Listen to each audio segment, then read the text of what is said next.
BBC Audio presents Kidnapped and Katrina by Robert Louis Stevenson, dramatised by Catherine Zakowska and directed by Marilyn Imrie. Kidnapped is a historical fiction novel written as a boys' novel in 1886. The sequel, Katrina, was published in 1893. This dramatisation brings both these novels together into one drama. Set around 18th century Scottish events in the aftermath of the Jacobite Rising, many of the characters in the novel were real people involved in this period of history. The story commences when Scotland is still in political turmoil after the Jacobite rebellions. Young David Balfour makes his way to Edinburgh, where he meets his uncle Ebenezer, and his adventures begin.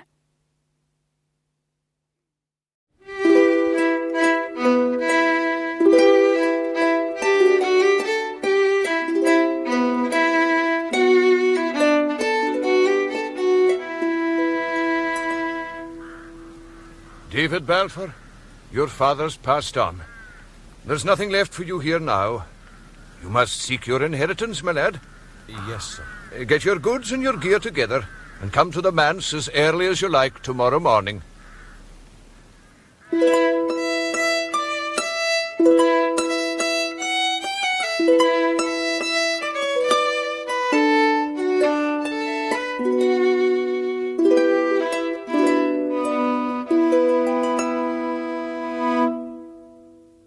And so, it was early in the month of June, the year of grace 1751, when I was just 17, that I took the key for the last time out of the door of my father's house in the parish of Essendine. The sun began to shine upon the summit of the hill as I went down the road. Mr. Campbell. Davy, good morning to you. Did you take your breakfast, lad? You should have come and eaten at the manse with us. I wanted one last meal in my father's house. Aye, lad. Well, I'll walk with you as far as the ford to set you on your way.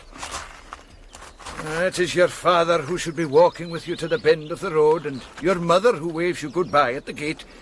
But as things stand, it's left to me to tell you your fortune as far as I can. Do you know it, sir? When your poor mother was gone, and your father began to sicken, he gave me in charge a certain letter which he said was your inheritance. I have it here.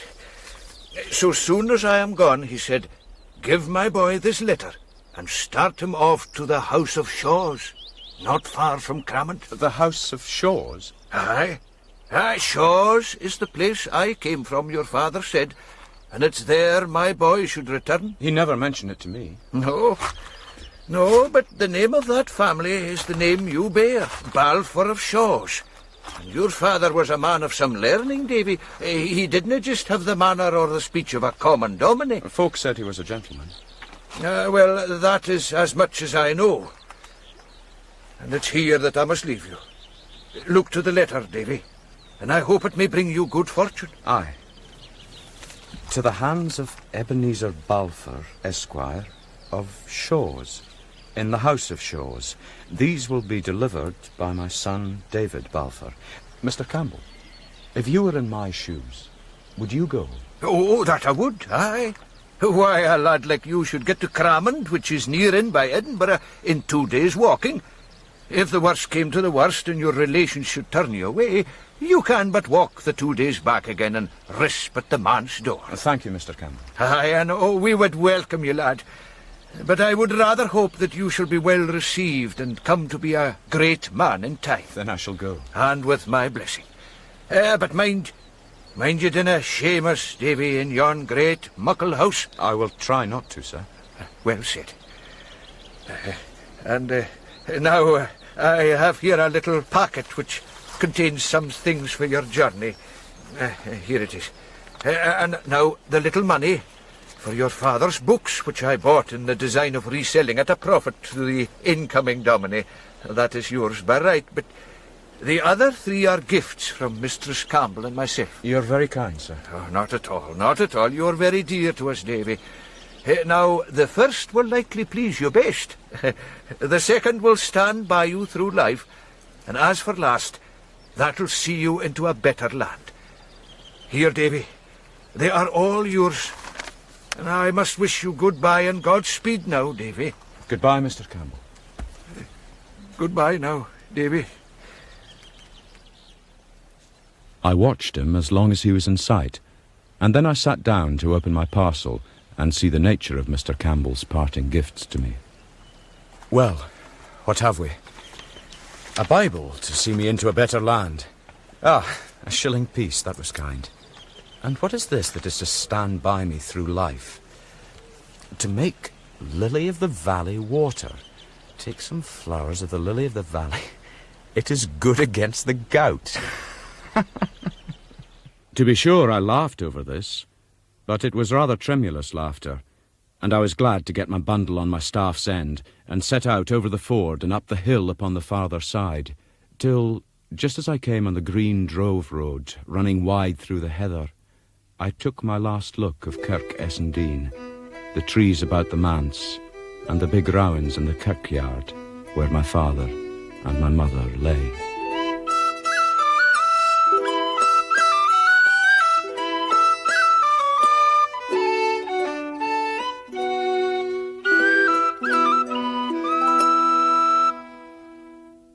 On the forenoon of the second day, coming to the top of a hill, I saw all the country fall away before me down to the sea, and in the midst of this descent, the city of Edinburgh, smoking like a kiln.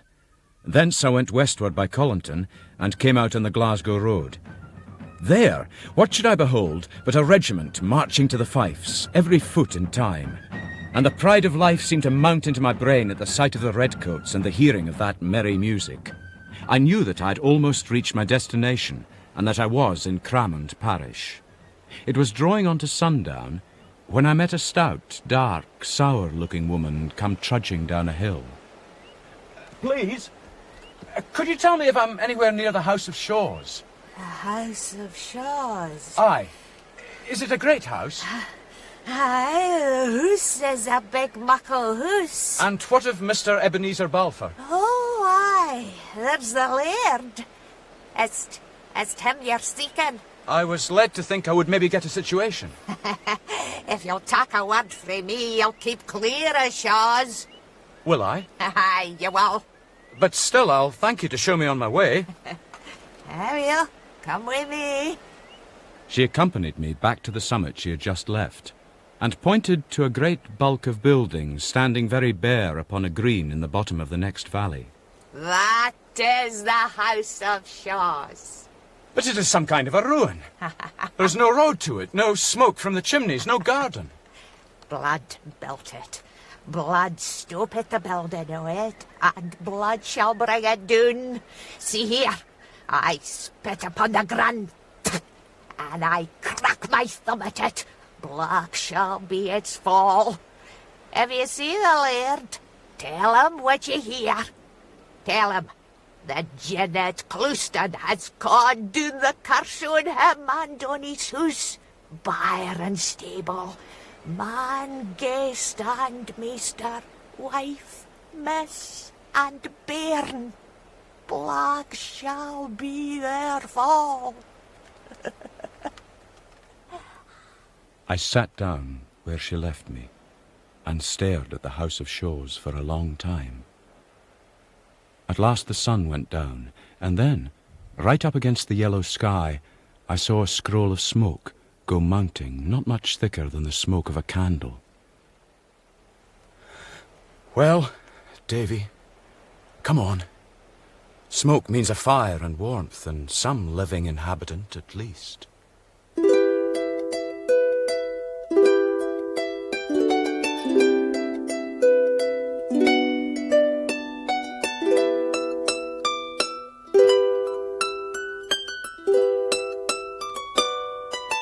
But as I drew nearer, the house looked more and more desolate. It seemed as though some work had been begun on it and never finished. There were unglazed windows, uncompleted masonry, and bats flying in and out like doves out of a dovecot. With many misgivings, I approached the door.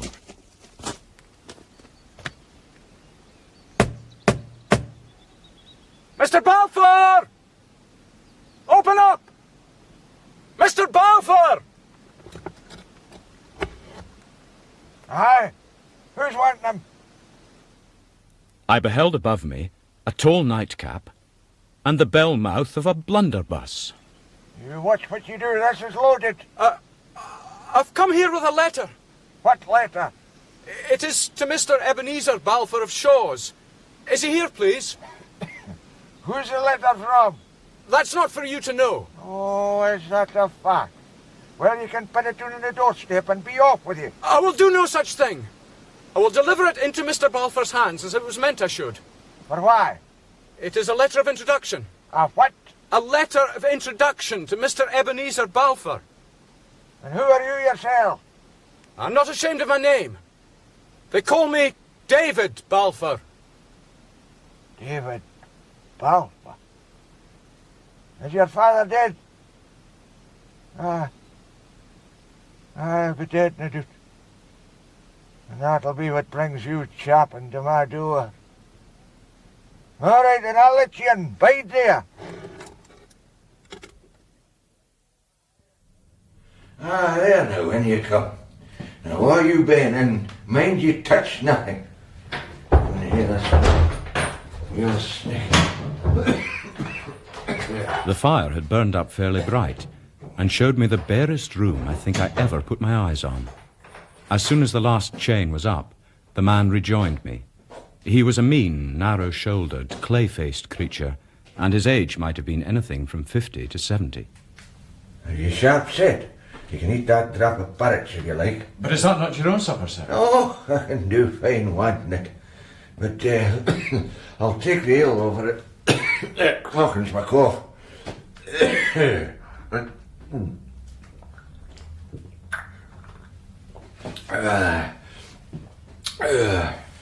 Now, let's see the letter. But it is for Mr. Balfour. And who the deal you think I am?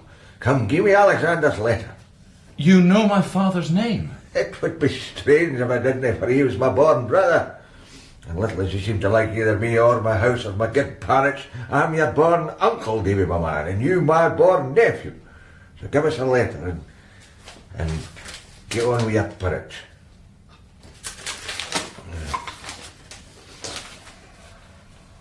Dear brother, this letter is brought to you by my only son and nephew. Do you ken what's in this letter? You saw for yourself, sir, that the seal had not been broken. So what brought you here then? To give you the letter. But you'll have had some hopes, maybe. I am no beggar. I want no favours that are not freely given. I may seem poor, but I have friends of my own that will be happy to help me, should you not wish to. That's calm yourself. We'll agree fine yet. And Davy, my man, if you're done with that bit porridge, I could just take a sip of it myself.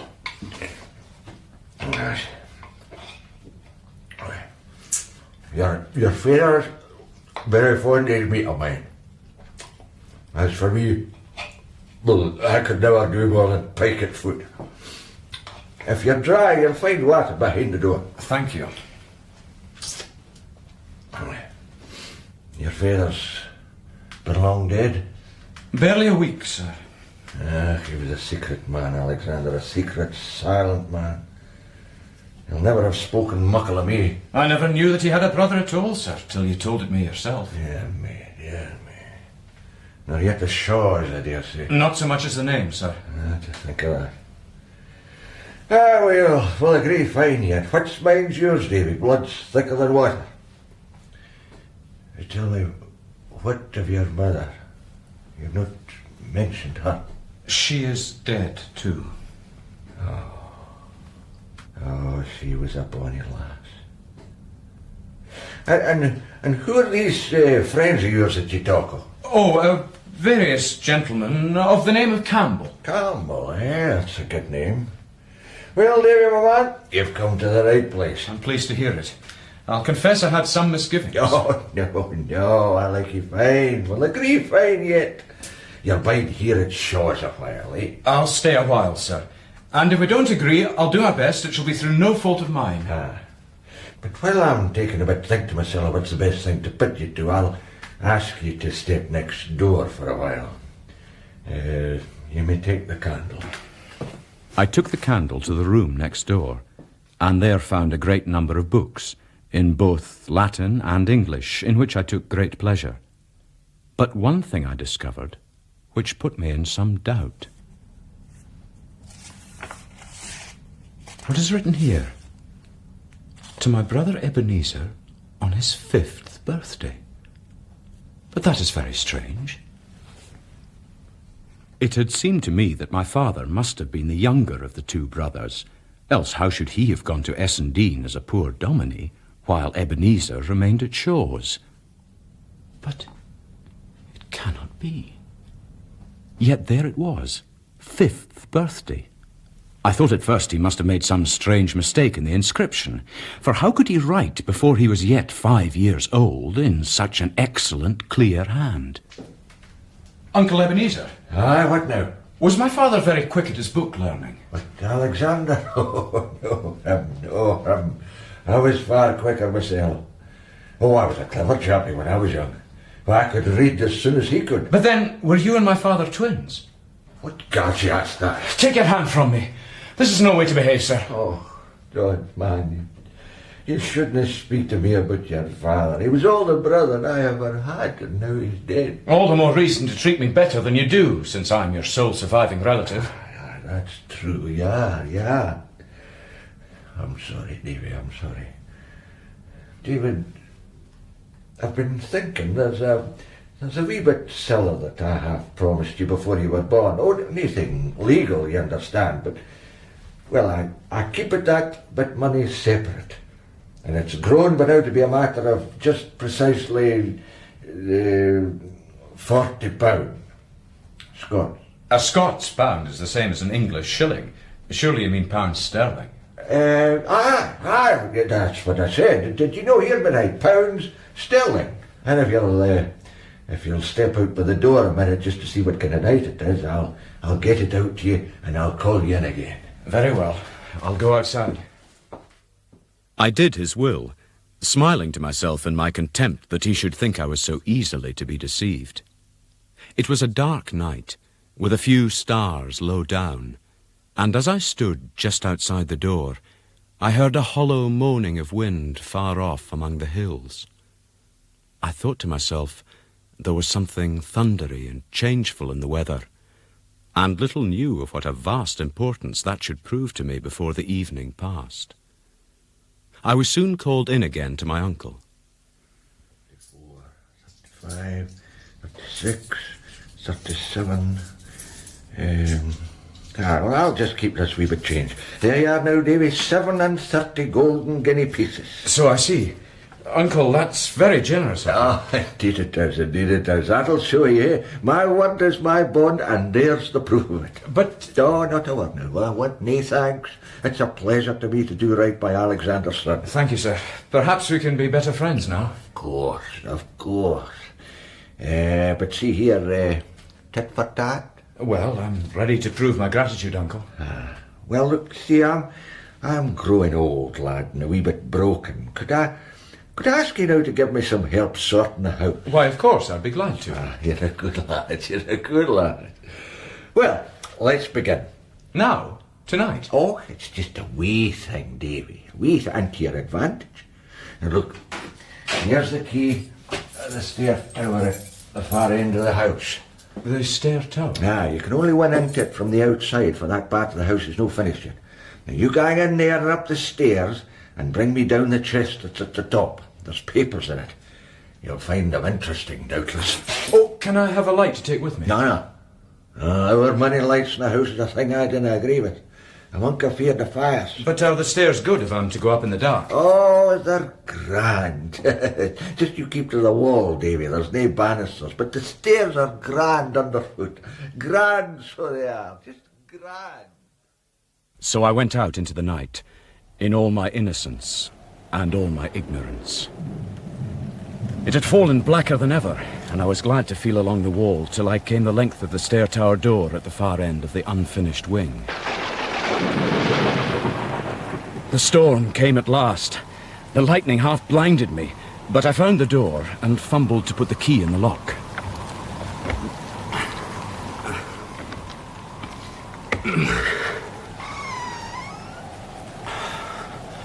So dark. I could not see my hand before my face. I had to feel my way along the wall. But finally, I found the steps. They seemed solid and regular enough, but since there was no banister, I resolved to keep close to the tower side. Come on, Davy. Not far now. The House of Shaws stood 5 full stories high. As I advanced up and up, it seemed to me that the stairs grew airier. As I climbed slowly and steadily, I felt a draught of air all around me. The lightning shone in on every side through gaping breaches in the wall. I was clambering aloft on an open scaffold. How can I move? One of my feet rested at that moment within 2 inches of the edge. I crouched low, resolved to clamber up on hands and knees to see what awaited me at the top of the stairs, to see exactly what brave Ebenezer had in mind for his beloved nephew. Now, up. As I groped forward, my hand slipped upon the edge. There was nothing but emptiness beyond it. To send a stranger mounting this stair in darkness was to send him straight to his death. Somehow, I found my way back down. I turned towards the kitchen door, and my uncle, Ebenezer.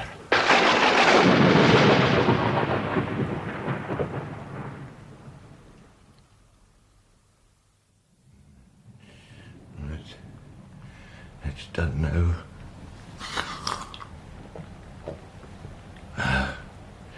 Oh, but it was a wicked deed. He was the only one. But our nephew, Alexander's boy, her son, it was wicked.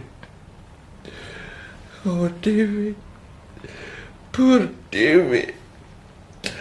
Oh, if only you were back, safe and sound. Your wish is granted, Uncle. Here I am, safe and sound. His ghost, he's come to haunt me. Uncle Ebenezer. No, keep away. Oh, don't be foolish, Uncle. No. I am no ghost come to torment you, though it would serve you right if I was. Are you alive? Oh, man, are you alive? That I am, and small thanks to you. I can't breathe. David. The blue file and the Aubrey. Fetch the blue file. In here. That's right. It's the heart, Davy. Here. It surprises me that you have a heart at all. This'll help.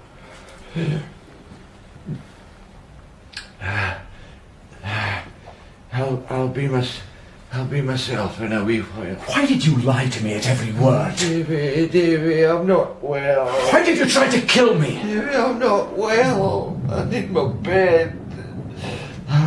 I'll answer you in the morning. I'll tell you everything in the morning. Aye, when you've thought of a good story, no doubt. No, I'll tell you.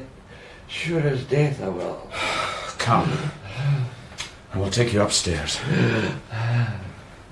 Thank you, David. Thank you. But I'll have to lock you in, for I could not feel safe otherwise.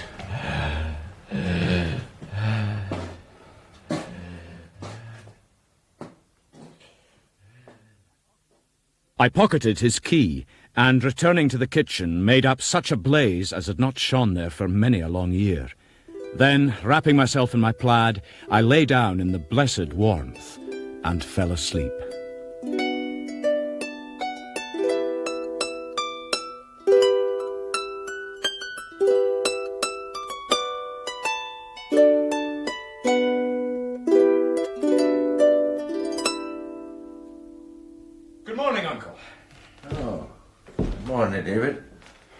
wondered when you would see fit to give me my freedom. I was bathing in the burn. Oh, a cold morning for bathing. I feel all the more clear-headed for it. Come down to breakfast. I've made a good big pan of porridge. A big pan? Aye, I feel uncommonly hungry. It's the fresh air. Stir yourself, Uncle. I'll not wait for you. You'll take some more porridge, Uncle? No, it's a shameful waste. Very well, then. Have you nothing to say to me, sir? Davy, I have a venture with this man, Hoseyson. He's the captain of a trading brig, the Covenant of Dysart. Davy, now, if you and me was to walk over to the Queen's Ferry, I could see the captain at the Hawes Inn, or maybe on board the Covenant, if there was papers to be signed. Then we can jog on to the lawyer, Mr. Rankeeler. After all that's come and gone between us, you'd be sweet to believe me upon my naked word, but you'll believe Rankeeler. He's factor to half the gentry in these parts. An old man forby, highly respected, and he kenned your father. Very well, Uncle Ebenezer. Let us go to the ferry. I'll get my coat and my hat.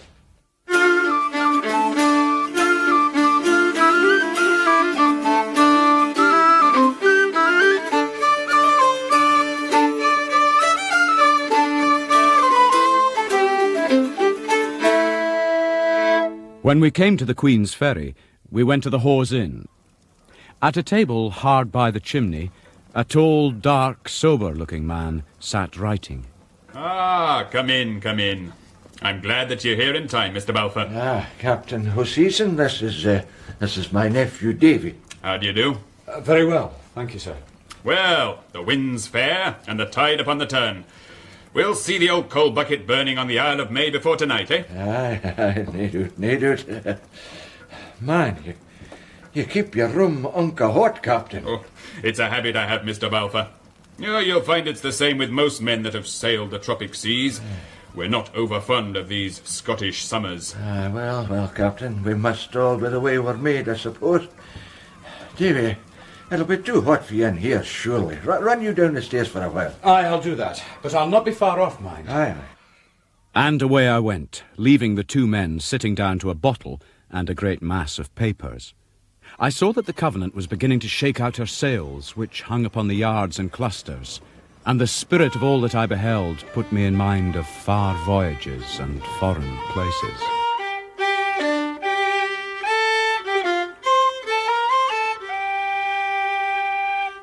That's a grandicious skirling. Do you ken Mr. Rankeeler, the lawyer? Mr. Rankeeler? Oh, aye. Very honest man he is.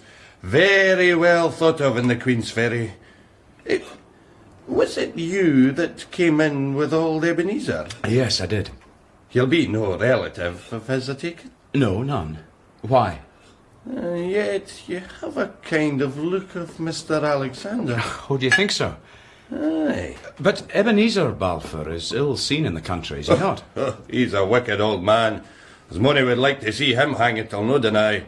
Jennet Clouston and mony mair that he's harried out to house and hame. And yet he was once a fine young fellow, much like yourself. But that was before the word gaed abroad about Mr. Alexander. And what was that? Oh, just that he had killed him, his own brother. Did you never hear that? And what would he kill him for? What for, but just to get the place? The House of Shaws? The other place that I ken. Is that so? Was Alexander the elder son, then? Indeed he was. What else would Ebenezer have killed him for? I knew that my father had not been killed. Still, I could not guess what had persuaded him to abandon his inheritance. But the fact remained that I was the son of the eldest son, and the House of Shaws was mine. I sat, stunned with my fortune. There you are, Davy. Have you eaten? I have. Sir, Mr. Balfour here tells me great things of you. And for my part, I like your looks. And I wish I was here for longer, that we might have made them better friends. Thank you, Captain. But we'll make the most of what we have. You shall come on board my brig for half an hour, till the ebb sets, and drink a bowl with me. Or would you say? Sir, I thank you for your invitation, but my uncle and I have an appointment with a lawyer. Indeed we have, Davy. Indeed we have. But you see, the boat'll set to your shore at the town pier. And that's but a penny stone cast from Mr. Rankeeler's house. Besides, you must take care of the old fox. What? He means mischief. Come aboard till I can get a word with you.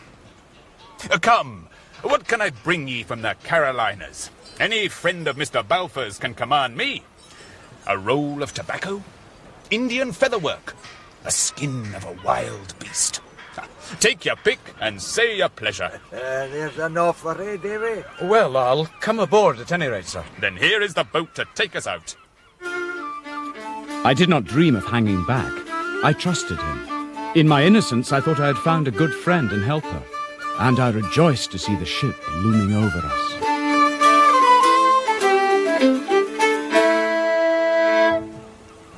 Is that no a fine sight, Davy? Aye, it is. I've never been on a ship before. Aye, but you'll presently grow used to it. Up you come now. Take my hand. There.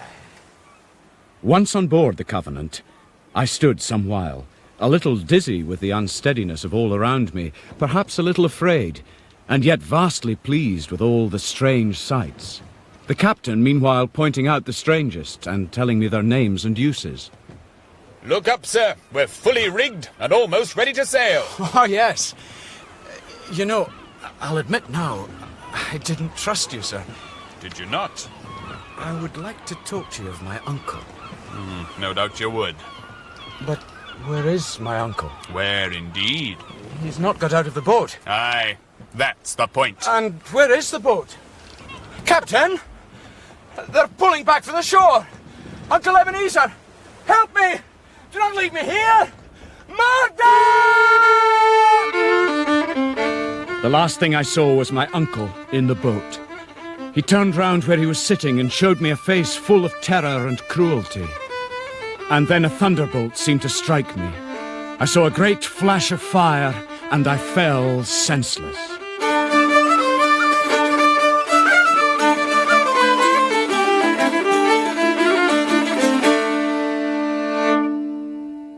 I came to myself in darkness and in great pain. I was bound hand and foot. Sick. So sick. The whole world now heaved giddily up and now rushed giddily downward. It took me a long while to realize that I must be lying bound in the belly of the unlucky ship, and that the wind must have strengthened to a gale. Oh, I was a fool. I was a fool to trust them. I had no measure of time.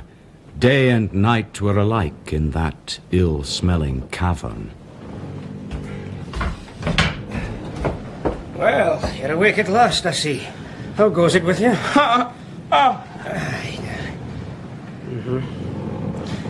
Your pulse is too fast. I'll wash your wound for you. Let's see.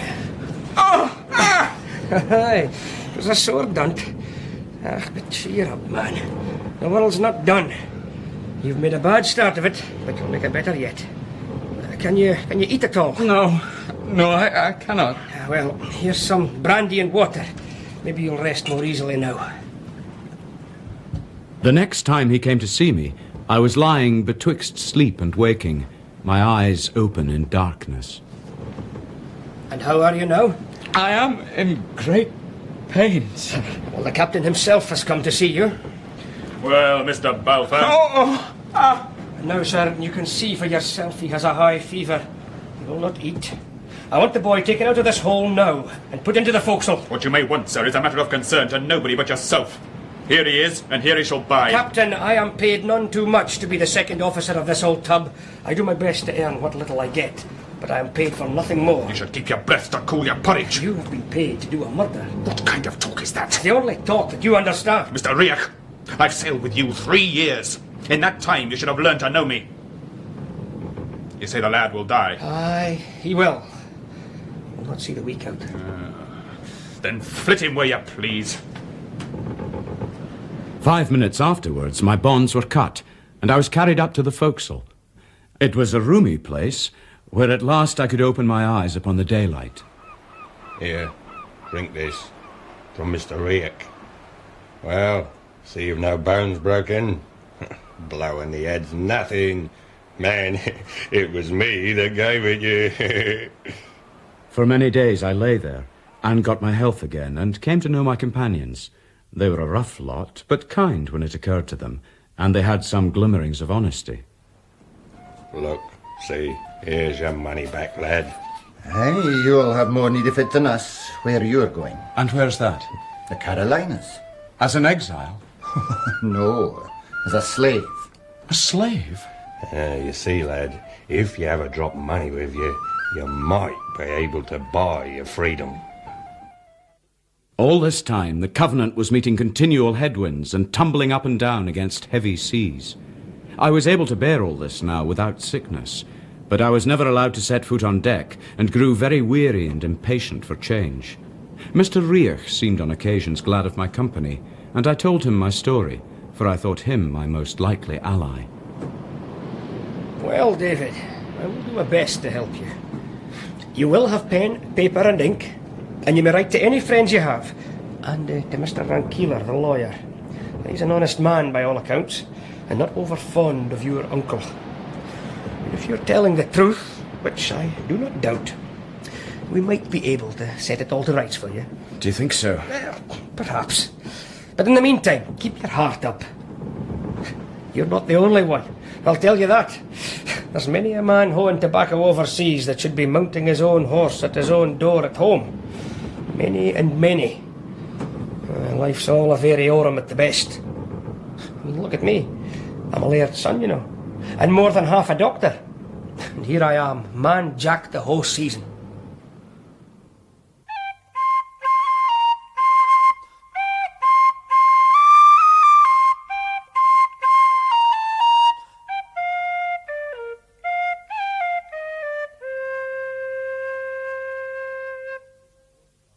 More than a week went by. Then, on the 10th day, we ran into a thick, wet fog. It was late at night, and I was serving Mr. Riach and the captain their supper. She's struck! No, sir. I think not. But come, let's see.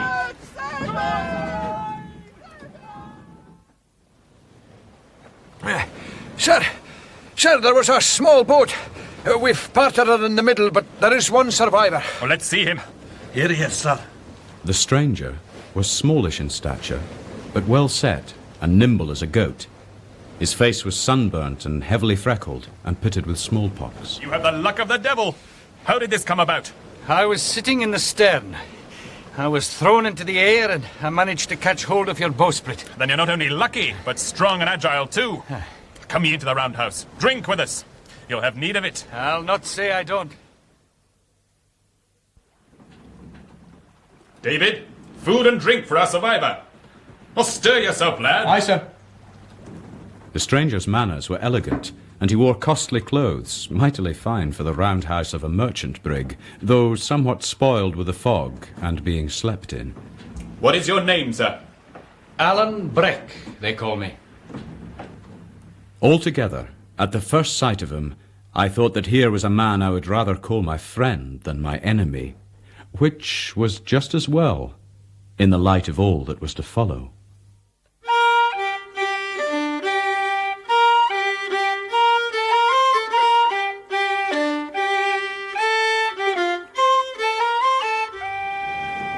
I tell you, sir, I'm so vexed about your boat. I do not care about the boat, but there are some fine men gone to the bottom. I'd rather see them on dry land again than for half a score of boats to be saved. Were they friends of yours, then? You have none such friends in your country. They would have died for me like dogs. Well, sir, all I can say is there are more men in the world than boats to put them in. And that's true, too. You seem to be a gentleman of great penetration. I have been in France, sir, if that is what you mean. Well, and so has many a fine man for that matter. No doubt, sir. But some wear finer French coats than others. Aha, is that how the wind sits? Well, I'm willing to fight for my principles, are you? Oh, don't be hasty. No need to lay your hands on your pistol. Aye, you've a French soldier's coat on your back and a Scotch tongue in your head, to be sure. But so has many an honest fellow these days, and I dare say none the worse for it. So, are you of the honest party, then? I am a true blue Protestant, and I thank God for it. But for all that, I can be sorry to see another man with his back to the wall as you are now. Can you indeed? Well, sir, to be plain with you, I am one of those honest gentlemen that were in trouble about the years 45 and 6. I guessed as much. And to be still more plain with you, if I got into the hands of any of the red-coated gentry, it's like it would go hard with me. Aye, it would. And there are enough of them in the Highlands just now. I was for France. There was a French ship cruising here to pick me up, but she gave us the go-by in the fog. As I wish from my heart that you had yourself. Now, the best that I can say is this. If you can set me ashore where I was going, I have that upon me will reward you highly for your trouble. In France? No, sir. That I cannot do. It's too much out of our way. But back where you came from, we might talk of that. Might we? Yeah, well, there's no harm in a wee discussion. But it's a hard thing to bargain on an empty stomach. Davy, lad, off to the galley with you and find some supper for the gentlemen while we talk this out. Yes, sir. Aye, off you go, Davy, lad. And the sooner you return, the better. When I came back to the roundhouse, I found that Alan had taken a money belt from about his waist and poured some guineas upon the table. You were right when you spoke of a high reward. Half of this, and I'm your man. I've told you, sir. Not one doit of it belongs to me. It belongs to my chieftain. And while I would be but a silly messenger to grudge some of it that the rest might come safe, I would show myself a hound indeed if I bought my own carcass any too dear. You are a man of principle, I see. I hope so. 30 guineas on the seaside, or 60 if you set me ashore beside the Linneyloch. Take it if you will. If not, you can do your worst. And what if I give you over to the soldiers anyway? Oh, man, you would make a fool's bargain. My chief is forfeited like every honest man in Scotland. His estate is in the hands of the man they call King George. It is his officers that collect the rents. Or try to collect them. Aye, but for the honour of Scotland, the poor tenant bodies take a thought upon their chief, lying in exile. I see. And this money? Is a part of that very rent. For which King George is no doubt looking. You seem to me to understand things very well, sir. But bring this money within the reach of the government, and how much of it'll come to you? Little enough to be sure. Well, what must be, must be. 60 guineas, and it's done. Here's my hand upon it. And here's mine. So that's all agreed, then? Aye. Aye. I saw that I had a man under my eyes whose life was forfeit. For he was not only a rebel and a smuggler of rents, but had taken service with King Louis of France. Whatever my opinions, I could not look on such a man without a lively interest. Ah, David. Good. David, I must speak with Mr. Rear. See, our friend has all he needs till I return. Thank you. I'll sit you down, lad. Take some food for yourself. I don't like to eat alone. No, thank you. No. Well, now. What do you find so interesting about me that you stare so? You're a Jacobite. Aye? And you, by your long face, should be a Whig. Betwixt and between. Well, that's nothing. And will I tell you something, Mr. Betwixt and Between?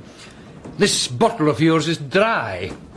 And it's hard if I'm to pay 60 guineas and be grudged a dram on the back of it. Oh, I'm sorry. I'll go and ask them for the key. If you'll just wait a minute. Aye. Aye, off you go.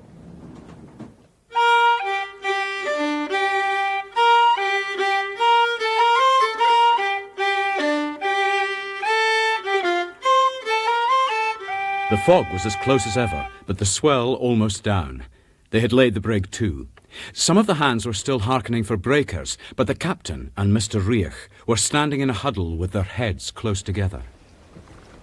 Couldn't we wile him out of the roundhouse some way? Oh, he's better where he is.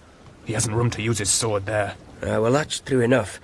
but he'll be hard to come at. We can get the man in talk, one upon each side, and then pin him by the two arms. Or if that'll not hold, sir, we can make a run by both doors and get him underhand before he has time to draw. Captain, the gentleman is seeking a dram and the bottle's out. Will you give me the key? Why, here's Davy and our chance to get the firearms. Sir? Hark ye, David, you ken where the pistols are kept. You see, David, my man, that wild Highlandman is a danger to the ship, besides being a rank foe to King George. God bless him. God bless him, indeed. The trouble is that all our firearms are in the roundhouse under the man's nose. Likewise, the powder. You see your problem, Davy? Now, if I or one of the officers was to go in and take them, yon Jacobite would surely fall to thinking. But a lad like you, David, well, you might snap up a horn and pistol or two without remark. I might. That's it.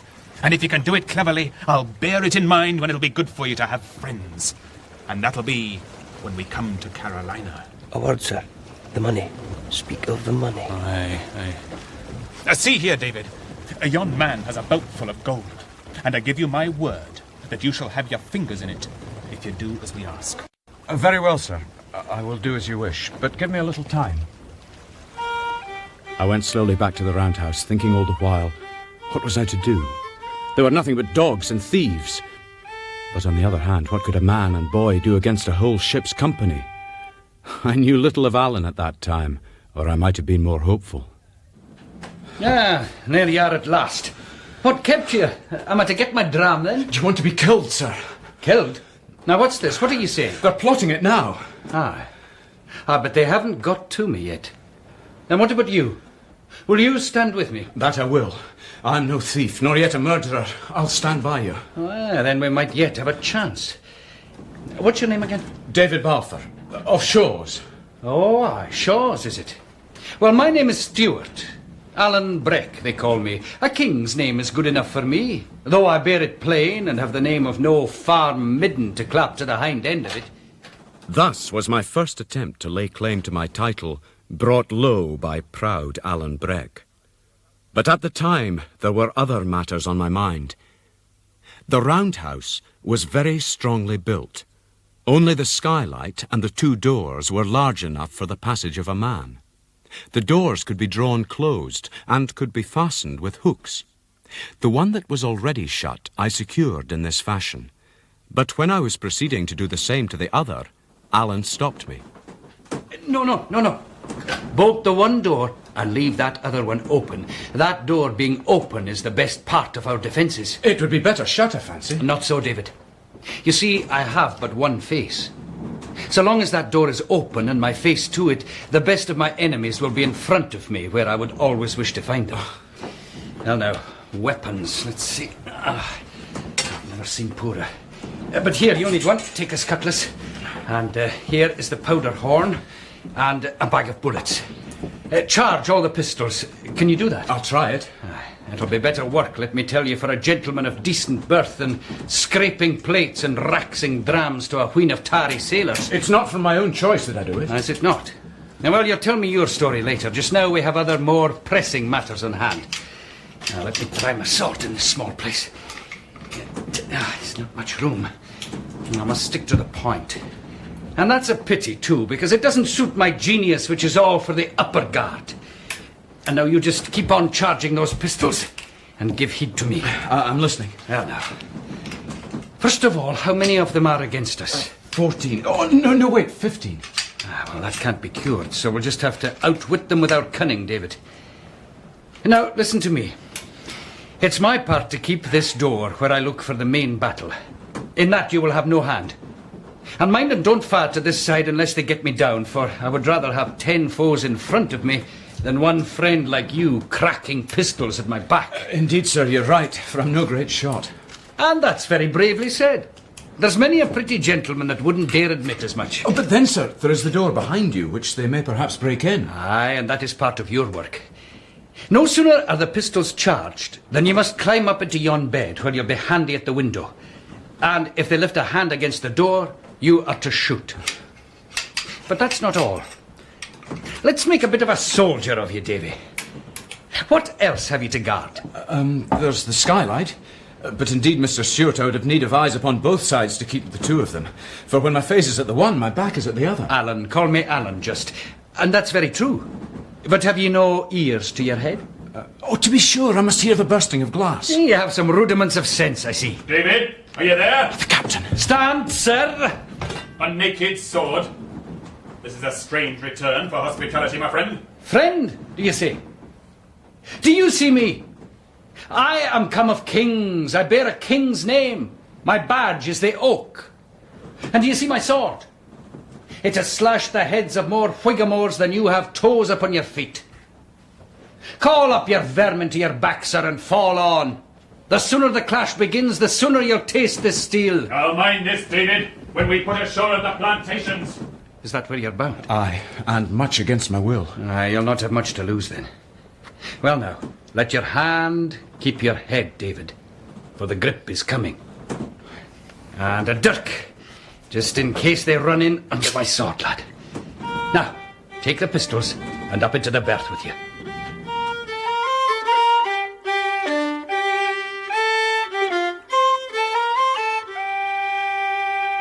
I lay there, watching and listening. The sea had gone down and the wind was quiet. A little after, and I heard them. There's a cutlass for each man. Use it well. They're dealing out the cutlasses. Do they have any pistols? No, they're all in here. Only cutlasses. Ah, good, good. Well, I'll be here soon. Courage, Davy. Aye. Here they come. You look to your window. Come to me. Come on now. I'm ready for you, you Jacobite dog! Yes! You've killed them! I hope so. The rest are retreating! Not so soon, I think. I thought so. They'll batter down the door. Then you must shoot through the window. Shoot, Davy. Shoot, man, will you? Take that! That's it. And again. Get out! Get Stewart out of here! Take him. And welcome. Well, there's one of your Whigs for you. How are you doing, Davy? A winged one? The captain, I think. And I've settled one. But there's not enough blood left. They'll be back again. To your watch, Davy. This is but a dram before meat.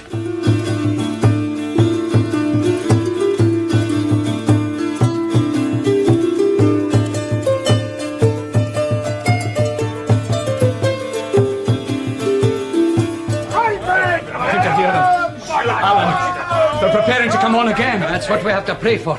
Unless we can give them a good distaste for us and have done with it, there'll be no sleep for either you and me. But this time, mind, there'll be in earnest.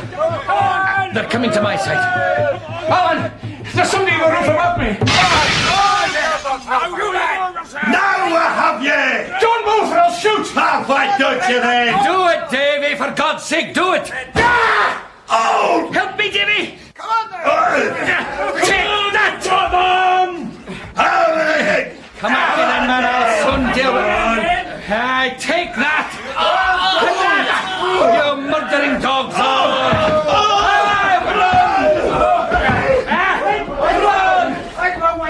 Run like the cowardly sheep you are! Come to my arms, David. Oh, man, I love you like a brother. No, am I no a bonny fighter? Here, and I'll get rid of these bodies. Out you go! Onto the deck with you. How can you do that? They're dead, Davy. They feel nothing. There we are now.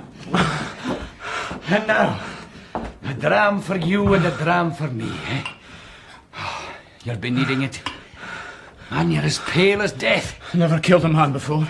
Oh, well, you've made a start now, haven't you?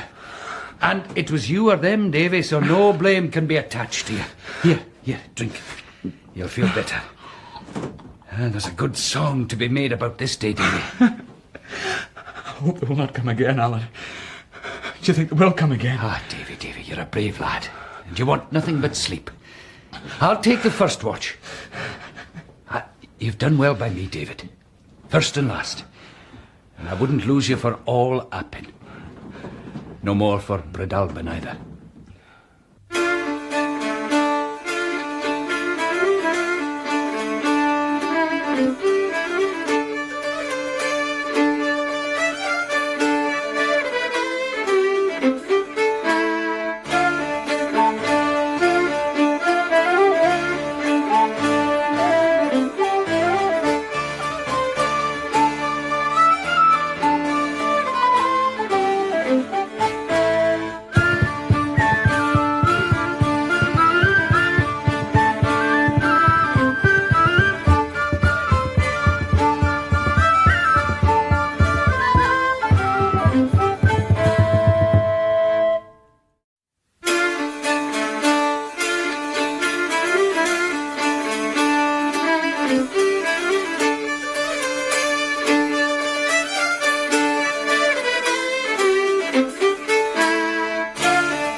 I, David Balfour, had been foolish enough to let myself be kidnapped aboard the Covenant, a sailing brig bound for the Americas, where I was destined to be sold into slavery. The brig was dogged by great ill luck, and while we were still off the west coast of Scotland, we ran down a small boat in the fog. There was but one survivor, a man named Alan Breck. I tell you, sir, I'm so vexed about your boat. I do not care about the boat, but there are some fine men gone to the bottom. I'd rather see them on dry land again than for half a score of boats to be saved. Were they friends of yours, then? You have none such friends in your country. They would have died for me like dogs. Well, sir, all I can say is there are more men in the world than boats to put them in. And that's true, too. You seem to be a gentleman of great penetration. I have been in France, sir, if that is what you mean. Well, and so has many a fine man for that matter. No doubt, sir. But some wear finer French coats than others. Aha, is that how the wind sits? Well, I'm willing to fight for my principles, are you? Oh, don't be hasty. No need to lay your hands on your pistol. Aye, you've a French soldier's coat on your back and a Scotch tongue in your head, to be sure. But so is many an honest fellow these days, and I dare say none the worse for it. So, are you of the honest party, then? I am a true blue Protestant, and I thank God for it. But for all that, I can be sorry to see another man with his back to the wall as you are now. Can you indeed? Well, sir, to be plain with you, I am one of those honest gentlemen that were in trouble about the years 45 and 6. I guessed as much. And to be still more plain with you, if I got into the hands of any of the red-coated gentry, it's like it would go hard with me. Aye, it would. And there are enough of them in the Highlands just now. I was for France. There was a French ship cruising here to pick me up, but she gave us the go-by in the fog. As I wish from my heart that you had yourself. Now, the best that I can say is this. If you can set me ashore where I was going, I have that upon me will reward you highly for your trouble. In France? No, sir. That I cannot do. It's too much out of our way. But back where you came from, we might talk of that. Might we? Yeah, well, there's no harm in a wee discussion. But it's a hard thing to bargain on an empty stomach. Well, Davy, lad, off to the galley with you and find some supper for the gentlemen while we talk this out. Yes, sir. Aye, off you go, Davy, lad. And the sooner you return, the better. When I came back to the roundhouse, I found that Alan had taken a money belt from about his waist and poured some guineas upon the table. You were right when you spoke of a high reward. Half of this, and I'm your man. I've told you, sir. Not one doit of it belongs to me. It belongs to my chieftain. And while I would be but a silly messenger to grudge some of it that the rest might come safe, I would show myself a hound indeed if I bought my own carcass any too dear. You are a man of principle, I see. I hope so. 30 guineas on the seaside, or 60 if you set me ashore beside the Linney Loch. Take it if you will. If not, you can do your worst. And what if I give you over to the soldiers anyway? Oh, man, you would make a fool's bargain. My chief is forfeited like every honest man in Scotland. His estate is in the hands of the man they call King George. It is his officers that collect the rents.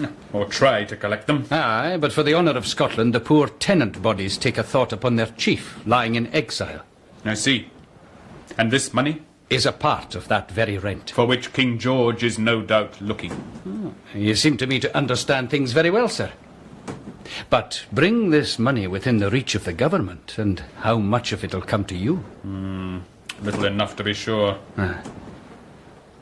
Well, what must be, must be. 60 guineas, and it's done. Here's my hand upon it. And here's mine. So that's all agreed, then? Aye. Aye. I saw that I had a man under my eyes whose life was forfeit. For he was not only a rebel and a smuggler of rents, but had taken service with King Louis of France. Whatever my opinions, I could not look on such a man without a lively interest. Ah, David. Good. David, I must speak with Mr. Riach. See, our friend has all he needs till I return. Thank you. I'll sit you down, lad. Take some food for yourself.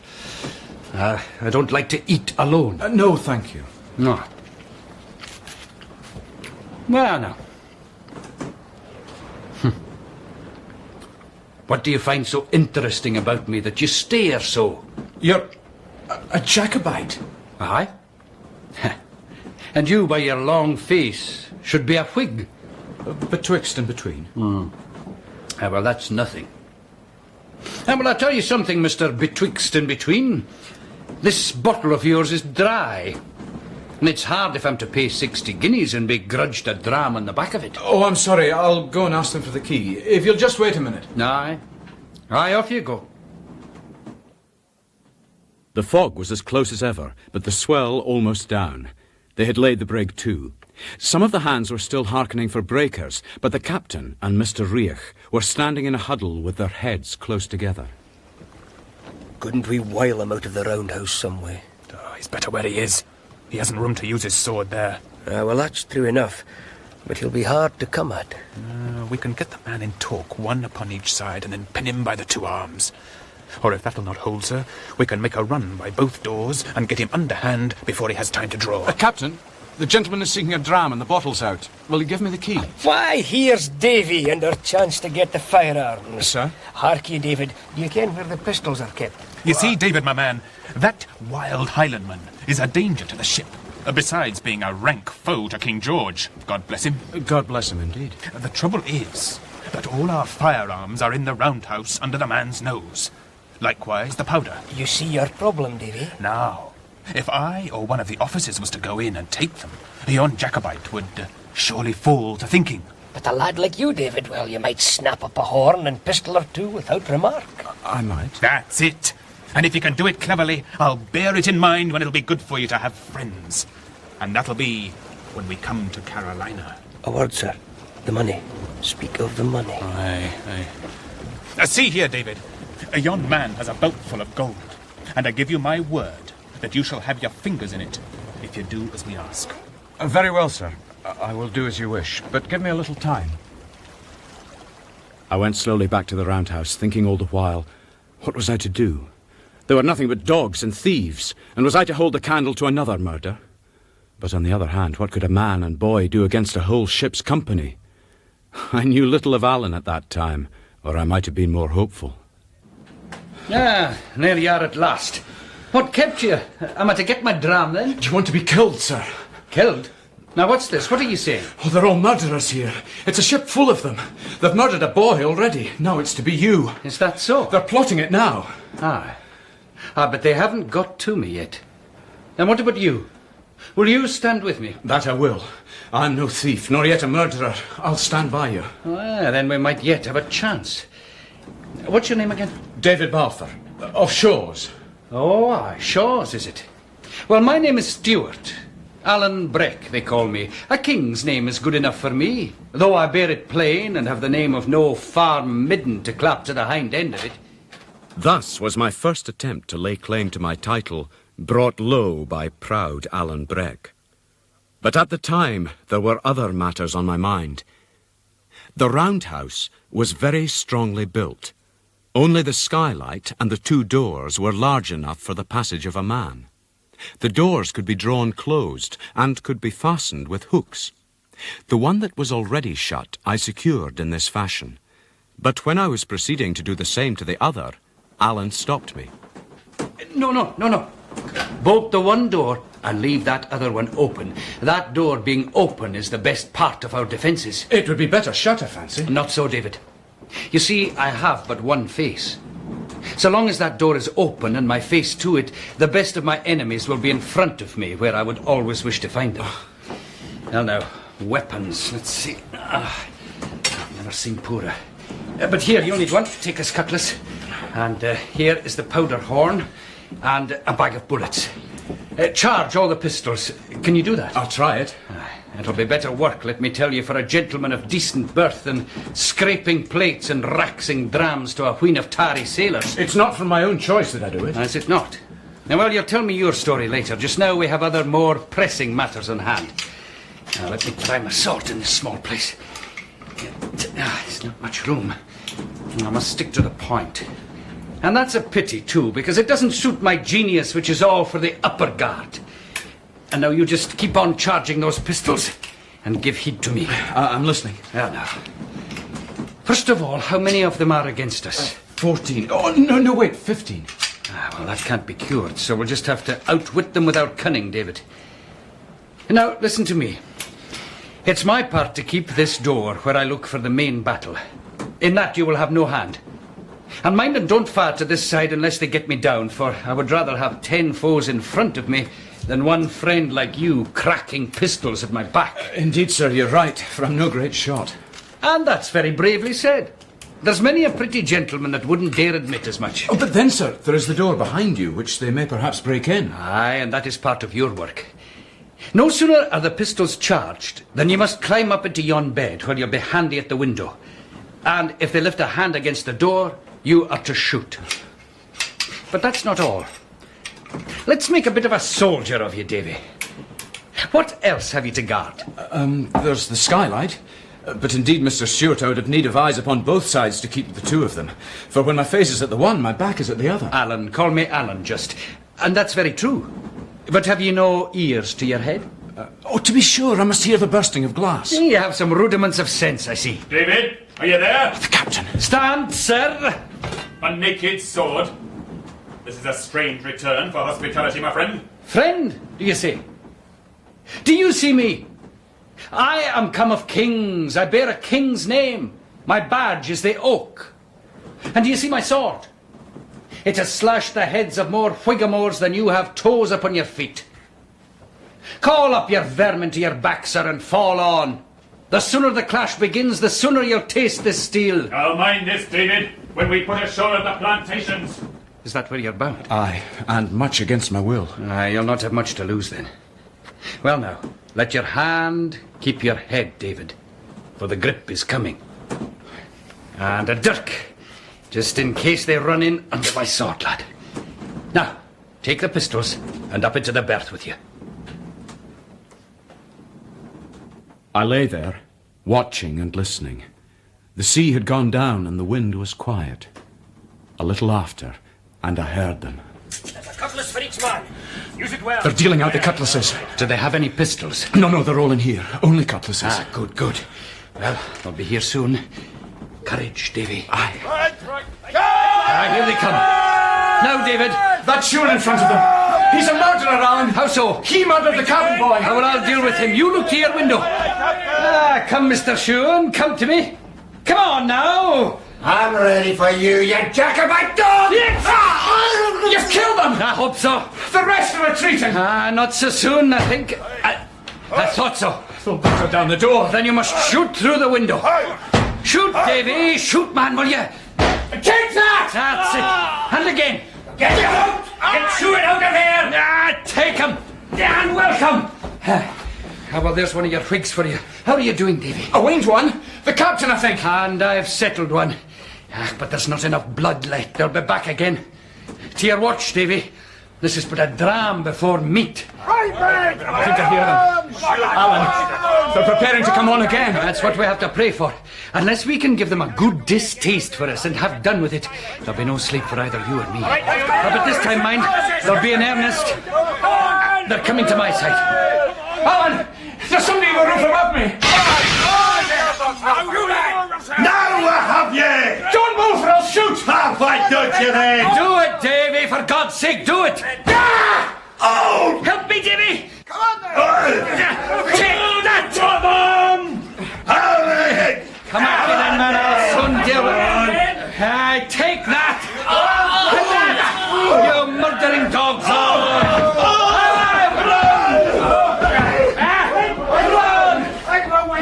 Run like a cowardly sheep you are! Come to my arms, David. Oh, man, I love you like a brother. I know. Am I no a bonny fighter? Here, I will get rid of these bodies. Out you go. Onto the deck with you. How can you do that? They're dead, Davy. I feel nothing. There we are now. And now, a dram for you and a dram for me, eh? You'll be needing it. And you're as pale as death. Never killed a man before. Oh, well, you've made a start now, haven't you? And it was you or them, Davy, so no blame can be attached to you. Here, drink. You'll feel better. And there's a good song to be made about this day, Davy. I hope they will not come again, Alan. Do you think they will come again? Ah, Davy, you're a brave lad. And you want nothing but sleep. I'll take the first watch. You've done well by me, David. First and last. And I wouldn't lose you for all Appin. No more for Breadalbin either.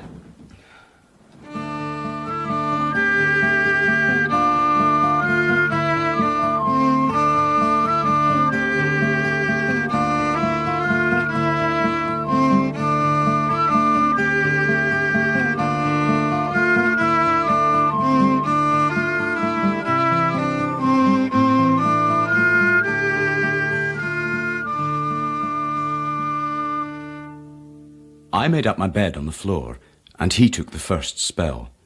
Then he roused me, and I took my turn of 3 hours. All my watch, though I dreaded every least sound, there was nothing stirring. As I learned afterwards, there were so many of them hurt or dead that Mr. Riach and the captain had to take turn and turn, like Alan and me. About 6 of the clock, when I looked out of the door of the roundhouse, I saw the great stone hills of Skye on the right hand, and a little more astern, the strange Isle of Rum. Well, Davy, if it were not for the blood on the floor, we're in a situation that is not only agreeable, but merry. We have all the drink in the ship, and all the dainty eatables too. And those 2 thirsty men, Hosseason and Riach, are shut in the forepart of the ship and not a dram to drink. They have cold water, but they will not care for that. Depend upon it, we shall hear more of them ere long. You may keep a man from the fighting, but never from his bottle. But here, you may have one of my silver buttons, David. I had them from my father, Duncan Stewart, and now I'll give you one as a keepsake for last night's work. Wherever you go and show that button, the friends of Alan Breck will come to you. Thank you. I'm honoured. And so you should be, David, so you should be. But the captain must have a clothes brush, surely. I thought as much. I must brush my coat. It is stained and dirty. But it belonged to a king, and so it shall be royally looked after. David? Mr. Stewart? Will you talk with us? Open the window, David. See what they want. Mr. Riach, speak out now. What do you wish? Davy, this is a bad job. It was none of our choosing. Put up the pistol. I am unarmed. The captain would like to speak with your friend. And how do we know what treachery he means? He means none, David. And if he did, I'll tell you the honest truth. We couldn't get the men to follow. Is that so? What does he say? Hush a moment. They'll tell you more than that. It's not only the men. It's me. I'm frightened of your friend in there, David. We want to be short of him.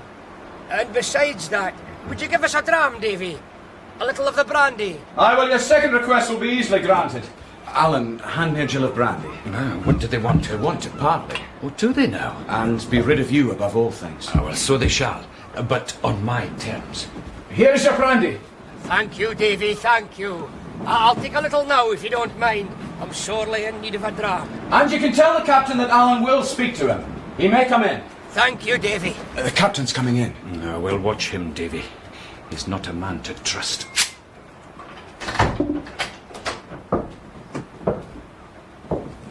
Well, Mr. Stewart. Captain, I see you have your arm in a sling, sir. Did you do it some injury? You have no need of your dirk, sir. Have I not passed my word? No, Captain. I doubt your word is breakable. Last night you haggled and argled-bargled and then passed me your word, and you know very well what was the upshot. Be damned to your word, I say. Well, sir. I have things to speak of. Then speak and be done with it. You've made a sore hash of my brig. And how else were we to protect ourselves? Be that as it may, I haven't hands enough left to work her. There's nothing left me now but to put back into the port of Glasgow. Oh, aye. Unless there's nobody speaks English in that town, I have a bonny tale for them. 15 tarry sailors upon the one side, and a man and a halfling boy upon the other. Ah, man, it's pitiful. Enough of that talk now. I tell you this, it'll not do. What? Glasgow will not do. You'll just have to set me ashore as we agreed. Aye, but my first officer is dead. None of the rest of us is acquaint with this coast, sir, and it's a very dangerous one. I give you your choice. Set me on dry ground where you please within 30 miles of my own country, except in a country of the Campbells. Now that's a broad target. All this will cost money. 30 guineas if you land me on the seaside, and 60 if you put me in beside the Linney Loch. It's to risk the brig and your own lives along with her. Take it or want it. Could you pilot us at all? Well, it's doubtful. You see, I'm more of a fighting man than a sailor man. But I've been often enough picked up and set down upon this coast, and should know something of the lie of it. If I had lost less money on this unchancy cruise, I would see you in a rope's end before I risked my brig, sir. But be it as you will. Good. And now, as I hear you're a little short of brandy in the forepart, I will offer you an exchange. A bottle of brandy against 2 buckets of water. Aye. I'll agree to that readily enough. I'll have the water brought to you. The captain set his course out west by Tiree to come up under the southern coast of the great Isle of Mull. Meanwhile, Alan and I sat in the roundhouse during the early part of the day and smoked a pipe or two of the captain's favourite tobacco, and I told him my story. My, Davy, that's some tale you tell me. Well, I'll not leave you to the mercy of Captain Hazison, though you might be coming into worse danger with me. He had heard my story with great good nature, until I came to mention that friend of mine, Mr. Campbell, the minister. Yeah, Campbell, you say. Do not speak of him. I hate all of that name. Oh, you cannot say that, Alan. You do not know him. He's a man you should be proud to give your hand to. I know nothing I would help a Campbell to unless it was a leaden bullet. If I lay dying, I would crawl up on my knees to my chamber window for a shot at one. Why, Alan? What ails you, the Campbells? You know very well that I am an Appin Stewart. The Campbells have long harried and wasted those of my name. Aye, and got lands off us by treachery, but never with the sword. Oh, no, they could not match us at the sword. No, I'm sure they could not. Aye, but there's more than that, and all in the same story. Lying words, lying papers, tricks fit for a peddler, and the show of what's legal overall to make a man the more angry. You that are so wasteful of your buttons, I can hardly think you would be so good a judge of business matters. I got my wastefulness from the same man I got the buttons from, and that was my poor father, Duncan Stewart. Grace be to him. He was the best man of his kindred, and the best swordsman in the Highlands, David, and that is the same as to say, in all the world. Do you think so? I should know it, for it was him that taught me. Then he taught you well, I'll allow. I wish I could say the same for my father, but he was only a dominie and knew little of fighting. Maybe so, but Duncan Stewart was not the man to leave me rich. He left me my breeks to cover me and little besides. That was how I came to enlist. Enlist? Ah. It was a black spot upon my character. It would still be a sore job for me if I came among the redcoats. What? Were you in the English army? That I was. But I deserted to the right side at Preston Pans, and that's some comfort at any rate. But the punishment is death. Aye. If they got hands on me, it would be short shrift and a long tow for Alan. But I have the French King's commission in my pocket, which would be some protection. I misdoubt it much. Well, just between the two of us, David, I have doubts myself. But I keep it with me all the same. It's a kind of talisman, you see. And good heavens, man, you that are a condemned rebel and deserter, and a man of the French kings, what tempts you back into this country? Oh, it's braving of Providence. Oh, Davy, I have been back every year since 46. And what brings you, man? Why do you come? Well, you see, I weary for my friends and country. France is a braw place, no doubt, but I weary for the heather and the deer. But the heart of the matter is the business of my chief, Ardshiel. Listen, we'll open a bottle of brandy and take a dram for ourselves before the captain and Mr. Reich come back begging for more. I thought they called your chief Appin. Aye, but Ardshiel is the captain of the clan. You see, Davy, he that was so great a man and come of the blood and bearing the name of kings, is now brought down to live in a French town like a poor and private person. Shame. It is a disgrace to us of his family and clan. Now the tenants of Appin have to pay a rent to King George, but their hearts are staunch. And what with love and a bit of pressure, and I'll admit it, maybe a threat or two, the poor folk scrape up a second rent for Archil. Well, Davy, I am the hand that carries it. Drink, man, drink. You mean they pay both? Both. 2 rents? Aye, David. I told a different tale to yon captain, man, but this is the truth of it. It's wonderful to see how little pressure is needed. But that's the handiwork of my good kinsman and my father's friend, James of the Glens. James Stewart, that is, Archil's half-brother. He it is that gets the money in and does the management. Well, I call it noble. I'm a Whig, or little better, but I call it noble. Aye, you're a Whig. But you're a gentleman, and that's what does it. Now, if you were one of the cursed race of Campbell, you would gnash your teeth to hear tell of it. If you were the Red Fox, man... And who is the Red Fox? Davy, that's a long, long tale. And you should sleep now, lad. I'll watch. I'll wake you in a few hours. Aye. I'm wearied.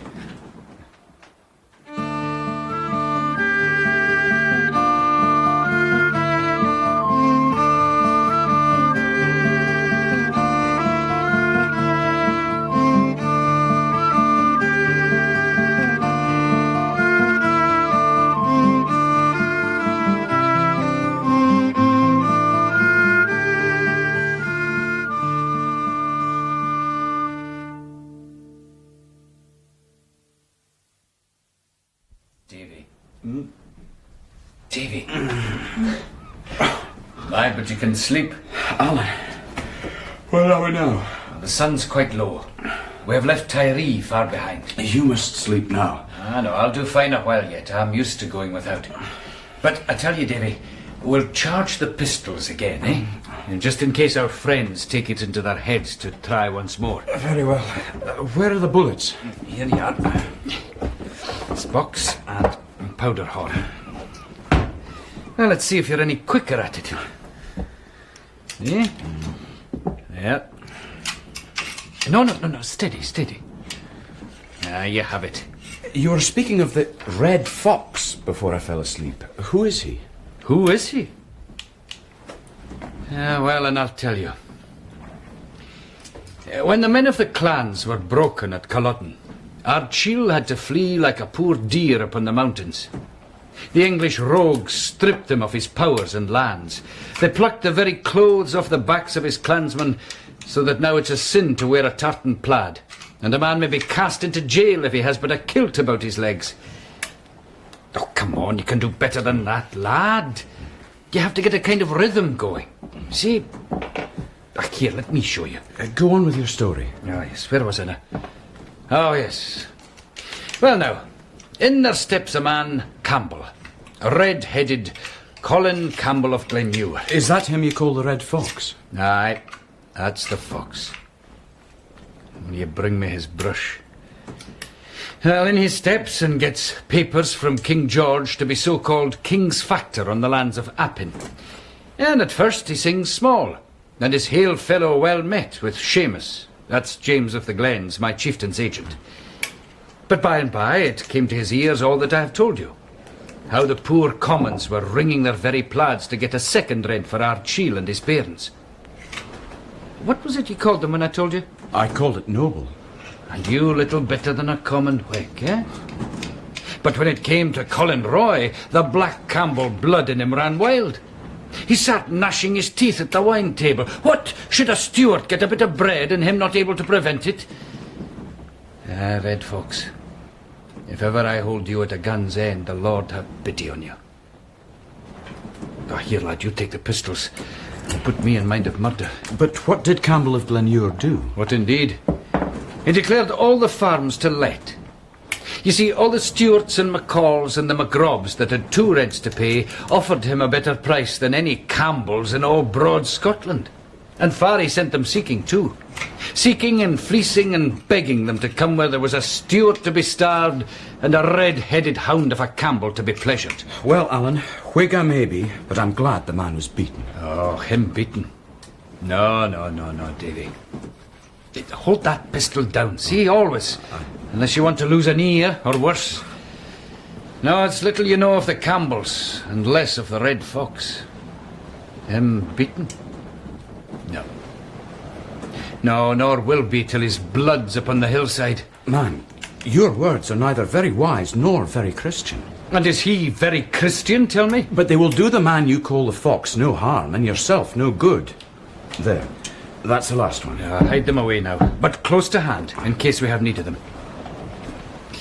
But it's true enough what you say. My words will do him no harm, more's the pity. It's weel kent that Christianity forbids revenge. And it's well seen it was a Campbell taught you religion. It would be a convenient world for them and their sort if there was no such thing as a lad and a gun behind a heather bush. Come. We dram. No, I'm not used to it, Alan. But tell me, what did Colin Campbell do next? Well, since he couldn't be rid of the loyal commons by fair means, he swore he'd be rid of them by foul. Ardshiel was to starve. He got lawyers with papers and redcoats to stand at his back. And the kindly folk of that country must all pack and tramp. And who are to succeed them? Bare-legged beggars. King George is to whistle for his rents. What cares Red Colin? If he can hurt Ardshiel, he has his wish. But if they're allowed to take less rents, to be sure the government has a finger in the pie. It's not this man Campbell's fault, it's his orders. And if he killed this Colin tomorrow, there would be another factor in his shoes as fast as spur can drive. You're a good lad in a fight, but man, it's well seen you have Whig blood in you. Alan's faults were on his face, and now I knew them all. The worst of them, his liking for a quarrel, he greatly laid aside in my case out of regard for the Battle of the Roundhouse. But to return to my tale. Alan slept for an hour or two, but was awake before my watch was over. It was already late at night, and as dark as it ever would be at that season of the year, and a fresh wind had sprung up. Hoseason clapped his head round the door. Here, come out and see if you can pilot. Is this one of your tricks? Do I look like tricks? I have other things to think of. My brig's in danger. Well, I'll see what I can do. Come on, Davy. Out you come with me. See there, Davy. That's Mull. And there's Ben Moore with a wee wisp of mist on the top. It doesn't seem to be such an ill night for sailing. Look, Mr. Stewart. Look there. What do you call that? The sea breaking on a reef. And now you know where it is, what better would you have? Aye, if it were the only one. But see for yourself. There further to the south. Oh, if I'd known of these reefs. It's not 60 guineas, no, nor 600 would have made me risk my brig in them. But you, sir, had you never a word? I'm thinking these will be what they call the Torren Rocks. Are there many of them? Well, truly, sir, I am no pilot, but it sticks in my mind that there are 10 miles of them. There's a way through them, I suppose. Oh, doubtless, but where? It somehow runs in my mind once more that it is clearer under the land. So, we'll have to haul our wind then. Mr. Riach, go to the foretop, hail us with what you see. Aye, sir. We'll have to come in as near in about the end of Mull as we can take her. And even then we'll have the land to keep the wind off us and that stone yard on our lee. Well, we're in for it now and we may as well crack on. The sea to the south is thick with them, sir. It does seem clearer in by the land. Steer her to landward. Well, sir, we'll try your way of it. And pray God you're right. Pray God I am. Change course! Change course to starboard! Oh, David, this is no kind of death, I fancy. You're not afraid, are you, Alan? No, but it's a cold ending all the same. You'll admit that Hoseason and Riach are very brave in their own trade. Aye, I'll allow that. We had got round Iona and begun to come alongside Mull. The tide ran very strong here and threw the brig about very much. 2 hands were put to the helm, and Hoseason himself would sometimes lend a hand. Hold on to it! Hold on to it, I say! See clear water ahead! You were right! You have saved the brig, sir! I'll mind that when we come to clear accounts. Keep her away a point! Reef to windward! And just at that same time, the tide caught the brig and threw the wind out of her sails. She came round into the wind like a top and struck the reef. She's strong! Alan! She'll beat herself to pieces! I am here. You man, watch the sea. Aye, aye, sir! We'll get the skiff, Captain! Captain! Alan! Are you there? I am with you still! Will not be easy. We'll go down for sure! Davy, we'll be lucky to save ourselves. Where is this skiff he spoke of? This way. If we make the shore, we'll be at the southwest end of Mull. Arid. And the worst possible place for me. For this is the land of the Campbells. There, we can launch her now. For God's sake, sir! My God! Oh, my God! Hold on, Davy! Hold on to me! Alan! Alan, help me! I can't! Help me! I went over and down and drank my fill, and then came up again and got a blink of the moon, and then went down again. They say a man sinks a third time for good. I cannot be made like other men then, for I would not like to say how often I went down or how often I came up again. Presently, I found I was holding onto a spar, and then all of a sudden I was in quiet water and began to come to myself. So cold. Ahoy! Come on! Ahoy! There was no sign of the brig, which must have lifted from the reef and sunk. I was afraid to think what had befallen my shipmates, for there was never a sail upon the ocean, and the skiff, too, was nowhere to be seen. I could only think that a man could die of cold as well as of drowning, but then I saw the shores of the place Alan had called Erid, quite close to me. I held onto my spar and kicked, and eventually reached the shore.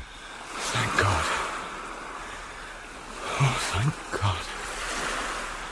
Never had I seen a place so desolate.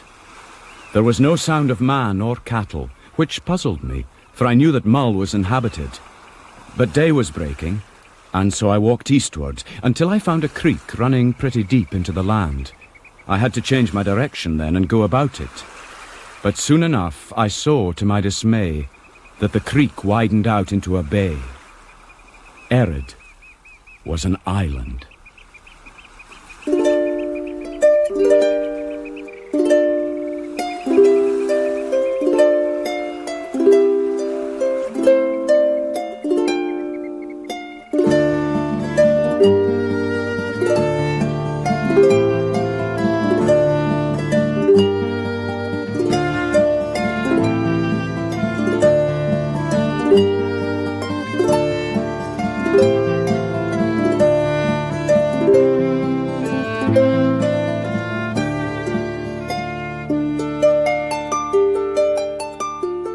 Three days I spent on the island in pouring rain. I ate raw shellfish, but sometimes they made me ill and giddy. What with the rain and the seawater, my clothes began to rot on my body, and I realized too late that all but 3 of the gold pieces I carried had fallen through a hole in my pocket and lay scattered about the island.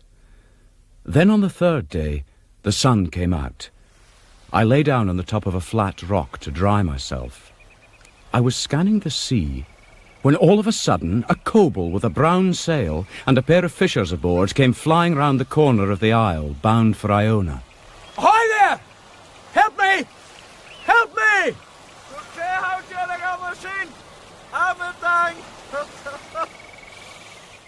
I ran to the seashore and out from one rock to another as fast as I could go. Why did they laugh at me? Help me! Help me, I'm shipwrecked! Help me! There was no doubt but they observed me, for they cried out in the Gallic tongue and laughed. But the boat never turned aside, and flew on right before my eyes for Iona. I could not believe such wickedness, and ran along the shore from rock to rock, crying on them piteously. Even after they were out of reach of my voice, I still cried and waved to them, and when they were quite gone, I thought my heart would burst. I wept and roared like a wicked child, tearing up the turf with my nails and grinding my face in the earth. If a wish would kill men, those 2 fishers would never have seen morning, and I should likely have died upon my island. The next day, I found my bodily strength run very low. But the sun shone, the air was sweet, and what I managed to eat of the shellfish agreed well with me and revived my courage. I was scarce back on my rock before I observed a boat coming down the sound, and with her head, as I thought, in my direction. I was able to perceive it was the same boat and the same 2 men as yesterday.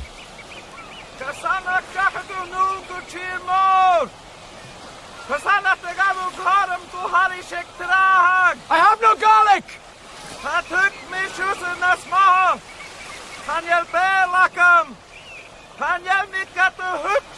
I don't understand you! I'm stranded here! Help me! Tide! Tide? Yes! Yes, tide! Do you mean that when the tide goes out? Yes! Amach! Tide goes out! Cotty! Walk! Walk? A sea-bred boy would not have stayed a day upon Errett. It is only what they call a tidal island, and can be entered and left twice in every 24 hours, either dry-shod or at the most by wading. I was a fool. I have seen wicked men and fools, a great many of both, and I believe they get paid in the end. But the fools first. Aye, always the fools first.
About 6 of the clock, when I looked out of the door of the roundhouse, I saw the great stone hills of Skye on the right hand, and a little more astern, the strange Isle of Rum.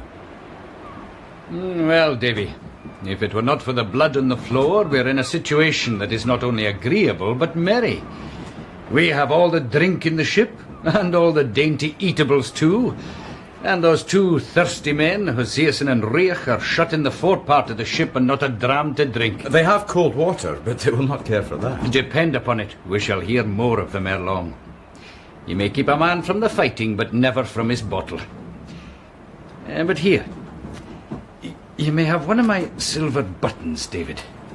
I had them from my father, Duncan Stewart, and now I'll give you one as a keepsake for last night's work.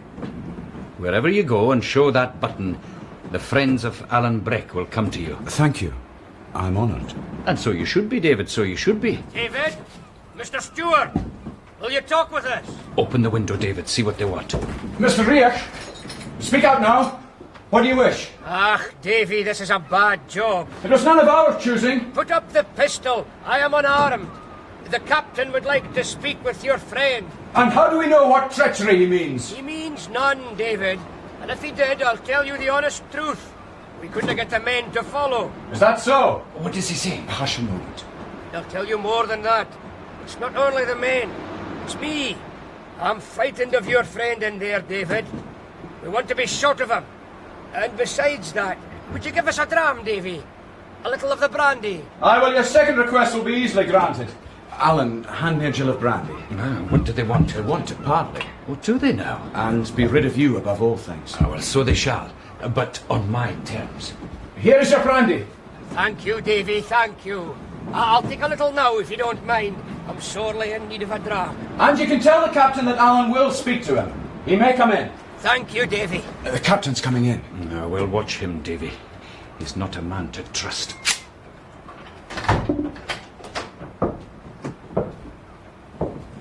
Well, Mr. Stewart. Captain, I see you have your arm in a sling, sir. Did you do it some injury? You have no need of your dirk, sir. Have I not passed my word? No, Captain. I doubt your word is breakable.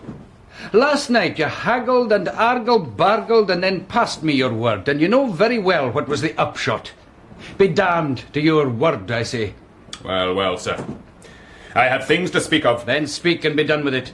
You've made a sore hash of my brig. And how else were we to protect ourselves? Be that as it may, I haven't hands enough left to work her. There's nothing left me now but to put back into the port of Glasgow. Oh, aye. Unless there's nobody speaks English in that town, I have a bonny tale for them. 15 tarry sailors upon the one side, and a man and a halfling boy upon the other. Ah, man, it's pitiful. Enough of that talk now. I tell you this, it'll not do. What? Glasgow'll not do. You'll just have to set me ashore as we agreed. Aye, but my first officer is dead. None of the rest of us is acquaint with this coast, sir, and it's a very dangerous one. I give you your choice. Set me on dry ground where you please within 30 miles of my own country, except in a country of the Campbells. Now that's a broad target. All this will cost money. 30 guineas if you land me on the seaside, and 60 if you put me in beside the Linney Loch. It's to risk the brig and your own lives along with her. Take it or want it. Could you pilot us at all? Well, it's doubtful. You see, I'm more of a fighting man than a sailor man. But I've been often enough picked up and set down upon this coast, and should know something of the lie of it. If I had lost less money on this unchancy cruise, I would see you in a rope's end before I risked my brig, sir. But be it as you will. Good.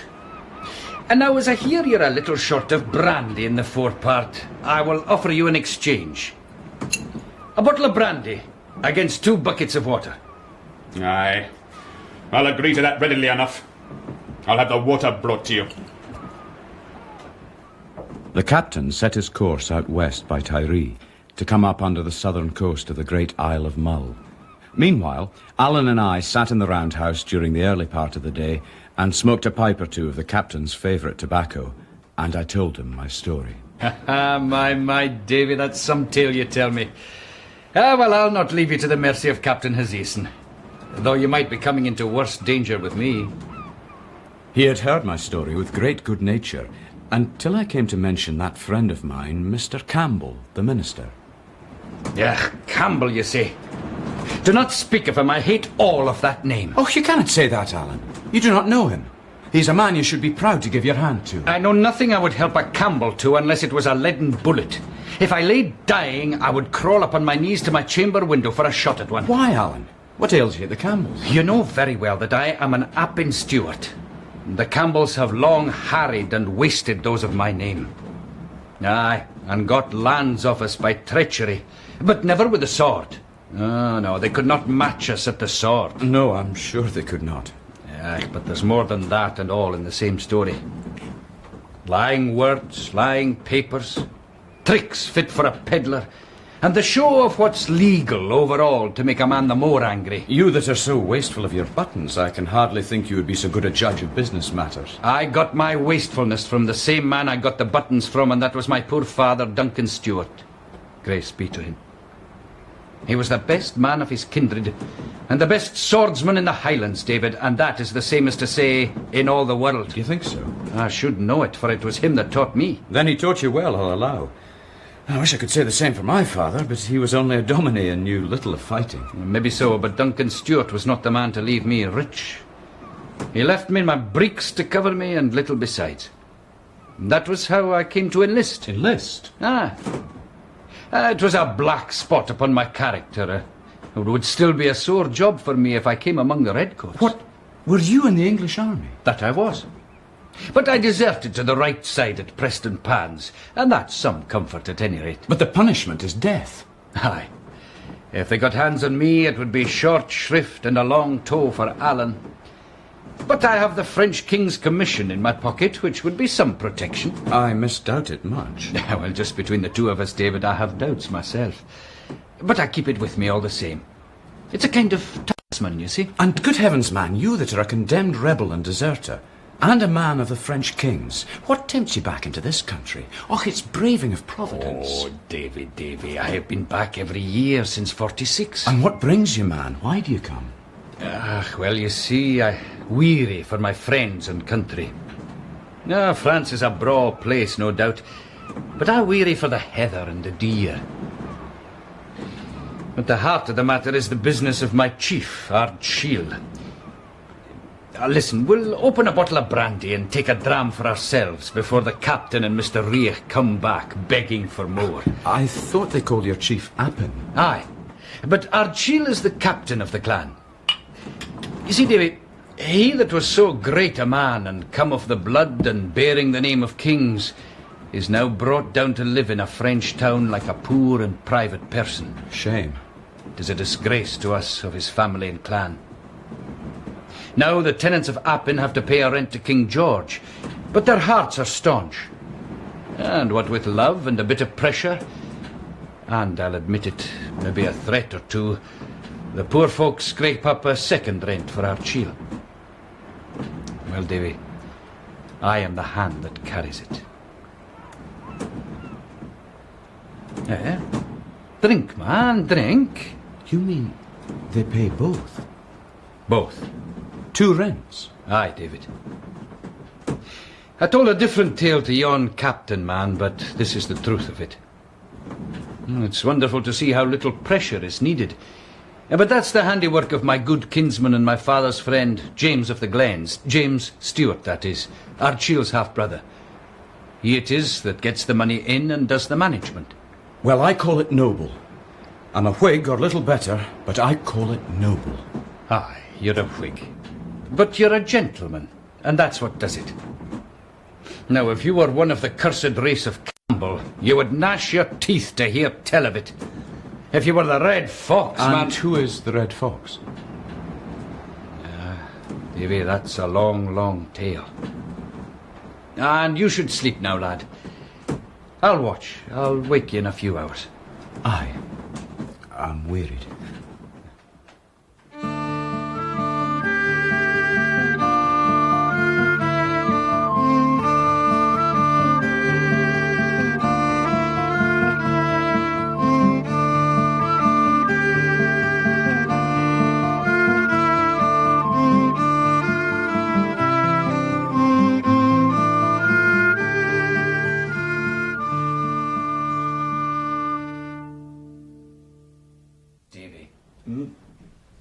Davy. Aye, but you can sleep.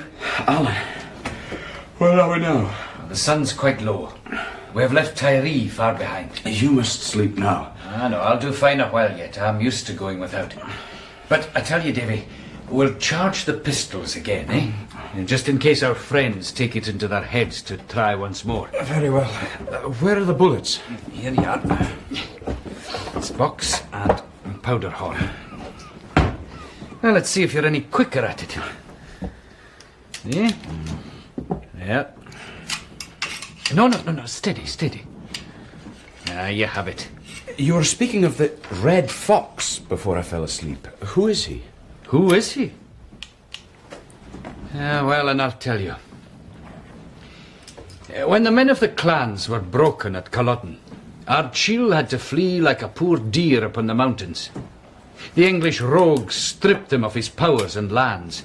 They plucked the very clothes off the backs of his clansmen, so that now it's a sin to wear a tartan plaid, and a man may be cast into jail if he has but a kilt about his legs. Oh, come on, you can do better than that, lad. You have to get a kind of rhythm going. See? Here, let me show you. Go on with your story. Oh, yes, where was I now? Oh, yes. Well, now, in there steps a man Campbell. Red-headed Colin Campbell of Glenure. Is that him you call the Red Fox? Aye, that's the fox. Will you bring me his brush? Well, in he steps and gets papers from King George to be so-called King's Factor on the lands of Appin. And at first he sings small, and his hail fellow well met with Seamus. That's James of the Glens, my chieftain's agent. But by and by it came to his ears all that I have told you. How the poor commons were wringing their very plaids to get a second rent for Ardshiel and his parents. What was it you called them when I told you? I called it noble. And you little better than a common Whig, eh? But when it came to Colin Roy, the black Campbell blood in him ran wild. He sat gnashing his teeth at the wine table. What, should a steward get a bit of bread and him not able to prevent it? Ah, Red Fox, if ever I hold you at a gun's end, the Lord have pity on you. Ah, here, lad, you take the pistols and put me in mind of murder. But what did Campbell of Glenure do? What indeed? He declared all the farms to let. You see, all the Stewarts and McCalls and the McGrobs that had 2 reds to pay offered him a better price than any Campbells in all broad Scotland. And far he sent them seeking too.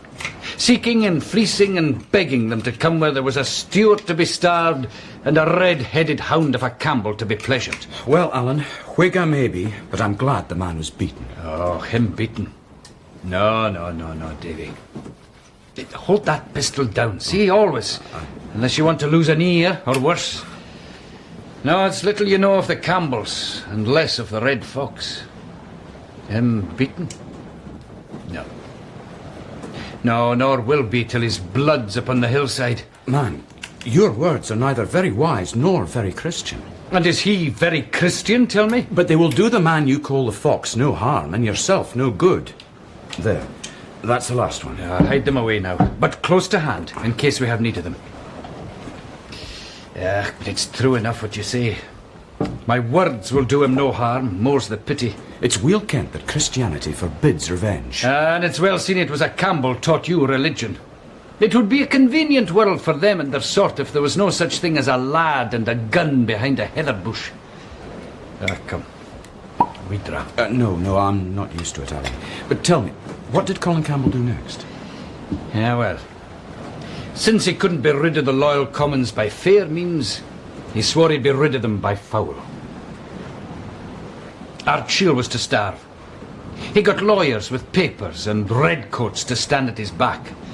And the kindly folk of that country must all pack and tramp. And who are to succeed them? Bare-legged beggars. King George is to whistle for his rents. What cares Red Colin?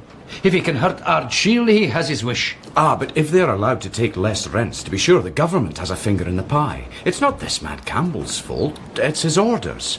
And if he killed this Colin tomorrow, there would be another factor in his shoes as fast as spur can drive. Ah, you're a good lad in a fight, but man, it's well seen you have Whig blood in you.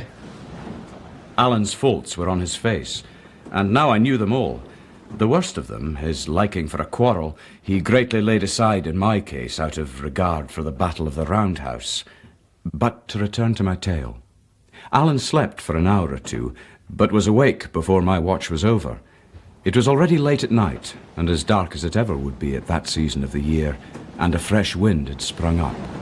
Hoseason clapped his head round the door. Here, come out and see if you can pilot. Is this one of your tricks? Do I look like tricks? I have other things to think of. My brig's in danger. Well, I'll see what I can do. Come on, Davy. Out you come with me. See there, Davy. That's Mull. And there's Ben Moore with the wee wisp of mist on the top. It doesn't seem to be such an ill night for sailing. Look, Mr. Stewart! Look there! What do you call that? The sea breaking on a reef.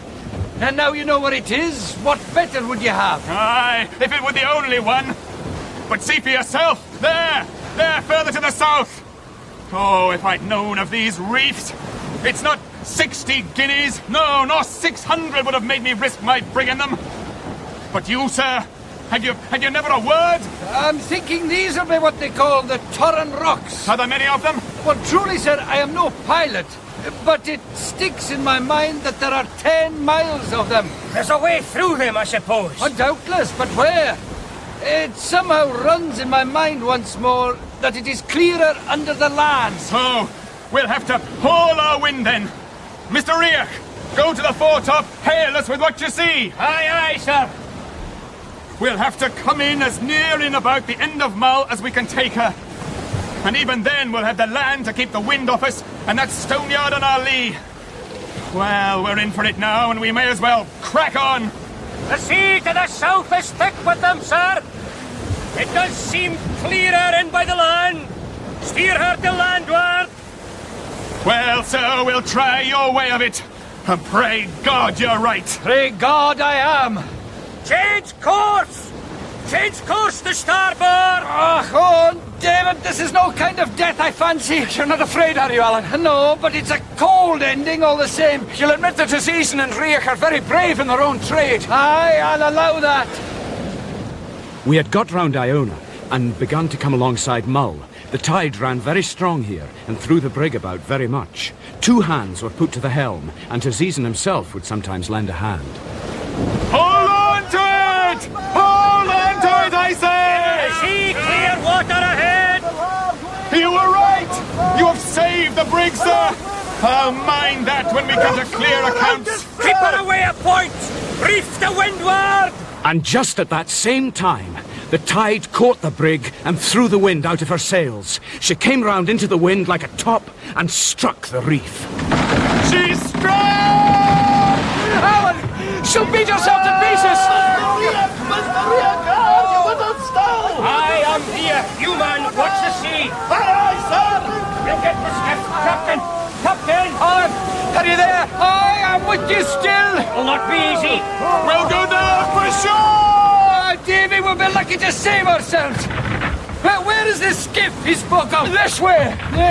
If we make the shore, we'll be at the southwest end of Mull. Arid, and the worst possible place for me.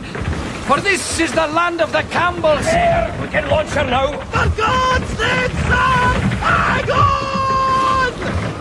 Oh my God! Hold on, Davy! Hold on to me! Alan! Alan, help me! I can't! Help me! I went over and down and drank my fill, and then came up again and got a blink of the moon, and then went down again. They say a man sinks a 3rd time for good.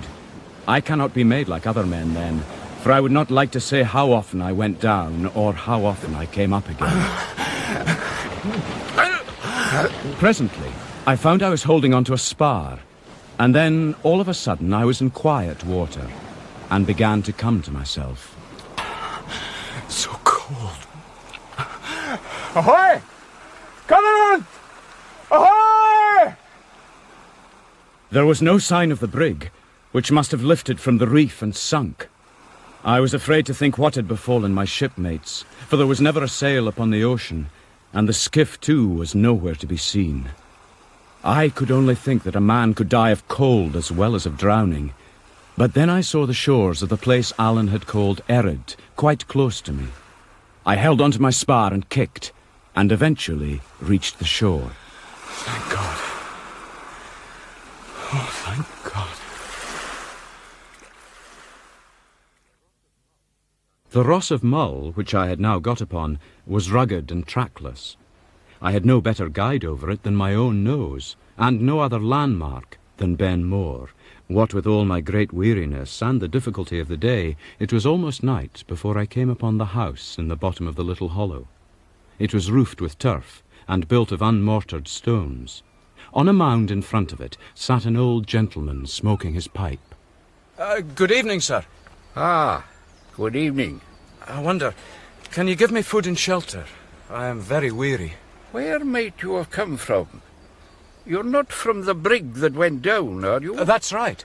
Ah, but where have you been till now? The others are all gone on ahead. Others? Were there many saved, then? Oh, yes, yes, many of them came ashore. We fed them and dried them, and away they went. Tell me, was there one dressed like a gentleman, in a fine coat? Ah, no, no. They all wore rough greatcoats. But to be sure, the first of them, the one that came alone, he wore breeches and stockings. Ah, and would he have a feathered hat as well? No, he was bareheaded, just as you are. But he had the garlic. Ah, perhaps Alan has lost his hat. It will be a great tragedy to him. He was so proud of it. But I'm very glad he's safe. Perhaps you could tell me which way he went. He is my friend. Ah, then you must be the lad with the silver button. Why, yes, I have his button. See, here. Ah, yes. Well then, I have a word for you. You are to follow your friend to his own country by Torresay. Come in, say. Come. What is your name? David Balfour. Then come in, Mr. Balfour, and share what food we have. There's oat bread and a cold grouse, and I will make you a good strong punch with my own hands, and then you will sleep well, at any rate. The house, though it was thick with peat smoke, and as full of holes as a colander, seemed like a palace to me. The punch threw me into a strong sweat and a deep slumber. It was near noon of the next day before I took the road, my spirits quite restored by good fare and good news. You have been very kind to me. Will you take some money for all your trouble? No, not at all. We'd do the same for any stranger. So, goodbye to you. Goodbye, and thank you. Thank you very much. It seemed to me that if these were wild Highlanders, I could wish my own folk wilder. At last I came to Torresay, having travelled the greater part of that big and crooked Isle of Mull in 4 days, and with little fatigue. There is a regular ferry from Torresay to Kinlochalan on the mainland. The skipper of that boat was called Neil Roy MacRob, and since MacRob was one of the names of Alan's clansmen, and Alan himself had sent me to that ferry, I was eager to come to private speech with him.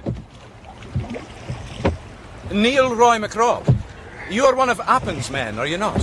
And what for no? I am seeking somebody, and it comes in my mind that you will have news of him. Alan Breck Stewart is his name. See, I can pay you for the information. Pay me? Yes. I'm very much affronted, sir. This is not the way that one gentleman should behave to another at all. The man you asked for is in France. But if he was in my sporn and your belly was full of shillings, I would not hurt a hair upon his body. I don't want you to hurt him at all. He is my friend. Friend, you say?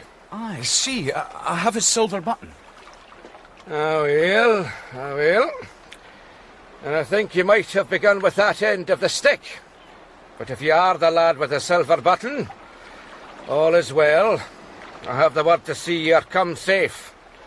But if you'll pardon me to speak plainly, there's a name that you should never take into your mouth, and that's the name of Alan Breck. And there's a thing you should never do, and that's to offer your dirty money to a Highland gentleman. I'm sorry, sir. Now, I'll tell you what you must do. You're to lie the night in Kinlochalan in the public inn. Then cross Morven the next day to Ardgour, and lie the night in the house of one John of the Claymore. Aye. The third day, you're to be set across one loch at Corran, and another at Ballachulish. And then you must ask your way to the house of James of the Glens at Aucharn. James of the Glens? Aye. And listen, young man, you must speak with no one by the way unless you can help it.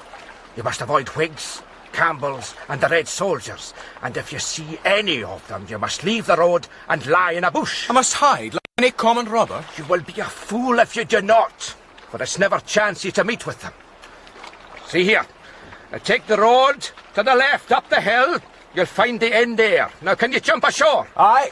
Now, mind what I told you. The inn at Kinlochalan was the most beggarly, vile place that ever pigs were stayed in, full of smoke, vermin, and silent Highlanders, and I was glad to be on the road early the next morning. Almost immediately, I overtook a little, stout, solemn man who was sometimes reading in a book and sometimes marking the place with his finger.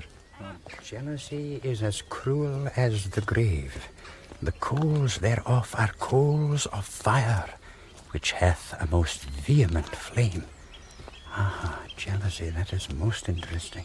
A good day to you, sir. Oh, good day. Come, Walk with me. Where are you going? To Argour, and then to Corran and Ballachulish. Oh, then we may keep each other company as far as Kingairloch. What brings you travelling, sir? I was sent out by the Edinburgh Society for Propagating Knowledge. I am a catechist. Oh, Henderland is my name. And I am David Balfour. Ah, and a Lowlander too, by the sound of it. I am. It is good to hear another Lowland voice. I'm come from Essendine. Is the minister of that parish a man called Campbell? The very same, and a good friend of mine. He's been like a father to me. Oh, I hold his work in great esteem. In fact, this is one of his books I'm reading now. Oh, it is a fine piece of work. Mr. Henderland stopped and spoke with all the wayfarers we met along the way. He told me much of his work and the people he worked among, and this put it in my mind to question him further about the Red Fox and the Appin tenants. Mr. Henderland, I've heard some talk in my travels of Colin Campbell, the Red Fox they call him, and how the Appin tenants pay 2 rents. Aye, and it's wonderful where they find the money, for their life is mere starvation. But you don't carry such a thing as snuff, do you, Mr. Balfour? No, I'm sorry, I don't. Oh, well, I suppose I'm better wanting it. Oh, but as I was saying, young man, these tenants are partly driven to it. James Stewart, that's him they call James of the Glens, is half-brother to Ard Shiel, the captain of the clan. A man much looked up to and drives very hard. And then there's one they call Alan Breck. What of him? Oh, what of the wind that bloweth where it listeth? He's here in the war, here today and gone tomorrow, aye. A fair heather cat. He might be glowering at the two of us out of yon whinbush, I wouldn't wonder at it. Oh, you'll no carry such a thing as snuff, will you? No, I'm sorry. You've asked me before, Mr. Henderland. It's highly possible. It seems strange you shouldn't carry it. Oh, however, this Alan Breck, is a bold, desperate customer and well kent to be James's right hand. His life is forfeit already. He would boggle at nothing, and maybe if a tenant buddy was to hang back, he would get a dirk in his wame. Oh, if it is all fear on both sides, I care to hear no more of it. But there's love, too, and self-denial that should put the like of me and you to shame. Aye, there is something fine about it. No, perhaps Christian, but humanly fine. Even Alan Breck, by all that I hear, is a chiel to be respected. I hear tell he's a man of some learning, skilled in all kinds of music, and a well-considered poet in his own tongue. Is he? So they say.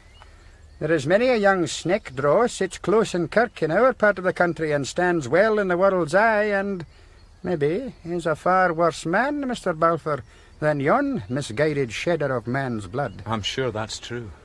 Aye. We might take a lesson by them. You'll perhaps think I've been too long in the Highlands? Not at all. I have seen much to admire among the Highlanders. Aye, that is true. It is a fine blood. But tell me, what of the King's agent? Colin Campbell. Oh, he's putting his head in a bee's bike. That's what he is about. He is to turn the tenants out by force, I hear. Yes, but the business has gone back and forth.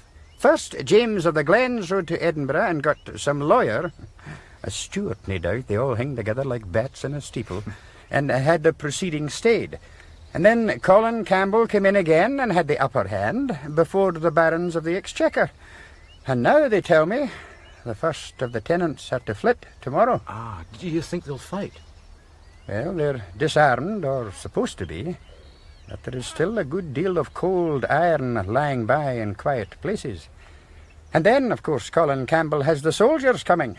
But for all that, well, if I was his lady wife, I wouldn't be well pleased till I got him home again.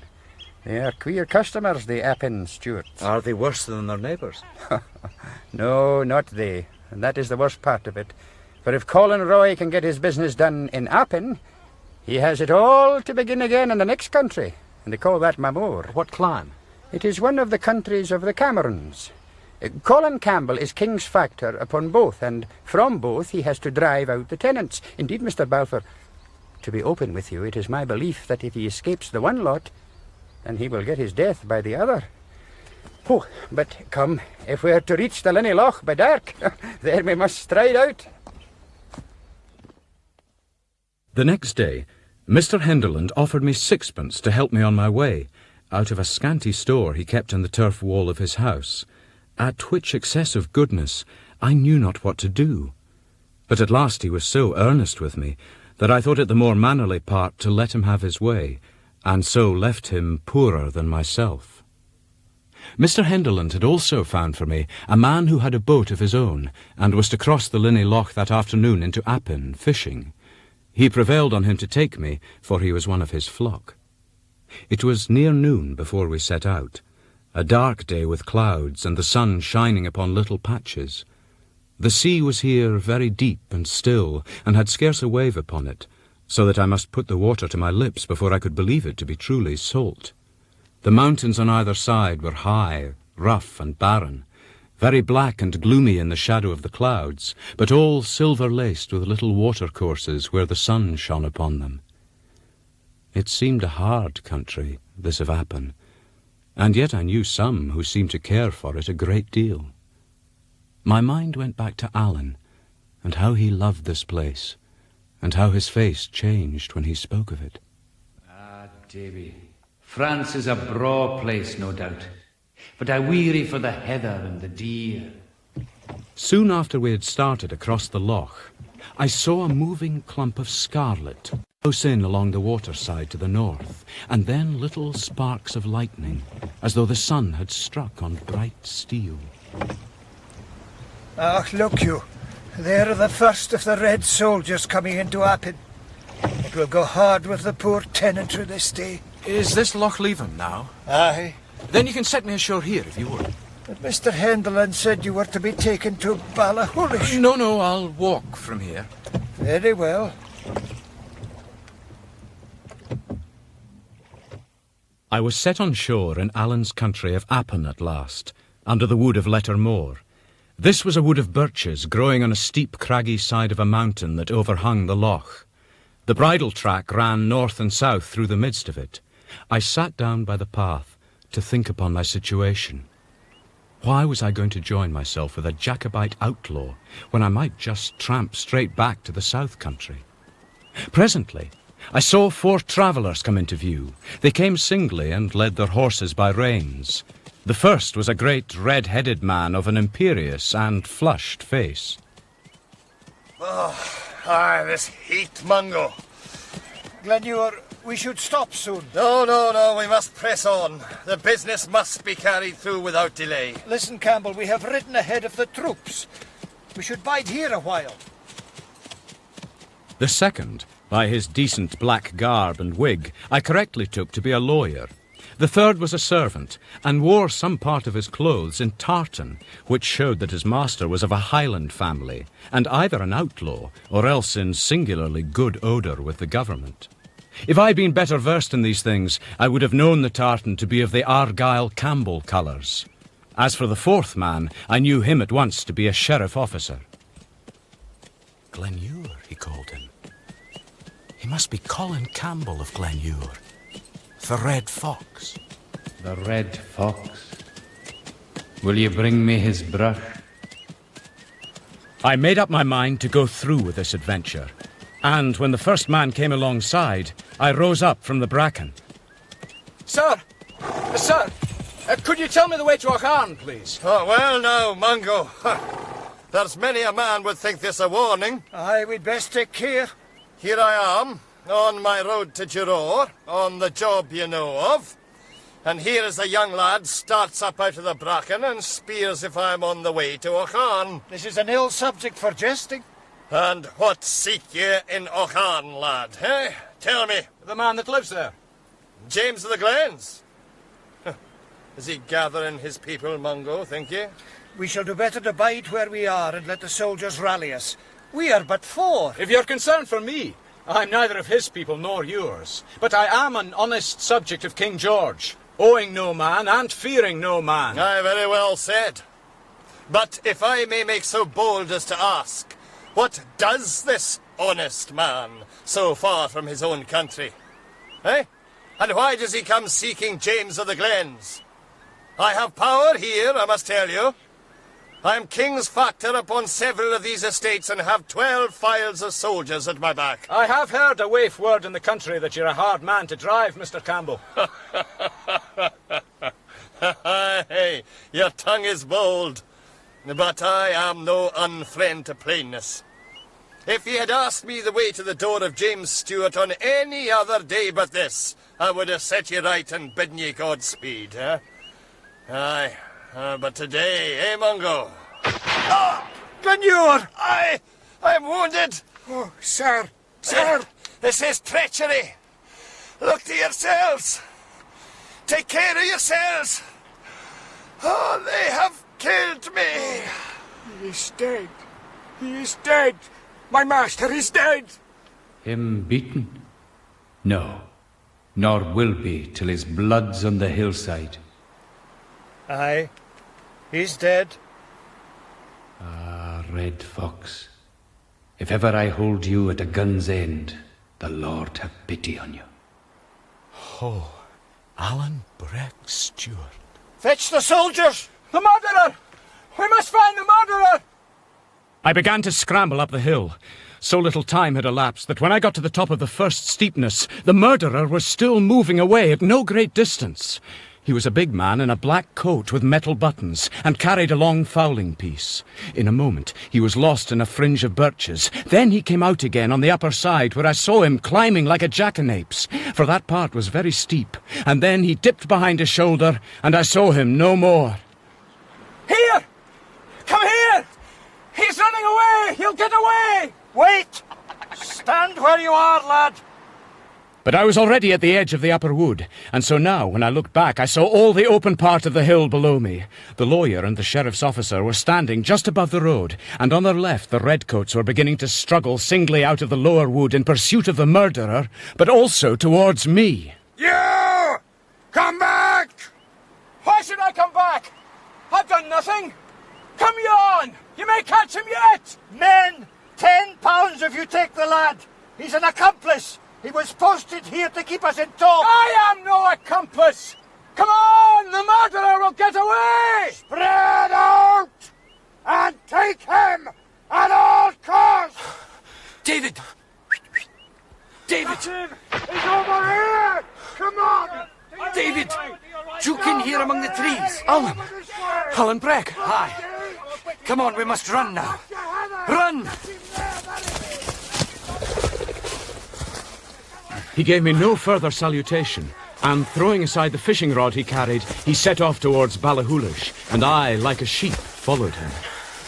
Now we ran among the birches, now stooping behind low humps upon the mountainside, now crawling on all fours among the heather. The pace was deadly. My heart seemed bursting against my ribs, and I'd neither time to think nor breath to speak with. Come on! I cannot go faster, Hush! Save your breath and run! I saw with wonder that Alan every now and then would straighten himself to his full height and look back, and every time he did so there came a great faraway cheering and crying of the soldiers. Some while later Alan stopped, clapped down flat in the heather, and turned to me. Now, it's earnest. Do as I do, and run for your life. And now, at the same speed, but with infinitely more precaution, we traced back again across the mountainside by the same way that we had come, only perhaps higher. At last, Alan threw himself down in the upper wood of Lettermore, where I had found him at the first, and lay with his face in the bracken, panting like a dog. My own side so ached, my head so swam, my tongue so hung out of my mouth with heat and dryness, that I lay beside him like one dead. Well, yon was a hot burst, Davy. Are you still wearied? No, I'm not wearied now, and I can speak. I have seen a great, ruddy, jovial gentleman struck out of life in a moment. The pity of the sight is still sore within me. Pity, is it? And have you no pity for his victims, cast out upon the mountains? Here was murder done upon the man Alan hated. Here was Alan skulking in the trees and running from the troops. And whether his was the hand that fired or only the head that ordered signified but little.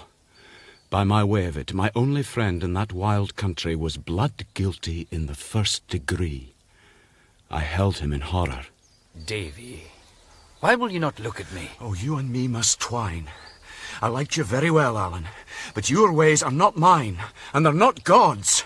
And the short and the long of it is that we must twine. I will hardly twine from you, Davy, without some kind of reason for the same. Reason? If you know anything against my reputation, it's the least thing you should do for old acquaintance' sake to let me hear the name of it. Alan, what is the sense of this? You know fine what I mean. Davy, did you ever hear tell of the story of the man and the good people? No, nor do I want to hear it. Well, with your permission, Mr. Balfour, I will tell it you, though. Now, the man was cast upon a rock in the sea, the Skerry Vore, where the good people were used to come and rest on their way across to Ireland. I am in no mood for children's tales, Alan. Bear with me, for the sake of our friendship. Friendship? I hardly know you now. Then listen, and know me better. Well now, it seems that the man cried so sore, wanting to see his little bairn before he died, that at last the king of the good people took pity on him, and sent someone flying to fetch the bairn, and laid it in a wee bag, beside the man where he was sleeping. So when the man woke, there was a wee bag beside him, and something in the inside of it that moved. Oh, Alan, what is this story to do with me and you? Hush now, hush now. Well, it seems that he was one of those gentry that I think the worst of things, and he struck his dirk through that wee bag before he opened it. And there was his own bairn, dead. Well, I am thinking to myself, Mr. Balfour, that you and the man are very much alike. Are you telling me you had no hand in this murder? I will tell you first of all, Mr. Balfour of Shaw's, as one friend to another, that if I were going to kill a gentleman, it would not be in my own country, to bring trouble upon my clan. And I would not go without a sword and gun and with a long fishing rod in my hand. Well, that's true. Aye. And now, will I take my dirk and swear on the holy iron that I had neither art nor part, act nor thought in it? Oh, no, Alan. Oh, thank God. Here's my hand. No, I won't take your hand. You've made a great deal of work and upset about a Campbell, I think. They are not so scarce that I know. But you cannot justly blame me for suspecting you. For you know very well what you told me in the brig. Aye. Aye, I'll own I was a wee bit extreme in the brig. But the temptation and the act are different. I thank God again for that. We may all be tempted. Oh, but to take a life in cold blood, Alan. Aye, but whose life? I cannot pretend I find it any great tragedy, David, save in the retribution it may bring on all our heads. But do you know who did it? Do you know the man in the black coat? No. Now, I have no clear mind about his coat, but it sticks in my head that it was blue, not black. Blue or black? Did you know him? Ah, well, I couldn't just conscientiously swear to him. He went very close by me, to be sure. But it's a strange thing that I should just have been tying my brogues at that moment. Can you swear that you don't know him, Alan? No, not yet. But I have a grand memory for forgetting, Davy. And yet there was one thing I saw clearly. You exposed yourself and me to draw the soldiers. Oh, it's very likely. And so would any gentleman. But we were falsely suspected. Oh, aye, and them that haven't dipped their hands in any little difficulty should be very mindful of them that have. And that is the good Christianity. Do you think so? Aye. For if it were the other way round, and the lad whom I couldn't just see had been in our shoes and we in his, I think we would be a good deal obliged to him ourselves if he would draw the soldiers. Alan, you are in good faith, are you not? You would sacrifice yourself for what you see as your duty. Aye, and so would any gentleman. Well, I'll not say it's the Christianity as I understand it, but it's good enough for me. And here, I offer you my hand for the second time. Ah, then take both of mine, Davy. Surely you must have cast a spell upon me, for I can forgive you anything. Aye, but listen, Davy. We have not much time to throw away. We must both flee. For I am a deserter, remember? And the whole of Appin will now be searched for me. And you too, because you are now involved in the murder, whether you like it or not. Oh, but I've no fear in the justice of my country. As if this was your country. Or as if you would be tried here in the country of the Stuarts. It's all Scotland. Oh, man, I whiles wonder at you. This is a Campbell that's been killed. We'll be tried at Inverera, the Campbell's head place, with 15 Campbells in the jury box, and the biggest Campbell of all, that's the Duke, sitting cocking on the bench. Justice, Davy. The same justice by all the world as Glenure found a wee while ago by the roadside. You're unjust to the Duke of Argyll. For all he's a Whig, he is a wise and honest nobleman. Hoots, the man's a Whig, no doubt. But I would never deny he was a good chieftain to his clan. And what would his clan think if there was a Campbell shot, and nobody hanged, and their own chief, the Justice General? But I've often observed that you low country bodies have no clear idea of what's right and wrong. No, we're in the Highlands, Davy. And when I tell you to run, take my word and run. No doubt it's a hard thing to skulk and starve in the heather, but it's harder yet to lie shackled in a redcoat prison. Where should we flee? To the lowlands. Well, indeed, I am impatient to get back and have the upper hand of my uncle. And if you're right, and there is no question of justice... None at all. Of all deaths, I would truly least like to die by the gallows. But if the Highlands are covered with troops, how can we escape? A bare hillside is like all one road. If there's a sentry at one place, you just go by another. And then the heather's good. And everywhere there are friends' houses and byres and haystacks. But the redcoats are all around us. A soldier covers no more of the country than his boot soles. But mind you, Davy, we must lie bare and hard, and brook many an empty belly. Our bed shall be the moorcocks, and our life shall be like the hunted deer, and we must sleep with our hands upon our weapons. I'll chance it, Alan. I'll go with you. Aye, but you shall tagle many a weary foot if you do. And I tell you this at the start, for it's a life that I know well. But if you ask me what other chance you have, I answer none. Either take to the heather with me, or else hang. And that's a choice very easily made. I know. Let's take another keek at the redcoats. Looking out between the trees, we could see a great side of a mountain running down into the waters of the loch. Away at the far end, towards Ballahoolish, little wee red soldiers were dipping up and down over hill and howe, and growing smaller every minute. They stuck to the trail, and doubtless thought that we were very close in front of them. They'll be gay weary before they've got to the end of that employ. And so you and me, Davy, can sit down and eat a bit and breathe a bit longer and take a dram from my bottle.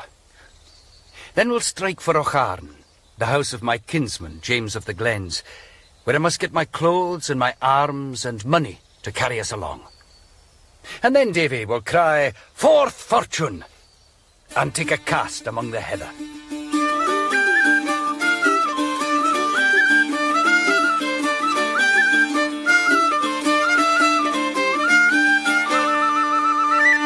Night fell as we were walking, and the clouds settled in and thickened so that it was, for the time of the year, extremely dark.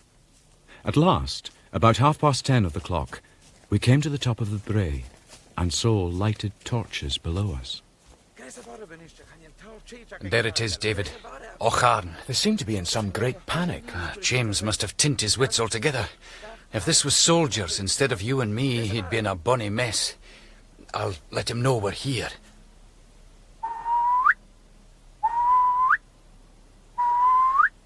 Come, we'll walk down the brae. Alan Breck, you're welcome to my house. Oh, but this has been a dreadful business. It will bring trouble on the country. I know that fine, for we saw it happen. You saw it? Aye. We had no hand in it, but who's to believe that? Lord help us all, then. Hoots, man, you must take the sweet with the sour. Colin Roy Campbell of Glenure is dead. You must be thankful for that. Aye, and by my troth, I wish he was alive again. The accident fell out in Appin. Mind you that, Alan. Aye, aye. It's Appin that must pay. That's true enough. And we must have all things straight. We're digging the big guns and swords into the moss, you see. Here, James. Look after this young man while I put my own clothes on. Come into the kitchen with me, sir.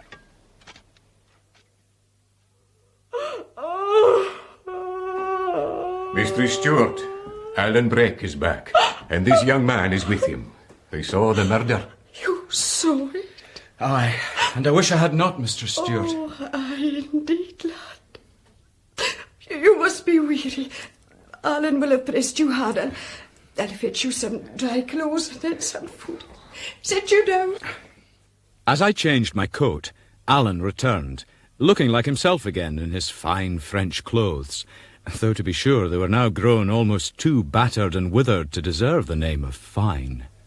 Well, young man, you've changed your coat, and we're sorely in need of it. And you have a pair of brogues, too. You must each have a sword and pistols. But I cannot use a sword. You must have one. And a bag of oatmeal and a bottle of brandy, too. Have you money? I have but a few pennies of my own. I have about 2 guineas. I cannot scrape much together now. See here. This is all I have to give you. It is well received, James Stewart. You must find a safe bit somewhere nearby and get word sent to me. They're sure to get wind of you, sure to seek you, and by my way of it, sure to lay on you the weight of this day's business. Oh, no. He speaks nothing but the truth. If it falls on you, it falls on me, that I am your near kinsman and harboured you while you were in the country. And if it comes on me, it would be a very painful thing for our clan if I was to hang. Don't speak of it, James. What would I do without you? Don't speak of it. It would be an ill day for Appin. Aye. You'll see that I have to get a paper out against you myself. You cannot. I, you, and your friend from the Lowlands too. James Stewart. Aye, I will. But, man... It's a sore thing to do between such near friends. But if I get the blame of this dreadful business, I'll have to fend for myself, man. Do you see that? Aye, I see that. And you'll have to be clear of the country. Aye, and clear of Scotland. But this is Uncle Hart and me that brought him here. Now, Alan, man, look things in the face. Mungo Campbell, the lawyer, will be sure to paper him. So what matters if I do too? And then, Alan, I am a man that has a family, and it'll be a jury of Campbells. Aye. But there's one thing anyway. Nobody knows his name. Nor yet shall they, Alan. I couldn't well do less than say the clothes he was in, what he looks like, and his age. I wonder at you. Would you sell the lad with a gift? Would you change his clothes and then betray him? He's right. We have given him these clothes, James. No, not the clothes he has now. The ones he took off. The ones Mungo saw him in. His old clothes. Well, young sir, what say you to that? I have very little to say. I'm a perfect stranger to all this dispute.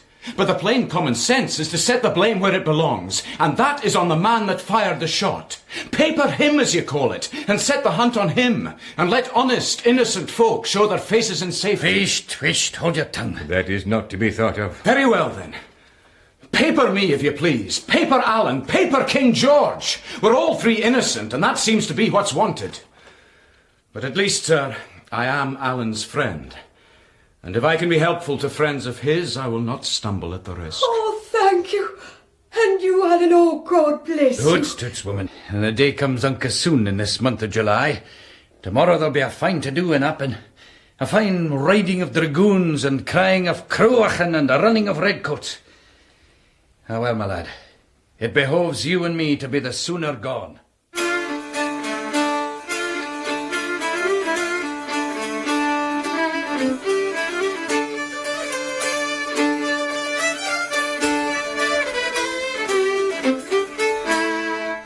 Kidnapped by Robert Louis Stevenson and dramatised by Catherine Tchaikovsky, starred Robert Docherty, Henry Stamper, Paul Young, Ian Stewart, Brown Darby, Rose McBain, Ian Agnew, Sandy Nielsen, David Rintoul, Jonathan Battersby, Ray Dunsire, John Carmichael and Billy Riddoch. The director was Marilyn Imrie.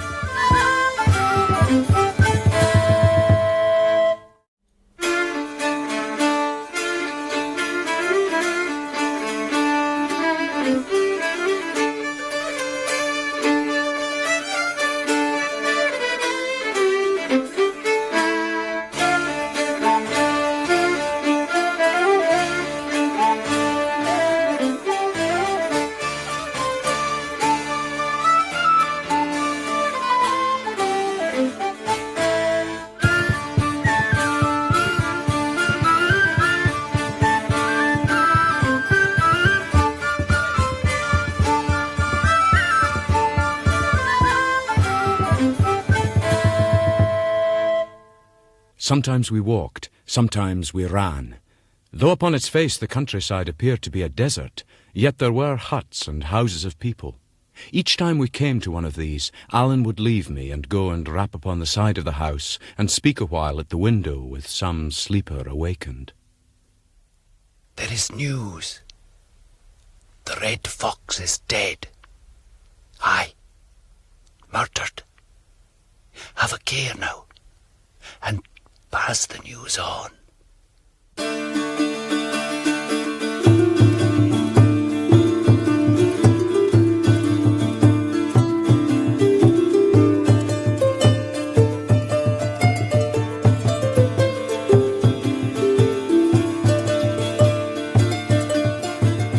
For all our hurry, day began to come in while we were still far from shelter. It found us in a deep valley strewn with rocks and where ran a foaming river. It was Glencoe, where the massacre was in the time of King William. Oh, this is no fit place for you and me. This is a place they're bound to watch. We must cross the river. How? By jumping, of course. Where? Into the middle. See the big flat rock there? Aye. So, come on, Davy. Jump! That was well done. Now, over to the other side. One more leap will do it. But Alan, if we fall, we shall be drowned. And if we stay, we shall be killed. We must jump. I cannot. If you think about it, you'll be lost. Here, drink. Drink a good mouthful of the brandy. That's it. No, more. No, I still cannot. Then hang or drown, for I can. No! Come on, Didi. You now. It must be now. I have you. That's it. That's it, Davy, lad. Oh, thank God. Now, run! And I staggered to my feet and ran. I had been weary before, but now I was sick and bruised and partly drunken with the brandy. When at last Alan paused under two great rocks that stood leaning together, it was none too soon for David Balfour.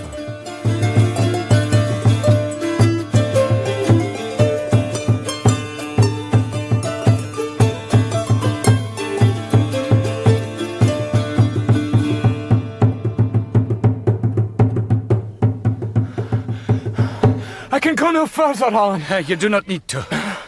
We must just climb. It is all of 20 feet high. And we must reach the top. And quickly, too. Well, now, we can't jump up. So I must first stand on your shoulders and scramble up, and then I can let down my leather belt and help you. Very well. Well, now, Davy.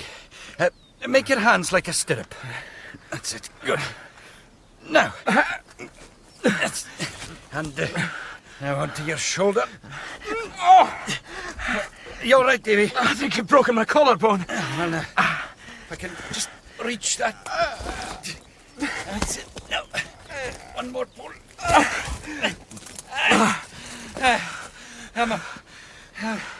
You now.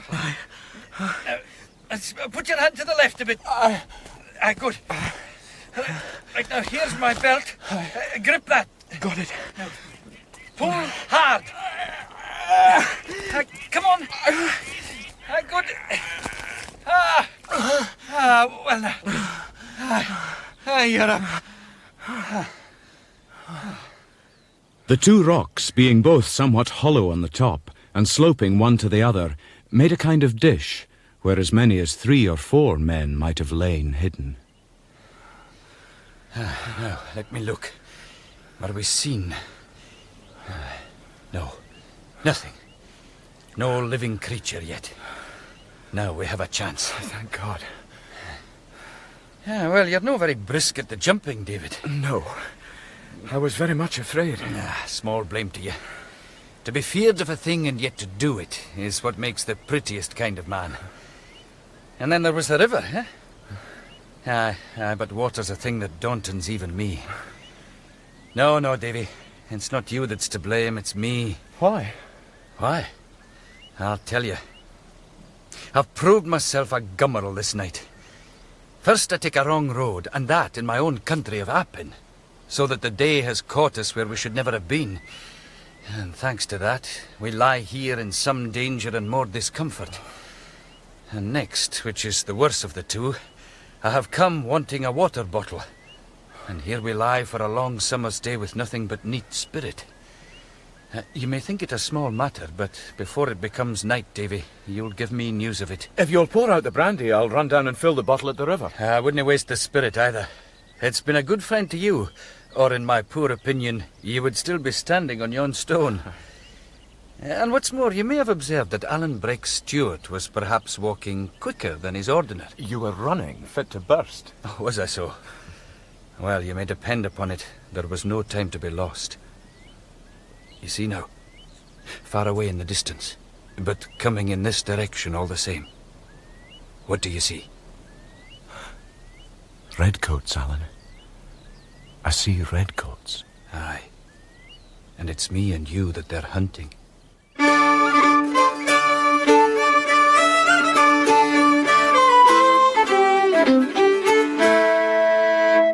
The redcoats were still some distance off when I fell asleep, while Alan lay watching. A little peaty earth had drifted in between the top of the two rocks, and some bracken grew there to be a bed to me. He's dead. Murder. Murder. Wish, Davy, wish. What? What's wrong? You were talking in your sleep. Oh. Are they come nearer? See for yourself.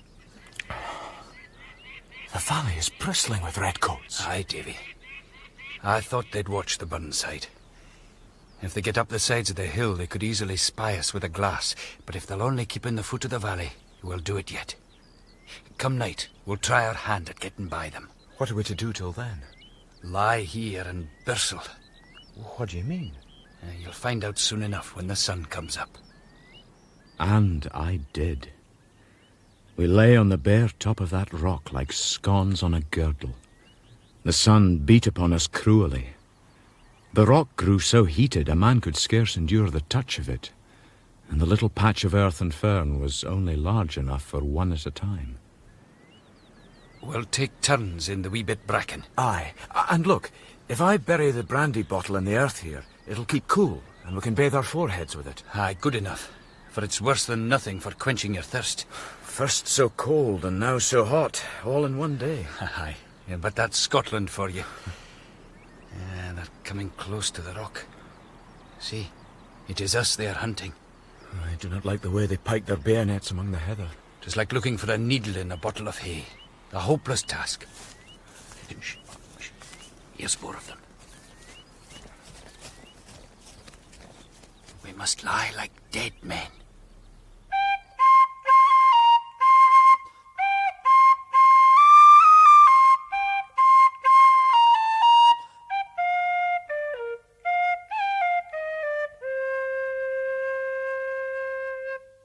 See, there is shade now on the east side of the rocks. We'll be sheltered from the soldiers there too. They're all on the west side. Do you think we can risk it? As well one death as another. Now, I'm away down. Follow me, but quietly. Aye. I followed him at once, and instantly fell all my length, so weak was I. Here we lay for an hour or two, aching from head to foot, and quite open to the eye of any soldier who should have strolled that way. None came, however, and presently we began to get a little strength. Listen, David, are you awake? Yes, and I'm so thirsty. The soldiers are lying close along the riverside. I think we should make a start. Keep close behind me. The soldiers stood dozing at their posts, or only kept a lookout along the banks of the river, so we drew steadily away from their neighbourhood. You must watch where you're settling your feet, Davy.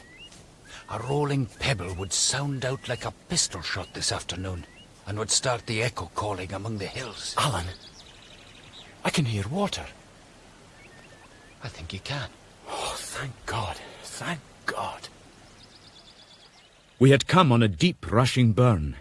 The banks hid us from view, and I cannot tell which was the more pleasant, the great shock as the cool stream went over us, or the greed with which we drank of it. Oh, man, that's good. Oh, spring water. I was parched. Tell me, Alan, what happened to you when the ship struck? Tell me that. Oh, well, I ran to the bulwarks as soon as the wave passed. I saw you, lost you, and saw you again. At last I saw you clinging to a spar of wood, and that put me in some hope that you'd maybe get to land after all. And so I left messages for you, and arranged that you should be conveyed to Appin. And they were left, for I found my way. How did you leave the brig? Oh, we had to take to the skiff. We started to pull for the shore, and we were not 200 yards away when there came a third great wave. The brig lifted clean over the reef. Her canvas filled for a moment, and she seemed to sail. But presently she drew down and down, and the sea closed over her. Aye. Well, that must have been terrible. Oh, man, Hoseyson was like a fiend once we were ashore. He cried to his men to take me, for the loss of the brig was my fault, and besides I had a great sum of money on me. Aye. So there I was, no rock to set my back to, and they began to spread out and come behind me. And I was not there to stand with you. But the little red-headed man, I've no mind of his name. Riech. Riech. Well, he cried to me to run, and I ran. The last that I saw, they were all in a knot upon the beach, like folk that were not agreeing very well together. The fists were going, and I saw one man go down like a pair of breeks, but I thought it would be better not to wait. You see, there's a strip of Campbell's in that end of Mull, which is not very good company for a gentleman like me. Aye, you told me. So, if it hadn't been for that, I'd have waited and looked for you myself, but I set my best foot forward, and wherever I met with anyone, I cried out there was a wreck ashore. Oh, man, they didn't stop to fash with me then. Should have seen them linking for the beach. And when they got there, they found they'd had the pleasure of a run, which is always a good thing for a Campbell.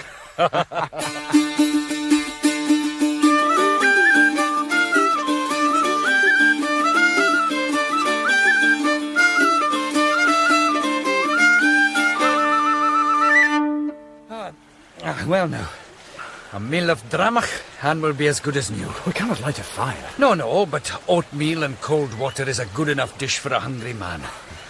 And we'll wait for nightfall, and then we'll be off again.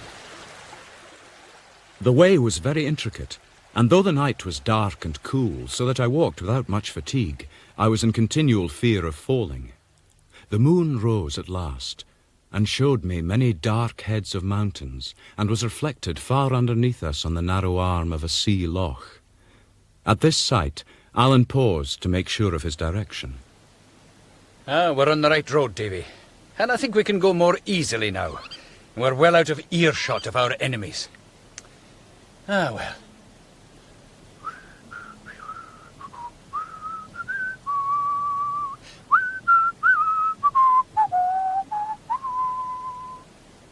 Come on, Davy, man. Lilt it with me. You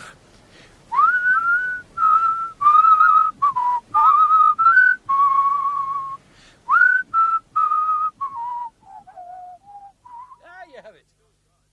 It was still dark when we reached our destination, a cleft in the head of a great mountain with water running through the midst, and upon the one hand a shallow cave in a rock. The cleft was the Hugh of Corrinakich, and it was on the whole a pleasant place. The 5 days we lived in it went happily. We'll make a bed of heather bushes in the little cave, Davy, and sleep a while. If I remember rightly, there's a place at the turning of the glen. Do you see it there?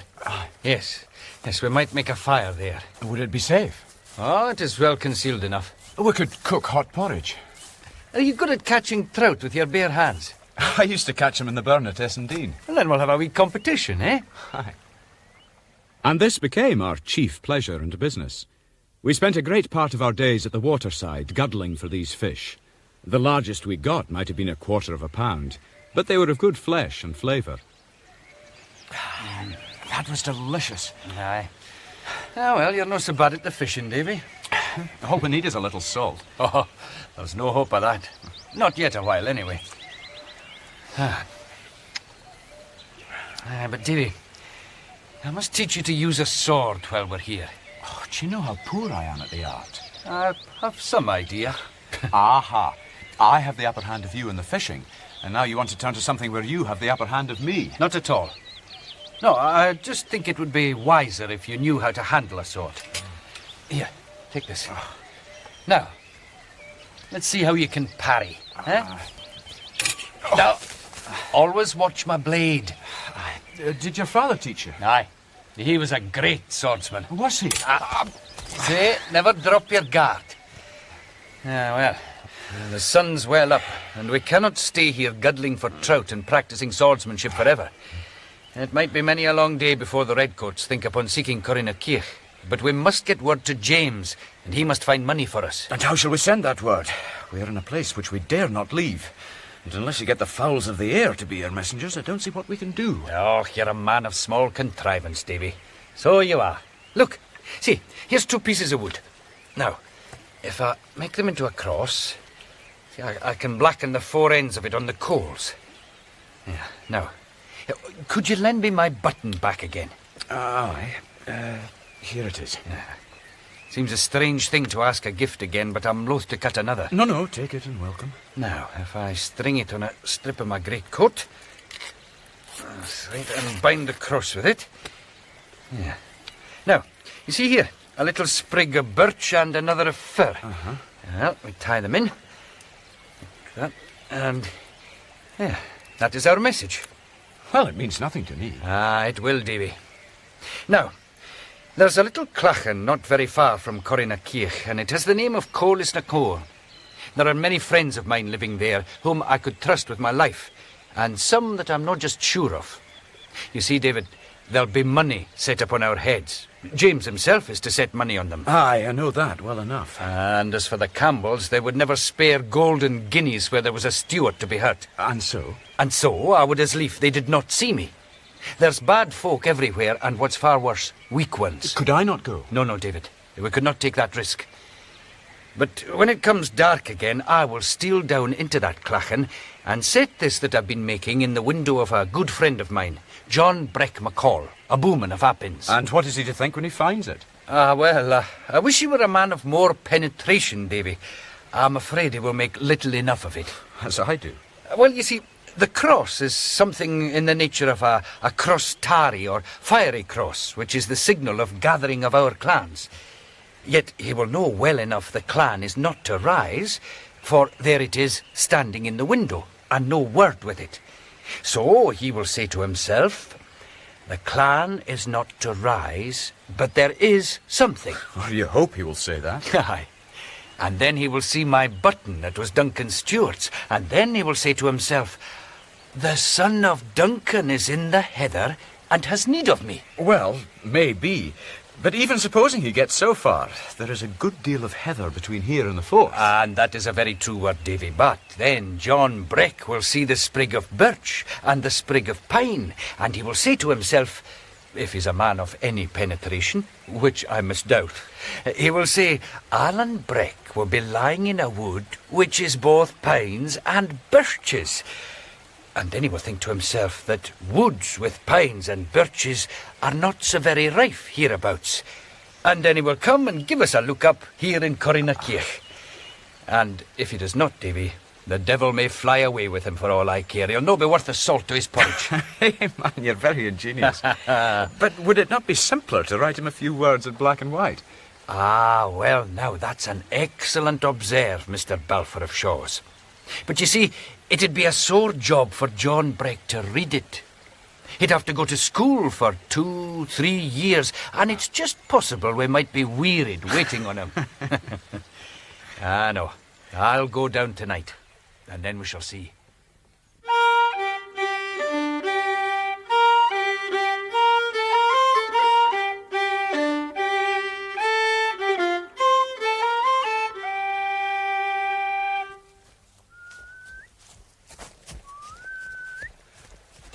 Here I am. Nobody saw you? I don't think so. But it troubles me. For the dogs barked and folk ran out of their houses, and I thought I saw a redcoat come to one of the doors. We'd best keep a close lookout in the borders of the wood, so that if it is the redcoats, we should have time to get away.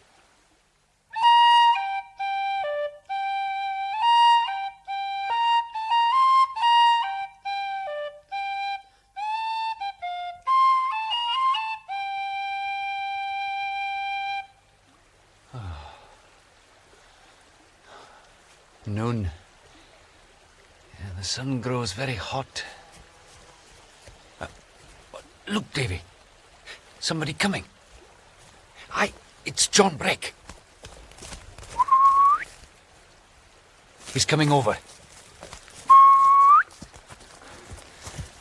Alan Breck. I got your message. What do you want? Will you take a message for us? To my kinsman and yours, James of the Glens. A message? No, I would forget. It's just a short message, man. I tell you no.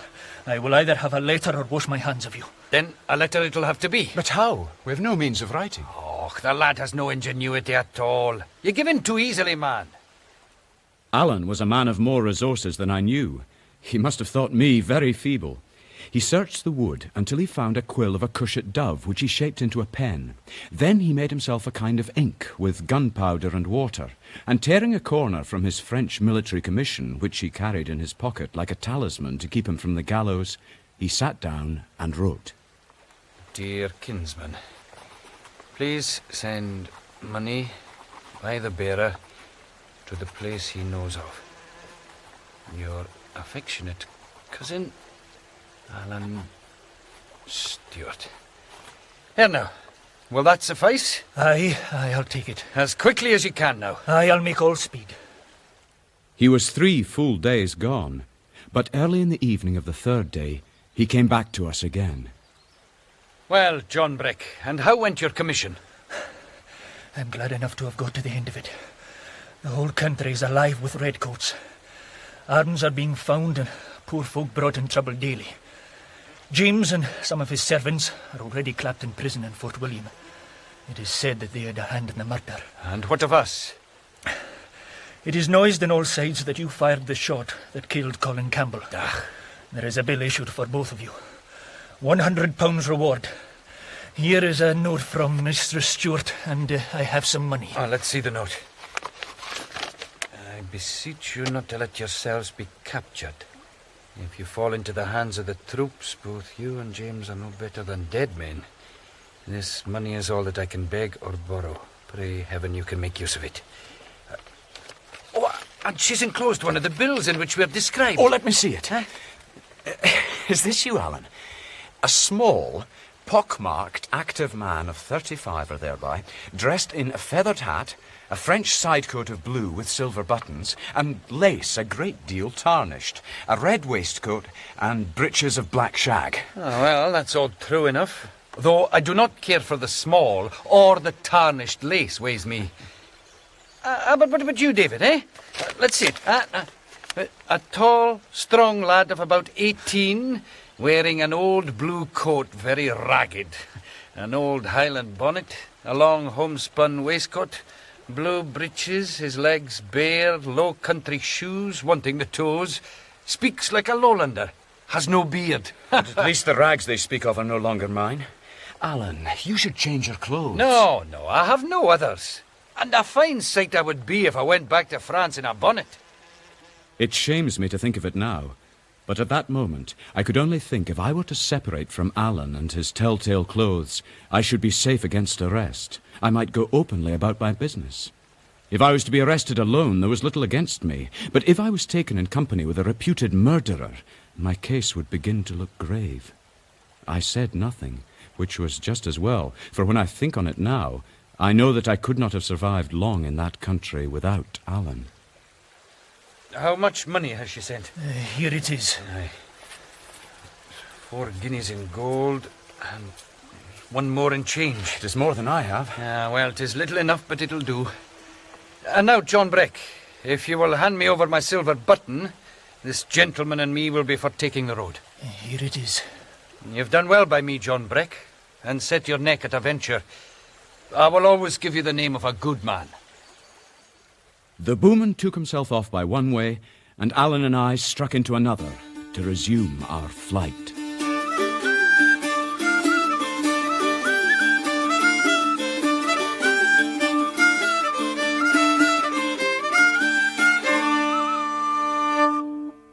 More than 11 days of incessant hard travelling brought us early in the morning to the end of a range of mountains.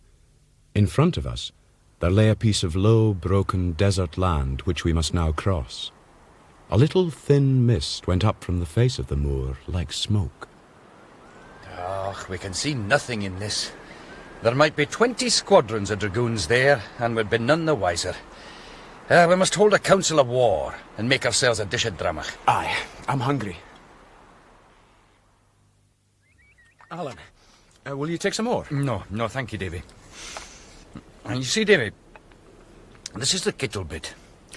Now, shall we lie here till it comes night, or shall we risk it and stave ahead? Well, I am tired indeed, but I could walk as far again if that is all. Ah, but it is not. Nor yet the half. You see, this is how we stand. Appin's fair death to us. And to the south it's all Campbell, and not to be thought of. To the north, well, there's no muckle to be gained by going north. Neither for you that wants to get to the Queen's Ferry, nor yet for me that wants to get to France. Well then, we'll can strike east. Let it be east then. Ah, well then, east, you see, we have the moors. Once there, Davy, it's mere pitch and toss. Out on yon bald, naked, flat place, where can a body turn to? See, let the redcoats come over the hill, they can spy you miles away. And the sorrows in their horses' heels, they would soon ride you down. It's no good place, Davy. And I'm free to say it's worse by daylight than by dark. Alan, hear my way of it. Appin's death for us. We have none too much money, nor yet meal. The longer they seek, the nearer they may guess where we are. It's all a risk. But I give you my word to go ahead until we drop. Davy, there are whiles when you're altogether too canny and whiggish to be company for a gentleman like me. But there come other whiles when you show yourself a metal spark. And it's then, Davy, that I love you like a brother. Aye. Oh, but how wild and waste the country looks. At least it's clear of redcoats. That's true enough. Well, we must keep to the hollow parts of the moor. And we must crawl, Davy.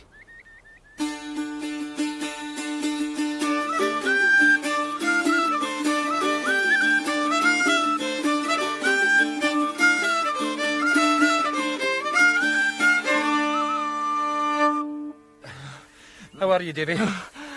I'm dead with fatigue. Is there any more water? No, none. It's near enough noon and we must rest. Here, with the heather stick. I'll take the first watch and you can sleep.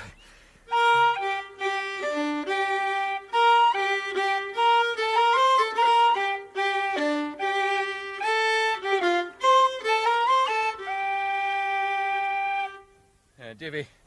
Wake up, Davy. And see, I put a sprig of heat in the ground to serve as a clock.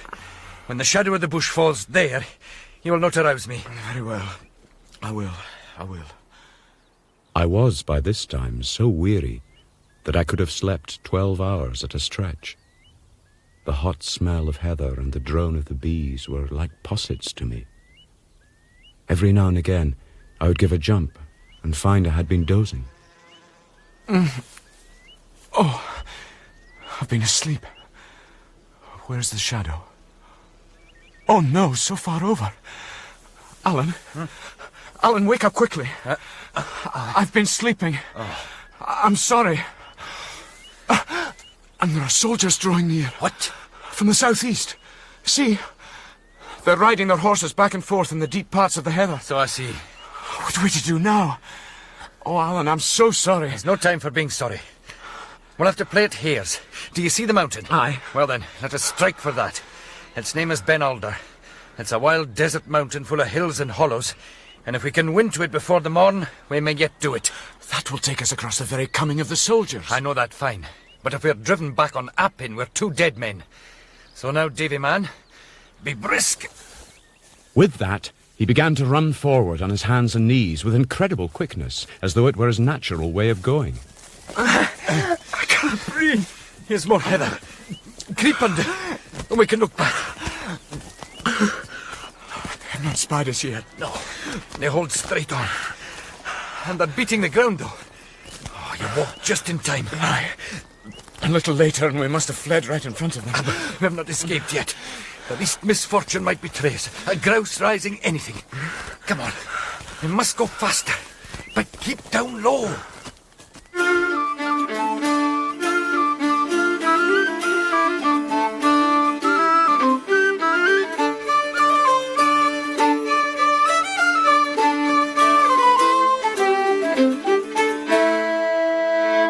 Alan's breath cried and whistled as it came, and his voice sounded like nothing human. Yet he seemed in no way dashed in spirits, nor did he at all abate in his activity, so that I was driven to marvel at the man's endurance.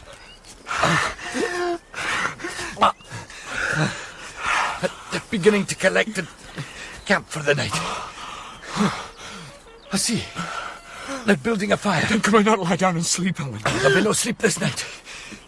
From now on, these dragoons of yours will keep the crown of the moorland, and none will get out of Appin but winged fowls. And we got through in the nick of time, and we must not jeopard what we've gained. Where must we go from here? And when the day comes, it shall find you and me in a fast place on Ben Alder. Alan, it's not the want of will. It's the strength I want. If I could, I would. But as sure as I'm alive, I cannot. Very well, then. I'll just have to carry you. You're jesting. I'm in dead earnest, man. You shame me, Alan. Head away. I'll follow.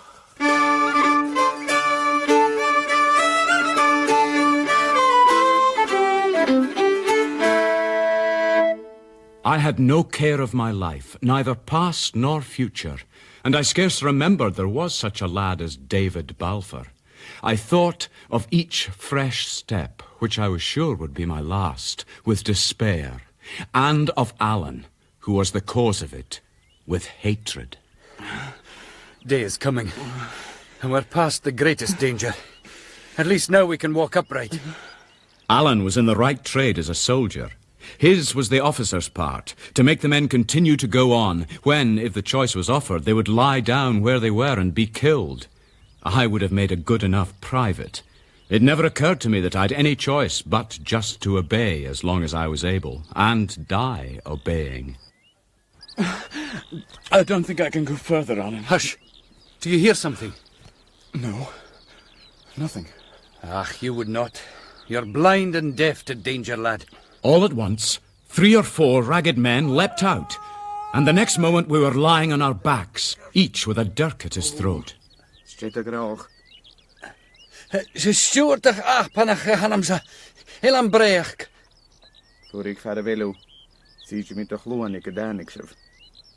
Then the dirks were put up, our weapons were taken away, and we were set face to face, sitting in the heather. Who are they, Alan? Do you know them? They're Clooney Macpherson's men. We could not have fallen out better. We'll just abide here till they can get word to the chief of my arrival. Clooney Macpherson, was he not chief of the clan Vorich? Aye, and one of the leaders of the Great Rebellion. I supposed him long ago in France with the others. Is he still here? Aye, he is. Still in his own country and kept by his own clan. King George can do no more. Well, listen, Davy. I'm rather wearied. I would like fine to get a sleep. With that, he rolled on his face in a deep heather bush and seemed to sleep at once. There was no such thing possible for me. I had no sooner closed my eyes than my body seemed to be filled with whirring grasshoppers. I must open my eyes again at once and tumble and toss and sit up and lie down. That was all the rest I had, until Clooney's messenger returned. Be Clooney Tullicher Fechking, Nagachi Hain. Shug. Now, Davy, up you get. Clooney will be glad to receive us, it seems. It was a good sleep. I was sorely in need of it. And now I'm hungry. I'm not hungry. I couldn't think of eating. Are you well, Davy? I saw Alan knitting his brows at me, and supposed it was in anger, and that gave me a pang of light-headed fear, like a child might have. I'm sorry, Alan. I'm sorry. Ah, and I'm a fool. Here, the lad's not well. You'll need to carry him. Kujicha. Shug, I'll take you round.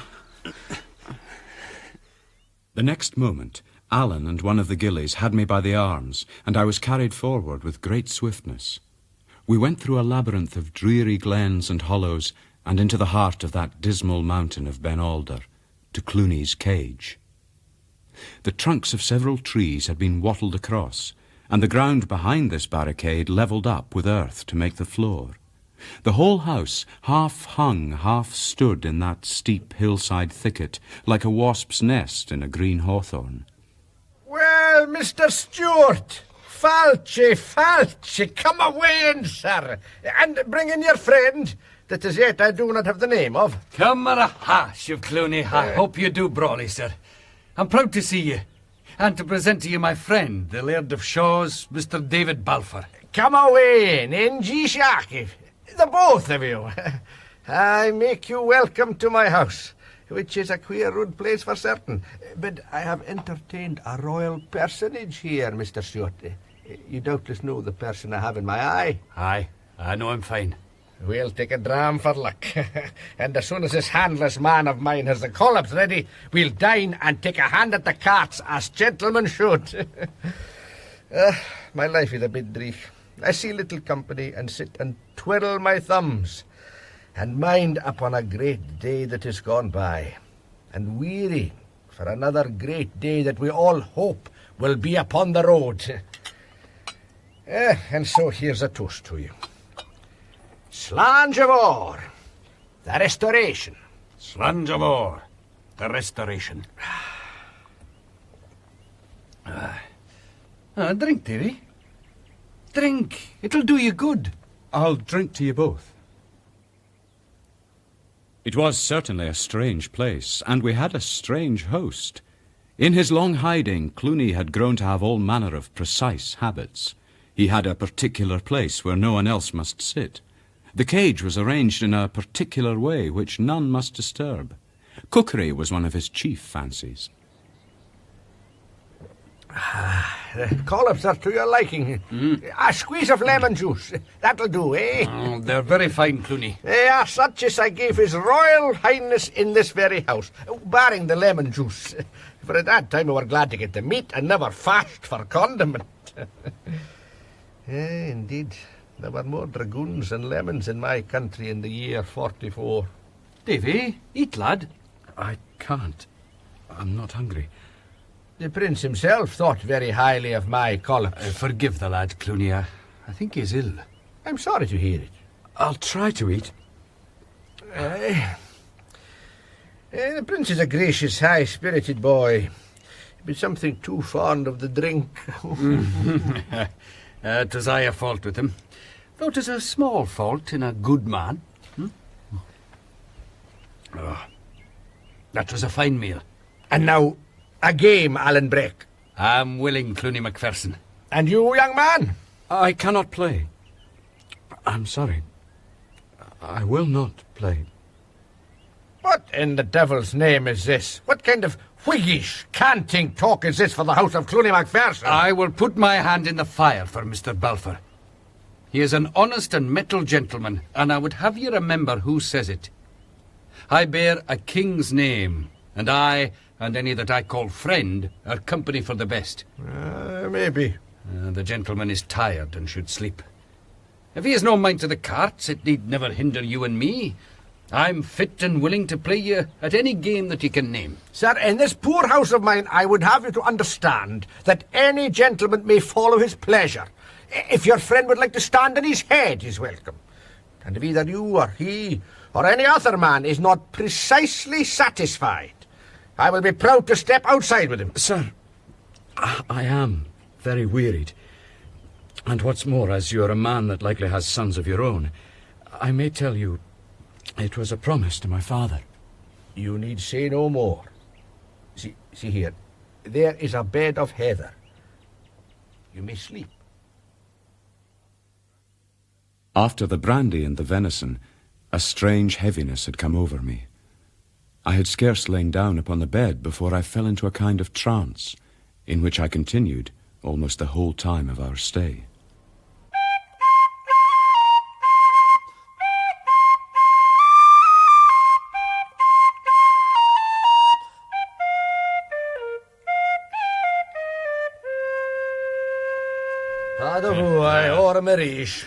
The luck is with you tonight. So it seems. Another game? Surely. Deal, man. Sometimes I was broad awake. Sometimes I only heard voices. I must have spoken or cried out. Yet I was conscious of no particular nightmare, only of a general black, abiding horror. Davy? Davy? Are you all right, man? You must eat. No, I cannot. Leave me alone. I was conscious of a great glittering pile of money, 60 or 100 guineas. But I knew that Alan had no more than 5, and I wondered, where had it come from? You have the luck of the devil, Clooney. No, I'll not stop now. I'll be damned first. Damned? Davy? Davy, could you lend me some money? What for? Why do you need money? Oh, just for a loan. And why? Why do you want it? Oh, Davy, you wouldn't grudge me a loan, would you? All right. Take my money and leave me alone. I don't care, only leave me alone.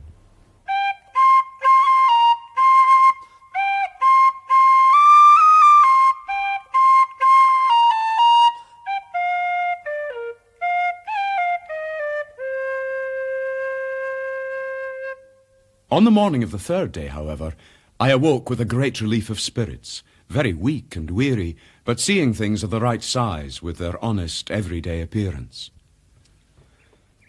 I'll take some breakfast today, and some fresh air. You're better, Davy. You had us all feared for you. Did I? Yes, I think I am better. Well, I'm glad to hear it, Davy, for we must be on our way again. The point is this. My scouts report all clear in the south. And the question is, have you the strength to go on? We must continue our journey, for the little money we have has a long way to carry us. Davy. Davy, I've lost it. You've lost it? Aye, and there's the naked truth. I've lost all my money. And my money too? Your money too. You shouldn't have given it to me. I'm daft when I get to the cards. How could I not give it to you? I was scarcely in my proper senses. No, it was all daffing. It's all nonsense. Of course you'll have your money back again, and double of it if you'll make so free with me. Clooney Macpherson, I will always give you the name of a gentleman. Well, it would be a singular thing for me to keep it. It is not to be supposed that I would be any hindrance to gentlemen in your situation. That would be a singular thing. Sir, I must acknowledge your generosity. Oh, nonsense, Agonia. Where is the generosity? This is just a most unfortunate affair. Is it so? But what would you have me do? Boxed up in this bee-skip of a cage of mine, but just to set my friends to the cards when I can get them. And if they lose, of course it is not to be supposed... Yes, if they lose, you give them back their money. And if they win, they carry away yours in their pouches. I have said before that I grant your generosity, but to me, sir, it's a very painful thing to be placed in this position. My friend fairly lost this money after having gained a far greater sum of yours. True. Then can I accept it back again? Would that be the right part for me to play? Whatever I do, you can see for yourself, it must be hard upon a man of any pride. Mr. Balfour, I think you are too nice and covenanting. But for all that, you have the spirit of a very pretty gentleman. Upon my honest word, you may take this money. It's what I would tell my son. And here is my hand along with it. Well, thank you, sir.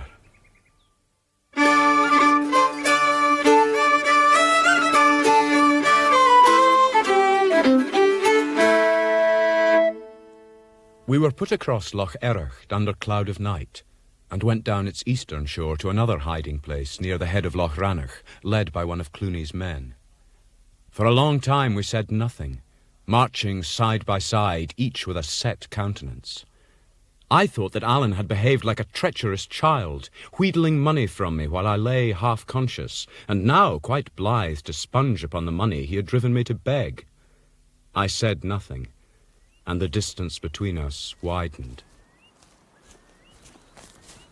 David, this is no way for two friends to take a small accident.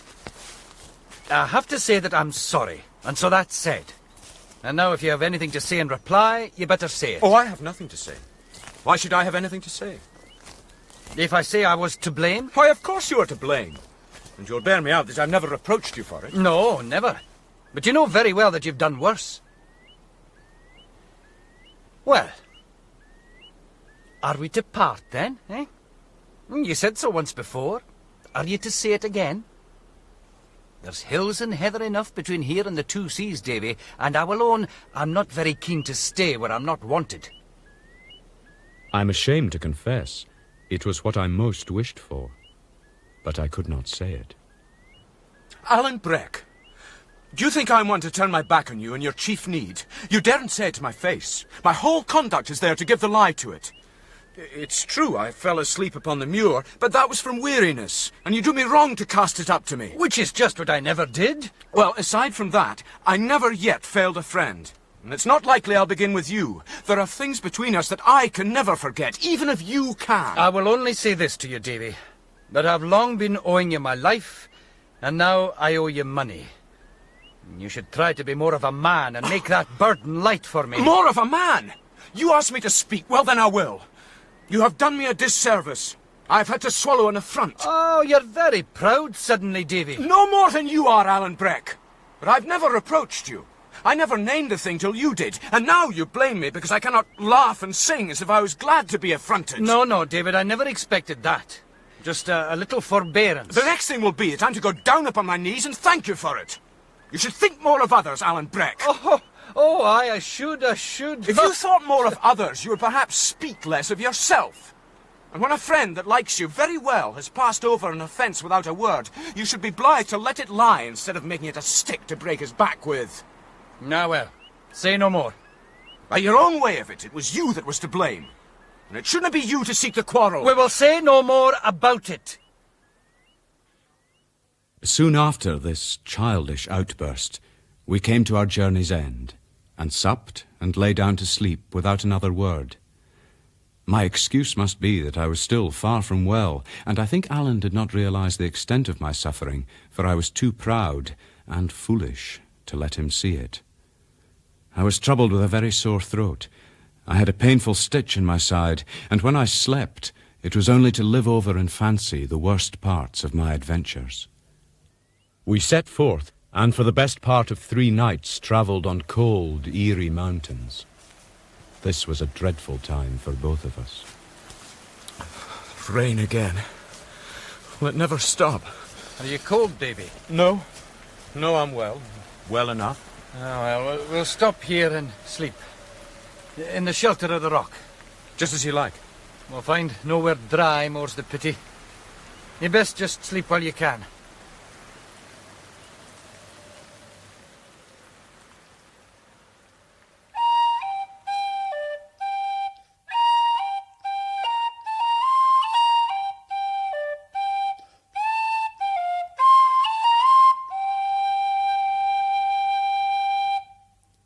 Are you asleep, Davy? No, Shurn is dying too. Davy. Around our floor.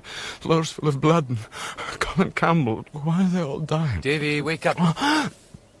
Yes, I'm awake. Are you well? Oh, I was just dreaming.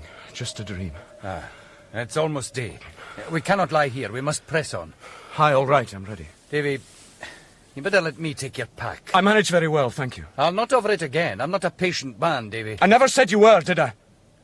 Alan, at this rude, silly speech, made no answer, but henceforth he quite forgave himself for the affair at Clooney's.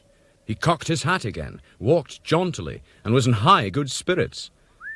The 3rd night it came cold and clear, but I was weary, deadly sick, and full of pains and shiverings. Alan seemed not to notice. I suppose he had given up even looking at me, and there was no one to blame but myself. Hey, here's a dub for you to jump, my whiggy. I know you're fine at the jumping, eh? Pretty soon, I thought childishly, I must lie down and die, and then he would be sorry. When I'm dead, he will remember how much he owes me, and it will be a torture to him. Well, Whig, what are you saying, eh? What's the matter with you? Are you tired, are you? Will you sleep and let the redcoats catch up with us again, eh, Whiggy? Mr. Stewart, you are older than I am and should know your manners. Do you think it either very wise or witty to cast my politics in my teeth? It is time these matters ceased. You shall henceforth speak civilly of my king and of my good friends the Campbells. But I am a Stewart. Oh, I ken you bear a king's name. But since I've been in the Highlands, I've seen a good many of those that bear it, and the best I can say of them is this. They would be none the worse of a washing. That's what I think. You know how you insult me. Oh, I'm sorry for that, but I have not done. Go on, then finish. You have been chased in the field by the grown men of my party. It seems a poor kind of pleasure to outface a boy. Both the Campbells and the Whigs have beaten you. You have run before them like a hare. This is a pity. It behoves you then to speak of them as your betters. These are things said, cannot be passed over. I never asked you to. I'm as ready as yourself. Ready? Ready. I am no blower and boaster like some I could name. Come on guard. Davy, are you daft, man? I can't drop on you, Davy. It's fair murder. That was your lookout when you insulted me. It's the truth. It's the bare truth. No, I cannot. I cannot fight with you, Davy. Davy? Davy? Oh, Alan. If you cannot help me now, I must just die here. Oh, man. That's true. I'm bad with it. Oh, let me just get into the build of a house. I can die there easier. Why did you not tell me you were ill? Oh, man, why did you not say? I couldn't tell you. Can you walk? No. This last hour my legs have been fainting under me. I was stitching my side like a red-hot iron. I cannot breathe right. If I die, you'll forgive me, Alan. Oh. In my heart, I like you fine. Even when I was at the angriest. I like you fine, so I do. Wish. Don't say that, Davy, man. Just let me get my arm about you. That's the way. Now, lean up on me hard. We're nearby Balquhidder now. There should be no want of houses. No, nor friends' houses here.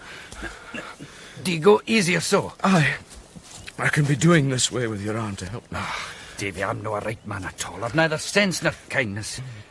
I couldn't remember you were just a bear, and I couldn't see you were dying on your feet.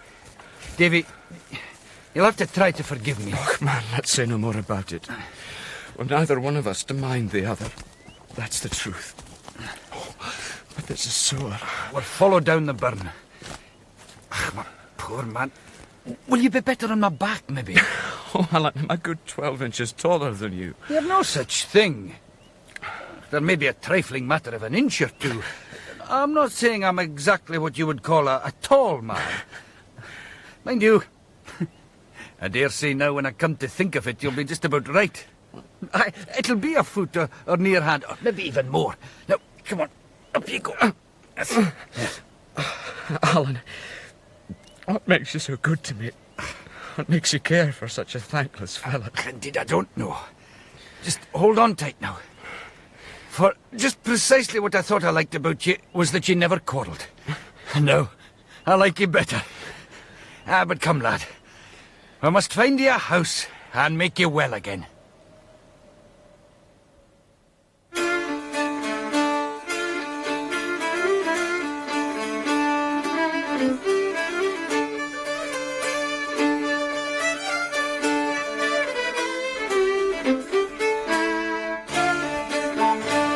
In part 3 of Kidnapped by Robert Louis Stevenson, David was played by David Rintoul, Ebenezer by Ricky Fulton and Alan by Paul Young.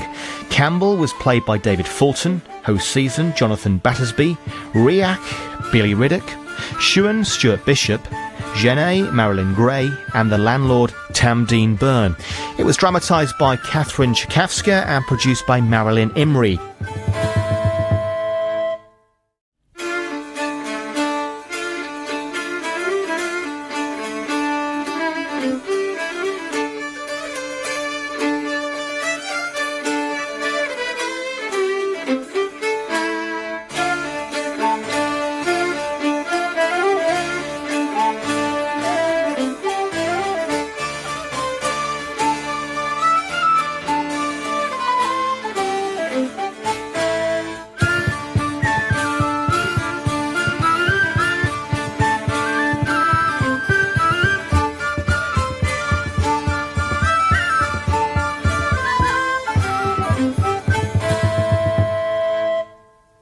Alan carried me down the glen for some miles, and knocked at the door of the first house we came to, which was no very safe enterprise in the braes of Balquhidder. This glen was filled and disputed by the broken remnants of clans driven into the wild country by the advance of the Campbells. Here were Stuarts and MacLarens, Here, too, were many of that old, prescribed, red-headed clan of the MacGregors. They had always been ill-considered, and now, worse than ever, having credit with no side or party in the whole country of Scotland. Their leader, James More, Rob Roy's eldest son, lay waiting his trial in Edinburgh Castle. Alan was extremely wishful to avoid him, but I little knew then how closely my own future, and that of James More MacGregor, was to become entangled. Steady now, Davy. Can you stand? Aye. Tell me, mistress, what clan is this? MacLaren. My husband Duncan is from home. I keep the house. And who are you? I am Alan Breck Stewart. Oh, I know of you. Ah. I am glad to see you well. Then can you help us? My young friend here is very ill. Oh, come in. Come in and be welcome. Oh, but the poor lad. Oh, Mochrech. The poor young lad. He looks quite by with it. He is that. There now, Davy. Sit down there. God bless you. You're very good to me. Oh, he cannot go another step. I fear for his life, Mistress MacLaren. He must be got to bed without delay. A warm bed and good food and drink. Oh, but he's too young for your way of life, Alan Breck. I know that well. God forgive me, I forgot it for long enough. I hope it's not too late. No, no. All will be well with him. I'll make sure of that. But you are sought, Alan, are you not? Aye. But I care little for that if my friend can be helped. Well then, you could perhaps hide by day and come to the house by night. There's a little wood up the brae there that will shelter you. Fine. But the lad must stay warm in the house here, risk or no. And I will send word for a doctor to come. Off you go now. I'll take care of the lad.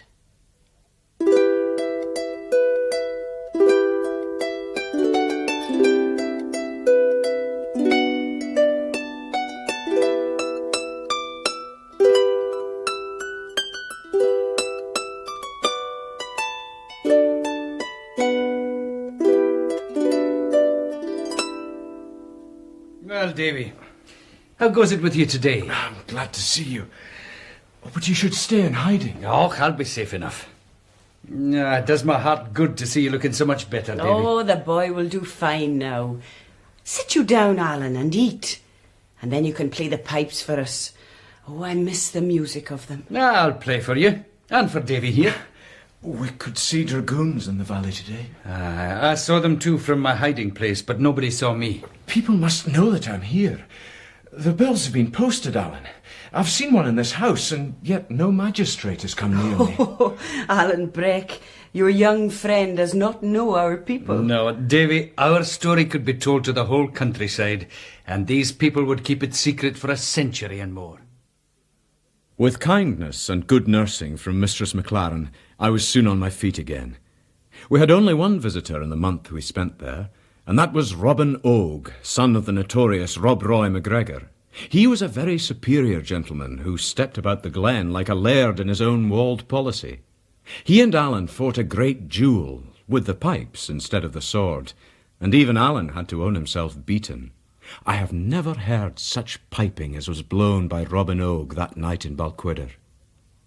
The summer days passed easily, and it was already far through August when I was fit enough to take to the road again. I'm sure the hunt for us has slackened by now, Davy. And we must settle your affairs at Mr. Rankeeler's soon if we're not to starve. That is true. Our money is running very low. And they will have lost interest, surely, in watching the line of the Forth. No. If we seek to creep round about the head of that river and come down by Kippen or Balfron, it's just precisely there that they'll be looking to lay hands on us. You think so? Aye. Now, Davy, it's a chief principle in military affairs to go where you're least expected. So, we'll stave on straight to the old brig of Stirling, and I'll lay my sword they'll let us pass unchallenged. But, Davy, we must leave tonight. On that first night, we pushed on to the house of a MacLaren in Strathire, where we slept the next day. Then we struck Allen Water and followed it down, and, coming to the edge of the hills, saw the whole Carse of Stirling underfoot, as flat as a pancake, with the town and the castle on a hill in the midst of it, and the moon shining on the links of Forth. Now, I know not if you care, Davy, but you're in your own land again. Are we? Aye. We passed the Highland line in the first house. And now if we could but pass this crooked water, we might cast our bonnets in the air. Ah, it's true enough. Forth bridles the wild Highlandman. But there's a little island over there, Davy. We can make our camp. It's almost dawn. Come.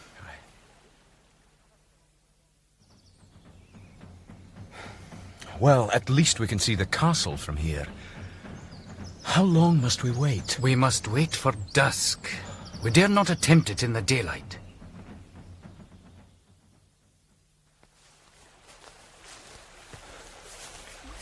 See, Davy, there's the bridge. But it may be guarded. I cannot see a guard. And there's no moon. Could we not go straight across? It looks quiet enough. But for all that, we'll lie down here cannily behind the dike and make sure. Oh. What's that? Shh. It's an old woman on the bridge. We'll wait till she's over. She's bound to be across now. No. She's still up on the bridge. Who goes there? A sentry.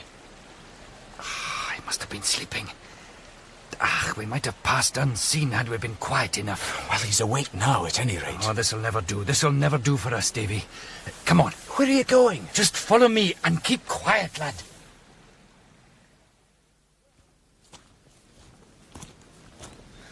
Well, what would you have us do now? Keep walking. Well, what else would you have?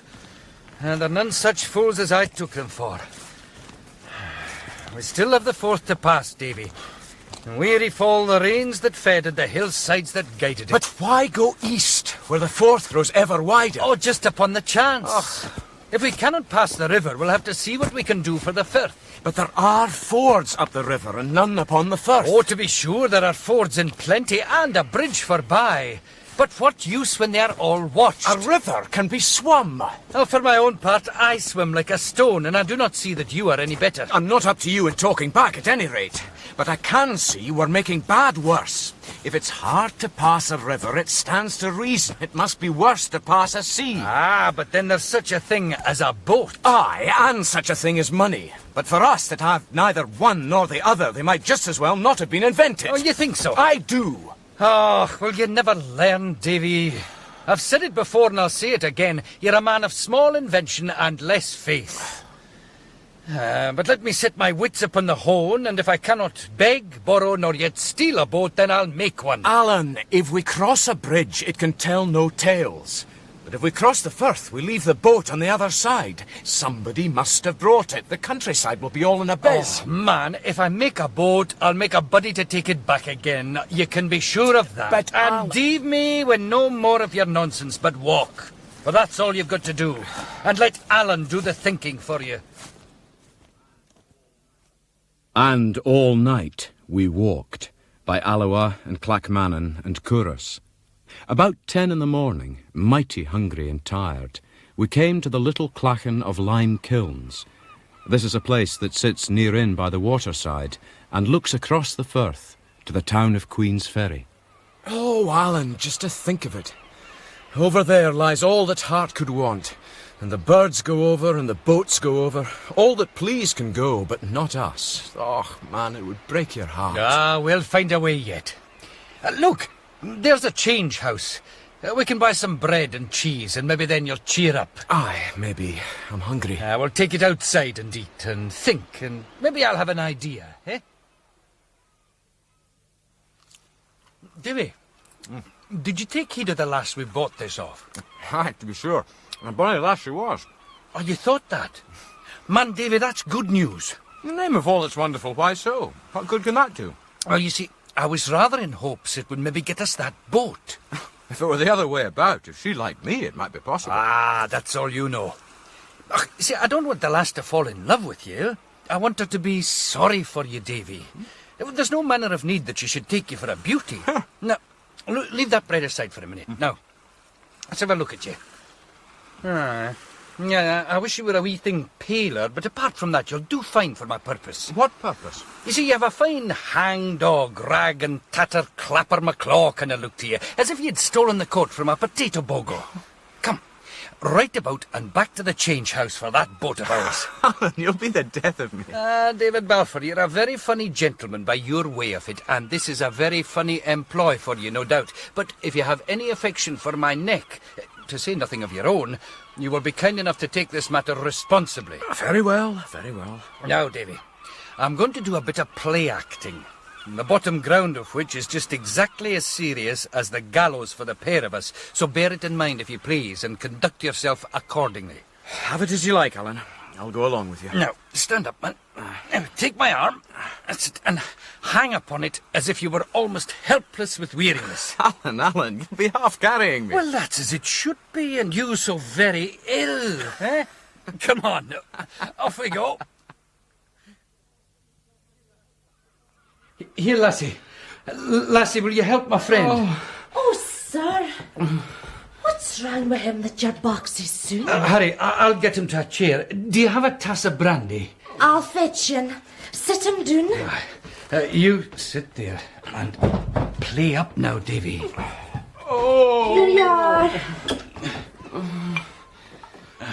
Drink, my poor Davy. And let's have the bread and cheese, eh? Can you take just a little bit of it, eh? I'll try. There now. A little more brandy, perhaps. What's like wrong with him?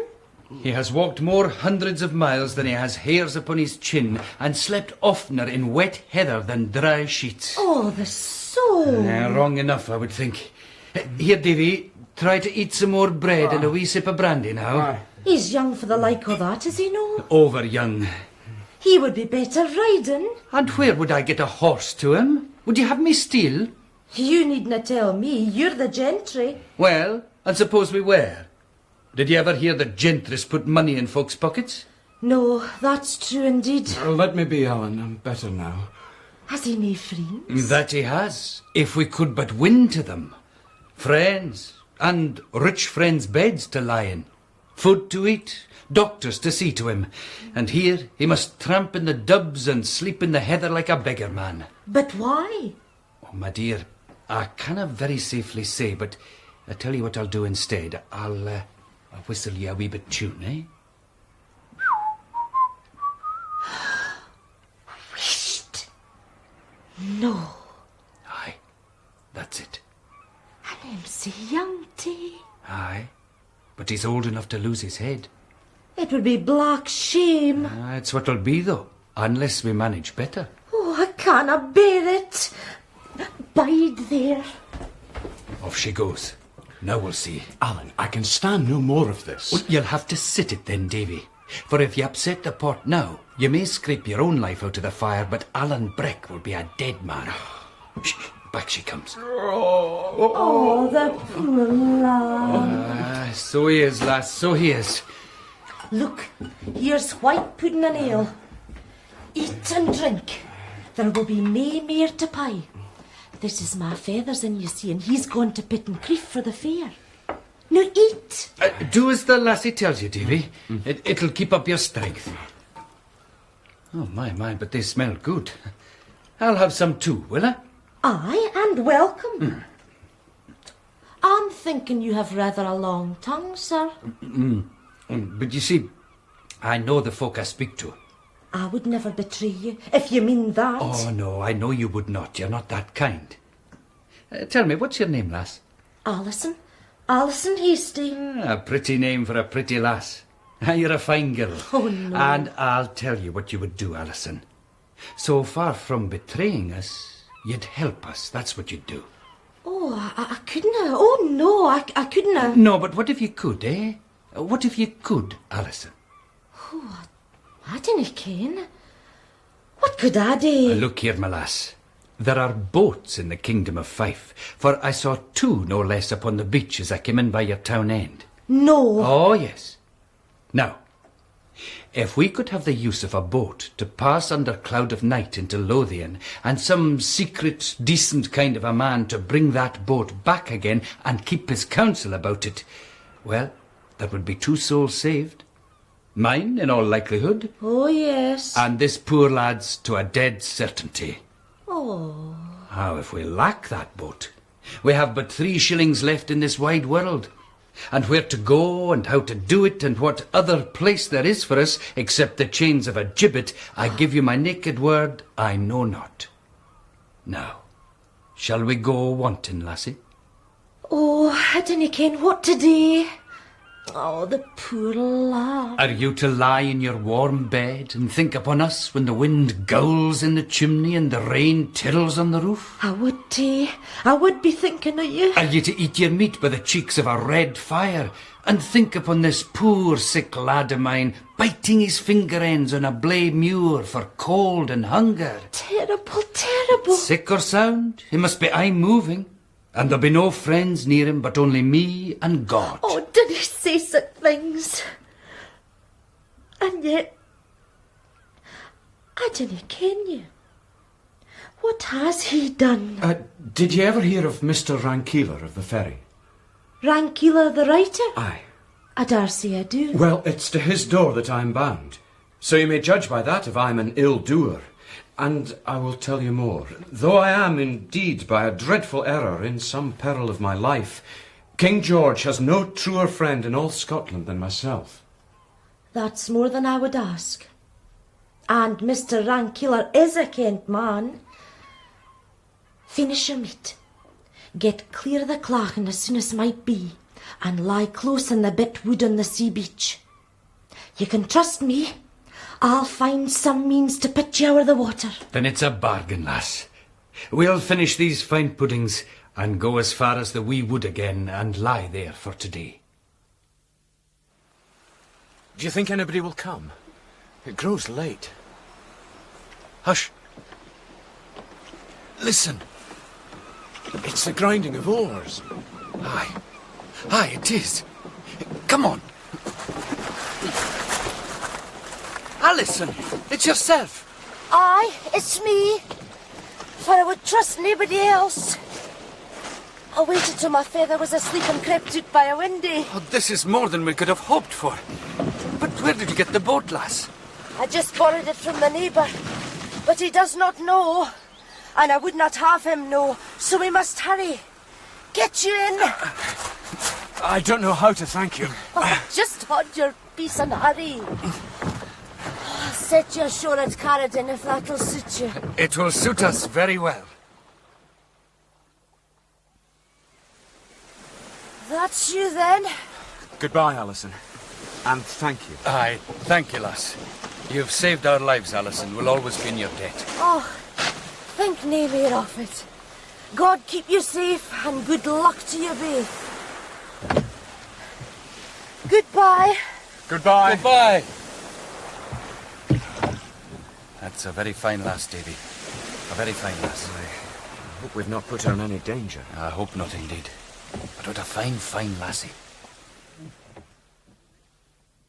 The next day, it was agreed that Alan should fend for himself till sunset, but as soon as it began to grow dark, he should lie in the fields by the roadside, near to the new halls, and stir for naught till he heard me whistling.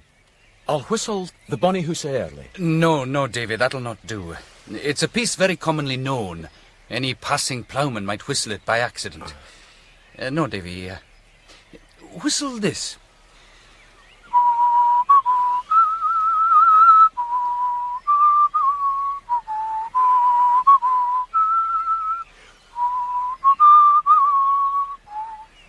There now. You try it.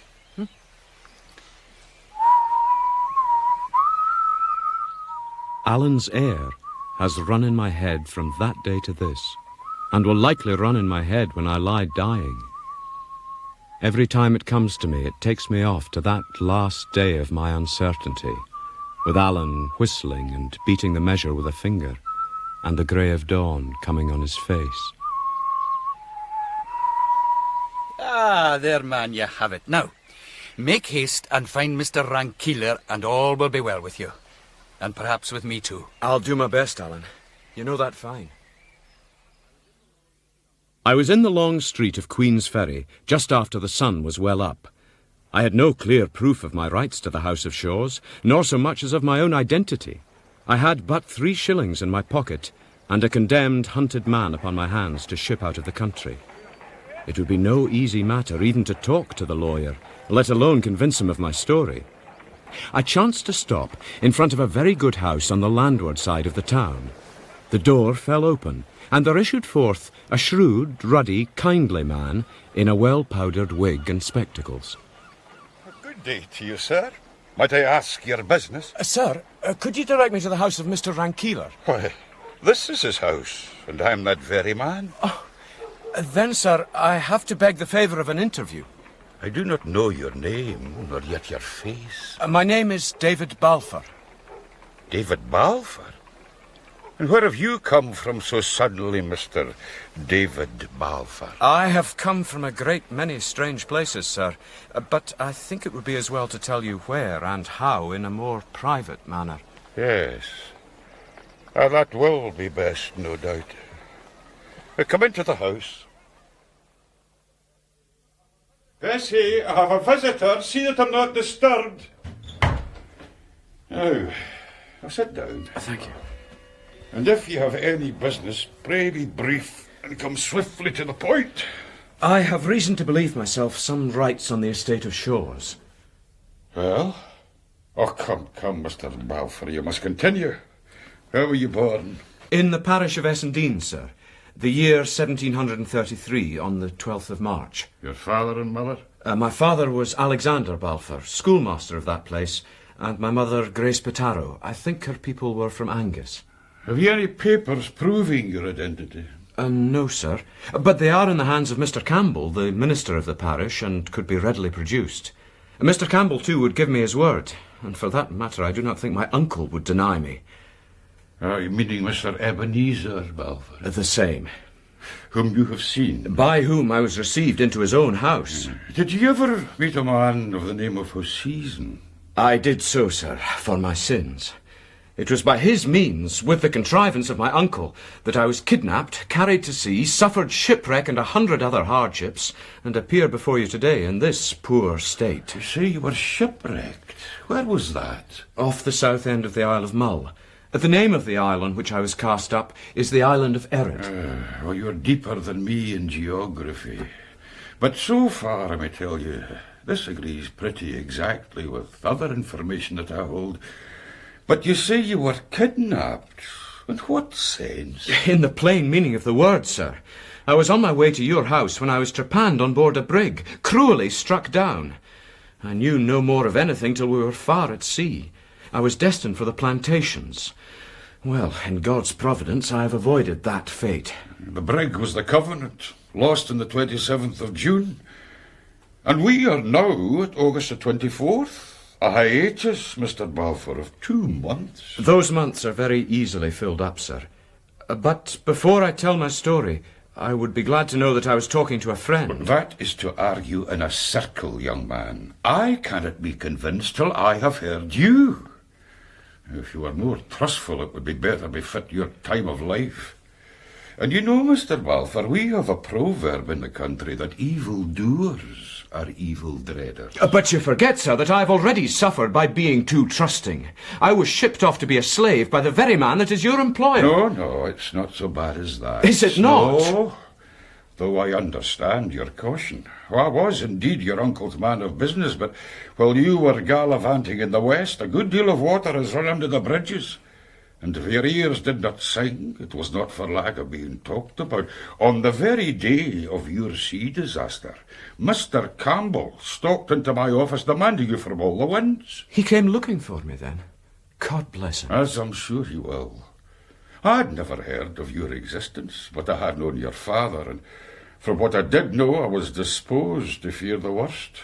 Mr. Ebenezer admitted to having seen you. Oh, he had certainly seen me. He declared that he had given you considerable sums. What? And he said that you had started for the continent of Europe, intending to fulfill your education. Oh, but do you believe I would have gone and sent no word to Mr. Campbell? Oh, I asked him that, you may be sure.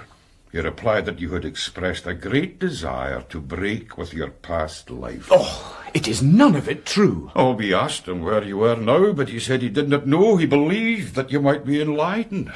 I'm not sure that anyone believed him, but whatever suspicions we might entertain, we could prove nothing. He's a wily old fox. Well, then comes Captain Hoseason with a story of your drowning, whereupon all fell through, no consequences but concern to Mr. Campbell, injury to my pocket, and another blot on Mr. Ebenezer's character, which could very ill afford it.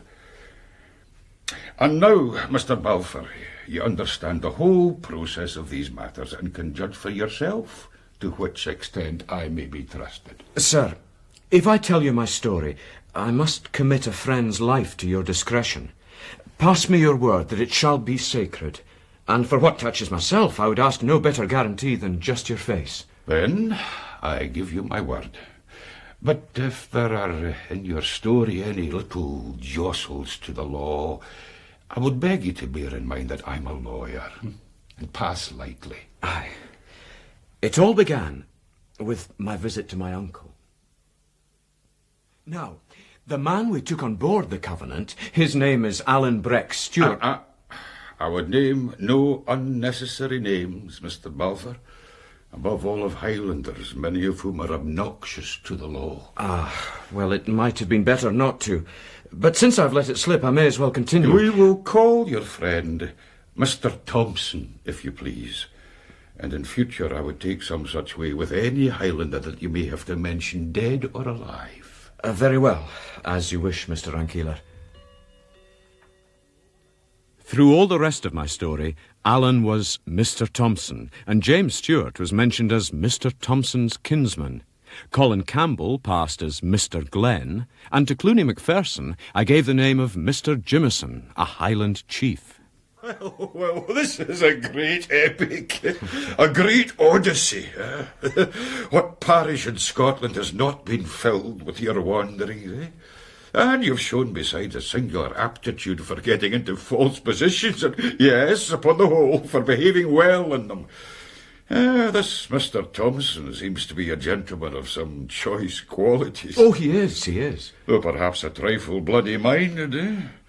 Still, for all his merits, it would please me none the worse if he were soused in the North Sea. For the man, Mr. David, is a sore embarrassment. I can say nothing against him. He's been a good friend to me. Well, you were doubtless quite right to adhere to him. He was your true companion. However, those days are fortunately by, and I think you are near the end of your troubles. But come, let's go into our dinner, eh? Oh, but sir, look at my clothes. I'm dressed like a common beggar. Oh, we can remedy that. I have a son of much the same age as you, though a wee thing smaller. My wife will surely find you some clothes, and you can wash. Come, we'll see what we can find to fit you. Here he is, John. Now, is that not better? Well, now, young man, you look more like a gentleman and less like a ragamuffin. But sit down, sit ye down, and we'll eat. Oh, you poor lad, you must be so hungry. I'll serve you first. Now, John. For what we are about to receive, may the good Lord make us truly thankful. Amen. More claret, Mr. Balfour? Thank you. Some dessert. Oh, have an apple. They're from my own garden. Your fruit is very fine, sir. You must have some others to take away with you. It's a good crop this year. And now, let me see if I can give you any news. You'll be wondering, no doubt, about your father and your uncle. The whole business of my uncle puzzles me very much indeed. To be sure, it's a singular tale. It hinges on a love affair, does it not, John? A love affair? My Uncle Ebenezer? Oh, but your uncle was not always old and ugly, David. He had a fine, gallant air. People stood in their doors to look after him as he rode by. Aye. Oh, I confess I was not altogether without envy, for I was a plain lad myself. But you have proved much the better man, John. Oh, Bessie. It all sounds like a dream.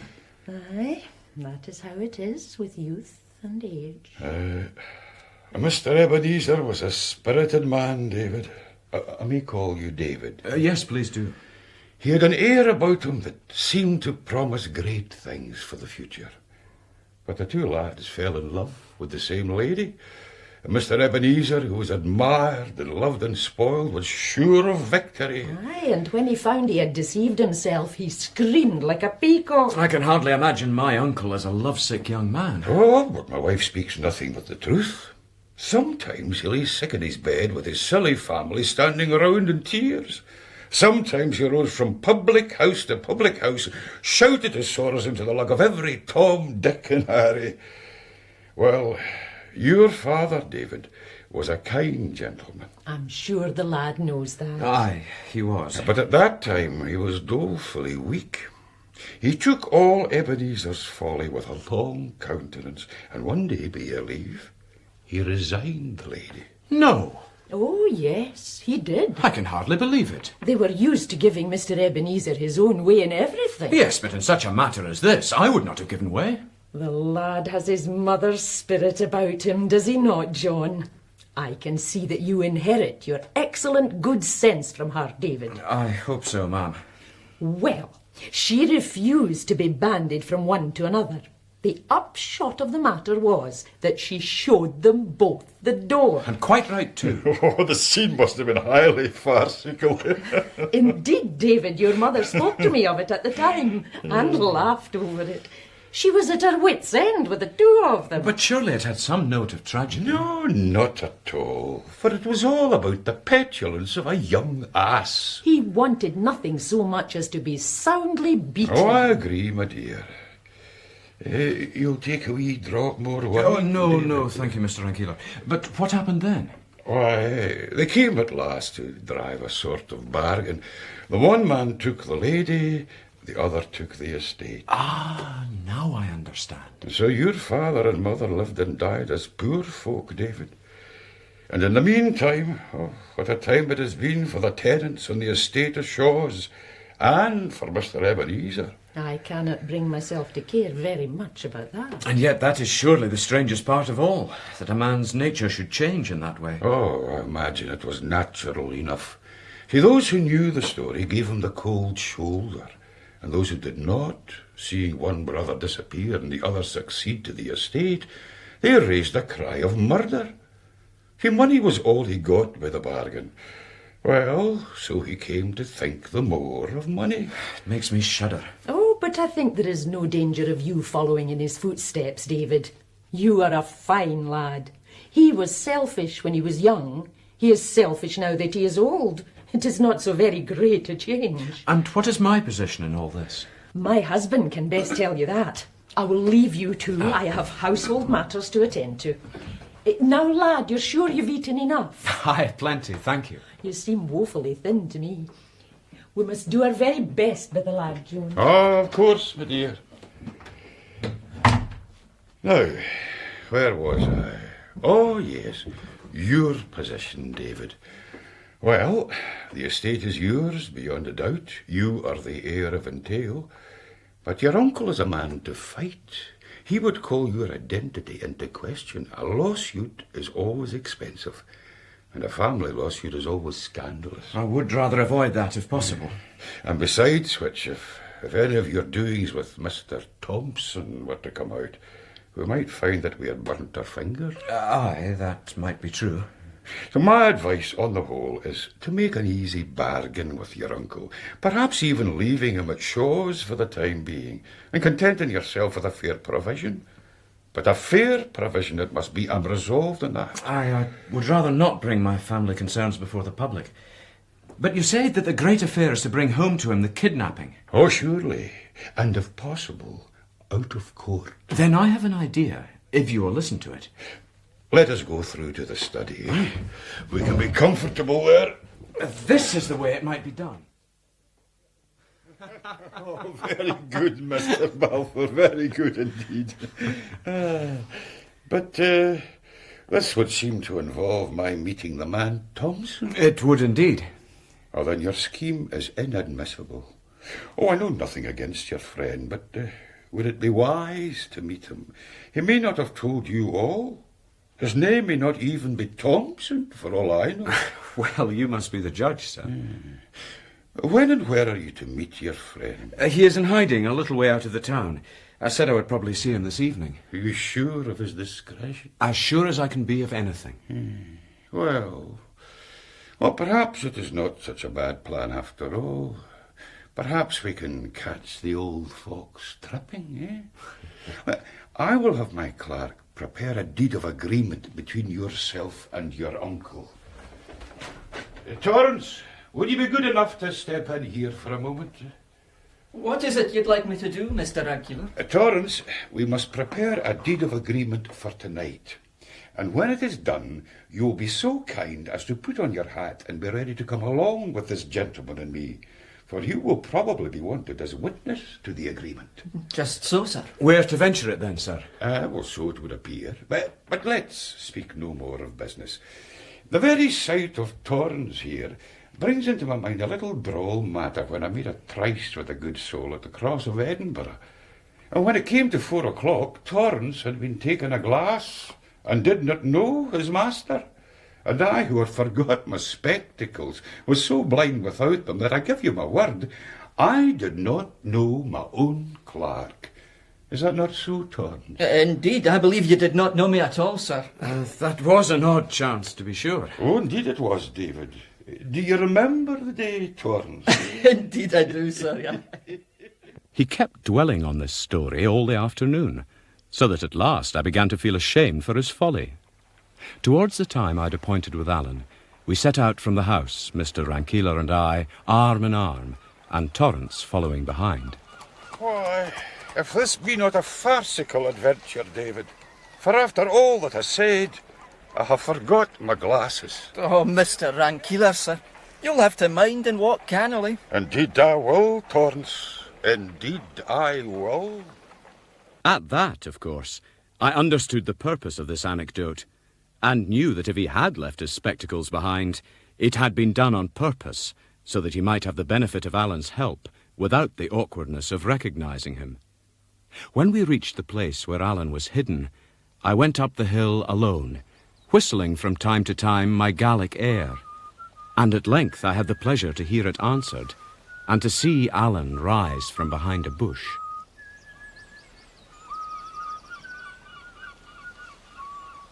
Davy, over here. Alan. Davy. Oh, Davy, it's good to see you. And how have things gone for you? Well, you have new clothes, to be sure. All must have gone well. But who's that waiting for you on the track? That is Mr. Rancular and his clerk. Yes, things are going well. But they will go better if you can assist me in a plan I have made with Mr. Rancular to outwit my Uncle Ebenezer. Oh, that wily gentleman. Well, Davy, I dare say you could lay your hands upon no better man to conduct that business than Alan Breck. It's not a thing, mark you, that anyone could do. It'll take a gentleman of some penetration. But it sticks in my head that your lawyer man will be somewhat wearying to see me. Aye, come down the hill and meet him, and I'll tell you all about it. As we walked down the hill to where Mr. Rancular waited with Torrance, I told Alan of the part he was to play in the meeting with my uncle. Mr. Rancular, may I present you to my friend, Mr. Thompson? Mr. Thompson, I'm pleased to meet you.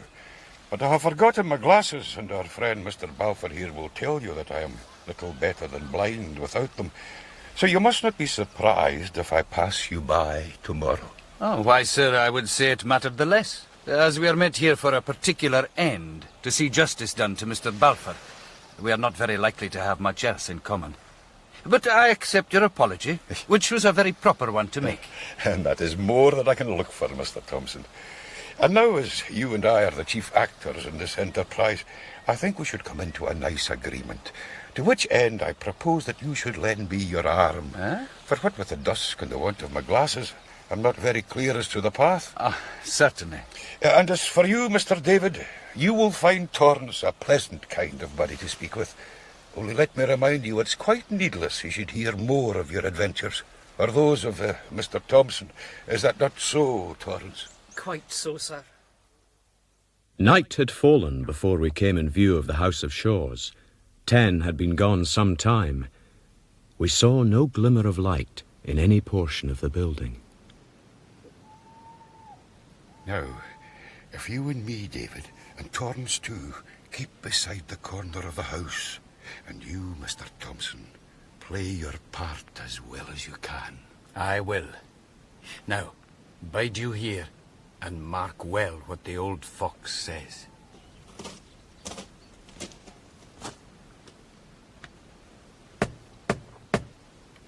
Mr. Balfour! Open up, Mr. Balfour! What's that? This is nae kind of time of night for decent folks. I hae nae trokins with night hawks. What brings you here? Is that yourself, Mr. Balfour? Have a care with that blunderbuss. They're nasty things to burst. What brings you here, and who are you? I have no manner of inclination to rout out my name to the countryside. But what brings me here is another story, being more of your affairs than mine. And if you're sure it's what you would like, I'll set it to a tune and sing it to you. What is it? David. What was that? Shall I give you the rest of his name, then? I'm thinking I'd better let you in. I dare say that. But the point is, would I go? Now, I'll tell you what I'm thinking. I'm thinking that it is here upon this doorstep that we must confer on this business, here or nowhere at all. Oh, indeed. Aye, Mr. Balfour. For I would have you to understand that I am as stiff-necked as yourself and a gentleman of better family, what's more. Well, what must be must. I'll come down and open the door. All is going to plan. Aye. Well, your friend, Mr. Thompson, is a fine actor. But wheesht, Ebenezer is coming to the door.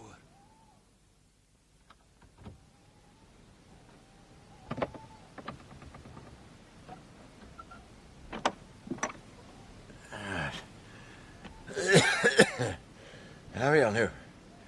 Mind I hae my blunderbuss. If you take a step nearer, you're as good as dead. A very civil speech, to be sure. This is a very chancy kind of proceeding. I'm bound to be prepared. Now, you can name your business. Well, you will doubtless have perceived that I am a Highland gentleman. My name has no business in the story.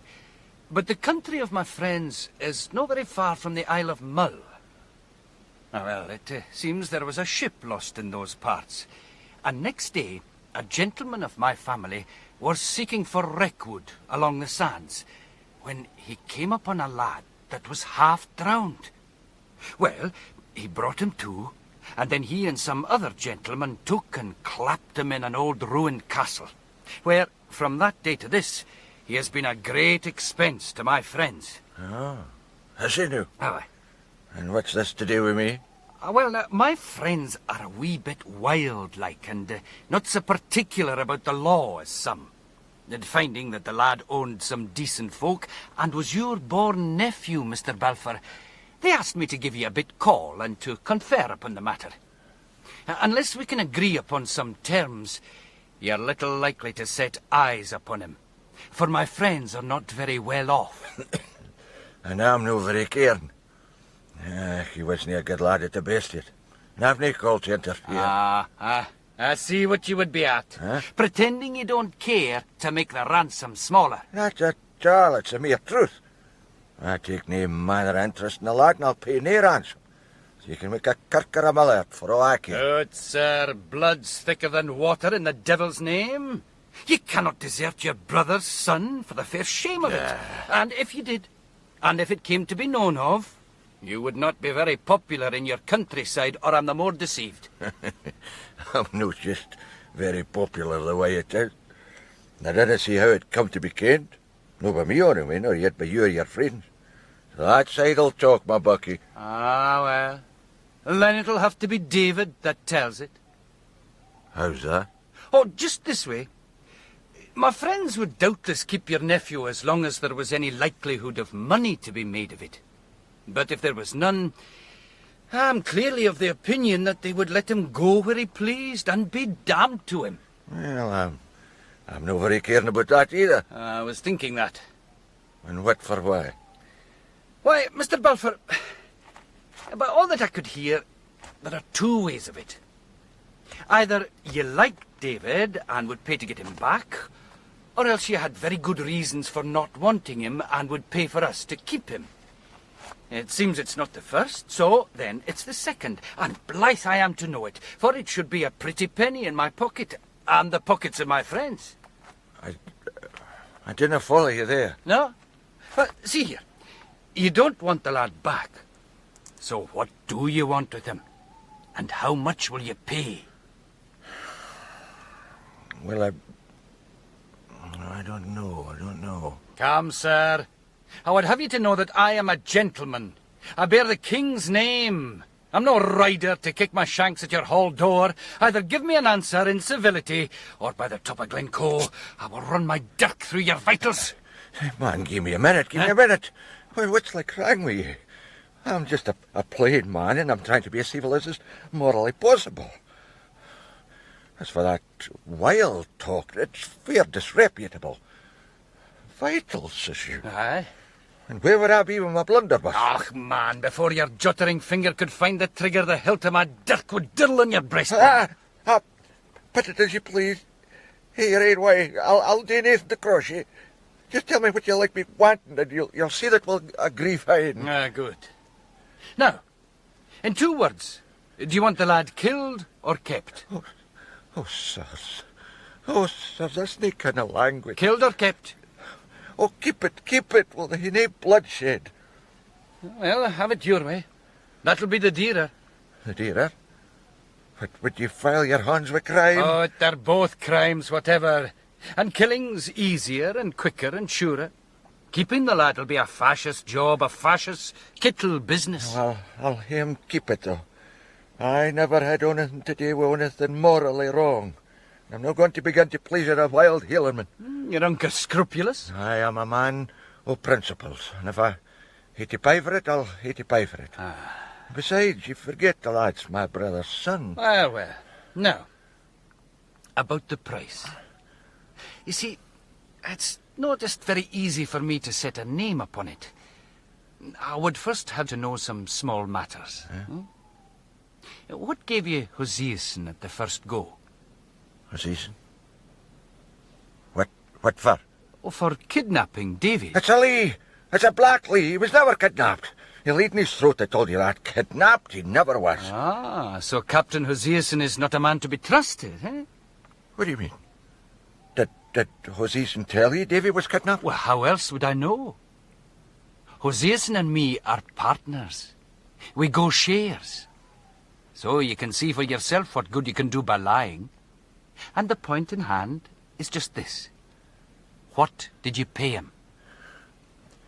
Has he told you himself? That's my concern. Well, I didn't care what he said. He'll lead. The solemn God's truth is this. I gave him £20. But I'll be perfectly honest with you, for by that, he was to have the selling of the lad in Carolina. What would be his muckle mare. But no from my pocket, you see. Thank you, Mr. Thompson. That will do excellently well. Good evening, Uncle Ebenezer. Good evening, Mr. Balfour. It's a braw night, Mr. Balfour. Never a word said my uncle, but just stood there and stared like a man turned to stone. The lawyer led him into the kitchen, whither we all followed, and set him down in a chair. Oh, come, Mr. Ebenezer. You mustn't be downhearted. I promise you we shall make easy terms. In the meantime, give us the cellar key, and Torrance here shall draw us a bottle of your father's wine in honour of the event. I'll do that gladly, sir. Well...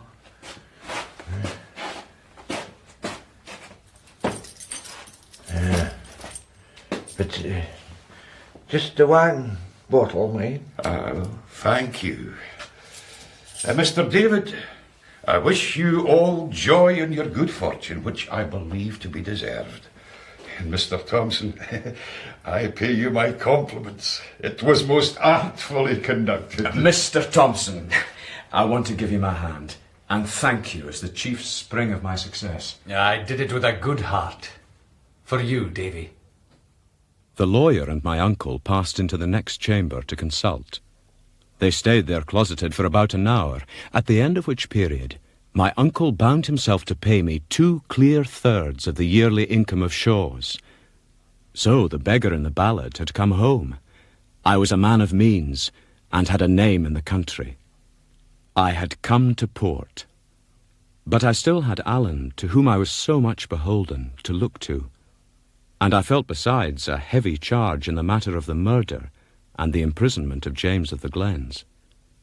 I sought help again from Mr. Rankeeler. Oh, I can see you have a clear duty to help your friend, but this James... I know little of the facts, but I gather the Duke of Argyll has some concern in the matter. If you interfere, there is one way to shut your testimony out, and that is to put you in the dock as well. You will object that you are innocent, but so is he. In that case, I would just have to be hanged, would I not?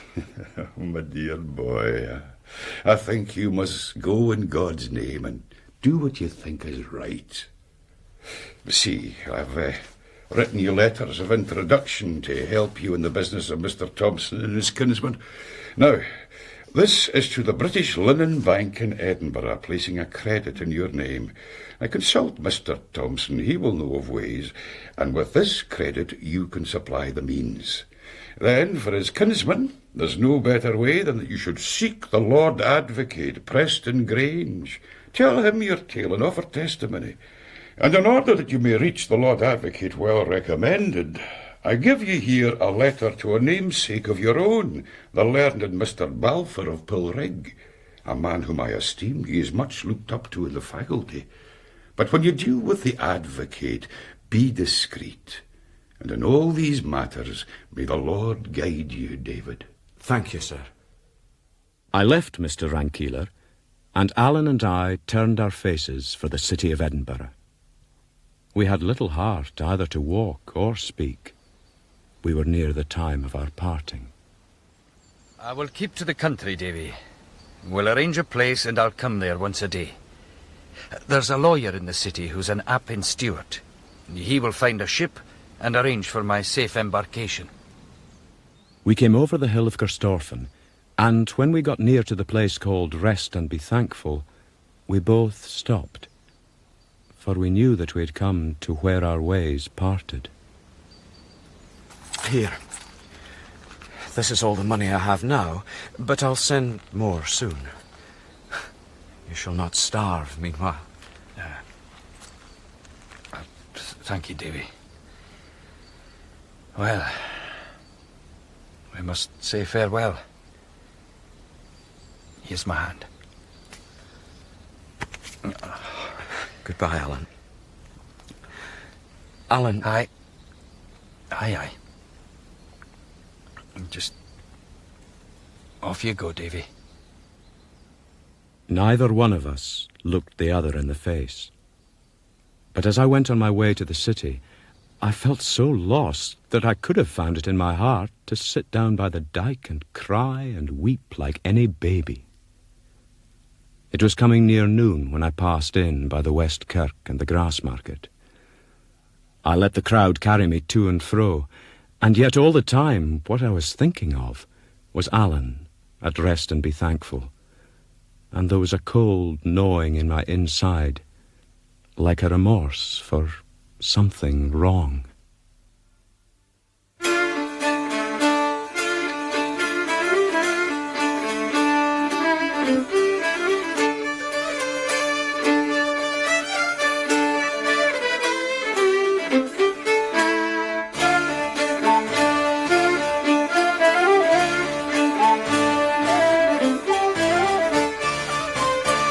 Kidnapped by Robert Louis Stevenson, dramatised by Catherine Tchaikovsky.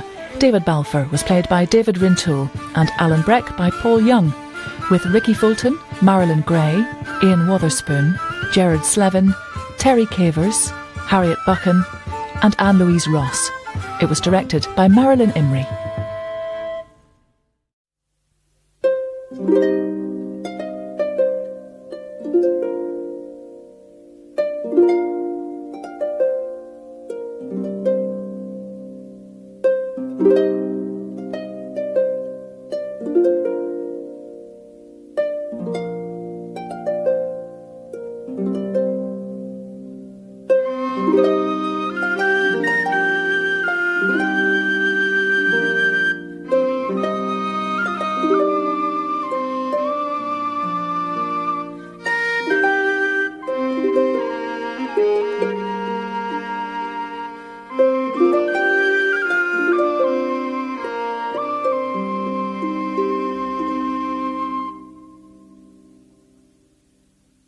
On the 25th day of August, 1751, about 2 in the afternoon, I, David Balfour, came forth like a lord from the British Linen Company Bank, a porter attending me with a bag of money, when, even as late as yester morning, I was like a beggar by the wayside, brought down to my last shillings, my companion Alan Breck a condemned traitor, and a price set on my own head for a terrible crime.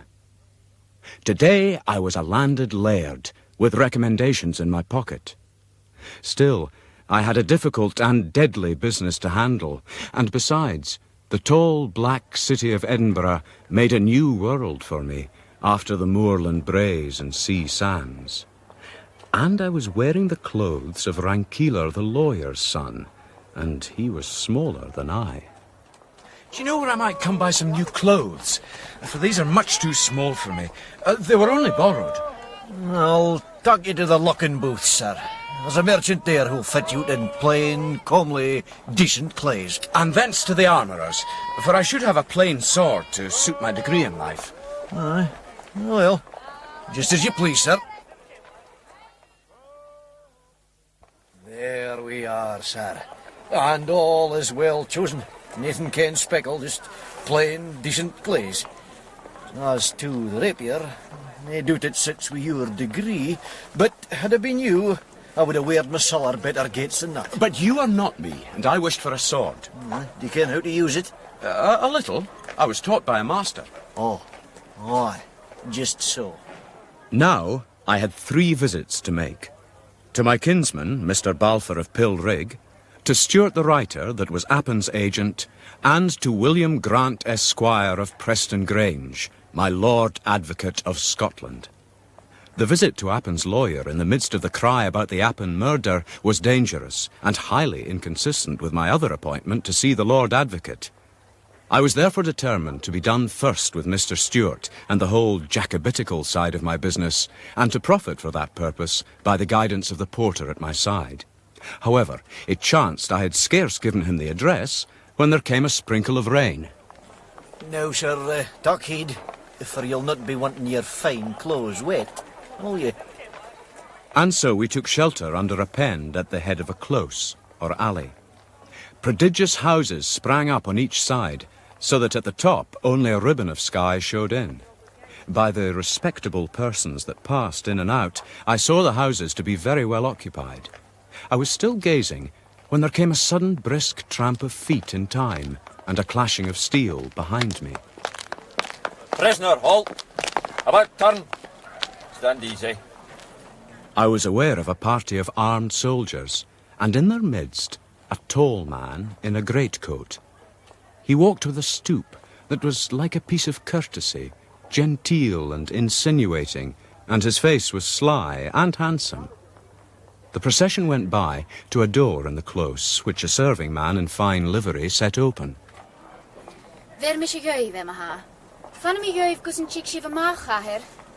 Two of the soldier lads carried the prisoner within, and the rest of the party melted away until but 3 were left.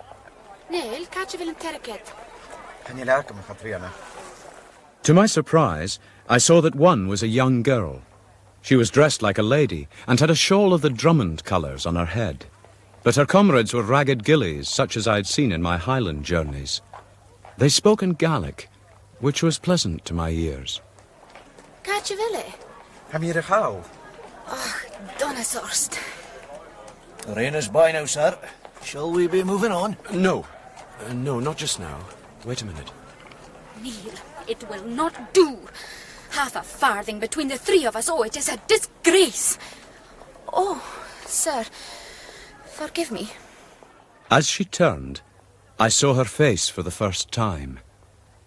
There is no greater wonder than the way the face of a young woman fits in a man's mind and stays there, and he could never tell you why. It just seems it was the thing he wanted. Madam, I think it only fair to let you understand I have no Gaelic. She had wonderful bright eyes, like stars. But what I remember most was the way her lips were a trifle open when she turned. It is true I was listening, for I have friends of my own across the Highland line, and the sound of that tongue comes friendly. There is no harm done. A cat may look at a king. I do not mean to offend. I've no skill in city manners. Indeed, it is a very unusual thing for strangers to be speaking to each other on the causeway. I never before this day set foot inside the doors of Edinburgh. Take me for a country lad.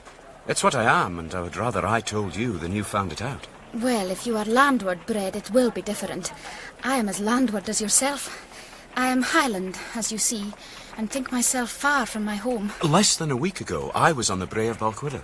Balquidder? You have come from Balquidder. The name of it makes all that there is of me rejoice. You will not have been long there without knowing some of our friends and family. I lived with very honest, kind people. Duncan Dew McLaren and his wife. Well, I know Duncan, and you give him the true name. And if he is an honest man, his wife is honest indeed. Aye, they're very fine people, and the place is a bonny one. Where in the world is such another? I am loving the smell of that place and the roots that grow there. I wish I'd brought you a spray of that heather. David Balfour is the name I'm known by. This is my lucky day, when I've just come into a landed estate, and am not very long out of a deadly peril. I wish you would keep my name in mind, for the sake of Balquidder. And I will keep yours, for the sake of my lucky day. My name is not spoke. More than 100 years it has not gone upon men's tongues. I am nameless like the folk of peace. Katrina Drummond is the one I use. Now indeed I knew where I was standing. In all broad Scotland there was but the one name prescribed, and that was the name of MacGregor. In Balquidder I met one like yourself, and I think he will be one of your friends. They call him Robin Og. You met Rob? I spent a good evening in his company. That was his brother there, a moment since, with the red soldiers round him. It is him that I call father. Is it so? James Moore's daughter? All the daughter that he has. The daughter of a prisoner. That I should forget it even for 1 hour. Katrina, what will you do then about the snuff? There can be none the day, Neil. How will you get snuff wanting money? And I think James Moore will not be very pleased with Neil of the Tom. Miss Drummond, I told you it was my lucky day. Here I am, and a bank porter at my tail. Aye, madam. I have had the hospitality of your own country of Balquidder. But it was not one of my own people gave it to No you. matter. I have offered myself to be your friend, and you have not refused me. But I'll tell you what it is. James Moore lies shackled in prison, but they bring him down here daily to the advocates. Then this is my Lord Advocate's house. This is the house of Lord Advocate Grant of Preston Grange. Is it indeed?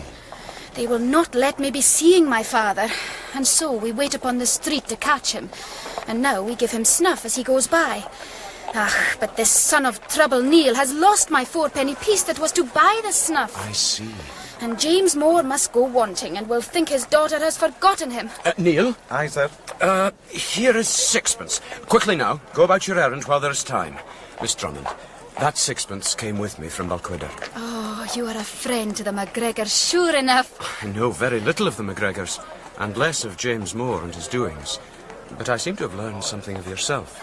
And if you will just say, a friend to Miss Katrina, I will see you are the less cheated. And what will you be thinking of myself, to be holding out my hand to the first stranger that comes along? I think nothing, but that you are a good daughter. I must not be without repaying it, though. Where is it you stop? To tell you the truth, I'm stopping nowhere yet. I have not been full 3 hours in the city. But if you will give me your direction, I will be so bold as to come seeking for my 6pence myself. Will I can trust you for that? You need have little fear. Well, I stop beyond the village of Dean, on the north side of the water, with Mistress Drummond Ogilvy of Allardyce, who is my dear friend and will be glad to thank you. You can find the house. I think so. You are to see me soon, then. And farewell to you for a little while.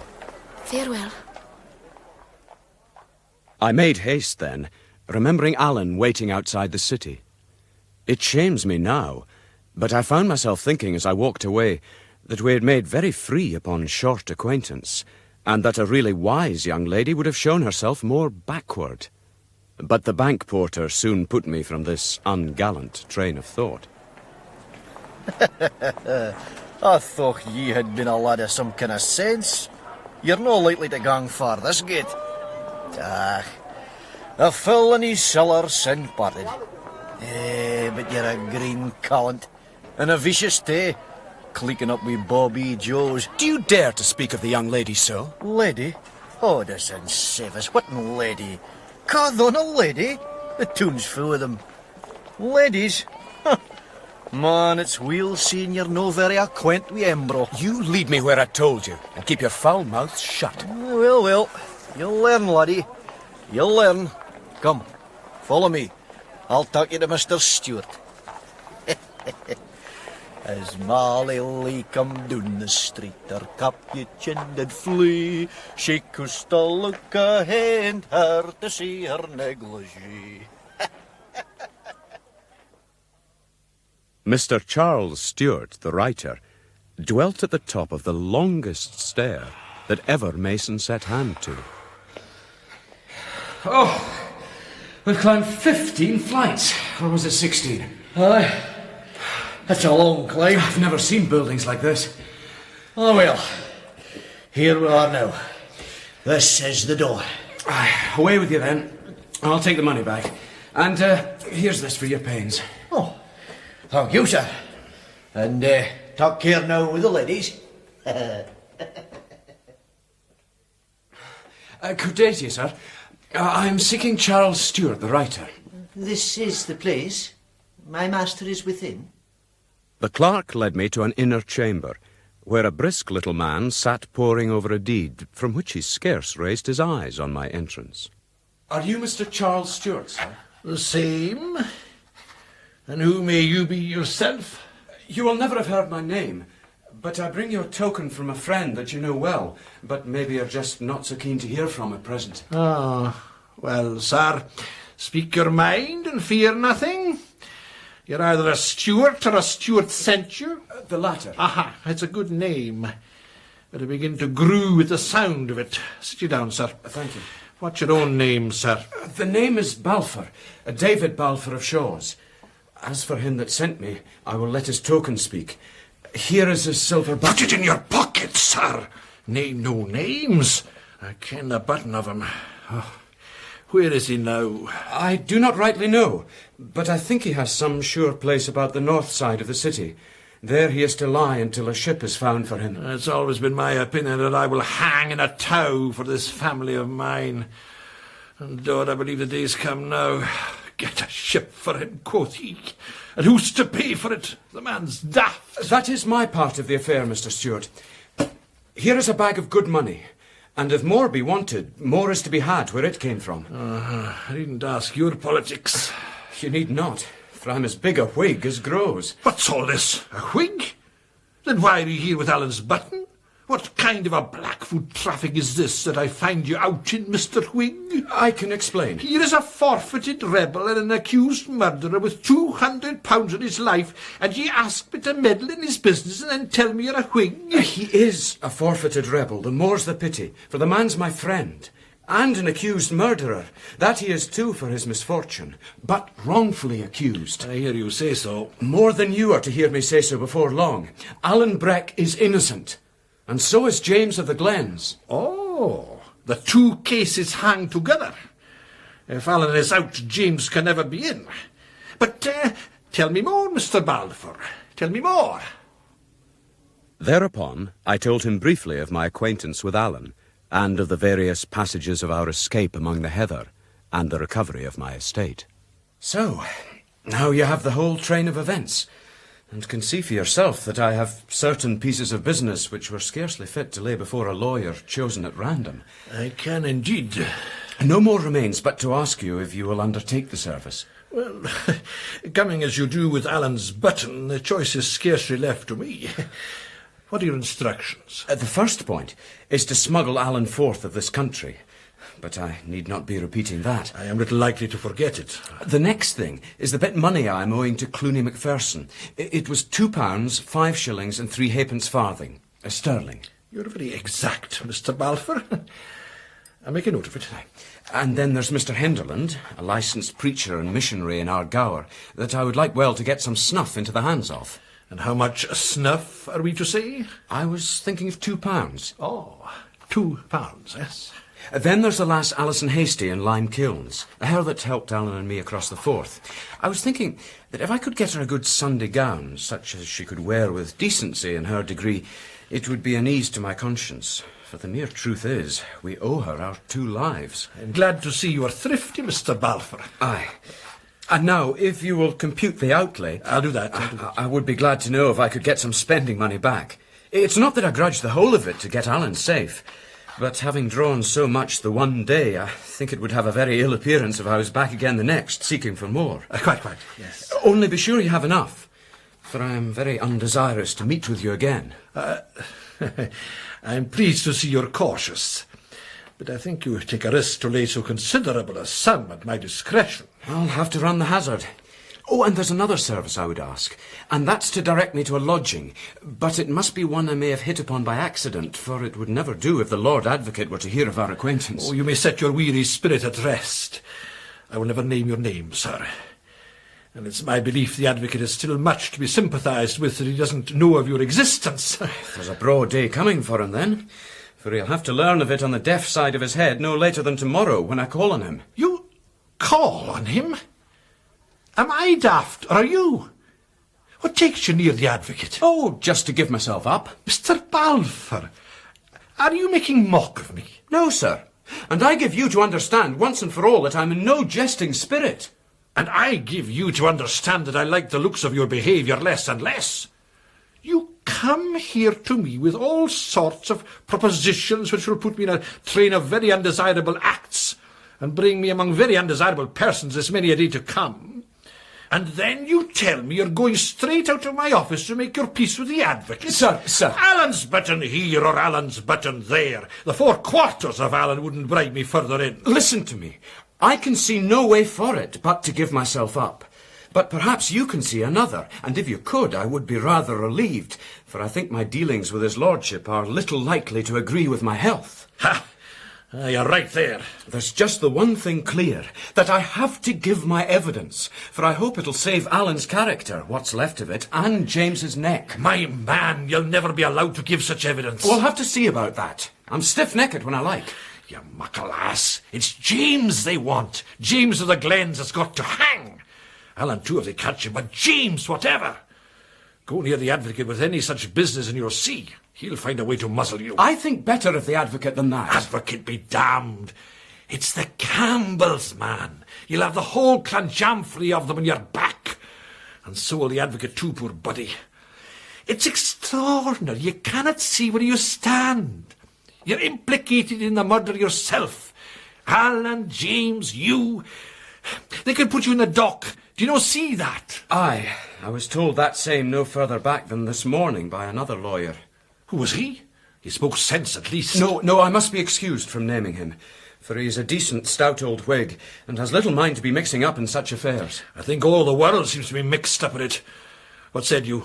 That I must just follow my conscience. Well, and so you'll hang beside James Stewart of the Glens. There's your fortune told. I hope better of it yet than that. But I could never deny there was a risk. I ought to thank you for your staunchness to my friends, if you have the strength to stand by it. But I warn you that you're wading deep. To be tried in a court before a Campbell jury and a Campbell judge, and that in a Campbell country and upon a Campbell quarrel. Think what you like of me, Balfour. It's beyond me. It's a different way of thinking, I suppose. I was brought up to this one by my father before me. But you that's no Stewart, to stick your head so deep in Stewart business. And for what I do not know, unless it was a sense of duty. Aye. It is for friendship, too. Well, it's a grand quality. And now, by your leave, we'll have a bit of supper. When that's done, I'll give you the direction of a very decent man that'll be very fain to have you for a lodger. This business will not be near as dear as you suppose, not even the ship part of it. Robbie, come in here. Sir? Now, you needn't mind for Robbie. A Stewart too, poor devil, and has smuggled out more French recruits and trafficking papists than what he has hairs upon his face. Who will we have now, Rob, for across the water? Oh, there'll be Andy Scougal in the Thistle. I saw Hoseason the other day, but it seems he's wanting a ship.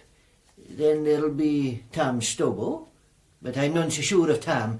I've seen him collegian with some queer acquaintances, and if it was anybody important, I would give Tam the go-by. The head's worth £200, Robin. That'll no be Alan Breck. Just Alan. Oh, weary winds, that's serious. I'll try Andy then. Andy'll be the best. It seems to be quite a big business. Mr. Balfour, there's no end to it. There was a name you mentioned, Hoseason. Aye. That must be my man, I think. Hoseason of the Brig Covenant. Would you set your trust on him? He didn't behave very well to you and Alan. But my mind of the man in general is rather otherwise. How say you, Rob? No more honest skipper in the trade than Eli. I would lip into Eli's word eye if it was the Chevalier himself. Well, it seems it's hard to ken folk rightly. That was just what I forgot when you came in, Mr. Balfour. Early next morning, I set forth on my adventures, thinking to visit my kinsman, the Laird of Pilrig. It was a plain, fair morning, but the wind was in the east. The little chill of it sang in my blood, and gave me a feeling of the autumn, and the dead leaves, and the dead folks' bodies in their graves. On the top of the Colton Hill, some children were crying and running with their kites. These toys appeared very plain against the sky. I remarked a great one soar on the wind to a high altitude, and then plump among the winds. There goes Davy. Aye, there goes Davy. On my way to Pilrig, I came by a gibbet on the wayside, and 2 men hanged in chains. They were dipped in tar, as the manner is. The wind swung them, the chains clattered, and the birds hung about the uncanny jumping jacks and cried. The sight came on me suddenly, like an illustration of my fears. My poor old Joes.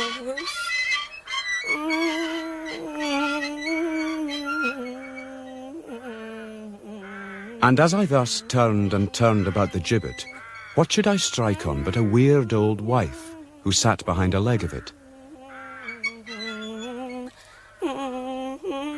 Oh, to come to this, eh? Eh, to come to this. Who are these 2, Mother? Oh, a blessing on your precious face. 2 Joes of mine. Just 2 of my old sweethearts, my henny dear. What did they suffer for? 2 shilling Scots, not a pickle mere. And there are 2 bonny gallants hanging for't. They took it frae a wane belong to Broughton. I spake to them the way that it would end. To come to this for such a poor business.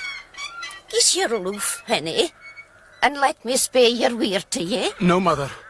I see far enough the way I am. It's an unca thing to see too far in front. I read it in your brow. There's a bonny lassie that has brecht in, and there's a wee man in a braw coat, and a big man in a pouthered wig, and there's the shadow of the gallows that lies braid across your path. Geese your loof, henny, and let old Martin spay it to ye, bonny. No, I won't. Here's a bawbee for you. Oh, God bless ye. I already know my fortune only too well. As I walked, the shackles of the gibbet clattered in my head.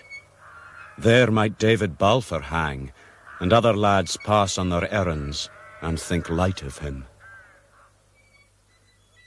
I was thus in the poorest of spirits when I came in view of Pilrig, a pleasant gabled house set among some brave young woods.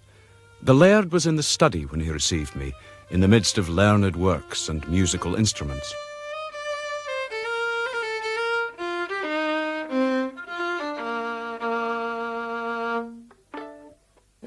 Sit ye down, lad. Sit ye down while I read your letter. Some refreshments, perhaps? Thank you, sir. But maybe you'd better read the letter first. Yeah. Oh, from Rankira. It appears that we are cousins. Well, what is this that I can do for you? A word to Preston Grange. Oh, doubtless that's easy given, but what should be the word? Mr. Balfour, If I were to tell you my whole story, the way it fell out, it's my opinion that you would be very little made up with it. I'm sorry to hear that of you, kinsman. Oh, I have nothing to my charge to make me sorry. My difficulties have befallen me very much against my will, and without my fault. My trouble is to have become involved in a political complication which you would be blithe to avoid knowledge of. It is my study to be beyond suspicion, and indeed outside the field of it. The question is how, if I am to know nothing of the matter, I can very well assist you. I propose that you should write to the Lord Advocate on my behalf, that I am a young man of reasonable good family and of good means, both of which I believe to be the case. I have Rankeeler's word for it here. To which you might add that I am a good churchman, loyal to King George, and so brought up. None of which will do ye any harm. Then you might go on to say that I sought his lordship on a matter of great moment connected with the administration of justice. Go on, cousin. And then, sir, well then, I would be very desirous if you could slip in a word that might perhaps tell for my protection. Protection? For your protection? I believe I could indicate in 2 words where the thing sticks. Perhaps that would be best. Well, it's the Appin murder. Sir, let me explain. I thank you kindly. I will hear no more of it. And it is my first clear duty to warn you. These are deep waters, Mr. David. And you are a young man. Be cautious and think twice. Mr. Rankeeler bade me go forward in God's name. Oh, very well, then. That is the name to go in. You will take some wine now. Thank you, sir. I will write a letter to the Lord Advocate. I will recommend you to him. I will say that you have a matter to declare touching His Majesty's service in the administration of justice. I will add that your intention is known to and approved by some of your friends, who will watch with hopeful anxiety the event of your success and failure. Thank you, sir. I can do no more. From what I know of the matter you design to meddle in, I can only pray to God it may prove sufficient. I'll drink to your continued good health, Mr. Balfour. My kinsman kept me to a meal, and I believe I made the better speed on my return. I had no thought but to be done with the next stage, and I was disappointed when I came to Preston Granger's house to be informed he was away. I was left in a little side room to await his return. After some time, I heard the advocate return home. An hour passed, and I think the very fact of my arrival was forgotten, until the advocate himself found me. Right. There's someone in here. Sir. Who is that? Sir, I bring a letter from the Laird of Pilrig to the Lord Advocate. Oh. And, have you been waiting here long? Perhaps an hour, sir. It's the first I hear of it. The lads must have forgotten you. But I am Preston Grange. Come into my study and let's see Pilrig's letter. Sit down while I read this.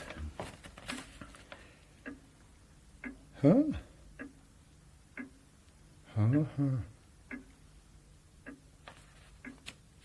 Well, I am pleased to make your acquaintance, Mr. Balfour.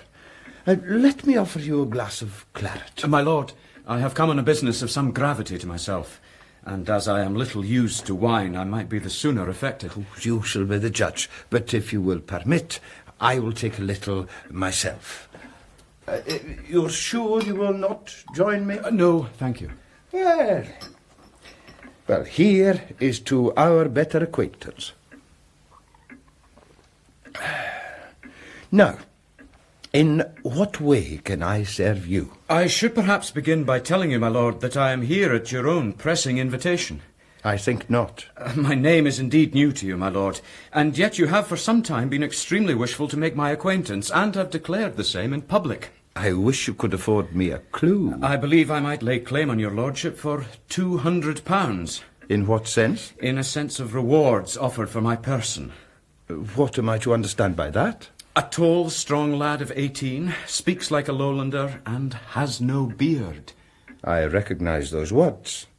And if you come here with any ill-judged intention of amusing yourself, they are like to prove extremely prejudicial to your safety. My purpose in this is just entirely as serious as life and death, and you have understood me perfectly. I am the boy who was speaking with Glenure when he was shot. I can only suppose, seeing you here, that you claim to be innocent. I am a very loyal subject to King George. But if I had anything to reproach myself with, I would have had more discretion than to walk into your den. Oh, I'm glad of that. This horrid crime, Mr. Balfour, is of a dye which cannot permit of any clemency. Blood has been barbarously shed. I will not deny that I consider the crime as directly personal to His Majesty. It now remains that I should learn what I am to do with you. I have thought it was rather that I should learn the same from your lordship. True, but you see, you come to me well recommended. There is a good, honest Whig name to this letter, and there is always the possibility of some arrangement. Your fate lies with me singly. In such a matter, I am more powerful than the King's Majesty. If you convince me, no soul need know that you visited my house. I am not at all ashamed of coming here. And you have no cause to be, nor yet to fear the consequence. But to the interrogation, and let me warn you, to volunteer nothing beyond the questions I shall ask you. Very well, sir. Now, it appears you were present in the wood of Lettermore at the moment of the fatal shot. Was this by chance? Oh, yes, quite by chance. How came you in speech with Colin Campbell, then? I was inquiring of him my way to Aucharn. Oh, yes. Oh, Aucharn. Of all places. I had forgotten that. Do you know, Mr. Balfour, if I were you, I would dwell as little on your relations with these Stuarts as possible. You forget we are now trying these Stuarts. If we should ever come to be trying you, it will be very different. But, to resume, I have it in Mr. Mungo Campbell's evidence that you ran immediately up the brae. How came that? Not immediately, my lord. And the cause was my seeing the murderer. You saw him then? As plain as I see your lordship, though not so near at hand. You know him? I would know him again. In your pursuit, you were not so fortunate then as to overtake him. I was not. Was he alone? He was alone. There was no one else in that neighbourhood. Alan Breck Stewart was not far off. I think we are playing at cross purposes, which you will find to prove a very ill amusement for yourself. I am answering what I am asked. I am here to lay before you certain information by which I shall convince you Alan had no hand whatever in the killing of Glenure. Mr. Balfour, I tell you pointedly, you go an ill way for your own interests. My lord, as God judges me, I have but the one design, and that is to see justice executed and the innocent go clear. You are either very simple or extremely the reverse. And I see that I must deal with you more confidentially. This is a political case. It's not just political. Yes, Mr. Balfour, whether we like it or no, this case is political. And I tremble when I think what issues may depend on it. I need scarce tell a young man of your education that we approach a political case very differently from one which is criminal only. Now you would have me believe... Under your pardon, my lord, I would have you believe nothing but that which I can prove. Young gentleman, suffer a man who might be your father to employ his own imperfect language and express his own poor thought, even when they have the misfortune not to coincide with Mr. Balfour. I am sorry, sir. Please go on. You would have me believe that Breck is innocent? He is. He is. The matter of Breck's innocence shoots beyond itself. Once admitted, it would destroy the whole of our case against another and a very different criminal. A man grown old in treason, already twice in arms against his king. I need not tell you that I mean James Stewart. And I can just say plainly that the innocence of Alan and James is what I am here to declare in private to your lordship, and what I am prepared to establish at the trial by my testimony. To which I can only answer with equal plainness that your testimony will not be called by me. And I desire you to withhold it altogether. Sir, You are the head of justice of this country, and you propose to me a crime. I am a man nursing with both hands the interests of this country, and I tell you, I do not want your testimony. But if your lordship has no need of my testimony, I believe the other side would be extremely blithe to get it. Mr. Balfour, now, you are not so young, but that you must remember very clearly the year 1745, and indeed the shock that went about the country at that time. I do. I read here in Pilrig's letter that you are sound in kirk and state. It is the plain truth. Then who do you think saved them in that fatal year? It was the Duke and the great clan of Campbell. Now here is a Campbell foully murdered, and that in the King's service. The Duke and I are both Highlanders, but we are Highlanders civilised. Not so with the great mass of our clans and families. No, sir, you are right. They have savage virtues and defects. They are still barbarians like these Stuarts. The only difference is that the Campbells were barbarians on the right side and the Stuarts were barbarians on the wrong. Now be you the judge. The Campbells expect vengeance. If they do not get it, there will be trouble with the Campbells. You deal with me very frankly, but I can think only of a poor soul in the immediate and unjust danger of a painful death. To protect the life of this man, Stuart, do you propose to plunge your country into war?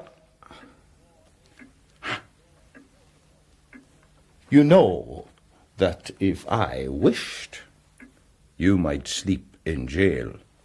I have slept in worse places, my lord. Well, my boy, there's one thing appears very plainly from our interview. I may rely on your pledged word. You may. Then give me your honour that you will be wholly secret not only on what has passed tonight, but in the matter of the Appin case. And I will let you go free. I will give it until tomorrow, or any other near day that you may please to set. But if I gave the promise without qualification, your lordship would have attained his end. I had not thought to entrap you. Oh, I'm sure of that. Now, let's see. Tomorrow is the Sabbath. You come to me on Monday at 10 in the morning, and give me your promise until then. Freely given, my lord. Well, good night to you, and may you sleep well, for I think it's more than I'm like to do. I'll take you to the street myself. On that Monday, I betook me for the first time to a barber's, and was very well pleased with the result. Thence to the advocate's, where I looked again for the young lady, but there was never a sign of her. However, I was no sooner shown into the antechamber than I was aware of the tall figure of Katrina's father, James Moore, in the corner. Give you good morning, sir. And good morning to you. You are waiting to speak to Preston Grange? I am, sir, and I pray your business with that gentleman may be more agreeable than mine. I hope at least that yours will be brief, for I suppose you pass before me. Oh, no. All pass before me. It was not always so, sir, but times change. It was not so when the sword was in the scale, young gentleman, and the virtues of a soldier might sustain themselves. Well, Mr. MacGregor, I understand the first of a soldier's virtues is never to complain. Well. You have my name, I perceive, though it's one I must not use myself. Balfour is my name. Ah, it is a good name. There are many decent folk that use it. And now that I call to mind, there was a young gentleman, your namesake, that marched surgeon in the year 45 with my battalion. But you, I do not think you were out yourself, sir. I have no clear mind of your face, which it is not one probable to be forgotten. In the year you refer to, Mr. MacGregor, I was getting scalped in the parish school. So young. You hearten me, Mr. Balfour, like the skirling of the Highland pipes. Do you know, Mr. Balfour, do you know, sir, that I lack mere necessary? I am sorry to hear it, sir. I lie on a trumped-up charge of which I am as innocent as yourself. They dare not bring me to trial. I would be ashamed to relate all that James Moore poured out to me in this vein, and the very short and grudging answers I gave to him. Whether it was because I thought him no fit father for his daughter, or because I resented the falsity that clung about him, I cannot say. Ah, Mr. Balfour, come in here. I have a moment's engagement, and that you may not sit empty-handed again, I am going to present you to my 3 braw daughters, of whom perhaps you may have heard, for I think they are more famous than their papa. Oh, it's Papa. Ladies, this is my new friend, Mr. Balfour. David, here is my eldest daughter, Miss Barbara, who is so good as to keep house for me. Well, good morning to you, sir. Now, will you take a cup of chocolate with us? Good morning. Indeed I will, thank you. And here are my 2 other braw daughters, Jean Good day to you, sir. and Isabella. Good day to you, sir. A fair question to you, Mr. Davy. Which of the 3 is best favoured, eh? Father, you shame the poor lad. Ah, he's a braver lad than you may suppose. Mr. Balfour, I'll take my leave of you for the present. And I was left, like a fish upon dry land, in that charming but very daunting society. Chocolate, Mr. Balfour. Thank you. Well, now, tell me, sir, you have not been long in Edinburgh? No, just a few days. I was never here before. Never in Edinburgh before? You need not be astonished, Jean. There must be many young lads of Mr. Balfour's age who have never set foot in the capital. Well then, Mr. Balfour is the first I've met, so... And where is your home, Mr. Balfour? I have none. I should say I was born in the parish of Essendine. You will not have heard of it. No, I've never been there. Indeed, nor I. But I'm sure I'd like to. Isabella! Do you sing at all, Mr. Balfour? Oh, I like music, fine. But I can't hold a tune so well. Well, since we can't get Mr. Balfour to sing to us, shall I play something for him? I think that would be a fine idea. Yes. What do you say, Mr. Balfour? I'd like that very much. Oh, play the Birks of Invermay for us, Barbara. Very well, if it will please you, Mr. Balfour.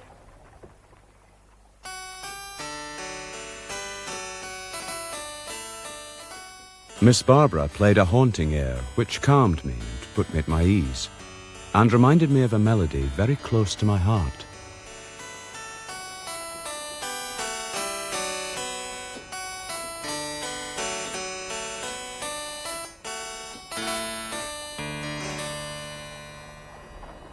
That was a fine air, Miss Barbara. Could you play me a tune if I whistled it for you? I could try. Let me hear it.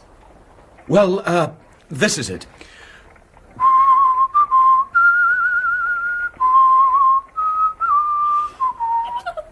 Do you know it? I never heard a note of it before. Whistle it through.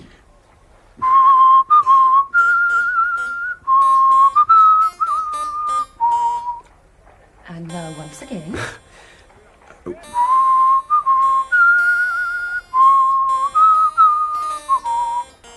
Yes, I have it.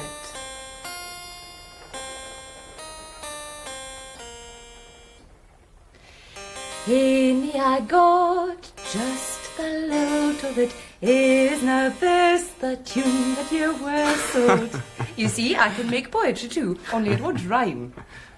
I am Miss Grant, sib to the advocate. You, I believe, are Robert Balfour. You have great musical skill, Miss Grant. Why, thank you. What do you call this tune? It is a bonny one. I don't know the real name. I just call it Alan's air. Ah. I shall call it David's air, though it's melancholy music. I do not care for its other name. So if you ever wish to hear your tune again, you are to ask for it as David's air. Why so, Miss Grant? Well, if ever you should come to be hanged, I will set your last dying speech and confession to that tune and sing it. Do you take my meaning, Mr. Balfour? Very well, I think.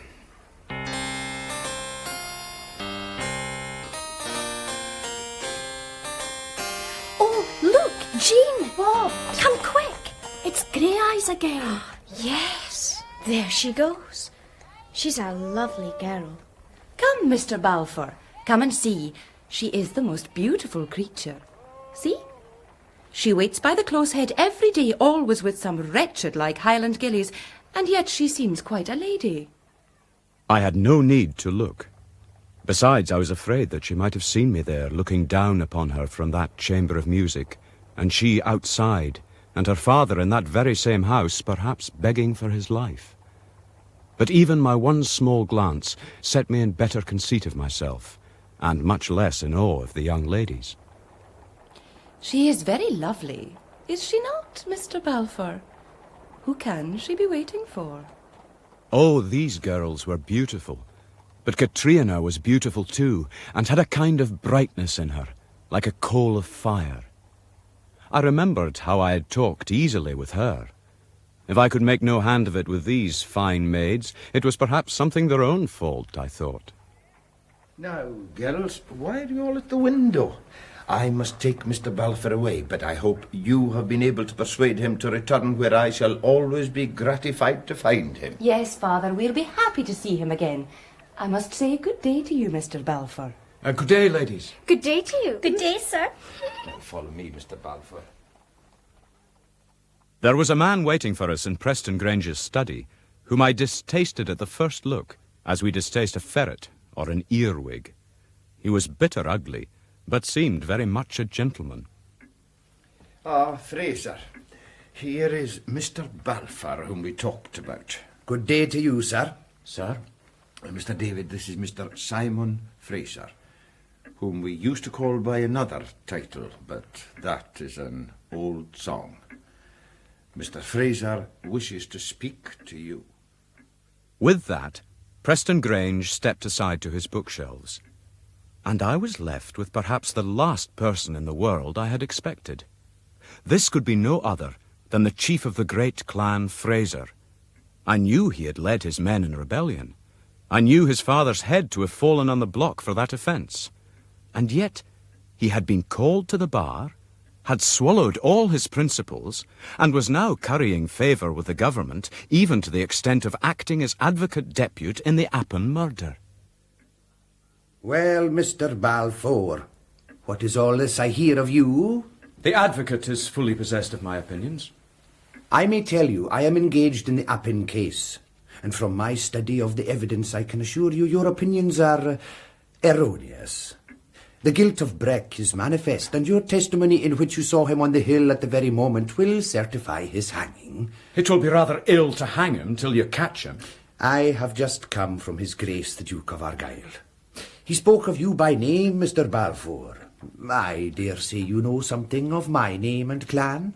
Well, I have made my peace with that good Duke, and here I am, prosecuting King George's enemies and avenging the late daring and barefaced insult to His Majesty. Doubtless a proud position for your father's son. You are pleased to make experiments in the ironical, I think. But I am here upon duty, and let me tell you, the Duke will watch you with the affectionate disposition of a father. I am thinking I lack the docility of a son. And do you suppose, sir, that the whole policy of this country is to be suffered to trip up and tumble down for an ill-mannered colt of a boy? Look at me. Do you suppose it is for my pleasure that I put myself in the highly invidious position of prosecuting a man that I have drawn the sword alongside?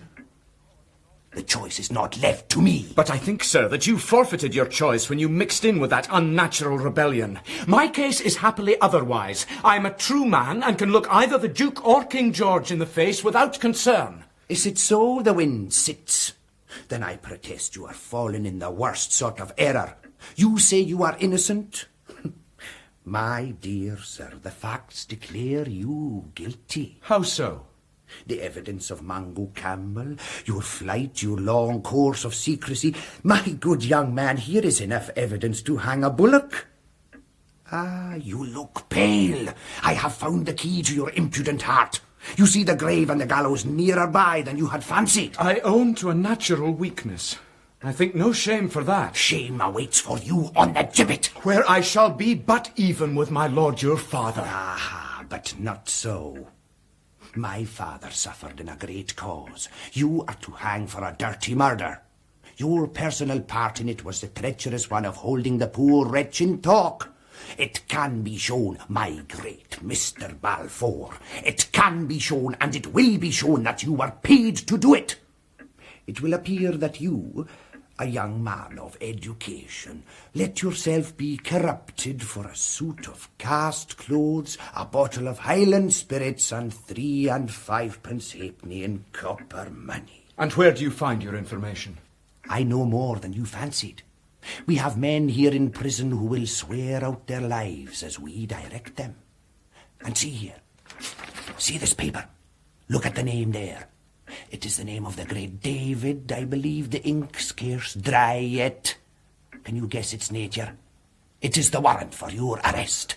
Once in the toll booth, may God help you, for the die is cast. There is one gentleman in this room. I appeal to him. I put my life and credit in his hands. Well, Simon, I told you so. You have played your hand for all it was worth, and you've lost. Mr. David, I wish you to believe it was by no choice of mine you were subjected to this proof. Proof? Aye, and I wish you could understand how glad I am that you have come forth from it with so much credit. For had our friend here been more successful than I was last night, it might have appeared that he was a better judge of men than I. And I know our friend, Mr. Fraser, to be ambitious. Simon, the stage play is over. My sentiments are very much engaged on your behalf, Mr. Balfour, and whatever the outcome of this unfortunate affair, I shall see that it is adopted with tenderness to you. Sir, I repeat, I put my life and credit in your hands. Well, we must try to save them.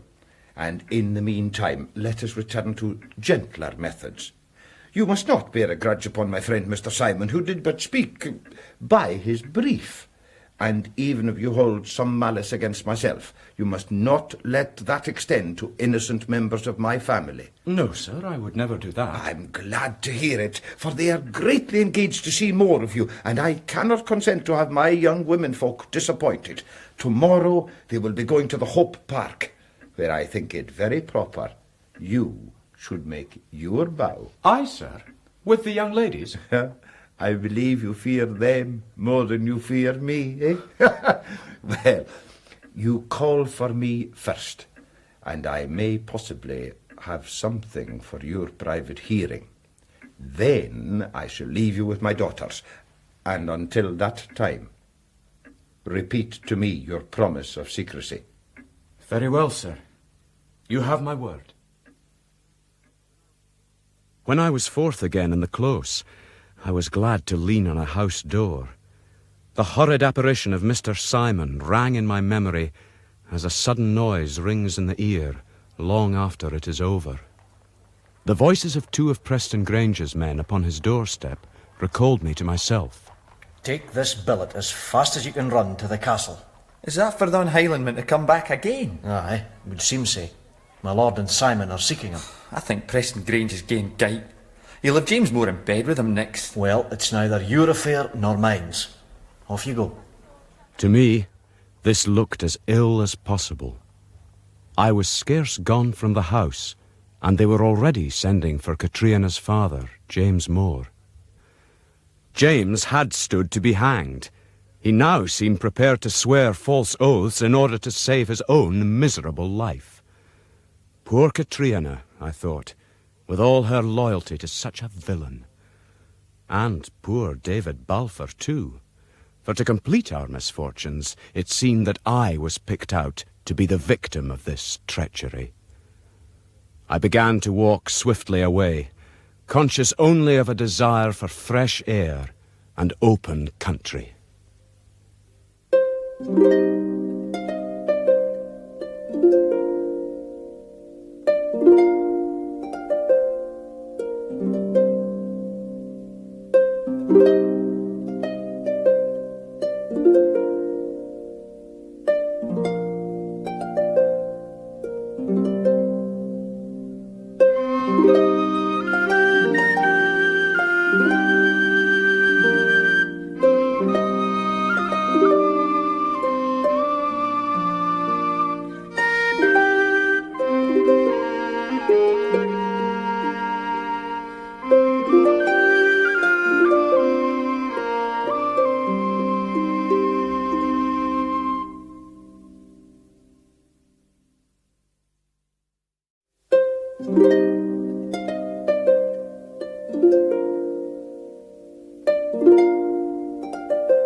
I had left Preston Granger's house, full of deep misgivings about my own future.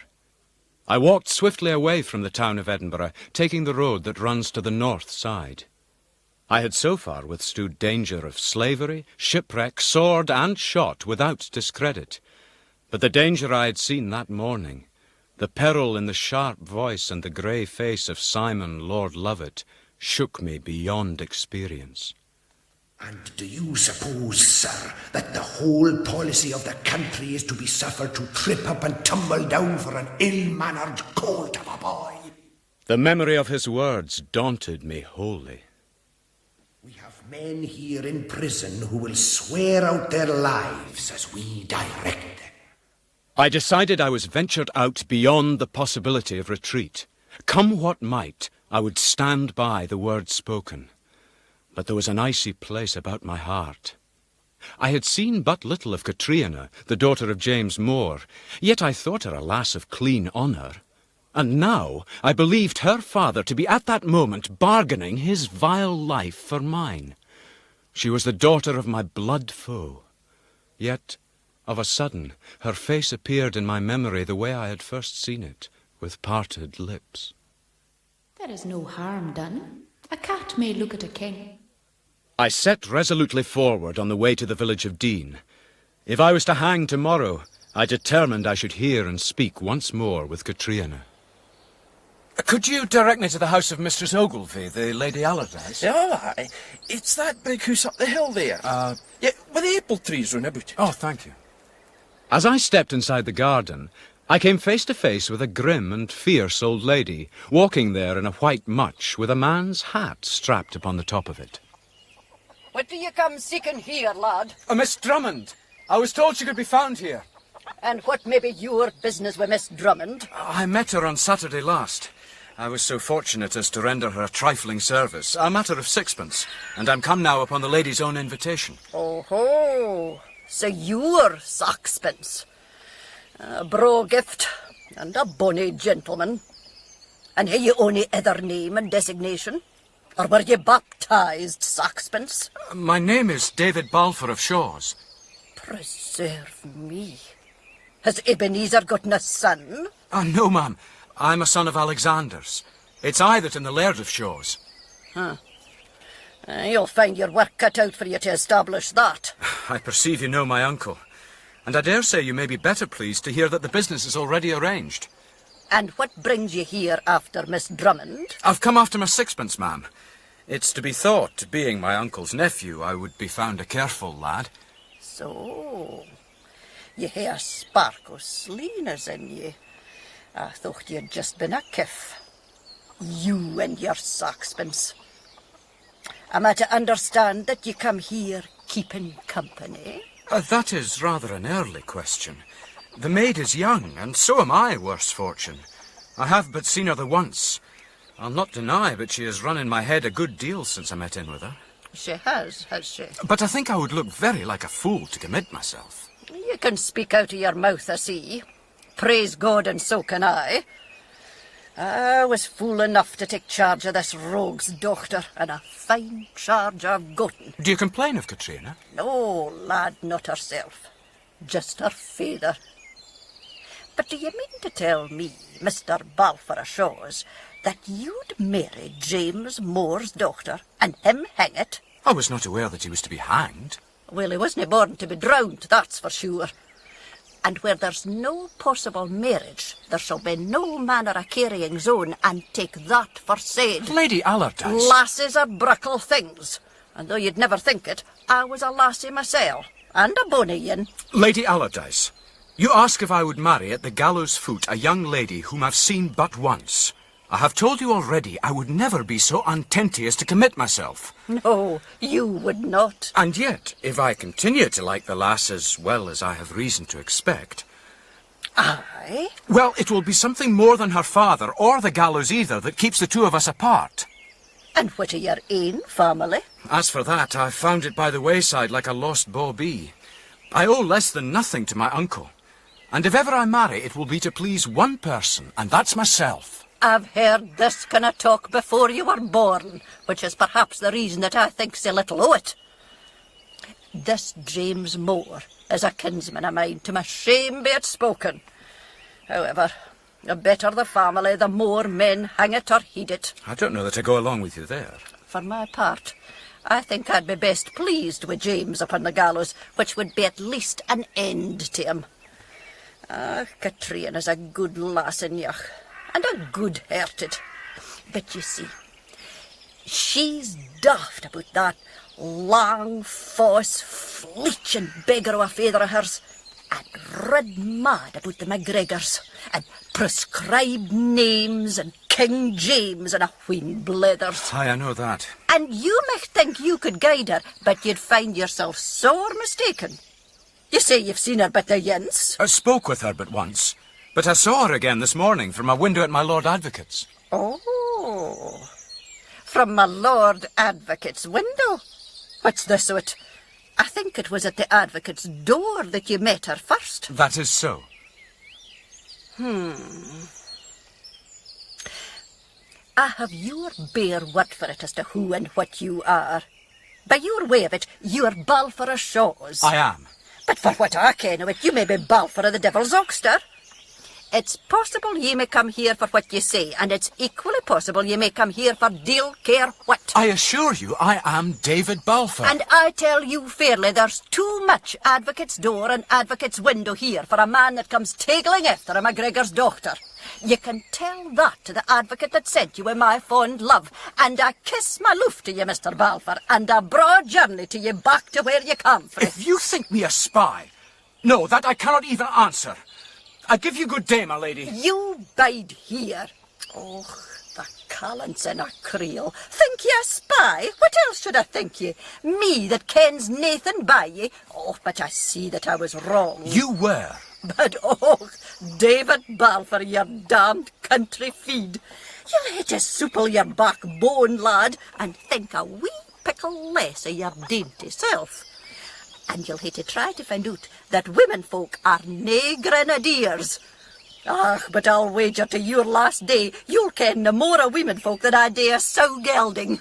Mistress Ogilvy. You have the finest timber face.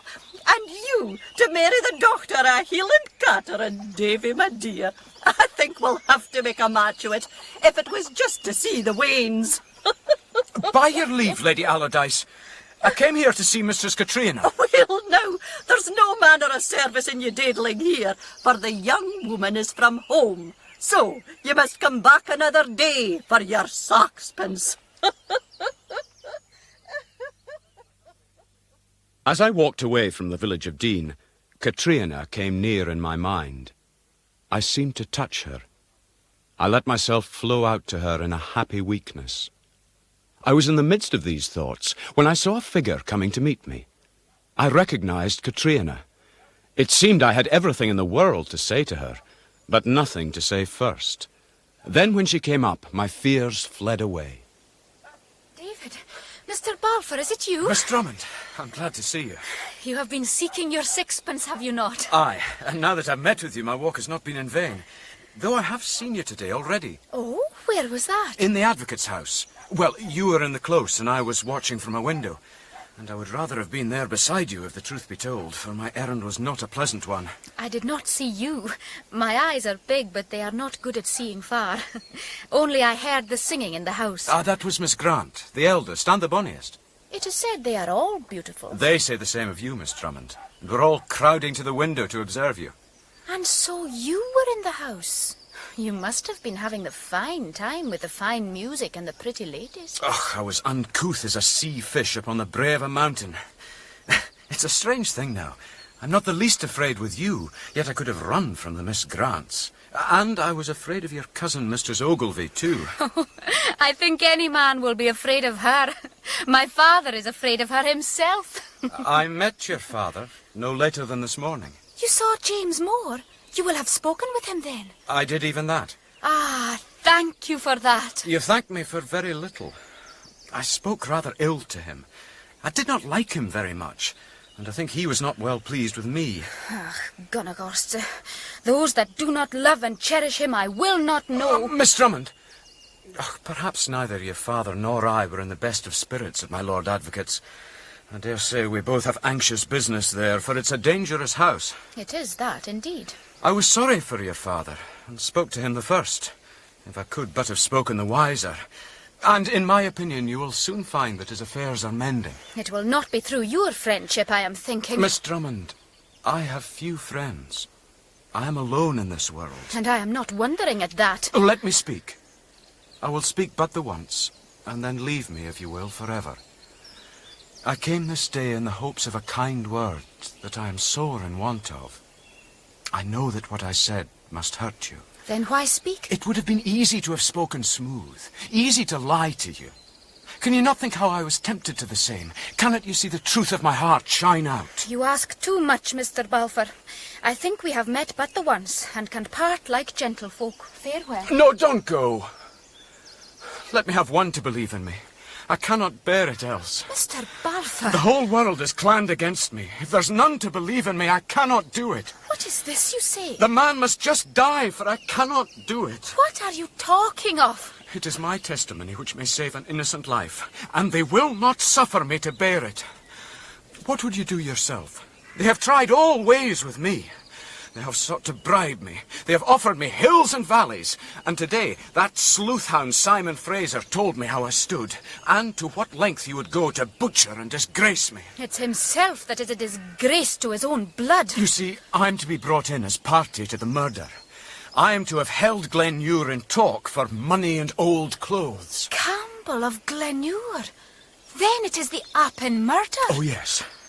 And I am to be killed and shamed. And if this is the story to be told of me in all Scotland, if you are to believe it too, and my name is to be nothing but a byword, Katrina, how can I go through with it? But what have you to do with the Appin murder? Oh, for God's sake.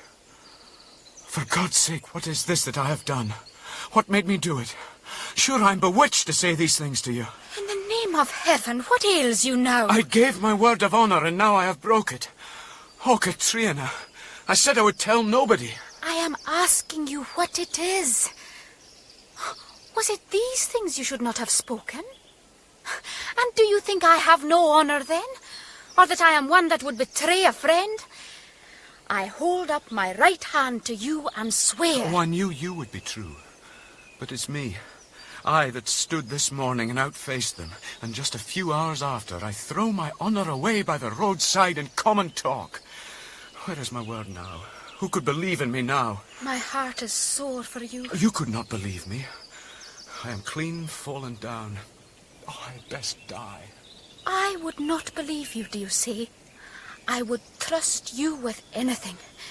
And as for these men, I would not be thinking of them. Men who go about to entrap and destroy you. This is no time to crouch. Look up. Oh, Katrina. Just because you said a word too much in a friend's ear, I would die ere I betrayed you. To make such a matter, it is one thing that we must both just forget. Katrina, would you trust me yet? Will you not believe the tears on my face? It is the world I am thinking of you, Mr. David Balfour. Let them hang you. I will never forget. I will grow old and still remember you. I think it is great to die so. I will envy you that gallows. Maybe all this while I am but a child, frightened with bogles. Maybe they make a mockery of me. I must hear the whole story. The harm is done at all events, and I must hear everything. Well, sit down, and I will tell it to you. We sat there together as the sun set, and I told her the whole story, of my kidnap and the Appin murder, of my friendship with Alan Breck and our flight across the moor. It was growing towards twilight, however, and she must needs return to Lady Allardyce, but she begged me to come again to that house very soon, and took my hand in farewell. Her gesture left me in a turmoil of glad spirits, but I was in constant fear of immediate arrest. I delayed to go home, therefore, and the better part of the night walked by myself in the barley fields, and had such a sense of Katrina's presence that I seemed to bear her in my arms.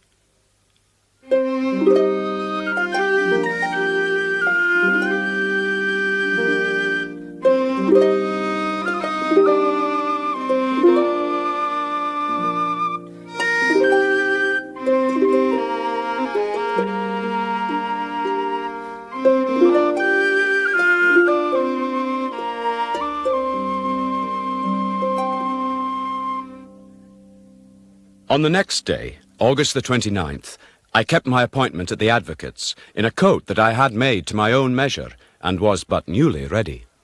Oh, you are very splendid today. Thank you, sir. My young ladies are to have a fine cavalier. Oh, we shall do very well yet, Mr. David. And I believe your troubles are nearly at an end. You have news for me? Oh, beyond anticipation. Your testimony is, after all, to be received, and you may go, if you will, in my company to the trial, which is to be held at Inverary on Thursday, the 21st of next month. Sir, it is more than I could have hoped. In the meanwhile, though, I must caution you strictly to be reticent. Tomorrow your evidence must be taken, and outside of that, do you know, I think least said will be soonest mended about this business. I will try to go discreetly. After yesterday, my lord, this is like the doors of heaven. I cannot find it in my heart to get the thing believed. Ah, but you must try and manage to believe it. My lord, forgive me, but how has this been brought about? The obstacles you told me of on Saturday appeared even to me to be quite insurmountable. My dear Mr. David, it would never do for me to divulge the counsels of the government, even to you. No, my lord. And you must content yourself, if you please, with the gross fact. Then I will do as you say. I think you may be able to repay me.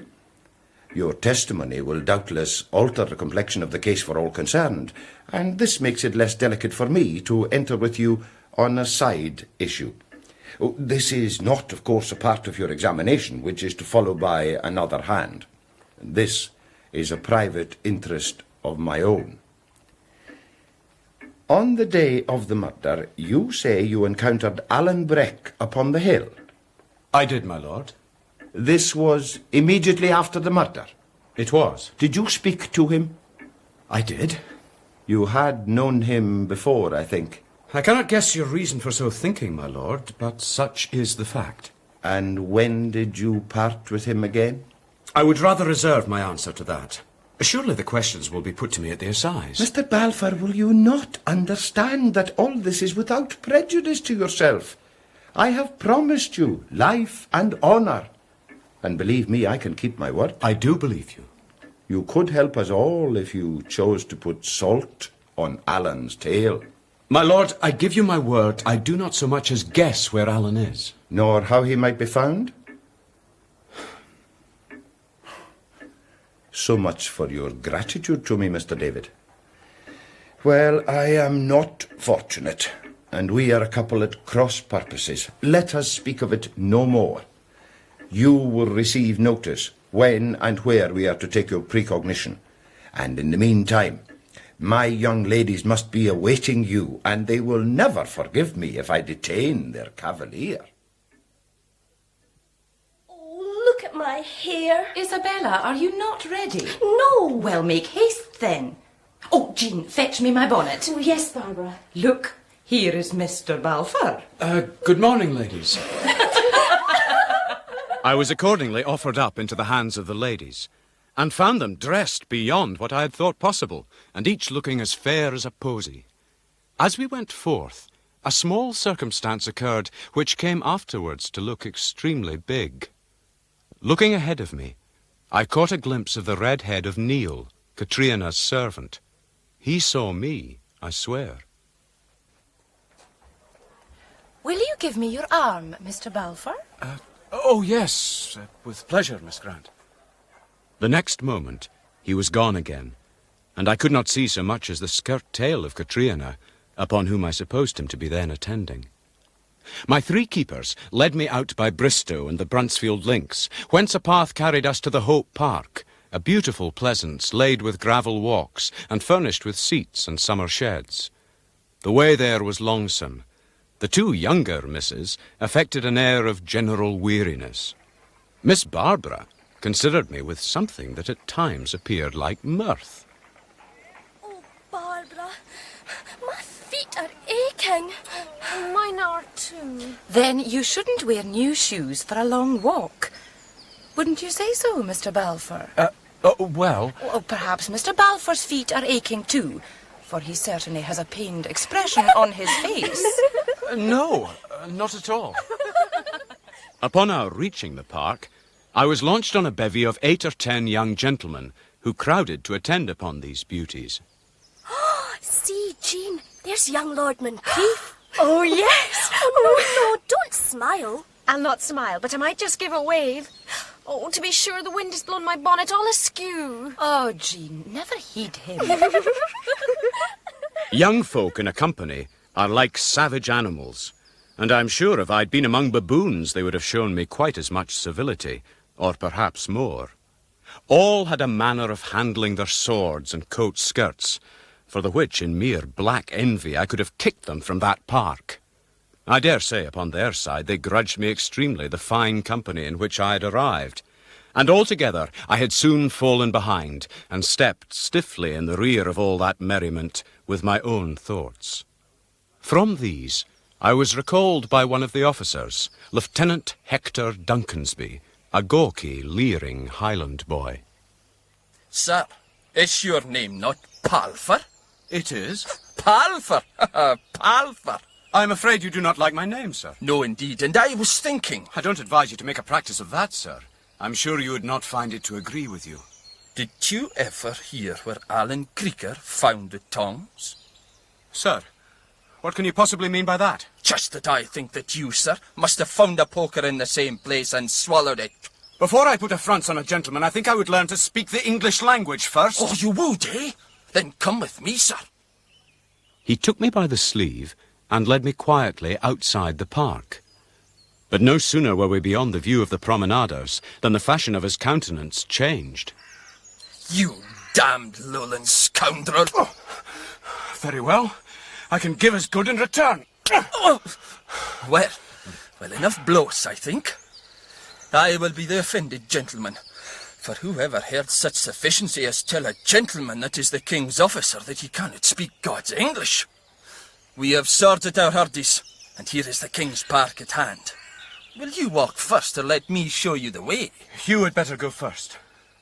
It was manifest he had come prepared to fasten a quarrel on me, right or wrong. I saw that I was taken in by a fresh contrivance of my enemies. As we came to the King's Park and made our way to the place called the Hunter's Bog, I was tempted to take to my heels and run for it. But I considered that their malice would likely stick at nothing, so I continued marching behind him, much as a man follows the hangman, and with no more hope. Well, the sword is an improvement on the gallows, at any rate. Did you speak, sir? No. This is a fine piece of turf, and will do as well as another. Now, on guard, sir. There was no resource for me but to follow his example and stand on guard with the best face I could display.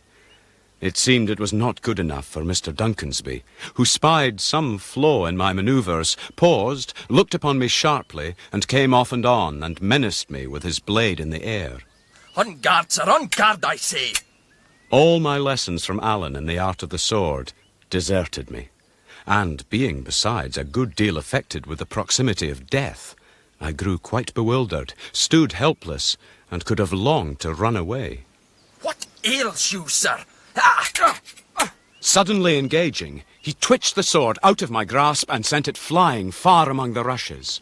Again, then, on guard, sir! Twice this manoeuvre was repeated, and the third time, when I brought back my humiliated weapon, I found he had returned his own to the scabbard. and stood awaiting me with a face of some anger. Be damned if I touch you. What right have you to stand up before a gentleman when you do not know the back of a sword from the front of it? That is the fault of my upbringing, sir. I have given you all the satisfaction it is in my power to offer, and have stood up like a man. And that is the truth. I am as bold as lions myself, but to stand up there and you know nothing of the fencing, I declare it was beyond me. And I am sorry for the blow, though I believe your own was the elder brother, and my head still stings with it. I am sorry too. And I declare, if I had known what way it was, I would not have put a hand to such a piece of business. That is handsomely said, and I am sure you will not stand up a second time to be the actor for my private enemies. Indeed no, Balfour. And I think I was used extremely sufficiently myself to be set up to fight with an old wife. I beg your pardon, or the same as a bairn, whatever. And I will tell the Simon Fraser so, and fight him by God himself. Aha, Mr. Simon Fraser. And if you knew the nature of that gentleman's quarrel with me, you would be yet the more affronted to be mingled up with such affairs. I can well believe it. All the Frasers are made of the same meal, and the devil is the miller that ground them. Here's my hand, Mr. Balfour. And mine, sir. Ah, you're a pretty enough fellow after all, and it is 1,000 pities that you have been neglected. And if I could take the time, I would have you educated in the fencing myself. You can do me a better service even than that. And what is that? Come with me to the house of one of my enemies, and testify how I have carried myself this day. That will be the true service. For though he has sent me a gallant adversary today, the thought in Mr. Simon's mind is murder. I will do you right, Mr. Balfour. Lead on. If I had walked slowly on the way into that accursed park, my heels were light enough on the way out. We went up the Canongate, in by the Netherbow, and straight to Preston Grange's door, where we were told he was engaged with another gentleman on a very private business, and his door was forbidden to us. We paid no heed to this, and walked straight to the chambers. Preston Grange and Simon Fraser were met in consultation on the very business of the Appin murder. My business cannot wait. Gentlemen. Mr. Balfour! Well, David. And what brings you here again? And who is this? This gentleman is here to bear a little testimony in my favour, my lord, which I think it very needful you should hear. I have only this to say. I stood up this day with Balfour in the Hunter's Bog, which I am now very sorry for, and he behaved himself as pretty as a gentleman could ask it, and I have great respects for Balfour. I thank you for your honest expressions, sir. Well, you have them now, and I take my leave. But what have I to do with this? I brought that gentleman, a king's officer, to do me some justice. Now I think my character is covered, and until a certain date, which your lordship very well knows, it will be quite in vain to dispatch against me any more officers. I will not consent to fight my way through the garrison of the castle. I think the devil uncoupled this dog of a lad between my legs. This is some of your work, Simon. I spy your hand in the business, and let me tell you, I resent it. It is disloyal when we agreed upon one expedient to follow another in the dark. Simon, you let me send this lad to the very place, with my daughters. Fie, sir. Keep your dishonours to yourself. Oh, I will be a kickball between you and the Duke of Argyll no longer. Either come to an agreement or come to a differ and have it out among yourselves. But I will no longer fetch and carry and get your contrary instructions and be blamed by both. For if I were to tell you what I think of all your Hanover business, it would make your head sing. When I think... I think we should all keep our tempers. And I think we should tell Mr. Balfour that his character for valour is quite established. He may sleep in peace. Until the date he was so good as to refer to, it shall be put to the proof no more. Now, David, if you will leave us, I think I can promise that you will not be troubled further. Simon? Very well. And with somewhat distracted civility, they proceeded to pack me from the house. I was for the first time angry. The advocate had pretended my testimony was to be received, and in that hour not only was Simon practising against my life, but Preston Grange had some design of his own in the operation. One thing was requisite, some strong friend or wise adviser. And just then, like an answer, a gentleman brushed against me, going by. Balfour! Say nothing. Follow me, quickly now. It was Stewart, the writer, and, blessing my good fortune, I turned in to follow him. As soon as I entered the close, I saw him standing in the mouth of a stair. Over here, lad. Come on, we must climb. 7 stories up, we reached a house, which he told me he had the letting of.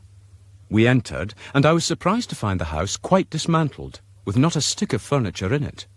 He locked the door behind us. You'll have to sit on the floor. But we're safe here for the time being. Oh, I've been wearying to see you, Mr. Balfour. How is it with Alan? Brawley. Andy Scoogle picks him up at Gillen Sands tomorrow Wednesday. Alan was keen to say goodbye to you himself, but the way that things were going, I was feared the pair of you was maybe best apart. How does your business speed? I was told only this morning that my testimony is accepted. Oh. And I'm to travel to Inverary with the advocate, no less. Hutsa! Oh, I'll never believe that. I do not believe that your evidence is to be heard. I have only one piece of advice to give you. And what is that? Disappear yourself. What do you mean? By my view of it, you're to disappear whatever. The advocate has wrung your life out of Simon, the Duke of Argyll. He has refused to put you on trial and refused to have you killed. But I'm in bitter error if you're not to be kidnapped and carried away. Bet me what you please, that was their expedient. You make me think. And I believe James Moore has something to do with this. For I saw yon red-headed servant of his kneel as I left the advocate's house this morning.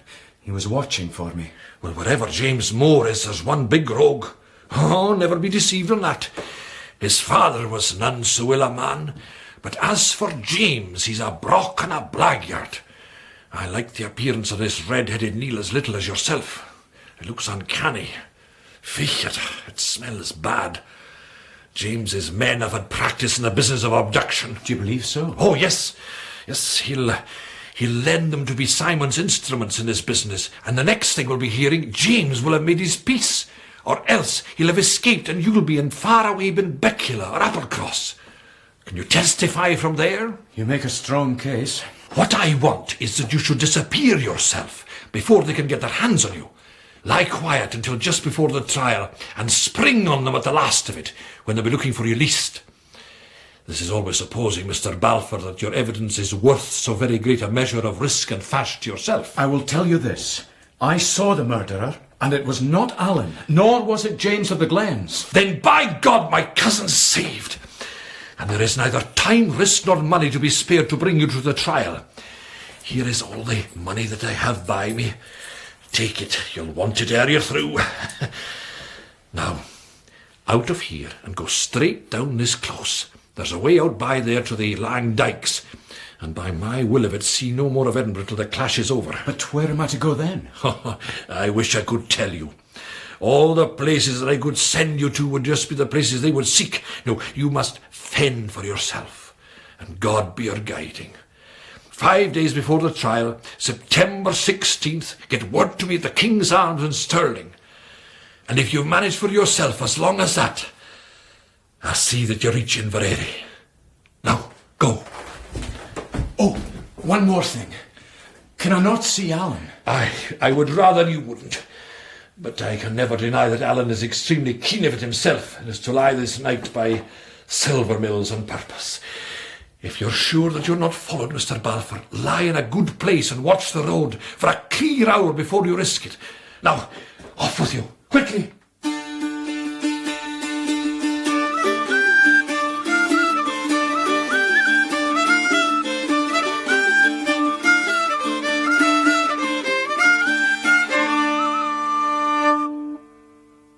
It was about 3:30 when I came forth on the Lang Dykes. The Dean village was where I wanted to go, but since Katrina dwelled there, and her kinsfolk, the Glengyle MacGregors, appeared almost certain to be employed against me, it was just the very place I should have kept away from. But being a very young man, and beginning to be very much in love, I turned my face in that direction without pause. I took a measure of precaution, however.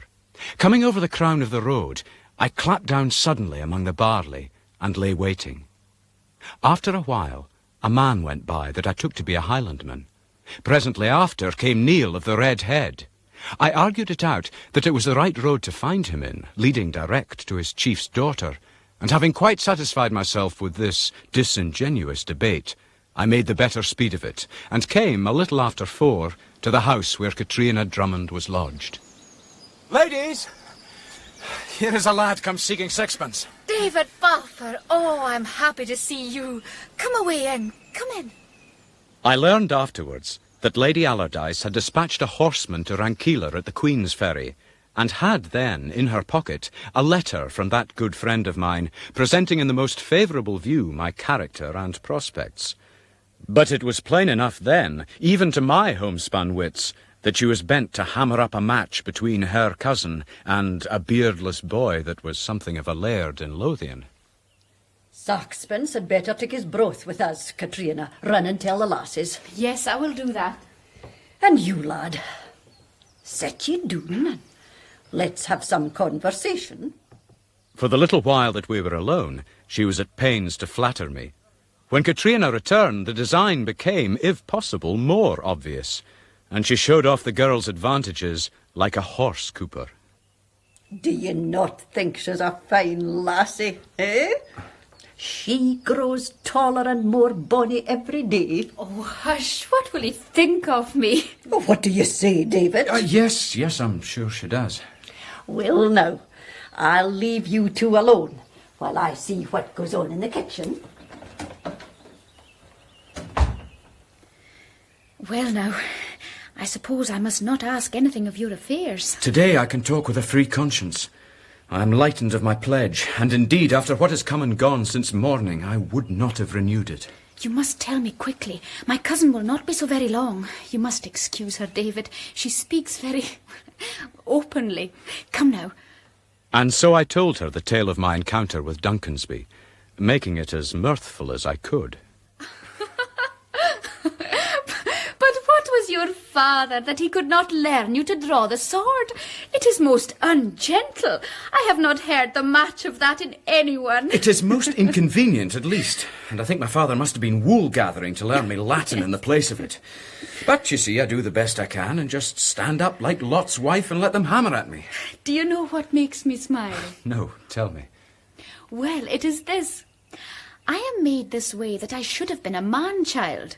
In my own thoughts it is so, I am always, and I go on telling myself about this thing and that is to befall. And then it comes to the place of fighting, and it comes over me that I am a girl at all events, and cannot hold a sword or give one good blow. And then I have to twist my story round so that the fighting is to stop, and let me have the best of it, just like you and the lieutenant.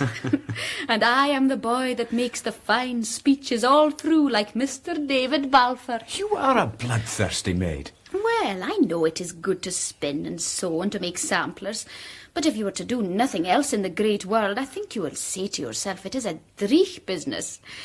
It is not that I want to kill, I think. Did you ever kill anyone? That I have, as it chances. 2, no less, and me still a lad that should be at the college. But yet I take no shame in it. It was in defence of my own life, and that of a friend, too. But how did you feel after it? 'Deed, I sat down and grat like a bairn. I know that, too. I feel where these tears would have come from. And at any rate, I would not wish to kill, only to be like Catherine Douglas, that put her arm through the staples of the bolt where it was broken. Did you ever hear of her? Aye, I know the tale. She is my chief hero. Would you not love to die so for your king? Troth, my affection for my king, God bless the puggy face of him, is under more control. And I thought I saw death so near me this day already that I'm rather taken up with the notion of living. The right mind of a man. Only you must learn to use the sword. I would not like to have a friend that cannot strike. It was not with a sword, then, that you killed these 2? Indeed, no, but with a pair of pistols. Ah. And a fortunate thing it was the men were so near hand to me, for I'm about as clever with the pistols as I am with the sword. My friend Alan fought with me like a brother. I owe him my life. Ah, your good friend, Alan. I admire and love him. I think anyone would. He has his faults, like other folk, but he's brave and staunch and kind, God bless him. It will be a strange day when I forget Alan. And where will my head be gone that I have not told you my news? I had a letter from my father, and he says I might visit him tomorrow in the castle. He has been taken there now, and his affairs are mending, so he says. But I see from your face that you do not like to hear it. Will you judge my father and not know him? I am 1,000 miles from judging, and I give you my word, I do rejoice to know that your heart is lightened. Well, then? If my face fell, forgive me. I have Simon Fraser extremely heavy on my stomach still. Ah, you will not be evening these two, and you should bear in mind that Preston Grange and James Moore, my father, are of the one blood. I never heard tell of that. It is rather singular how little you are acquainted with.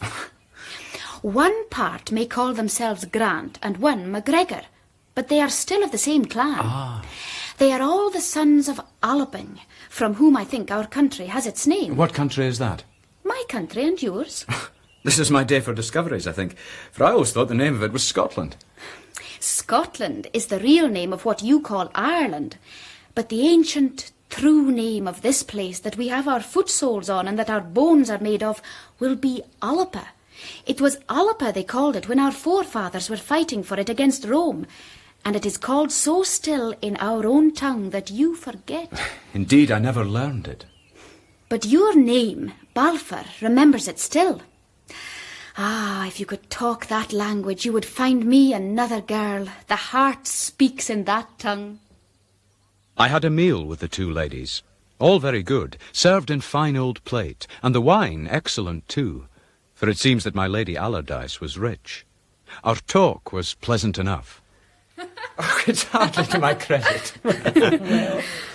You'll take a little more wine, Saxon. Oh, Come now. And more to eat. You need more meat in your bones. But as soon as I saw the sun decline sharply and the shadows to run out long, I rose to take my leave. My mind was now made up to say farewell to Alan, and it was needful I should see the trysting wood and reconnoitre it by daylight. Katrina came with me as far as to the garden gate. Is it long till I see you now? It will almost certainly be long. It may be never. It may be so. And are you sorry? I am. You know that. So am I, at all events. I have seen you but a small time, but I put you very high. You are true. You are brave. In time, I think you will be more of a man yet. I will be proud to hear of that. But if you should speed worse, if it should come to fall as we are afraid, oh well, think you have the one friend. Are you my friend? Long after you are dead and me an old wife, I will be telling the bairns about David Balfour and my tears running. I will be telling how we parted and what I said to you. God go with you and guide you, praise your little friend, so I said. And I will be telling them, and here is what I did. I kissed your hand. That is what I did. Katrina. Oh, yes, Mr. David. That is what I think of you.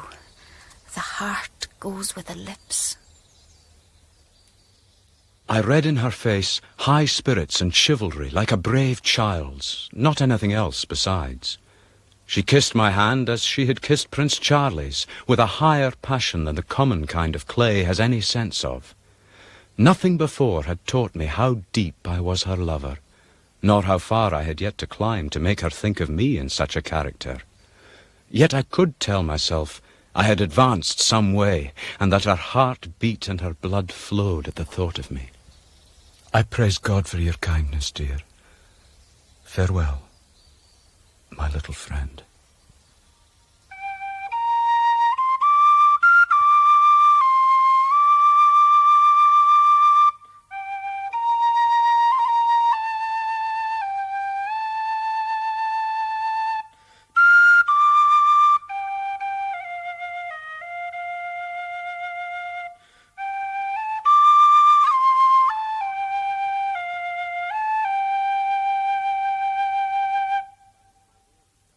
My way was down the River Leith towards Stockbridge and Silver Mills.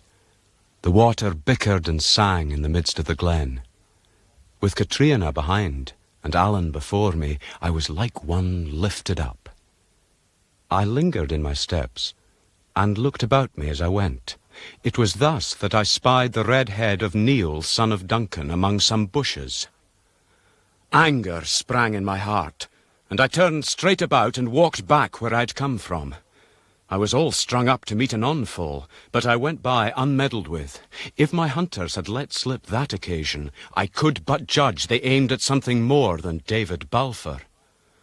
The lives of Alan and James of the Glens weighed upon my spirit with the weight of 2 grown bullocks. When I reached the house of Lady Allardyce once more, Katrina was yet in the garden, walking by herself. Katrina, you see me back again. And with a changed face. I carry 2 men's lives besides my own. It would be a sin and a shame not to walk carefully. I was doubtful whether I did right to come here. I would like it ill if it was by that means we were brought to harm. I could tell you one that would like it less, and that is myself. What have I done at all events? Since I left you, I have been followed again, and I can give you the name of him that follows me. It is Neil, son of Duncan. To be sure, you are mistaken there. Neil is in Edinburgh on errands for my father. That is what I fear. As to his being in Edinburgh, tell me, surely you have some signal, a signal of need to bring him to your help if he was anywhere within reach. Why, how will you know that? By means of a magical talisman God gave to me when I was born, and the name they call it by is common sense. Oblige me so far as to make your signal, and I will show you the red head of Neil. Very well, since it is you that asks it of me. A while we stood silent, and I was about to ask her to repeat the same, when I heard the sound of someone running through the bushes below the brae side. Presently Neil leapt into the garden. His eyes burned, and he had his black knife naked in his hand, but seeing me beside his mistress, he stood, like a man struck. Well, see, Neil has come to your call. Judge how near he was to Edinburgh, or what was the nature of your father's errands. You ask him if I am to lose my life, or the lives of those that depend on me, by means of your clan. Oh, Katrina, let me go where I have to with my eyes open. Very well. Neil, Kersonna how and Shaw, whoer maher gudun each nu? Where asher is me? Ach, ha meister Balfour a gra grog a lenteng. Harrow, Hermaner, harrow. I remembered Alan's courtesy in the matter of speaking in the Gaelic in front of me, and I could have laughed out loud for bitterness. Here, surely, in the midst of these suspicions, was the hour Katrina should have spoken in English. But she was a young girl, loyal to clan and father, and very much confused by these happenings. Neil swears he was not following you. Do you believe the man yourself? How can I know? But I must find some means to know. I cannot go dovering around in the black night with 2 men's lives at my girdle. Katrina, put yourself in my place. As I vow to God, I try hard to put myself in yours. This is no kind of talk that should ever have fallen between you and me. No kind of talk. My heart is sick with it. What can I do? Oh, David, help me. See, keep him here till 2 of the morning, and I care not for what follows. Try him with that. Neil, fe mi tu furach an Shaw. Ha fe mac amorst. Fe mi tu furach good dorgetes. Good da oor se wat in kuju. Chanúrin go sin a Katrina. Harrod ac yn ynach dyw'r hahar. Nai ar orym sin a Well, what does he say? He says he cannot. He has James Moore, my father's errand. What can I do? Oh, help me, David. It is pretty plain now what he is at, and may God forgive the wickedness of it. Oh, David, David. This is a fine business. Am I to fall, and James Stewart and Alan Breck along with me, Highlanders, mind, like yourself? Oh, what am I to do? Could I go against my father's orders, and him in prison in the danger of his life? Oh, but perhaps we go too fast. This may be a lie, too. He may have no right orders from your father. All may be contrived by Simon Fraser. Your father may know nothing of it. Oh, David, tell me what I am to do. Listen. Listen to me, Katrina. Keep Neil with you, But the 1 hour, and I'll chance it and say God bless you. Give me your hand, then. I will be needing one good word. Oh, don't leave me without that. You promise me the full hour, then? Yes. Then here's my hand on it. 3 lives, my lass. Remember that. I will remember your life may depend upon it. The full hour, then. Neil, fan Conlerum. I have told him to wait with me, David. You must go quickly. God bless you, Katrina. No one shall go after you. May God forgive me if I do wrong. 1 hour, you said, and 1 full hour it shall be. May God bless you, David. Bianach glad.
I had left Katrina with her promise to restrain James Moore's servant, Neil, from following me, if only for 1 hour. Then I lost no time, but went down through the valley and by the Stock Bridge and Silver Mills as hard as I could stave. It was Alan's tryst to lie every night between 12 and 2 in a wood by east of Silver Mills. This I found easily enough where it grew on a steep brae, with the mill lade flowing swift and deep along the foot of it. I found a place where I could command the path, and yet be myself unseen. For more than an hour I sat in the border of the trees, and no hare or eagle could have kept a more particular watch. Before the hour was done, it had fallen half murk. All this time I had seen no one following me, and going a little further into the wood, I lay down to wait for Alan.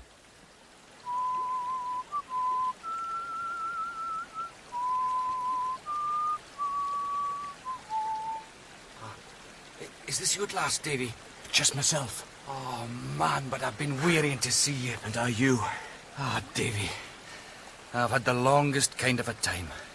All day I've had my dwelling into the inside of a haystack, where I couldn't see the nebs of my 10 fingers. And then 2 hours of waiting here for you, and you never coming. I couldn't till now. And you're none too soon the way it is, with me to sail the morn. You sail this day. It's past 12 now. And it's a long road you have before you. Ah, well, Davy, we'll have a crack of it first. I've plenty to tell you. Then speak away, Davy. And so I told him all that had befallen me, and he heard me out with very few questions, laughing here and there like a man delighted. The sound of his laughter in the dark was extraordinarily friendly to my heart. Ah, Davy, you're a queer character after all. And I have no mind of meeting with the like of you. So, what do you think is to become of me, Alan? Ah, well, Davy, Preston Grange is a Whig, like yourself, so I'll say the less of him. And I believe he's the best friend you have, if you could only trust him. Aye, but can I? Yeah, well, all I can tell you is that Simon Fraser and James Moore are my own kind of cattle, and I'll give them the name they deserve. The muckle black devil was father to the Frasers. Everybody knows that. And as for the McGregors, I could never abide the reek of them since I could stutter on 2 feet. I blooded the nose of one, I mind, when I was still so wambly on my legs that I coped up on the top of him.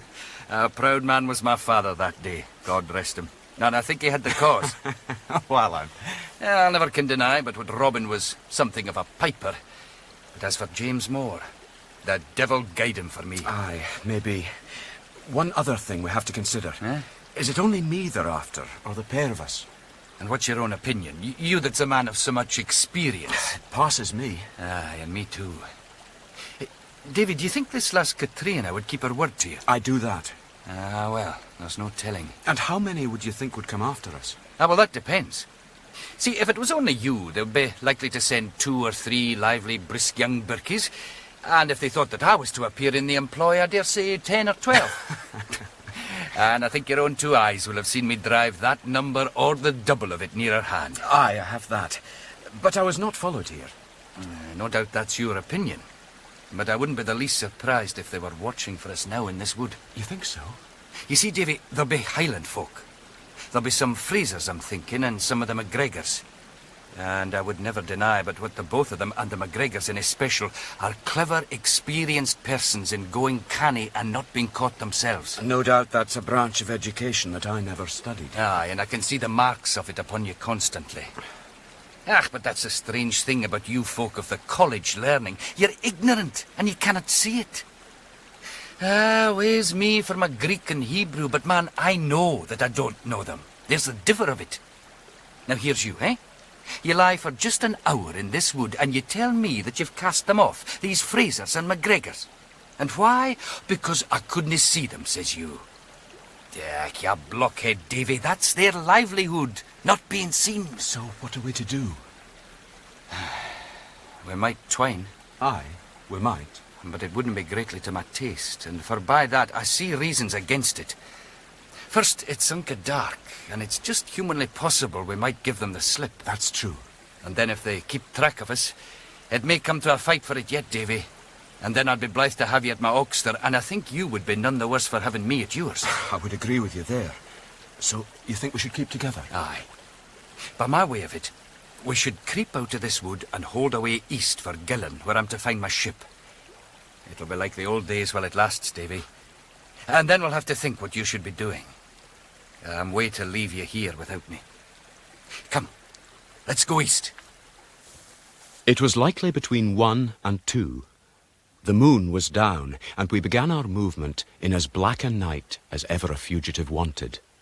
A good deal at random, we made our way across country, and won forth at last upon the boggy muirland that they call the Figget Whins. Here, under a bush, we lay down the remainder of the night and slumbered. The day called us about 5. It was my first real sight of my friend since we parted. He still had the same big greatcoat on his back, but now he had a pair of knitted boot-hose drawn above the knee. Doubtless these were intended for disguise, but as the day promised to be warm, he made a most unseasonable figure. Well, Davy, is this no a bonny morning, eh? This is a great change of it from the belly of my haystack. And while you were there, suttering and sleeping, I have done a thing that maybe I do very seldom. And what was that? Oh, I've just said my prayers. Up with your foot soles, Davy. Fourth fortune once again of it. So we went east by the beach towards where the salt pans were smoking in by the Esk mouth. The pleasantness of the day seemed to set Alan among nettles. I feel like a gummerel to be leaving Scotland in a day like this. There are sticks in my head. I'd maybe like it better to stay here and hang. Aye, but you wouldn't, Alan. No, but what France is a good place too, but in some way it's not the same. Is it not a braw country? Oh, aye, Davy, but it's not Scotland. I like it fine when I'm there, man, yet kind of weary for Scots divots and the Scots petrick. If that's all you have to complain of, Alan, it's no such a great affair. Yeah, well. But Davy, now tell me more of what happened to yourself after we parted. With that, he carried me again to my adventures. The story of my duel in the King's Park set him beside himself. To think of that! I showed you the trick in Corrinacach 2 and 3 times. 3 times disarmed. Man, it's a disgrace upon my character that learned you. Here, out with your sword. You shall walk no step beyond this place upon the road till you can do yourself and me more credit. Alan, this is midsummer madness. Here is no time for fencing lessons. I cannot well say no to that. But 3 times, man. And you standing there like a straw bogle and running to fetch your own sword like a doggy with a pocket napkin. Davy, this man Duncansby must be something altogether by ordinary. Och, Alan, you forget it was just me. No, but 3 times. You ken yourself that I'm fair incompetent. Well, I never heard tell the equal of it. I promise you the one thing, Alan. The next time that we foregather, I'll be the better learned.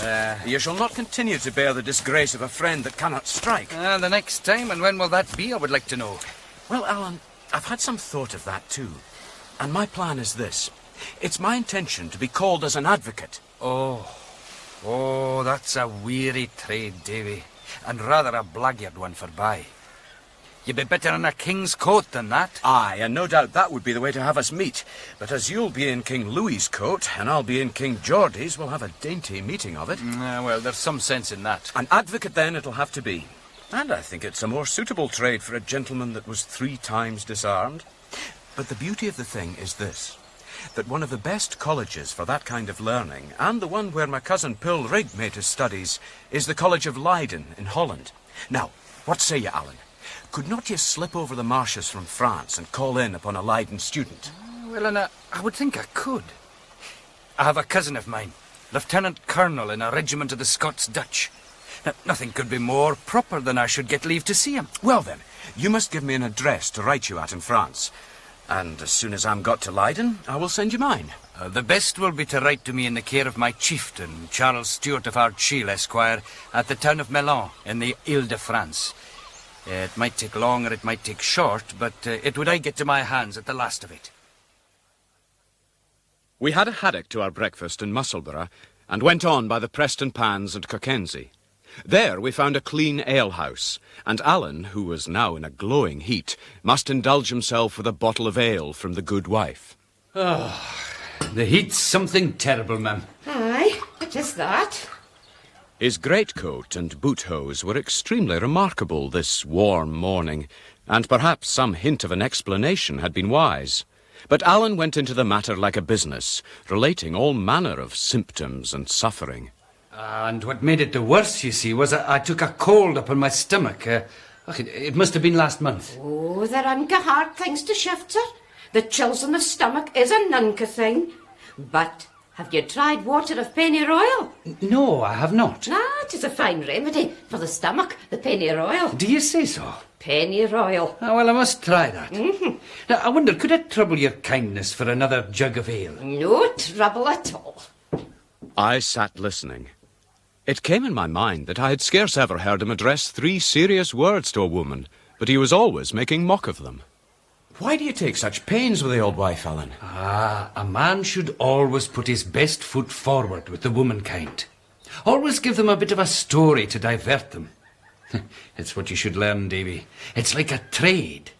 Now, if this had been a young lassie or anyway bonny, I wouldn't have talked to my stomach, Davy. No. But once they're too old to be seeking Joes, they're all set up to be apothecaries. Now then, here's your ale, sir. And here the lucky came back, and herself and Alan fell to talking of the case of her good brother in Aberlady, whose last sickness and demise she described at great length. The upshot was that I fell into a deep muse, looking forth of the window onto the road. We put a fomentation to his feet, and a head stain to his wame, and we gied him hyssop, and water of pennyroyal. Yes. And a fine clean balsam of sulphur for the host. And a balsam of sulphur, that's a good Sir, there's a friend of mine gone by the house. Is that so? You were saying, ma'am? Well, for all that, there was little we could do to save him, sir. I passed on. Well, and we must be going. Now, I have but half a crown. That's all right, sir. I'll fetch you some siller. Was it him with the red head? You have it. What did I tell you in the wood, eh? And yet it's strange he should be here, too. Was he alone? Quite alone, for what I could see. And did he go by? Straight by, and looked neither to right nor left. And that's queerer yet. It sticks in my mind, Davy, that we should be stirring. But where to, devil have it?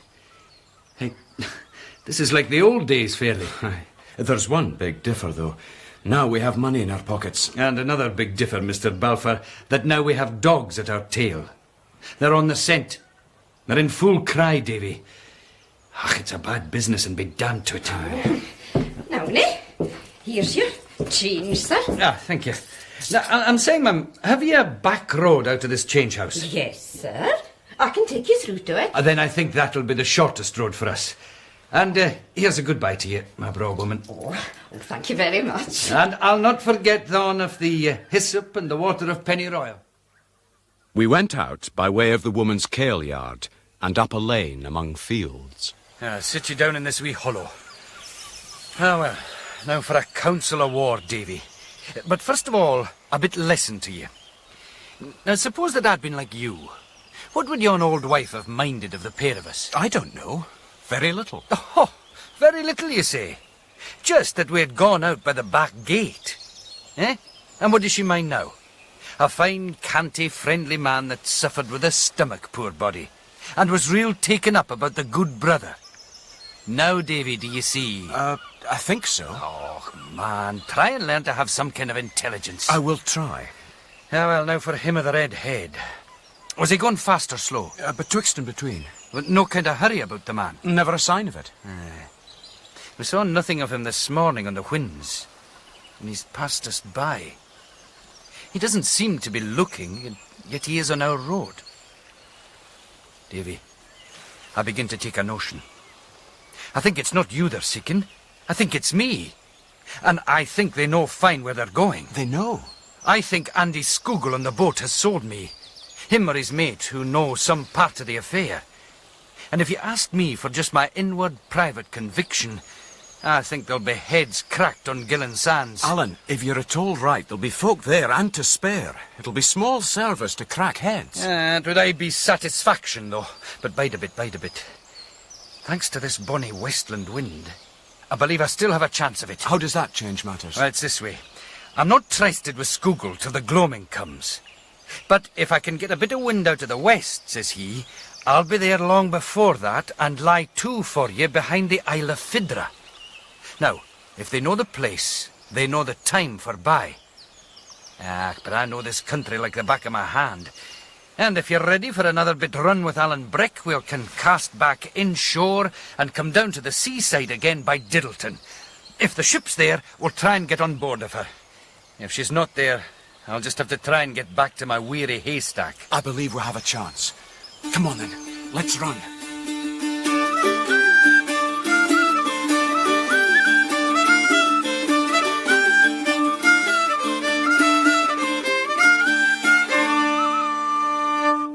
And I can scarce tell what way we went. We travelled exceeding fast. Some part we ran, some trotted, and the rest walked at a vengeance of a pace. Once we met with a farmer on the road. Yes, sir. Sir, have you seen my horse? No, man. I haven't seen nae horse today. We're travelling ride and tie, you see, and our charger has escaped us. Oh, aye. I fear he will have gone back to Linton. A curse on my misfortune and this lad's stupidity for not watching the beast more carefully. Aye, tried a case with these young folks, sir. He's full of nonsense. Good day to you, sir. Good day to you, sir. You see, Davy, them that cannot tell the truth should be ever mindful to leave an honest, handy lie behind them. If folk don't know what you're doing, Davy, they're terrible taken up with it. But if they think they know, they care no more for it than I do for peas porridge. Aye.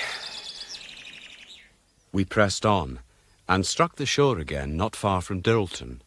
From North Berwick, west to Gillen Ness, there runs a string of 4 small islands, Craigleith, the Lamb, Fidra, and Ibera. Under the lee of Fidra, there is a good anchorage in westerly winds. There she is. There's my ship for France, Davy. The shore in face of these islands is altogether waste, and few parts of the coast are lonelier. But I mind that as we crawled on our bellies into these heights and hollows, There was such a shining of the sun and the sea, such a stir of wind, and such a bustle of down-popping rabbits and up-flying gulls, that the desert seemed to me like a place alive. We were able to creep unperceived to the front of the sandhills, where they looked down immediately on the beach and the sea. Davy, this is a kittle passage. As long as we lie here, we're safe. But I'm none so muckle nearer to my ship or the coast of France. And as soon as we stand up and signal the brig, it's another matter. For where will they be, think ye? Maybe they're no come yet. But even if they are, there's one clear matter in our favour. They'll be all arranged to take us, that's true. But they'll be looking for us from the east. And here we are upon their west. I wish we were in some army and this was a battle. We would have bunnily outmanoeuvred them. But it isn't, Davy. And the way it is, it's a wee thing less than inspiring to Alan Breck. I swither, Davy. Alan, time flies. I know that, if I know nothing else. But this is a dreadful case of heads or tails. Alan, this is no like you. It's got to be now or never. Well, you're right. Of a sudden, he stood straight up where he was, and with a handkerchief flying in his right hand, marched down upon the beach. I stood up myself, but lingered behind him, scanning the sandhills to the east. His appearance was at first unremarked, and then they awoke on board the Thistle. There they are, Davy. They're coming. They're coming! It seemed they had all in readiness, for there was scarce a second's bustle on deck before we saw a skiff put round her stern and begin to pull lively for the coast. Alan, look. Look over there. Almost at the same moment, and perhaps half a mile away towards Gillen, the figure of a man appeared for a blink upon the sandhills, waving his arms, and though he was gone again in the same flash, the gulls in that part continued a little longer to fly wild. Alan, did you see the man there, not half a mile away? He has seen you and given the signal. Well, it must be as it will. No eyes of ours could spy what was passing there in the sandhills. No hurry of ours could mend the speed of the boat's coming. Time stood still with us through that uncanny period of waiting. Oh, it seems to come so slowly. There's one thing I would like to know. I would like to know what orders these gentlemen in the sandhills have. You see, we're worth £400, the pair of us. How if they took guns to us, Davy, eh? They'd get a bonny shot from the top of that long sandy bank. They can have no guns. The thing has been gone about too secret. Pistols they may have, but never guns. I believe you'll be right. For all of which I am wearying a good deal for yon boat. Oh, if it was a dog, I could call it to me. It was now perhaps a third of the way in, and we ourselves stood already hard on the margin of the sea, so that the soft sand rose above my shoes. There was nothing more to do but wait. Oh, this is a fine, bright colour place to get shot in, and man, I wish that I had your courage. Alan, what kind of talk is this? You're just made of courage. Listen, what makes the differ with me is that I just have great penetration and knowledge of affairs. But for old, cold, dour, deadly courage, I'm not fit to hold a candle to yourself. Look at us two here upon the sands. Here I am, fair hoaching to be off, and here's you, in two minds of it, whether to stay or go. Do you think that I could do that, or would? No, not me. Firstly, because I haven't got the courage, and secondly, because I would see you damned first. Ach, man, Alan, you can wile old wives, but you can never wile me. But I have a tryst to keep. I am trysted with your cousin, Charles Stewart. I have passed my word. Braw tryst that you can keep. And what for, eh? Just tell me that, my manny. Are you to be spirited away, eh? Are they to drive a dirk in your inside and bury you in the sandhills? Or is it to be the other way? And are they to bring you in with James? Are they folk to be trusted? No, I know they are not. Would you stick your head in the mouth of Simon Fraser and the other Whigs? Alan, they are all rogues and liars, and I'm with you there. The more reason there should be one decent man in such a land of thieves. My word is passed, and I'll stick to it. I said lang syne to your kinswoman that I would stumble at no risk. Do you mind of that? The night Red Colin fell it was. Ah, mind, Davy. No more I will, then. Here I'll stop. Preston Grange promised me my life. If he's false here, I'll just have to die. Oh, Davy, man. Look! Look, there's Andy in the skiff. He did not betray me, then. Pull, man! Pull, damn ye, pull! Already he was near in. Already Alan's face had flamed crimson with the excitement of his deliverance, when our friends in the sandhills raised a shrill cry. Laughter! Laughter! The men in the boat held water instantly. Heave to, man! I'll come out to you, Andy! Davy, are you not coming? Not a hair of me. Oh, I'm sweet to leave you, man. Ah, well. He that will to Cooper, mun to Cooper. Goodbye, lad. Goodbye, Alan. I hope I meet with you in Leiden. I hope to God you do. Goodbye, Davy! He waded in, deeper than his waist, and was hauled into the skiff, which was immediately directed for the ship. Goodbye to you, Davy! Goodbye! Goodbye, Alan. I stood where Alan had left me, and he sat with his head turned watching me as the boat drew smoothly away. Of a sudden, I came near to shedding tears, and seemed to myself the most solitary, deserted lad in Scotland.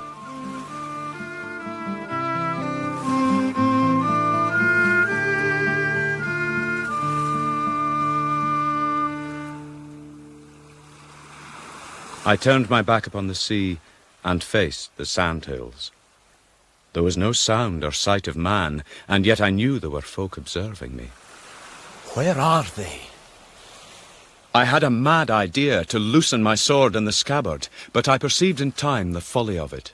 This was no doubt the plan upon which Preston Grange and Fraser had agreed. I cast a look behind. The boat was nearing the brig, and Alan flew his handkerchief for a farewell. Then I clenched my teeth and went right up the face of the sandhill. Oh, God help me now. Men stirred and stood up here and there, 6 or 7 of them, each with a dagger in his hand. Every eye was upon mine. I held out my hands, empty. Well, Neil Duncanson, you can see I have no weapon. Do you surrender? Under protest, if you know what that means. I understand you well enough. Bit of flavour. They seized me, took my sword and all the money from my pockets, bound me hand and foot, and cast me on the sand. Well, what are you to do with me now? You will wait. Is je finishing furacus a chill andre too? Agus kunjikul kudus niel nach hurtchev krani yenegate. In the course of 2 hours or so, more and more Highlandmen gathered. The party must have numbered near a score. Then the bulk of them returned westward in a troop, and only 3, Neil and 2 others, remained sentries on their prisoner. I could name one who would be very ill-pleased with your day's work, Neil Duncanson. I know you are acquainted with the lady. You need not fear. In the gloaming, a long, lean, bony-like Lothian man of very swarthy countenance came towards us among the dunes on a farm horse. Lads, here a paper like this? Here is it. Aye. You're the folk I'm seeking right enough. Get the lad up onto the horse. Care we gassen. Cares. My feet were tied under the horse's belly, and we set forth under the guidance of the Lowlander. At last, in the late evening, we came to the towers and broken battlements of Tantallon Castle. I was carried through the ruins and down the cliff side to where there was a boat in a haven of the rocks. We boarded her and put forth from the shore in fine starlight. Where are you taking me? You'll find out. I looked for the appearance of a ship, thinking if I was to be kidnapped again, there was no second Alan and no second shipwreck to be expected now. I shivered in my place in the stern of the boat. Oh, it's so cold. Well, there's a blanket in by there. Take it and cover yourself. Thank you. May I have your name, sir? Aye. I'm Andy Dale. You take a high responsibility in this affair, Mr. Dale. Surely you know what the law is, and the risks of those that break it. Well, I am not just exactly what you would call an extremist for the law at the best of times. But in this business, I act with good warrant. Aye, from my Lord Advocate of Scotland, no less. Is that not so, Mr. Dale? Ah, well, what are you to do with me? Oh, nae harm. Nae harm. You'll have strong friends, I'm thinking. You'll be recht enough yet. There began to fall a greyness on the face of the sea. Little dabs of pink and red, like coals of fire, came in the east, and at the same time the geese awakened and began crying about the top of the Bass. It is just the one crag of rock, but great enough to carve a city from. At the sight of it, and the black broken buildings of the old prison sitting close on the sea's edge, the truth came in upon me with a clap. It's there you're taking me. Just to the Bass, where the old saints were afore you. And I must do't, if you have come so fairly by your prison. Andy Dale was the keeper of the Bass, at once shepherd and gamekeeper. He had to mind the sheep that grazed there, and had charge besides of the solan geese, the gannets that roosted in the crags. He led us in by a locked gate, which was the only admission to the island. This way. Mind now, there's muckle stones in the path. And through the ruins of the fortress to the governor's house. There was a standing bed place in one corner, which he offered to me. I suppose you will set up to be gentry, so you had better have the bed, young man. Bless God, I have lain hard ere now and can do the same again. And I'd ask you to spare me your mockery, which I own I like ill. We'll. As you like, sir. He seemed on reflection to approve this speech. He was a sensible man, and a good Whig and Presbyterian. His morals, however, were of a more doubtful colour. I found he was deep in the free trade, and used the ruins of Tantallon for smuggled merchandise.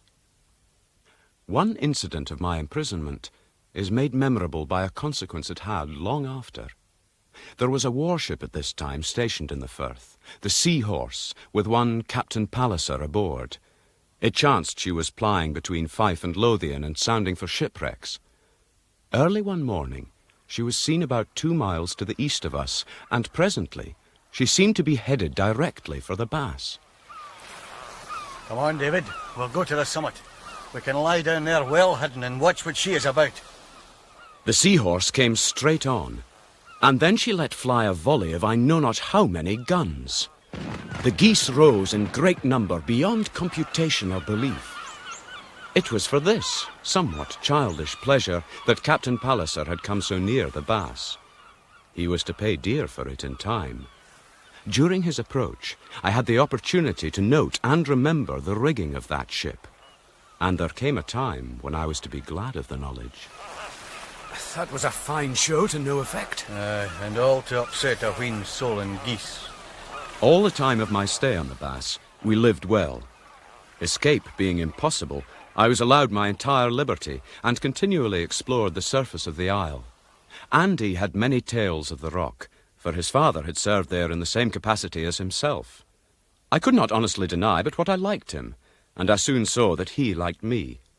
My stay upon the Bass, therefore, was not wholly disagreeable. But I was haunted, too, with the remembrance of James Stewart of the Glens in his dungeon, and the lamentations of his wife.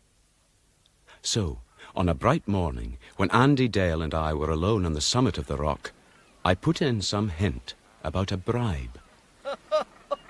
Money, is it?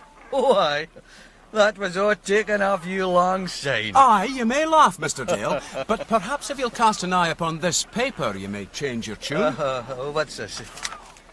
The British Linen Company Bank promised to... Truth? And your name say I'll laugh, are you? I thought that would maybe vary your opinions. It shows me you can bribe. But I'm not to be bribed. We'll see about that yet a while. And first, I'll show you that I know what I'm talking about. You have orders to detain me here till after Thursday, the 21st of September. You're no altogether wrong either. I'm to let you gang bar orders contraire on Saturday the 23rd. I see it all now. I am to reappear precisely in time to be too late for the trial. Now, Andy, you that knows the world, listen to me and think. I know there are great folks involved in this business, and I make no doubt you have their names. I've seen some of them myself since this affair began, and said my say into their faces too. Oh, aye, that sounds like you right enough. But what kind of a business is this? To be apprehended by some ragged John Hielandman, carried to a rickle of stones, and then set free again as secretly as I was first arrested. Does that sound like law or justice to you? It looks unco underhand. Aye. Does it not sound like a piece of some low, dirty intrigue of which the very folk that meddle with it are ashamed? I can't gainsay you there, Mr. David Balfour. And weren't there folk, good sound Whigs and true blue Presbyterians? I would have seen them ayont Jordan and Jerusalem before I would have set hand to it. Aye, Simon Fraser, the Master of Lovat, will be a braw Whig and grand Presbyterian. I ken Nathan be him. I hae nae trokins wi' Lovat. No, it'll be Preston Grange that you'll be dealing with. But I'll tell you that. There's little need when I can. There's just the ae thing you can be fairly sure of, Mr. Balfour. And this is, I'm no dealing with yourself. Nor yet I am nae going to. Well, Andy, I see I'll have to speak out plain with you and tell you the story. But there's a snell wind up here. Let's go down the brae to the fire.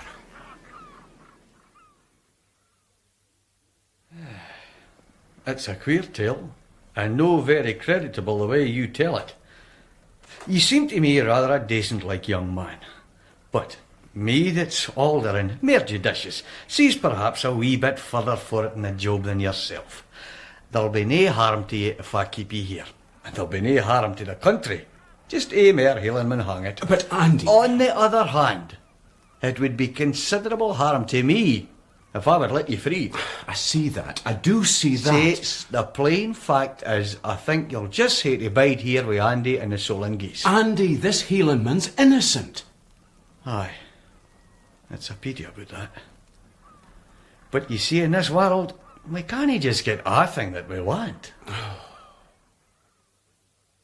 The 21st of September, the day set for the trial, I passed in such misery of mind as I can scarce recall to have endured. Early the next morning, a boat came with provisions, and Andy placed a packet in my hand. It enclosed 2 letters. Now... from my Lord Advocate Preston Grange. Mr. Balfour can now see for himself it is too late to meddle. His conduct will be observed and his discretion rewarded. And a second. In a lady's hand. Meester David Balfour is informed a friend was speering for him, and her eyes were of the grey. Katrina. Katrina's grey eyes shone in my remembrance. I thought with a bound of pleasure that she must be the friend. For the writer of the note, I could hit upon none possible except Miss Grant. I wondered that Preston Grange should permit her at all in an affair so secret, or allow her letter to go in the same cover with his own. But there was something rather alarming about the young lady, and her papa might be more under her domination than I knew. I felt a sudden warmth towards the beautiful Miss Grant. I see you gotten good news. Aye, well, something to make me think, at least. I found him looking curiously in my face. And then there came before me a vision of James Stewart and the court of Inverary. Trials sometimes draw out longer than is looked for, I thought. Andy, is tomorrow still the day set for my release? That's right, nothing's changed. Was anything said about the hour? About 2 o'clock in the afternoon. And what about the place? What place? The place I'm to be landed at.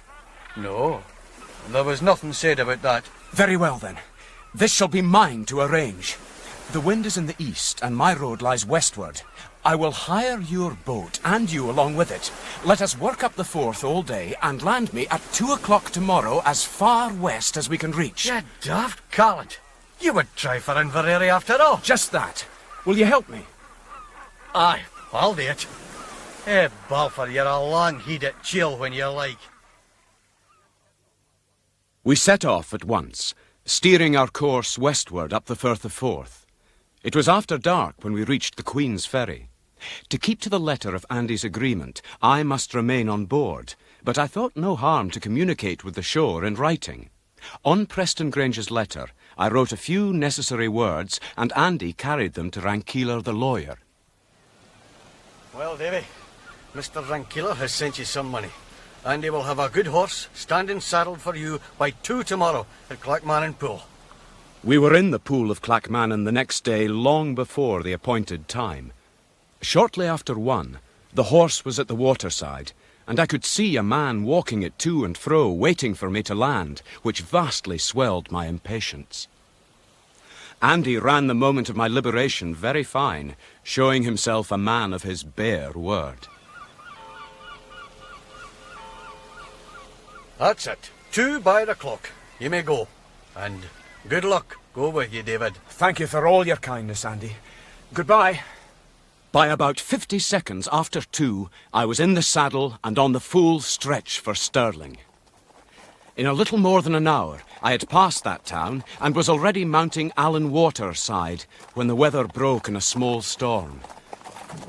I was following again the line of my journey with Alan Breck, and about 11 I got to my destination, which was the house of Duncan Dhu MacLaren. From him I had news of the trial.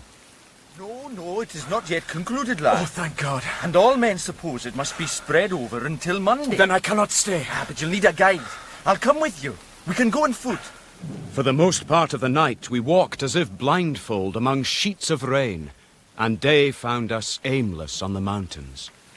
Bide you here, David. I will seek direction from the wee house there. We found our way, and on the Sunday morning came at last to the kirk doors of Inverary, a little before the end of the sermon. I was so weary I could hardly limp, and my face was like a ghost. But I knew that the chief point was for me to make myself immediately public. I entered the church, with Duncan at my side, and, finding a vacant place hard by, sat down. Brethren, in conclusion, the law itself must be regarded as a means of grace. If the law is pursued there is with fairness and justice, you see him? it must be regarded as sacrosanct. Preston Grange sat like an eager horseman in the saddle, his mind glued on the sermon. Charles Stewart, the writer, on the other hand, was half asleep. Simon Fraser saw me first. To his name be all glory and praise. See here, sirrah. Take this note and pass it to Preston Grange and the Duke of Argyll. Well, I warned him. This is no fault of mine. The note came to Preston Grange, who gave me but the one look, and then it was passed to the Duke of Argyll, who turned and fixed me with an arrogant eye. The last of those interested in my presence was Charles Stewart, and he too began to pencil and hand about dispatches. It would puzzle the minister to his dying day that a sermon that had gone with triumph through 4 parts should thus miscarry on the 5th. The last word of the blessing was scarce out of the minister's mouth before Stewart had me by the arm. David, they took you. Aye, but Alan escaped. Am I yet in time? Aye, and no. The case is over. Oh, no. The jury is enclosed and will be so kind as to let us know their view of it tomorrow in the morning. The same as I could have told it my own self 3 days ago before this play began. The thing has been public from the start.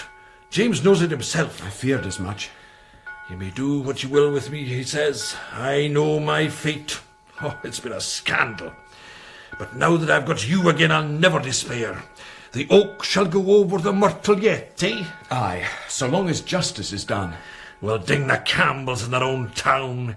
Praise God that I should see the day. James Stewart's council were 3 in number, Sheriffs Brown and Miller and Mr. Robert Mackintosh. These gentlemen were to dine with the writer after the sermon, and I was included in the party.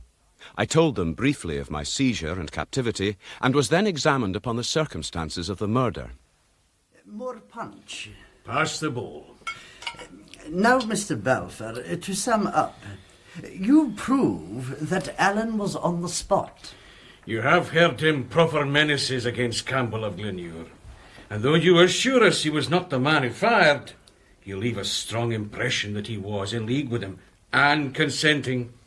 Perhaps immediately assisting him in the murder. I did not mean to give such an impression. Nevertheless, you show him at the risk of his own liberty, actively furthering the criminal's escape. And the rest of your testimony depends on the bare word of Alan or of James, the two accused. I cannot help that.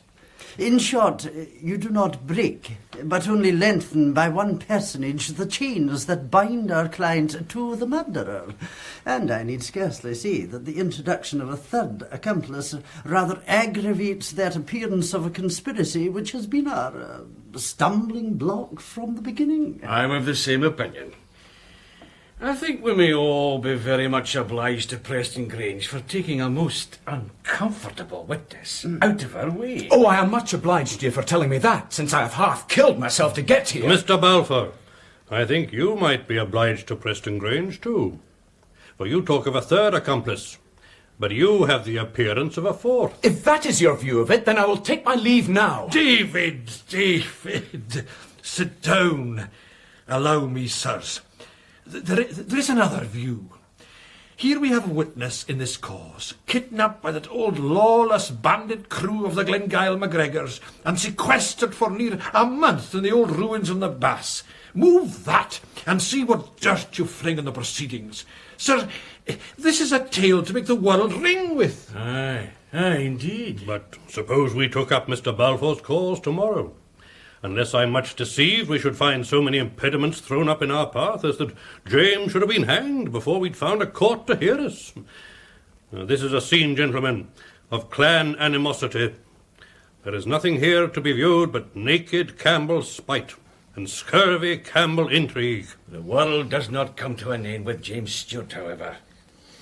Mr. David Balfour has very good ground of complaint, and I think, gentlemen, if his story was properly read out, I think there would be a number of wigs on the green. What do you mean, sir?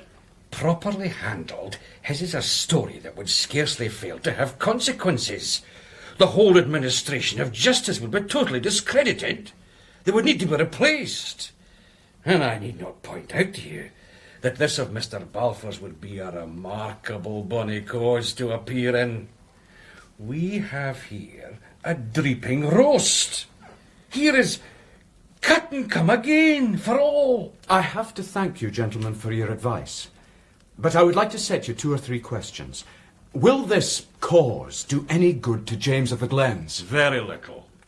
But then there's very little that can be done for him at all. To proceed, then, will it do any good to Scotland? We have a saying that it's an ill bird that fouls its own nest. Forcibly put, Mr. Balfour. And we have next to ask ourselves if it will be good for King George. It seems that James of the Glens has no hope but in the King's mercy. I think, then, we should address His Majesty. If I may be allowed to put my young friend's notion into more formal shape, I understand him to suggest that we should embody the fact of his sequestration in a letter to the Crown. Well, if that is all he's willing to do. It is. Well, then, we will draft a letter. And I think it might be very fittingly signed by the 5 of us here present. It can do none of us any harm, at least. Whereupon they set themselves, not very enthusiastically, to draft the letter to King George, winding up with a forcible appeal to the King's mercy on behalf of James. I was to lay the paper before Preston Grange, with the express compliments of all concerned. The advocate was dining with His Grace the Duke of Argyll. I sent him a note, asking him for an interview, and received a summons to meet him at once in a private house of the town. So, Mr. David, here you are. Where I fear I am not overly welcome, my lord. And I would like, before I go further, to express my sense of your lordship's good offices, even should they now cease. I have heard of your gratitude before, and I think this can scarce be the business you called me from my wine to listen to. I would remember also, if I were you, that you still stand on a very boggy foundation. And not now, my lord, I think. And if your lordship will but glance an eye along this, you will perhaps think as I do. Huh? Oh, this is not so bad, but what it might be worse. Though I am still likely to pay dear for my acquaintance with Mr. David Balfour. Not so bad at all. And to whom am I indebted for this? Other councils must have been discussed, I think. Who was it proposed this private method? Was it Miller? My lord, it was myself. The mere truth is that they were all in favour of a process which should have remarkable consequences in the Parliament House and prove for them, in one of their own expressions, a dripping roast. I can believe you. A witness kidnapped, the Lord Advocate of Scotland implicated. And what were your reasons for dissenting, Mr. David? I thought such a course of action could do good to nobody. It would not save James. There would be upset in the country. It would do no good to yourself, besides, my lord, nor to me either, that was the cause of it. You do me no more than justice. I have fought hard in your interest, as you have fought against mine. But how came you here today? I never dreamed of it. I suspect there is some very weary cattle by the road, sir. If I had known you were such a moss trooper, you should have stayed longer on the Bass. Aye. Speaking of which, my lord, I return your letter. Thank you. There was the cover also, with my seal. I have it not. It bore not even an address, and could not compromise a cat. Oh, and the second enclosure I have still, and with your permission I desire to keep it. You may. It is as harmless as the cover. Tomorrow our business here is to be finished, and I proceed by way of Glasgow. I would be very glad to have you of my party, Mr. David. My lord? I do not deny it will be of service to me, and I desire even that when we come to Edinburgh you shall alight at my house.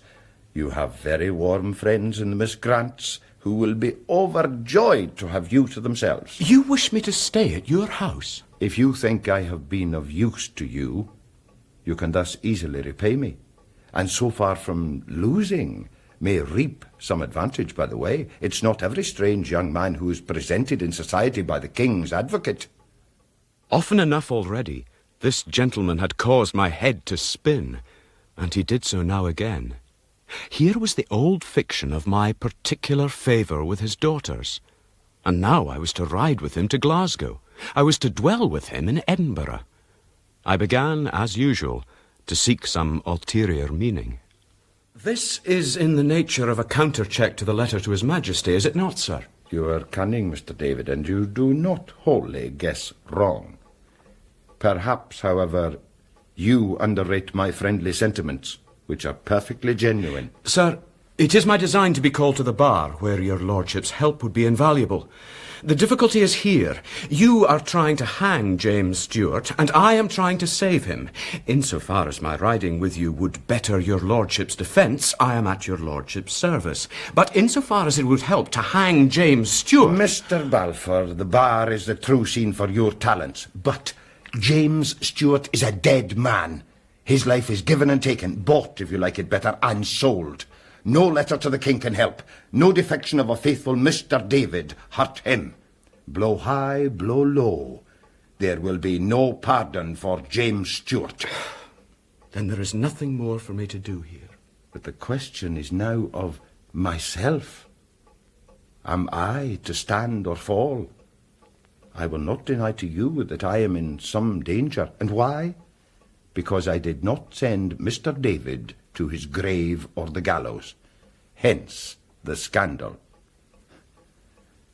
My tenderness for you has brought me in this difficulty. Sir, if I can help you, I will. If you will name the time and place, I will be ready to attend your lordship. Thank you. And I think my daughter Barbara will have some news for you. I came away vastly pleased to have made my peace with this man that might have been my father, and who in the hour of need had reached a hand to my assistance. Yet I was more than a little concerned in conscience. Upon the morrow, I heard the verdict given in upon James Stewart of the Glens. One witness was never called. His name was James Moore Drummond, alias MacGregor. His evidence had been taken, however, and it seemed he had remembered, or invented, matter which was lead in James Stewart's shoes, and was like to prove wings to his own. That the name of James Moore should be mingled up with such testimony filled me with shame for Katrina and concern for myself. Later that day, the Duke of Argyll gave judgment upon James Stewart. James Stewart, if you had been successful in the rebellion in the year of 45, you might have been giving the law, where you have now received the judgment of it. We, who this day are your judges, might have been tried before one of your mock courts, and then you might have been satiated with the blood of any name or clan to which you had an aversion. This was to let the cat out of the bag indeed. James of the Glens was as fairly murdered as though the Duke of Argyll had got hold of a fowling piece and stalked him.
And so, poor James of the Glens learned of his fate at Inverary. All my efforts on his behalf seemed now to have been a great deal of trouble to no purpose, and I was in somewhat low spirits when Preston Grange and I set out for Glasgow. The court of young advocates that hung about Preston Grange in that city were troubled out of measure by the sudden favour of a lad not previously heard of. But 2 days were not gone by before I found myself surrounded with flattery and attention. They were persuaded that I was to fly high and far, and they had taken a word from the golfing green and called me the Teed Ball. David, you should be more of your age and make friends with these young people. Oh, I'm always slow to make friends, sir, and it will be an ill job to make a silk purse out of a sow's ear. Ah, but there is such a thing as fair good e'en and fair good day, Mr. David. However, I have a piece of news for you. It concerns a friend of yours. Sir? And I must compliment you on your excellent taste in beauty. Katrina? Do you know, Mr. David, this seems to me a very enterprising lass. The government of Scotland appears unable to proceed for Miss Katrina Drummond, which was somewhat the case with Mr. David Balfour. Should not these two make a good match? Oh, sir, please don't mock me. What has happened to her? She's in prison. No, that cannot be. Oh, I would not have you to despair, unless you shall procure my downfall with your Stuart friends and notes to King George. She is to suffer nothing. But what is her offence? A very serious one. She has broke the King's Castle of Edinburgh. What? Yes, this rogue of a Katrina has set adrift upon the world that very doubtful character, her papa. Here was one of my previsions justified. James Moore was once again at liberty. This was his reward, and he was free. It might please the authorities to give it the colour of an escape, but I knew it must be the fulfilment of a bargain. I think you would like to hear the details of the affair. I would, sir. Well, the least official is the more entertaining, being the pen of my daughter. Here, you may read it. Dearest Papa, here is all the world buzzing with a fine piece of work, and the malefactor is a protégé of yours. I am sure you have not forgotten Grey Eyes. Well, what has Miss Katrina Drummond done but dressed herself in a broad hat, a greatcoat, and a big cravat, and taken herself off to the castle of Edinburgh? Hey, what might you be wanting, lad? Speak up. I am a suitor, sir. Oh, aye. James Moore wished me to repair his brogues. I have them here, as good as new. They'll be fair worn out. We're walking between here and the advocate's house, right enough, eh? Will I go in then? Aye, unlock the door and let the lad into the old devil. Aye, sir. Dinna you be too long, mind. No, sir.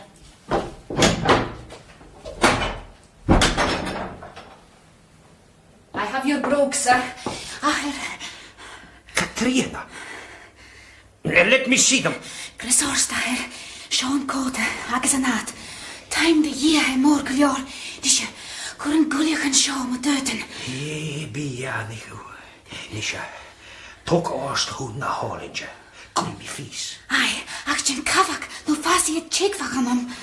Do you call this mended, eh? Watch this, you young scoundrel. Call yourself a suitor, eh? Take that. Ah! Nisha, Machcliff, agus Bianach Glaiva her. Bianach Lata Grai. Aye, be off with you, you young scoundrel. So, the soldiers heard the sound of blows, and presently out flew the cobbler, his coat billowing about him. And the next time they had occasion to visit the cell, they found nobody but a grey-eyed lass in the female habit. Was this not prettily done? Oh, my lord. Is not this Highland maid a piece of a heroine? My daughter admires her greatly. I hear that she has drunk Catriona's health in public. Sir, as your daughter, it would doubtless be unwise of Mistress Grant to go to Katrina in prison, much as she admires the lass. But for me, I think I would look like a half-hearted friend indeed if I did not fly to her instantly. So, Mr. David, I thought that you and I were in a bargain. You had promised to travel with me. My lord, when I made that bargain, I was much affected by your goodness. But for your patronage, I give it all back. I ask but this. Let me go and give me a pass to see her in prison. David, what I had given you was not my patronage. It was a portion of my liking, which your thankless nature does not seem to have remarked. My lord, I ask your pardon. But to tell you the truth, I think it would be only decent if I would go to see my friend in her captivity. But if it's for your lordship's good, here I'll stay. This might have been reached in fewer words. It is easy and at times gracious just to say aye. Whatever you wish, my lord. I will ask of you but one service and then set you free. My clerks are overdriven. Be so good as to copy me these few pages, and when that is done, I shall bid you Godspeed. What could I do but agree to the task? Preston Grange was always as kind to me as any father, yet I ever thought him false as a cracked bell. The copying was a weary business, but no sooner had I finished than I got to horse and left the town of Glasgow. Early the next morning, I came in by the West Bow of Edinburgh and drew up at my Lord Advocate's door. Well, sir, I bring a letter from your master, and I'm come to seek news of Miss Drummond. Is she still in prison? You come a wee thing a hint hand, Mr. Balfour. The bird's flown, they hae letting her out. Miss Drummond is set free. Aye, and what would they keep her for? To hae made a steer about the bairn would they pleased nobody. And where'll she be now? Oh, good Kenge. She'll have gone home to Lady Allardyce, I'm thinking. Aye, that'll be it. Then I'll gang there straight. Oh, but you'll be for a bite ere you go. Neither bite nor sup. I will. But you can leave your horse here and your bags, for it seems that we're to have your upwood. No, Tamson's mare would never be the thing for me this day of all days. Well, if it isn't Mr. David Balfour, and on a fine horse. Offered to see your bonny lady, eh, Mr. Balfour? My best respects to you, Miss Grant. The like to yourself, Mr. David. And I beg to remind you that meat and mass never hindered man. Now, the mass I cannot afford you, for we are all good Protestants here. but the meat I press on your attention. Forgive me, I cannot stop. Well, if you could stop, I might find something for your private ear that would be worth the stopping for. I will be glad to hear it soon, Miss Grant, for I believe I'm already your debtor for some kind words on a piece of unsigned paper. An unsigned paper? From me? Aye, from you, or else I'm the more deceived. But we shall speak of this later, since your father is so good as to make me your guest. And for the moment, this Gomeril begs you for the favour of his liberty. And so, farewell. But if you will not eat, off with you at once. You will be back the sooner, for you go on a fool's errand. Off with you, Mr. David, and seek your bonny lady. When I came to the Dean village, I saw old Lady Allardyce walking there alone in the garden. As I alighted, I could see the blood come in her face and her head fling in the air at the very sight of me. Lady Allardyce, what brings you to my poor door? I cannot bar it. The men of my house are dead and buried. I have neither husband nor son to stand in the gate for me. I see I have fallen under your displeasure, madam. Yet I will still be so bold as to ask after Mistress Drummond. Well, this cow's all. Ye come to me to speer for her. Would God I knew. She is not here? She's in jail, where you sent her. That's all there is to it. All the beings that ever I beheld in Brixton think it should be you, you timber scoundrel. If I had a man left to my name, I would have your jacket dusted till you roared.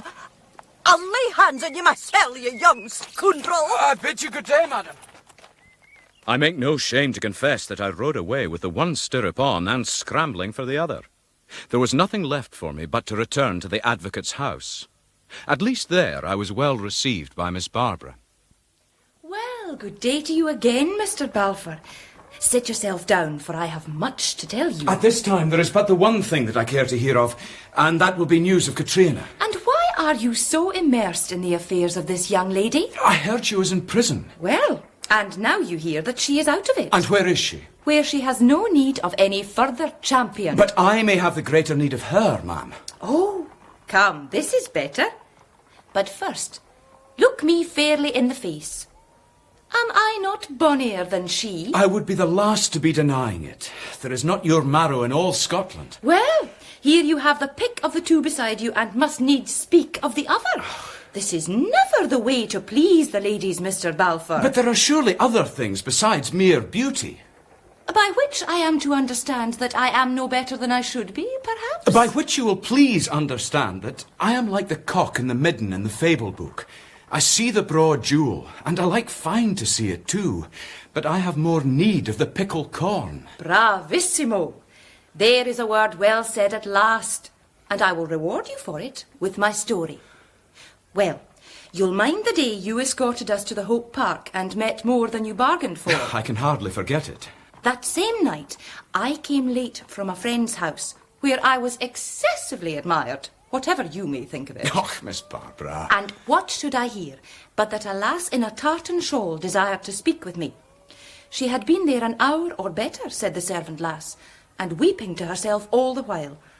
I went to her direct, and I knew her at a look. Grey eyes, says I to myself, but was more wise than to let on. You will be Miss Grant at last. Indeed I am. Aye, it was true what he said. You are bonny at all events. I am the way God made me. But I would be guy and obliged if you could tell me what brings you here at such a time of the night.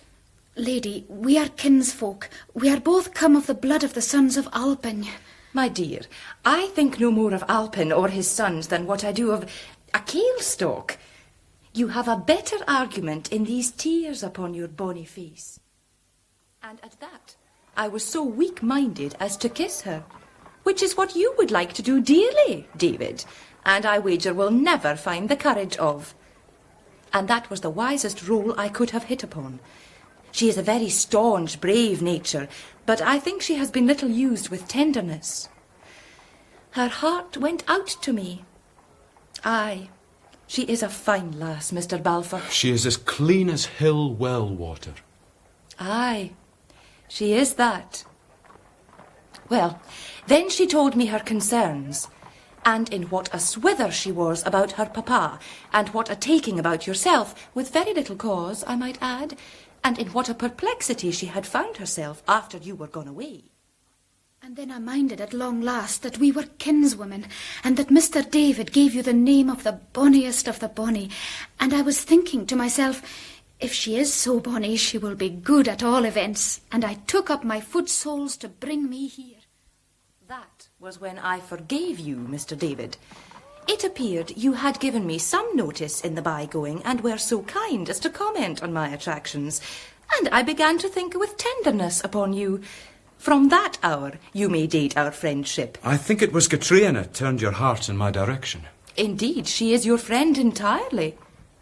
I took her in to my papa, and he, being in a favourable stage of claret, was so good as to receive the pair of us.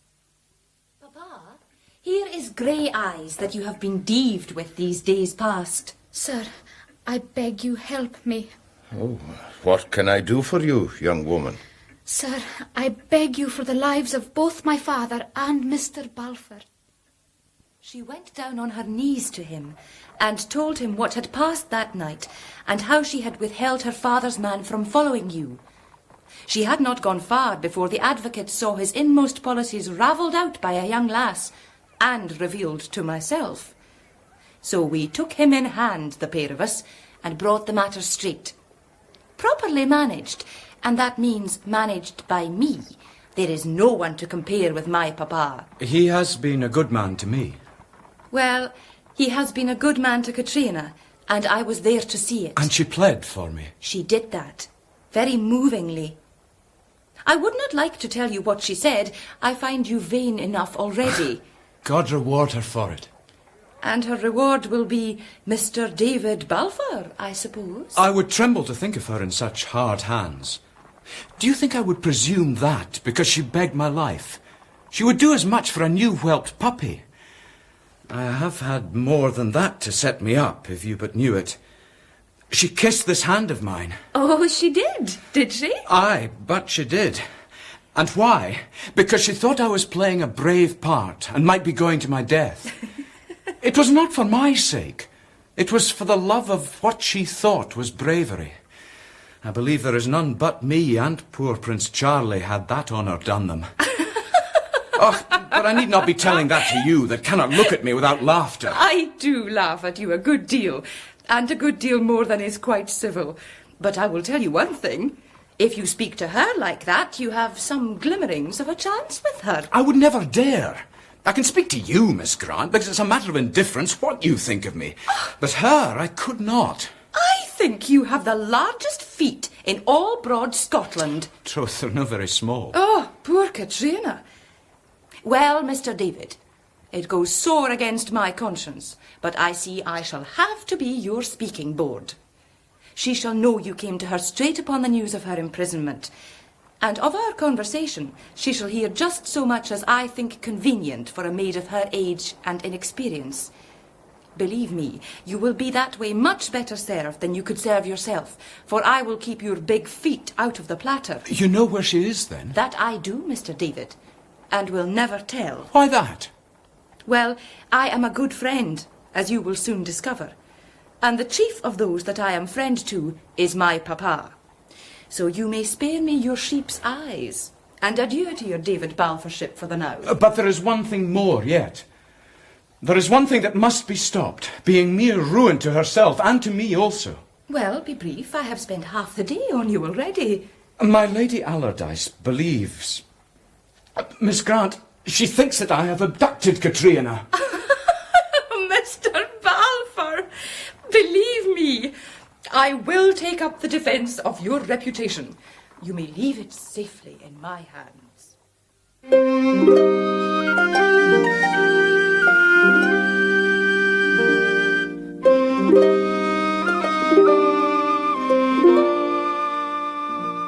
For 2 months, I remained a guest in Preston Grange's family, where I bettered my acquaintance with the bench, the bar, and the flower of Edinburgh company.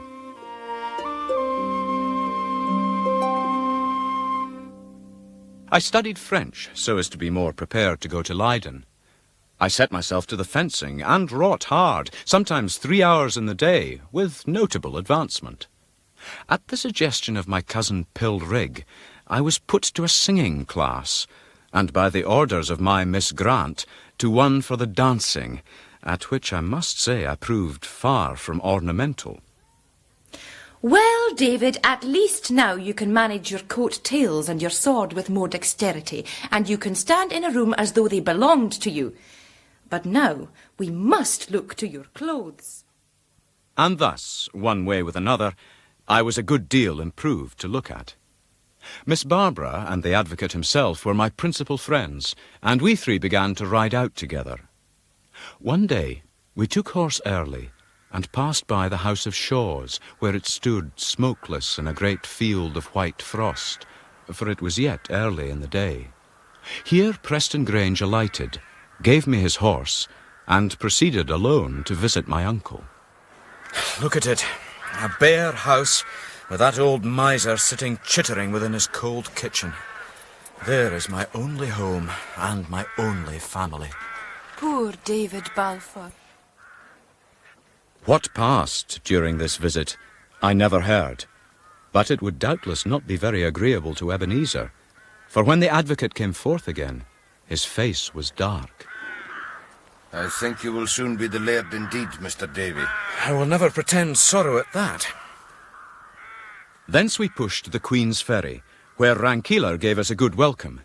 Here the advocate and the lawyer went fully over my affairs.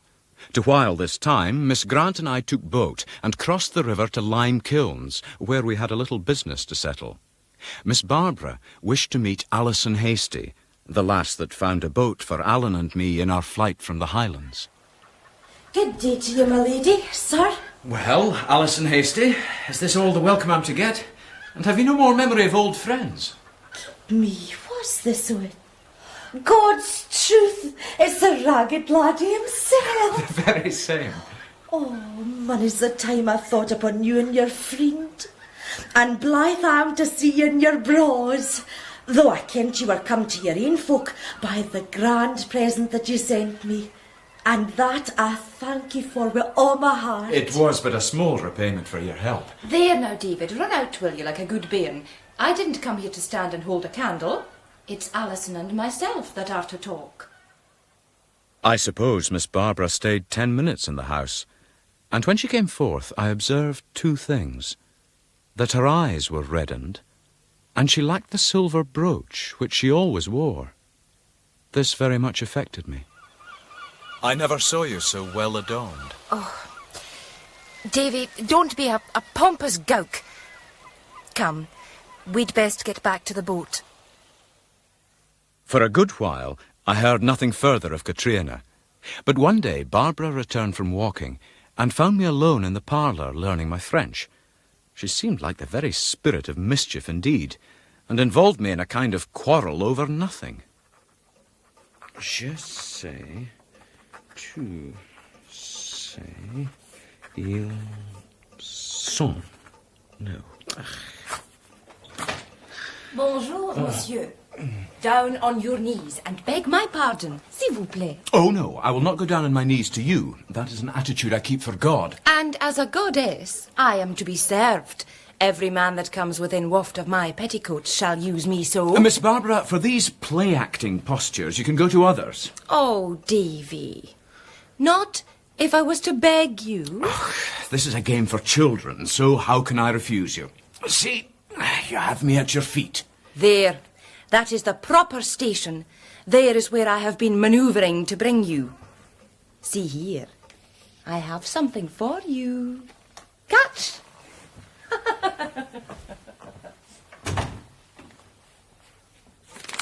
Letter. No address, no date. Dear Mr. David, I get your news continually by my cousin Miss Grant, and it is pleasant hearing. I am very well, in a good place among good folk, but necessitated to be quite private, though I am hoping that at long last we may meet again. All your friendships have been told me by my cousin, who loves us both. She bids me to send you this writing, and oversees the same. I will be asking you to do all her commands, and rest your affectionate friend, Katrina MacGregor Drummond. P.S. Will you not see my cousin, Lady Allardyce? Oh. I did as I was bidden, and went straight to the house by Dean. But the old lady was now entirely changed and supple as a glove. This had been brought about, I guessed, by the works of Miss Grant, and the advocate had persuaded Katrina not to return to Lady Allardyce, placing her with a decent family of Gregorys. As for Katrina's letter, I could never induce Miss Grant to carry back an answer.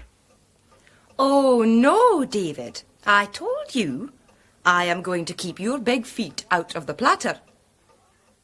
Barbara was certainly a strong, almost violent friend to all she liked, chief among whom was a certain frail old gentlewoman, Miss Ramsay, very blind and very witty, who dwelt at the top of a tall house with a nest of linnets in a cage. From this lady's chamber window, and not 3 feet away, it was possible to look into a barred loophole lighting the stairway of the opposite house. Here, upon some pretext, Miss Grant left me one day alone with Miss Ramsay. You shiver, Davy. Are you cold? A little. It is a cold day. Must you leave the window open, ma'am? Ah, but it is open for a purpose, young man. Listen. Here, Balfour, keek out of the window and see what I have brought in you. Look out of the window, lad. Katrina! David! I think it was the prettiest sight that ever I beheld. I saw 2 faces smiling across at me from the barred loophole of the stairway opposite. Miss Grant and Katrina. There. I wanted her to see you in your bras. I wanted her to see what I have made of you. Katrina! As for her, she said nothing in the world, but only waved her hand and smiled to me, and was suddenly taken from the window by Miss Grant. I must speak to her. Oh, Miss Ramsay, the door is locked. Have you the key? Oh, no, I have given my word. And you must be a good lad. All I could do was crane over the close and watch for the reappearance from the stair. It was little to see, being no more than the tops of their 2 heads, each on a ridiculous bobbin of skirts, like a pair of pincushions. Miss Ramsay set me free, and on the way home I upbraided Miss Grant for her cruelty. I am sorry you were disappointed. Oh, give me your arm, so. For my part, I was very pleased. You looked better than I had feared. You looked a mighty pretty young man when you appeared at that window. Of course, you must remember that she could not see your feet. Oh, leave my feet be. They're no bigger than my neighbours. Verily, they are even smaller than some. But I speak in parables like a Hebrew prophet. I marvel little they were sometimes stoned. But how could you do it, you miserable girl? Why did you tantalise me with just a moment? Love is like folk. It needs some kind of feeding. Oh, Barbara, let me see her properly. You can. You see her when you please. Let me have but 1 hour. Who is managing this love affair? You or me? Oh, please. But you could say nothing when you did see her. Katrina, Katrina, that was all you said.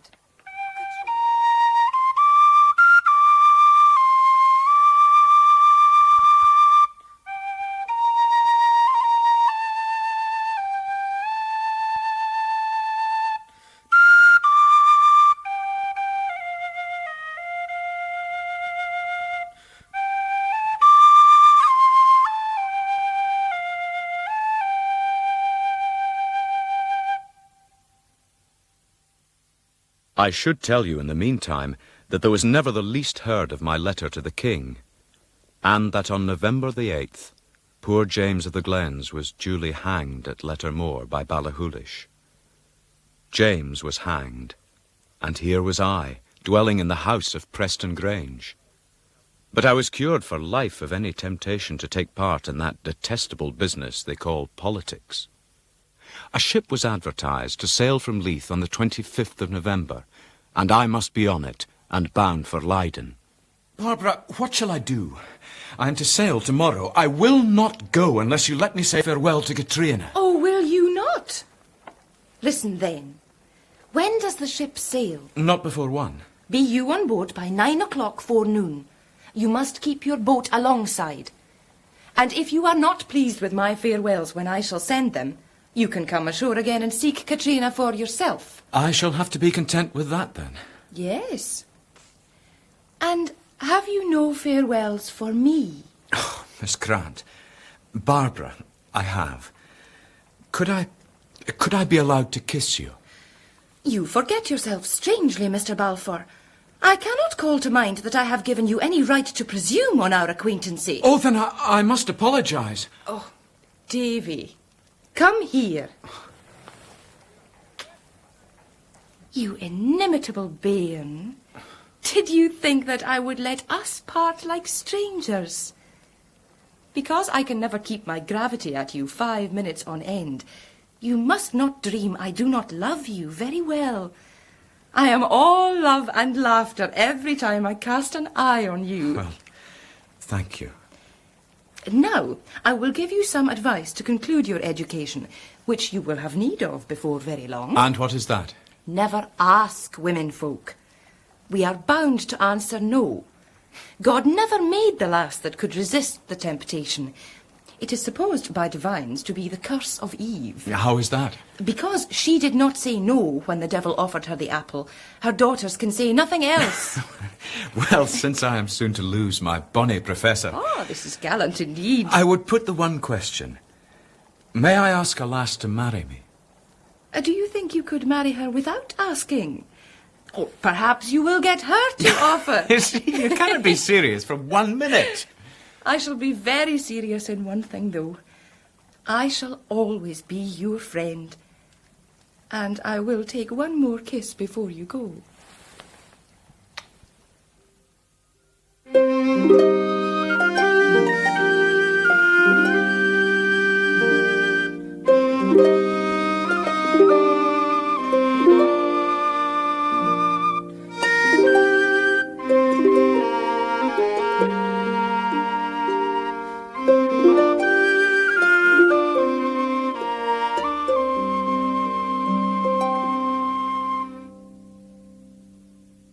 The ship, the Rose, lay at single anchor well outside the pier of Leith, so that all we passengers must come to it by means of the skiffs. She proved to be a very roomy, commodious merchant ship, loaded with salt and salted salmon and fine white linen stockings for the Dutch. The captain was one Mr. Sang, out of Lesmahago. Welcome aboard, sir. You're the first of my passengers to arrive. Perhaps we'd like to take a turn about the deck. Thank you, sir. Presently, a boat issued out of the mist, with a grave man in the stern, and by his side, a tall, pretty, tender figure of a maid that brought my heart to a stand. Katrina. She seemed to have shot up taller, like a young, comely tree. She had now a kind of pretty backwardness that became her well, as of one that regarded herself more highly, and was fairly woman. And the hand of the same magician had been at work upon the pair of us, and she had made us both braw, if she could make but the one bonny. On you come, miss. Thank you. Take my hand, Katrina. David Balfour, are you come to say farewell? No, not I. Davy, are you travelling too? I am. But you? Yes, indeed. Oh, why will not Barbara have been telling us? Look, I have a letter for you from her. Thank you. Let me see. Dear David, what do you think of my farewell, and what did you say to your fellow passenger? Did you kiss? Or did you ask? I was about to have signed here, but that would leave the purport of my question doubtful, and in my own case I know the answer. So fill up here with good advice. Do not be too bashful, and for God's sake do not try to be too forward. Nothing sets you worse. I am your affectionate friend and governess, Barbara Grant. I wrote a word of answer, put it in with another note from Katrina, sealed the packet with my new signet of the Balfour arms, and dispatched it by the hand of Preston Grange's servant. So, this is Barbara Grant's farewell. Indeed. You will be glad to see me again. And I think that is an idle word. We are too deep friends to make speech upon such trifles. Is Barbara Grant not the girl of all the world? I was never knowing such a girl, so honest and so beautiful. Ah, but there are all sorts of people's faces in this world. There is Barbara's face that everyone must look on and admire and think her a fine, brave, merry girl. And so she is. And What other sorts of faces are there? Well, there is your face, which is quite different. You cannot see yourself, and that is why you do not understand. But it was for the love of your face that she took you up and was so good to you. And everybody in the world would do the same. Everybody? Every living soul. Ah, then that will be why the soldiers at the castle took me up. Barbara has been teaching you to catch me. She will have taught me more than that at all events. She will have taught me a great deal about Mr. David. All the ill of him, and the little that was not so ill either. She will have told me all there was of Mr. David, except that he would sail upon this very same ship. And why is it you go? I go to Leiden to study to become a lawyer. Ah, well, we will be some days in company, and then, I suppose, goodbye for altogether. Where are you going? I go to meet my father at a place of the name of Helvoetsluis, and from there to France, to be exiles by the side of our chieftain. I see. You go to France, then? Yes. There is one thing I must be saying first of all, Mr. David. James Moore, my father, has not behaved well to you. And for the sake of all your friendships, I will be asking you to pardon us. Katrina, there are two things I cannot think of into myself. The one is your good words when you called yourself my little friend. And the other, that you pleaded for my life with Preston Grange. So let us never speak more, we two, of pardon or offence. Let it be so, then. Oh, Katrina, see, the anchor is away, and we must bid Scotland farewell. Slan left, Alpa. Aye. Fourth fortune.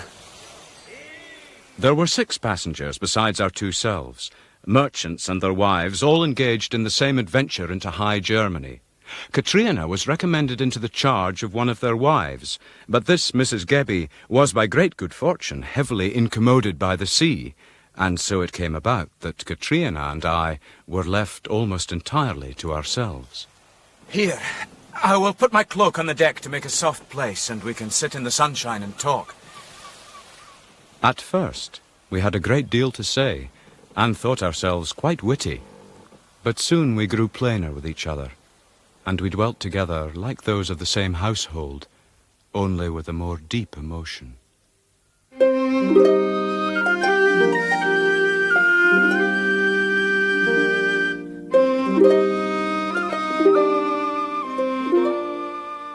I was fallen totally in love. She came between me and the sun, and I thought she walked like a young deer and stood like a birch upon the mountains. I want you to tell me about the time when I did not know you, Katrina. It is not much that I have done, and I could be telling you most of it in 2-3 words. But I went with the clan in the year 45. Tell me about it. Well, the men marched with swords and firelocks, and there were gentlemen from the Low Country with their tenants, mounted and trumpets to sound, and there was a grand skirling of war pipes. And where were you in all this? Oh, I rode on a little Highland horse on the right hand of my father, James Moore, and of Glengyle himself. And here is one thing that I remember, that Glengyle kissed me because he says, "My kinswoman, you are the only lady of the clan that has come out, and me a little maid of maybe 12 years old." That was a fine thing to remember. Oh, there was better, for I saw Prince Charlie too, and the blue eyes of him. He was pretty indeed. I had his hand to kiss in front of the army. Oh, well, these were good days, but it is all like a dream that I have seen and then awakened. It went what way you very well know. And those were the worst days of all, when the red-coat soldiers were out, and my father and my uncles lay in the hill, and I was to be carrying them their meat in the middle night. You went out alone? Yes, I have walked in the nights many the time, and my heart great in me for terror of the darkness. It is a strange thing I will never have been meddled with by a bogle. But they say a maid goes safe. I think you would go safe anywhere. Well, anyway, in the end my father, James Moore, came to be cast in prison, and you know the rest of it as well as me. And through all, you had no friends? No. I have been pretty chief with 2-3 lasses on the braids, but not to call it friends. But tell me about you. You must have had friends and plenty. I never had a friend to my name till I met with you. And that brave Alan Breck? Oh, yes, he is a friend indeed. But he is a man, and that is very different. I would think so. Oh, yes, it is quite different. And then there was one other. I once thought I had a friend, but it proved a disappointment. Who was she then? It was a he. Ah. We were the two best lads in my father's school, and we thought we loved each other dearly. Well, the time came when he went to Glasgow to a merchant's house. He wrote me 2-3 times, and then he found new friends, and I might write till I was tired, but he took no notice. Katrina, there is not anything more bitter than to lose a fancied friend. She then began to question me close upon his looks and character, for we were each a great deal concerned with all that touched the other, till at last, in a very evil hour for myself, I minded of his letters, and went and fetched the bundle from the cabin. Here are his letters, and all the letters ever I got. That will be the last I can tell you of myself. You know the lave as well as I do. Will you let me read them then? Of course, if you wish to. Then go away now, and I will read them from one end to another. Now, in this bundle that I gave Katrina, there were packed together 1 or 2 letters of Mr. Campbell's, Katrina's little word, and the 2 I had received from Miss Grant, one when I was on the Bass, and one on board the ship. Of these 2 last I had no particular mind. I was in such a state of subjection to the thought of Katrina that it mattered not what I did. So it befell that after I'd come to the forepart of the ship, I prolonged my absence to think about her.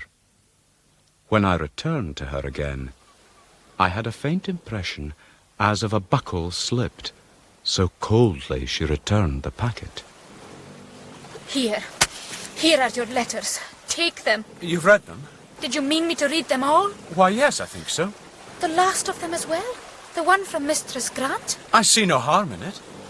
I will be differently made, I thank God. It was not a fit letter to be shown me. It was not fit to be written. I think you're speaking of your own friend, Barbara Grant. As you said yourself, there will not be anything as bitter as to lose a fancied friend. I think it is sometimes the friendship that was fancied. What kind of justice do you call this? To blame me for some words that a tomfool of a madcap lass has written down upon a piece of paper? You know yourself with what respect I have behaved, and would always. Yet you would show me that letter. I want no such friends. I can be doing very well without her or you, Mr. Balfour. This is your fine gratitude. I am very much obliged to you. I will be asking you to take away your letters. You shall never ask twice. I have the means of getting rid of them at any rate. Let the sea take them! And a very good thing, too. For a very little more I could have cast myself after them. The rest of the day I walked up and down, raging. There were few names so ill than those I gave her then in my own mind before the sun went down. And what if I did kiss Barbara? Perhaps if I'd kissed Katrina too, she would have taken it better. We were side by side at supper, but she was like curdled milk to me. Her face was like a wooden doll's. I knew not whether to smite her or grovel at her feet. In what remained of the voyage, she was extraordinarily friendly with old Mrs. Gebby, and on deck began to make a great deal more than I thought wise of Captain Sang. Katrina, may I speak privately with you? I don't know what you can have to say to me. Speak then. I have no guess how I have offended you. It should scarce be beyond pardon, then. Oh, try if you can to pardon me. I have no pardon to give. I will be very much obliged for all your friendships. If I have hurt your feelings by the showing of that letter, it cannot touch Miss Grant. She wrote not to you, but to a poor, common, ordinary lad who might have had more sense than show it. I will advise you to say no more about that girl at all events. It is her I will never look the road of, not if she lay dying. Will you swear you will have no more to deal with her? Indeed, I will never be so unjust, nor yet so ungrateful, Katrina. Then I will leave you. I have promised to sit with Mrs. Gebby. Oh, Katrina! Towards the end of the voyage, the weather considerably worsened. About 9 one morning, I had my first look at Holland, a line of windmills burling in the breeze. We came to anchor about 11:30 outside the harbour of Helvoetsluis, in a place where the ship pitched outrageously. With some difficulty, the skiff which was to take Katrina into the port came alongside. Well, there's your sore boat. But the sea's so rough, and it's a gay chance to leap to the boat for a lassie. Your father would be little pleased if it was to break a leg to you, Miss Drummond. Let it be drowning of ye. Take my way of it and come on by with the rest of us here to Rotterdam. I cannot do that. My father is to meet me in Helvoetsluis. Aye, well, from Rotterdam you can get a place in a rattle wagon to take you back to Helvoet. No, I cannot do that, sir. My father will have arranged it so. But Katrina, think of the danger. No, I must. My father has told me. But when you get ashore, you ken nae Dutch and nae French either. There are many honest Scots abroad, and I will be doing very well, I thank you. Mr. Balfour, I cannot leave the girl here like this. I cannot cast down an innocent maid in a boat full of Holland fishers. I cannot leave her here. I will go ashore with the young lady. It is all one which way I go to Leiden. There is no need for you to come. But there is, Katrina. I will not have you go ashore alone and unprotected. Very well, then. Captain Sang, will you send my kiss down to Leiden? We'll do that and gladly. Well, Katrina, we'll have to jump. I'll go first. Katrina saw me leap with very little appearance, however much reality, of hesitation. To be sure, she would not be bettered by her discarded friend. Do you think you can do it, Katrina? Help me up, Captain Sang. Up you go, lass. Up she stood on the bulwarks, giving us rather more of a view of her petticoats than would be thought genteel in cities. I stood up in the skiff below and spread my arms. Jump when I tell you, Katrina! No, wait! A jump! She leapt into the air, and I caught her. Oh, David! She held to me a moment very tight, breathing quick and deep. Oh, David! Thence we were passed aft to our places by the steersman, she still clinging to me with both hands, and the boat was put about for shore.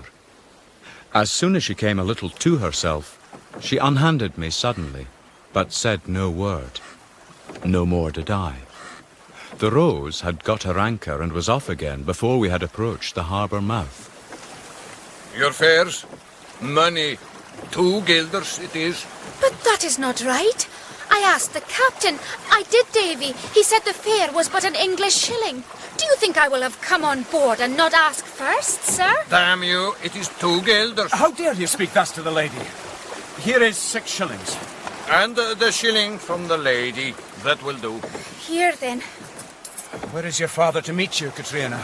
He is to be inquired of at the house of one Mr. Sproat, an honest Scots merchant, he said. Oh, Davy, I am wishing to thank you very much. You are a brave friend to me. Oh, it will be time enough when I get you to your father. And I can tell him a fine tale of a loyal daughter. Oh, I do not think I will be a loyal girl, at all events. I do not think my heart is through. There are very few that would have made that leap. When you had done the same, how would I stop behind? And at all events, that was not all the reasons. What other reason could there be? Davy, I have no money. No money? Just 1 shilling now and a penny halfpenny sterling. Good guide us, what kind of daft-like proceeding is this? To let yourself be launched on the continent of Europe with an empty purse? I count it hardly decent. Don't shout at me, Davy. They are looking at us. Let them. You forget James Moore is a poor gentleman. He is a hunted exile. But I think not all your friends are hunted exiles. And was this fair to them that care for you? Was it fair to me? Was it fair to Miss Grant that counselled you to go and would be driven fair horn mad if she could hear of it? Was it even fair to these Gregory folk that you were living with and used you so lovingly? I will have lied to them all. It's a blessing you've fallen in my hands. Suppose your father was hindered by some chance. What would become of you here? And you, you're lee lone in a strange place. I told them all. I had money. I told Barbara Grant, too. I could not be lowering James Moore to them. The thought of the thing frightens me. Well, you'll just have to learn more sense, Katrina. That you will. Once we got ashore, I took direction for Sproat's house in my new French, and we walked there, beholding the place with much wonder as we went, canals and trees being intermingled with the houses of brave red brick, the colour of a rose, and the whole town so clean you might have dined upon the causeway. I left Katrina to wait for me in the hallway of Mr. Sproat's house, and found him working upon his ledgers in a low parlour set out with china and pictures. He was a big, chaffed, ruddy man, with a crooked, hard look to him. Is James Moore MacGregor now in Helfet, sir? I ken nobody by that name. Then I will amend my question and ask you where we are to find in Helfet one James Drummond, alias MacGregor, alias James Moore. Sir, that gentleman may be in hell for what I ken, and for my part I wish he was. The young lady waiting in your hallway is the gentleman's daughter, sir. I am not come here to discuss his character with you. I have nothing to make either with him or her or you. Under your favour, Mr. Sproat, the young lady has come from Scotland seeking him, and by whatever mistake was given the name of your house for a direction. An error seems to have been made, but I think this places both you and me, who am but her fellow traveller by accident, under a strong obligation to help our countrywoman. Will you ding me daft?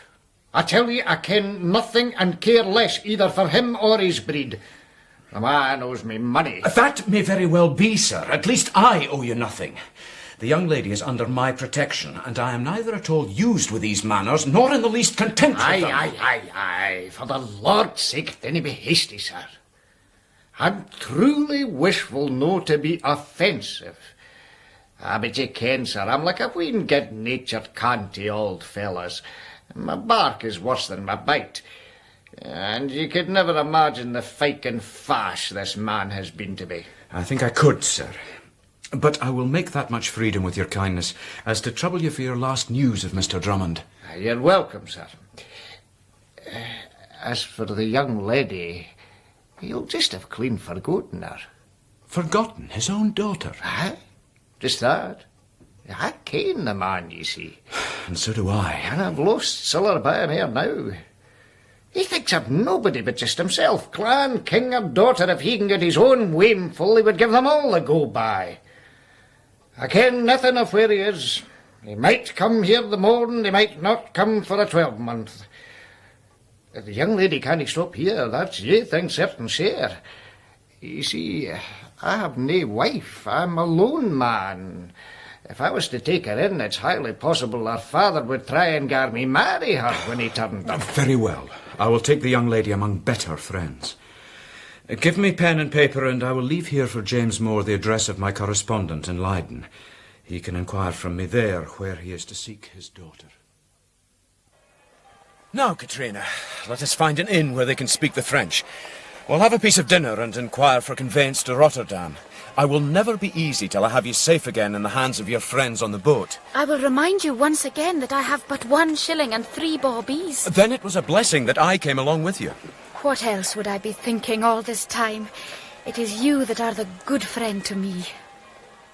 We took our places on a rattle wagon, which is a kind of long cart set with benches, and this carried us in 4 hours of travel to the great city of Rotterdam. It was long past dark, but the streets were brightly lit and thronged with wild-like, outlandish characters. I made the best face I could for Katrina's sake, but the truth is I felt like a lost sheep, and my heart beat in my bosom with anxiety. We walked towards the harbour, where we found Captain Sang's ship, the Rose, already in port. About 9 of the evening we met up with the captain himself, who conveyed us to an inn. Aye, we made good time. The wind held strong till we reached the port. So there was no word of your father in Helvoet, Miss Drummond? No, indeed. Well, you see, my passengers have already gone on to High Germany. Oh, no. What will I do now? I had hoped to meet with my friends here. I'll tell you, lass. I'll find some family of merchants where you can stay till my ship is laden, and then I will take you back to Leith and see you safe in the hands of Mr. Gregory again. I think that would be best, Katrina. I do not know what else I can do. Well, for the moment you can sit where you are and smile prettily, and Mr. Balfour and I will taste this brandy. Captain Sang seemed extremely friendly, but rather boisterous into the bargain. He called for brandy and Rhenish wine, and soon became unutterably tipsy. What a braw figure you cut, Mistress Katrina, up on the ship's rail with your petticoats blowing in the wind. You have a fine pair of legs on you, lassie. Captain Sang. Oh, my God, I wish I'd been young Balfour waiting to catch you. I cannot stay here with this man, David. Indeed you cannot. Then you keep me, David. I am just fine with you. be taking me, David? You won't leave me now. Aye, where am I taking you? We must stop and think. Oh, no, I'll not leave you. The Lord do so to me if I should fail or fash you. Let us sit down under this tree and consider our course. Here, I'll spread my cloak for you. Thank you, David. You are very kind to me, and with no good cause. I paced to and fro, belabouring my brains for any remedy. In the course of my movements, I carried my hand to my pocket where my money was. My purse was gone, stolen. There was now but the one way to get to Leiden, and that was to walk on our own 2 feet.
Katrina's father had failed to meet her, and now we were stranded in Rotterdam with no money. I still had my letter to the Leiden merchant, however, and my credit was good. Davy, you will have thought of some help for us. Katrina, I know you're brave, and I believe you're strong, but do you think you could walk 30 miles on a plain road? David, if you will just keep near me, I will go anywhere and do anything. The courage of my heart is all broken. Do not be leaving me in this horrible country by myself. I won't do that. But can you start now and march all night? I will do all that you can ask of me and never ask you why. I have been a bad, ungrateful girl to you, and do what you please with me now. Well, come on then. We must walk.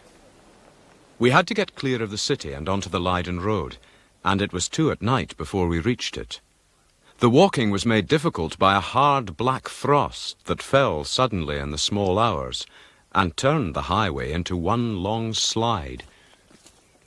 Oh, Katrina, this has been the best day yet. I think shame to say it when you have met in with such misfortunes, but for me, it has been the best day yet. It was a good day when you showed me so much love. And yet I think shame to be happy too, and you here on the road in the black night. Where in the world else would I be? I am thinking I am safest where I am with you. I'm quite forgiven then. There is nothing in this heart to you but thanks. But I will be honest too, and I can never forgive that girl. Is this Miss Grant again? It is indeed. And I will never forgive her, and let me hear tell of her no more. Well, this beats all that ever came to my knowledge. Here is a young lady that was the best friend in the world to the both of us. It is this way of it. Either you will go on to speak of her, and I will go back to yon town and let come of it what God pleases, or else you will do me that politeness to talk of other things. My dearest girl, God forbid that I should do anything to set you on the G. As for talking of Miss Grant, I have no such mind to do it, and I believe it was you yourself began it. Well then, have you done? I have done. A very good thing. Let's walk on. Oh, Katrina, it comes on to rain. Cover yourself with my cloak. No, you can keep it for yourself. Indeed, I will do no such thing. Here I am, a great ugly lad that has seen all kinds of weather, and here are you, a tender, pretty maid. My dear, you would put me to shame. Very well, then. Here. You must try to be more patient of your friend. There. You will be warmer so. There will be no end to your goodness. And we went on again in silence. But now all was changed, and the happiness in my heart was like a fire in a great chimney. It was morning when we came to the town of Delft, and passed on to the Hague. And so now, Davy, what will you do with me? It is what we have to speak of, and the sooner the better. I can come by money in Leiden, but the trouble is how to care for you until your father comes. I thought last night you seemed a little sweer to part from me. It will be more than seeming, then. You are a very young maid, and I am but a very young callant. This is a great piece of difficulty. What way are we to manage? Unless indeed you could pass to be my sister. And what for no? If you would let me. I would be a fine man if I had such a sister. But the rub is that you are Katrina Drummond. And now I will be Katrina Balfour. And who is to know? They are all strange folk here. Well, if you think that it would do. But I own it troubles me. I would like it very ill if I advised you at all wrong. David, I have no friend here but you. My father has not used me very well, and not for the first time.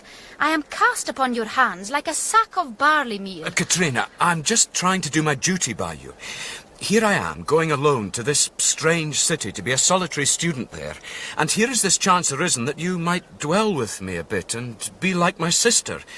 You can surely understand this much, my dear, that I would love to have you there. But my duty is... Well, and here I am. So, that's soon settled. When we reached Leiden, I drew some credit and asked to be recommended to some decent, quiet lodging for myself and my sister. The place found was in the upper part of a house backing onto a canal. We had 2 rooms, the second entering from the first. Oh, it is very fine indeed, Davy. This can be my room and the other yours. Each room had a chimney built out into the floor in the Dutch manner. There was a church spire on the further side of the canal. A full set of bells hung in that spire and made delightful music. And when there was any sun at all, it shone directly into our 2 chambers. I think we shall do very well here. There is a tavern nearby and we can have meals sent in. I think we shall do very well indeed. And so we did. The next morning, I had the breakfast ready before I woke her. I am sorry for my clothes, Davy. It will be better when all my baggage comes. I have some fine clothes in my trunk. But it will be several days before they come. I will buy you some things to be going on with. Oh, but you must not go to that expense. Katrina, you are now a rich man's sister, and you must appear suitably in the part. Oh, but we'll Davy... go as soon as we've eaten. We had not got to the second merchant's before she was entirely charmed into the spirit of the thing, and her eyes shining. What was more extraordinary was the passion into which I fell in it myself. Indeed, I began to understand some little of Miss Grant's immersion in the interest of clothes. The Dutch cloth was cheap and fine, but I would be ashamed to set down what I paid for stockings for her. Oh, these are so lovely. David, you are good to me, very good. Katrina, I'll leave you here at home and take a little walk. Can I not come? No, you stay here. I'll be back soon. Here I had taken under my roof a young lass, extremely beautiful, and whose innocence was her peril. I must behave with scrupulous nicety. I made a set of rules for myself, and prayed for the strength to observe them. But when I returned home, my troubles began. She was clad entirely in the new clothes I had bought for her, and must walk about and drop curtsies to display them and be admired. Such fine silk, Davy, and the gloves, are they not beautiful? Very fine, Katrina. Well, if you will not be caring for my pretty clothes, see what I have done with our 2 rooms. I have swept them and made fires. Are you not pleased? Katrina, I am very much displeased with you. You must never again lay a hand upon my room. If you will be cross, I must be making pretty manners at you, Davy. I will be very obedient, as I should be, when every stitch upon all that there is of me belongs to you. But you will not be very cross either, because now I have no one else. Katrina, I did not mean to be cross. I'm never really cross with you, can't you see that? And yes, you look very pretty indeed. No, more than that. Very beautiful. That's better. I like to see you smile rather than to frown at me. During the next few days, I absented myself from our rooms often, taking classes and walking. But she was so much left to solitude that she came to greet my return with an increasing fervour that came nigh to overmaster me. Oh, Davy, I'm so pleased to see you. I've been so lonely all the day. Our time passed in ups and downs, tiffs and disappointments, upon which I could almost say that I was crucified. She had now 2 wardrobes, her baggage having come from Rotterdam, and it grew to be understood that when she was friendly she would wear the clothes which were my gift to her, and when otherwise, her own. On return from my classes one day, I spied in a window one of those forced flowers of which the Hollanders are so skilled in the growing, and bought it for Katrina. I carried it home to her with a wonderful soft heart. I had left her in the clothes I bought her, but I returned to find her all changed, and a face to match. What? Changed again? Then this is what I'd better do with my flower. David! Oh, is that for me? It was, but out it goes. And I wish I had the courage to fling myself after it. Oh, David, where are you going? Out! And if I don't fling myself in the canal, it will be no thanks to you. On the steep stair, I came near falling, and this brought me to myself. I went into the courtyard, and there I saw my flower hanging in the leafless tree. I stood by the side of the canal and looked out upon the ice. It had begun to snow. I suppose she must have seen me from the open window, for presently I heard the scrunching of footsteps and saw Katrina drawing near. All changed again, I see. Davy, are we not to have our walk today? Oh, indeed we are. Forgive my temper. See, there's your flower in the tree yonder. I bought it for you, Katrina. Thank you. And I'm sorry for what I did. The flower will be none the better of my handling. I will be liking it none the worse, you may be sure of that. And I will not be doing without my walk. You are never a good boy, Davy, in the house. I care for your company best in the open air. I think we two will better turn Egyptian and dwell by the roadside. I think we'd better. That was the best walk of them all yet. She clung near to me in the falling snow. I thought I could have caught her up and run with her to the uttermost places on the earth.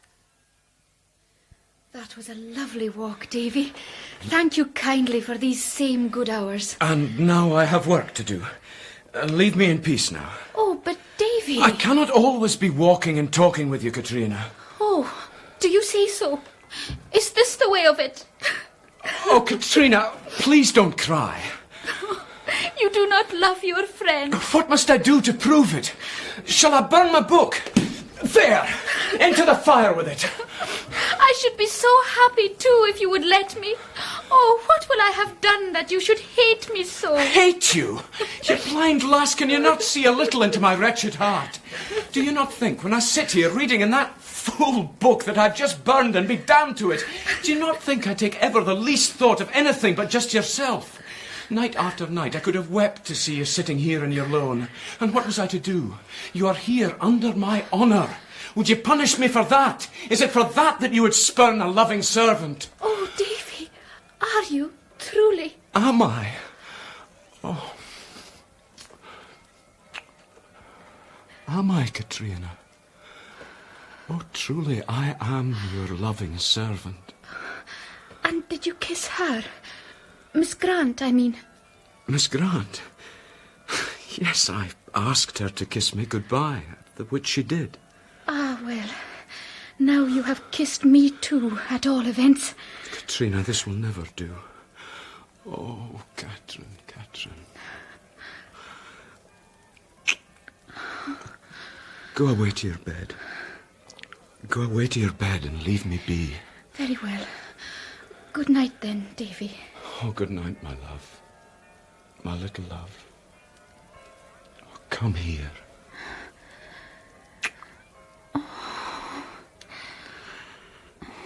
Now go. Please, go. The milk was spilt now. The word was out, and the truth told. I had crept like an untrusty man into the poor maid's affections. She was in my hand, like any frail, innocent thing to make or mar. What was to become of us now? Down I sat before the fire and reflected, and repented. About 2 a.m, I was aware of the sound of weeping in the next room. Katrina. Oh, try to forgive me. Please forgive me. Let us forget it all. Let us see if we cannot forget it. Davy, all is forgiven. So good night. Good night. My little friend. I was called on the morrow out of a late and troubled slumber by a knocking on my door. I ran to open it. On the threshold there stood James Moore MacGregor. Ah, at last I have found you, Mr. Balfour. It is a remarkable circumstance how our affairs appear to intermingle, but it seems that you have busied yourself handsomely in the matter of my daughter, for whose direction I was remitted to yourself. I think, sir, that it will be necessary we two should have an explanation. There is nothing amiss. For God's sake, moderate your voice. She must not hear until we have spoken together. Katrina is in this place? That is her chamber door. You are here with her alone? And who else would I have got to stay with us? Oh, this is very unusual. You are right. We must hold an explanation. Will you sit down, sir?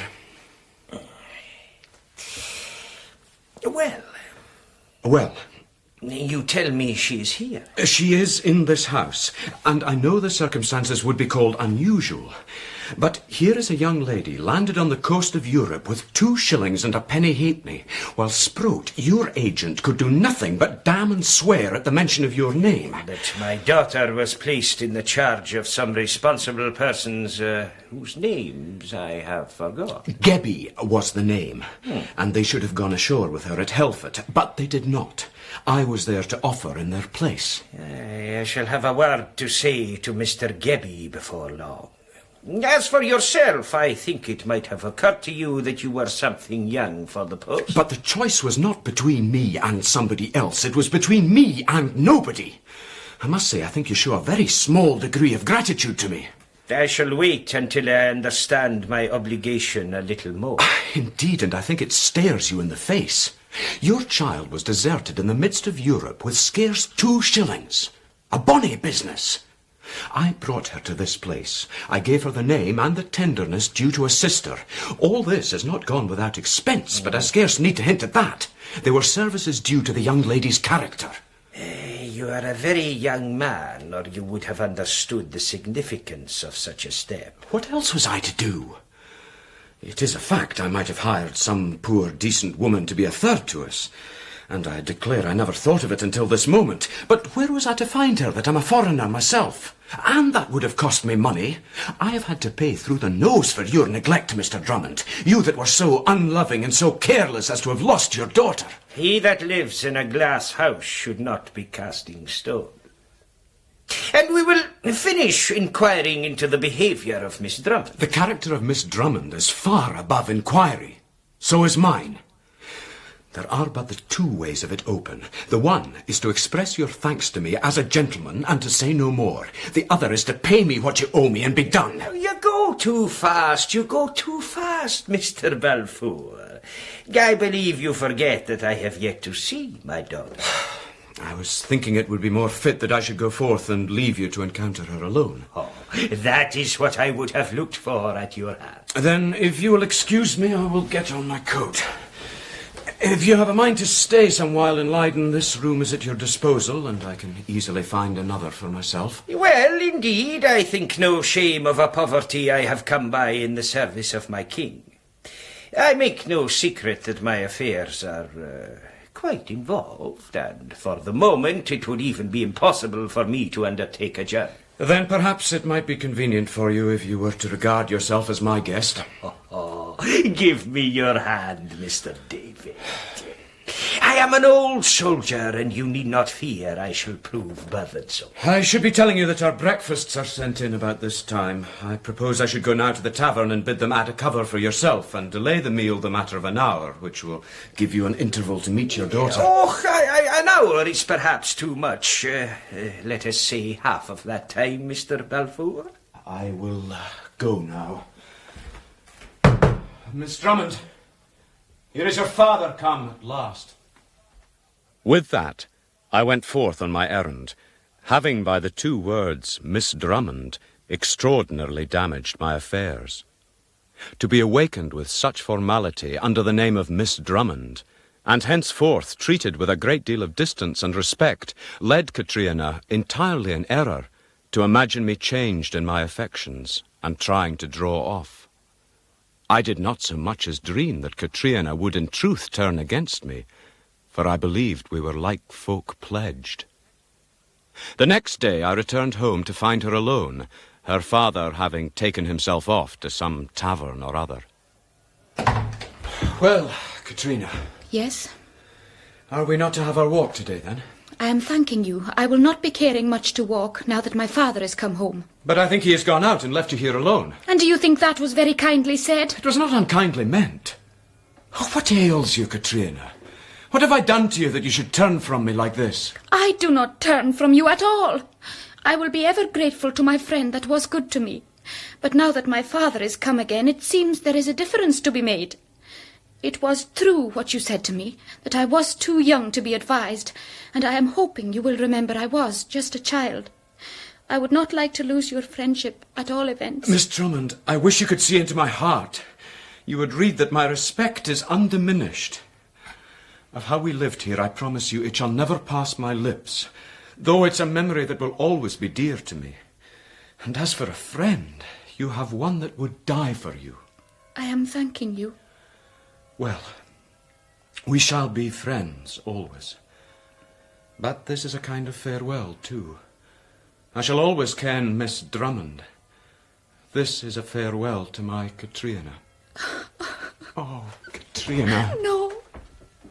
She shrank back like a person struck. I found no words to excuse myself, but bowed before her very deep, and went my ways with death in my bosom.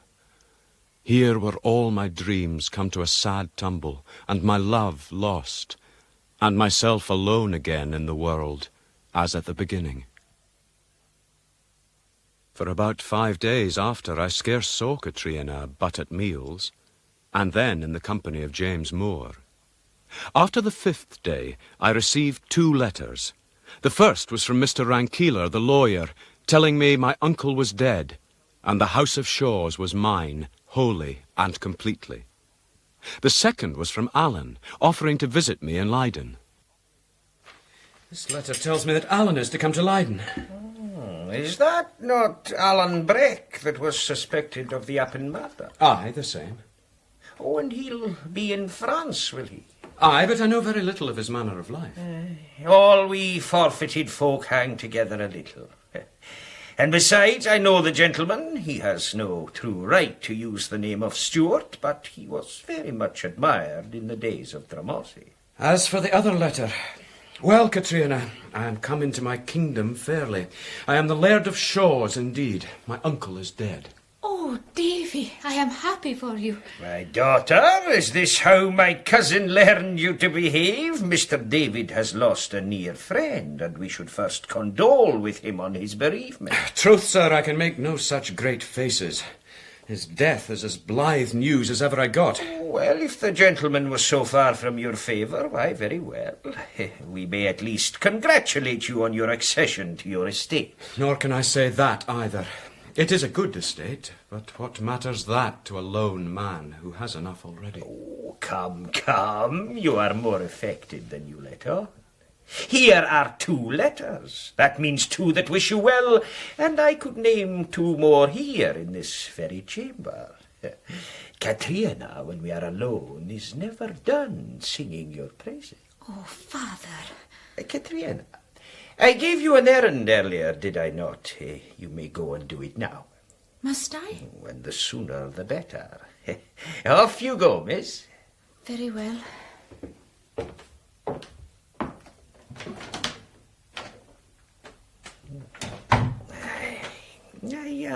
I'm rather glad to have a word with you alone. Because in our first interview there were some misapprehensions between us. My daughter stands beyond doubt, and so do you, but, my dear David, the world is a censorious place. You and me have to consider that. But to what effect?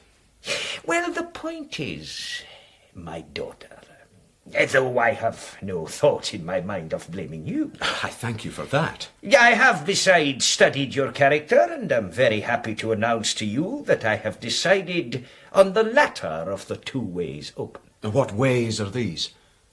Why, sir, I need scarce describe them to a gentleman of your condition. Either that I should cut your throat, or that you should marry my daughter. You are pleased to be quite plain at last. Oh, I believe I have been plain from the beginning. I understand you then, for I will take no note of your other alternative. I understand you to offer me encouragement in case I should desire to apply for your daughter's hand. I see we shall do well together. That remains to be seen. I make no secret of it that I bear the lady the most tender affection. I could not fancy a better fortune than to get her. Ah, yes, I felt certain of you. You go too fast, Mr. Drummond, for I have good reason to believe that there will be much objection on the part of the young lady. I will engage for her acceptance. No, Mr. Drummond. I would no more let a wife be forced upon myself than I would let a husband be forced on the young lady. So that's the way of it. So that is to be the way of it. I will marry Miss Drummond, and that blithely, if she is entirely willing. But if there is the least unwillingness, marry her I never will. Well, this is a small affair. As soon as she returns, I will sound her a bit, and hope to reassure you. No. No, Mr. Drummond, or I cry off, and you can seek a husband to your daughter elsewhere. I shall satisfy myself, and none else shall meddle in it. You, least of all. I am going out to seek Katrina.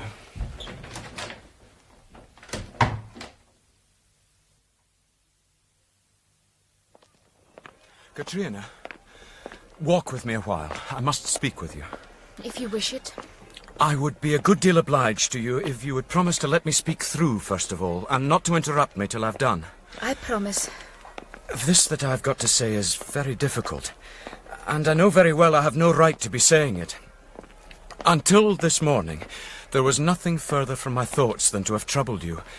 But, my dear, I have come into my estate, which makes me rather a better match than before.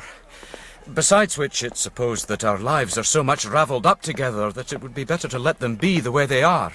But if I were you, I would not wear two thoughts on that. Only it's right I should mention the same, because there's no doubt it has some influence on James Moore. I think we were none so unhappy when we dwelt together in this town before. I think we did pretty well together, if you would look back, my dear. I will look neither back nor forward. Tell me the one thing. This is my father's doing. He approves of it. He told you to ask me. He approved that I should ask your hand in marriage. Oh, it's no sense denying it. You began by saying that there was nothing further from your thoughts than my hand in marriage. He told you to ask me. He spoke first of it, if that is what you mean. I see. After what you said before, I would never have been so troublesome as to make the offer. But when he as good as asked me, what was I to do? Well, it is refused at all events, and there will be an end of it. I suppose I could expect no better. But I think you might try to be a little kind to me. I don't see why you should be so harsh. I have loved you very well, Katrina. No harm that I should call you so for the last time. I have done the best that I could manage. I am trying the same still, and only vexed that I can do no better. It is a strange thing for me that you can take any pleasure to be hard to me. I am not thinking of you. I am thinking of my father. Well, and that way too. It was very needful that we should consult about your father. For the way this talk has gone, James Moore will be an angry man. It is because I am disgraced in living here with you that he wishes you to marry me. That is what he is thinking. But I have told you already to make naught of that. It will be all one to me. I prefer to be disgraced. Katrina, I don't know what else to say. How could you ask me in this way, David Balfour? My dearest, what else was I to do? I am not your dearest, and I defy you to be calling me these words. My heart bleeds for you, Miss Drummond. Whatever I may say, be sure you have my pity in your difficult position. But there is going to be some trouble when we two get home to your father. Was he for fighting you? Well, he was that. My father and I are a fine pair, but I am thanking the good God there will be somebody worse than what we are. I am thanking the good God that he has let me see you so. There will never be the girl maid that will not scorn you. You have no right to speak to me like that. What have I done but be good to you or try to be? And here is my repayment. Oh, this is too much. Coward. That word in your throat and in your father's. I have dared him this day already in your interest. I will dare him again, the nasty polecat. Little I care which of us should fall. Come, back to the house with us. Leave go my arm. No, let us be done with it. Let me be done with the whole Highland crew of you. You will see what you think when I'm dead. Ah. Oh, smile away. I have seen your bonny father smile on the wrong side this day. What is it you are meaning? He wanted to make you take me, and I would not have it. I said you should be free to choose, for I would no more have a husband forced upon you than I would have a wife forced upon myself. Oh, I see. Those were my words, and bonnily have I been paid for them. Now you have refused me of your own free will. I will see that your wishes are respected. Deed, I thought you knew me better. To think me a coward, and such a coward at that. Davy, this is a dreadful business. Me and mine are not fit to speak to you. Oh, I should be kneeling down to you in the street. I should be kissing your hands for forgiveness. I will keep the kisses I have got from you already. I will keep the kisses that were worth something. I will not be kissed in penitence. What will you be thinking of this miserable girl? What I have been trying to tell you all this while. That you had best leave me alone, since you can make me no more unhappy if you tried, and turn your attention to your father. Oh, that I must be going out alone into the world with such a man. But trouble yourself no more for that. He does not know what kind of nature is in my heart. He will pay me dear for this day. Dear, dear, he will pay. I must take you home. No, no, I will be going alone. It is alone I must be seeing him. Some little time I raged about the streets and told myself I was the worst used lad in Christendom. Anger choked me, until I stopped and laughed out loud at myself. I was happy enough before I saw her, and I will be happy again. And so I went home again. Their baggage was out and ready fastened by the door. Katrina was like a wooden doll, and James breathed hard. It was plain he had had a master talking to, and I could see there must be more of the devil in the girl than I had guessed, and more good temper about the man than I had given him the credit of. Ah, Mr. Balfour, I am glad we have been able to see you before we go. My daughter... I will tell you what James Moore is meaning. He means we have come to you beggar folk, and have not behaved to you very well, and we are ashamed of our ingratitude. So now we are leaving, and my father has guided his gear so ill that we cannot even do that unless you will give us some more alms. For that is what we are, at all events, beggar folk. By your leave, Miss Drummond, I must speak to your father by myself. Then I'll go. Goodbye to you, Mr. Balfour. You must excuse her, Mr. Balfour. She has no delicacy. I am not here to discuss that with you, but to be quit of you. Now, Mr. Drummond, I have kept the run of your affairs more closely than you bargained for. I know you had money when you borrowed mine. I know you have had more since you are here in Leiden, though you concealed it from your daughter. Oh, what kind of a damned trade is this, to be a parent? Sir, the fact is that I do not know if you are rich or poor. But I do not wish your daughter to be lacking. I believe in your way you do still care for her. If you tell me of your whereabouts and Katrina's welfare, I will allow you a small stipend. Oh, my dear fellow, my dear son, this is more like yourself. I will serve you with a soldier's faithfulness. Let me hear no more.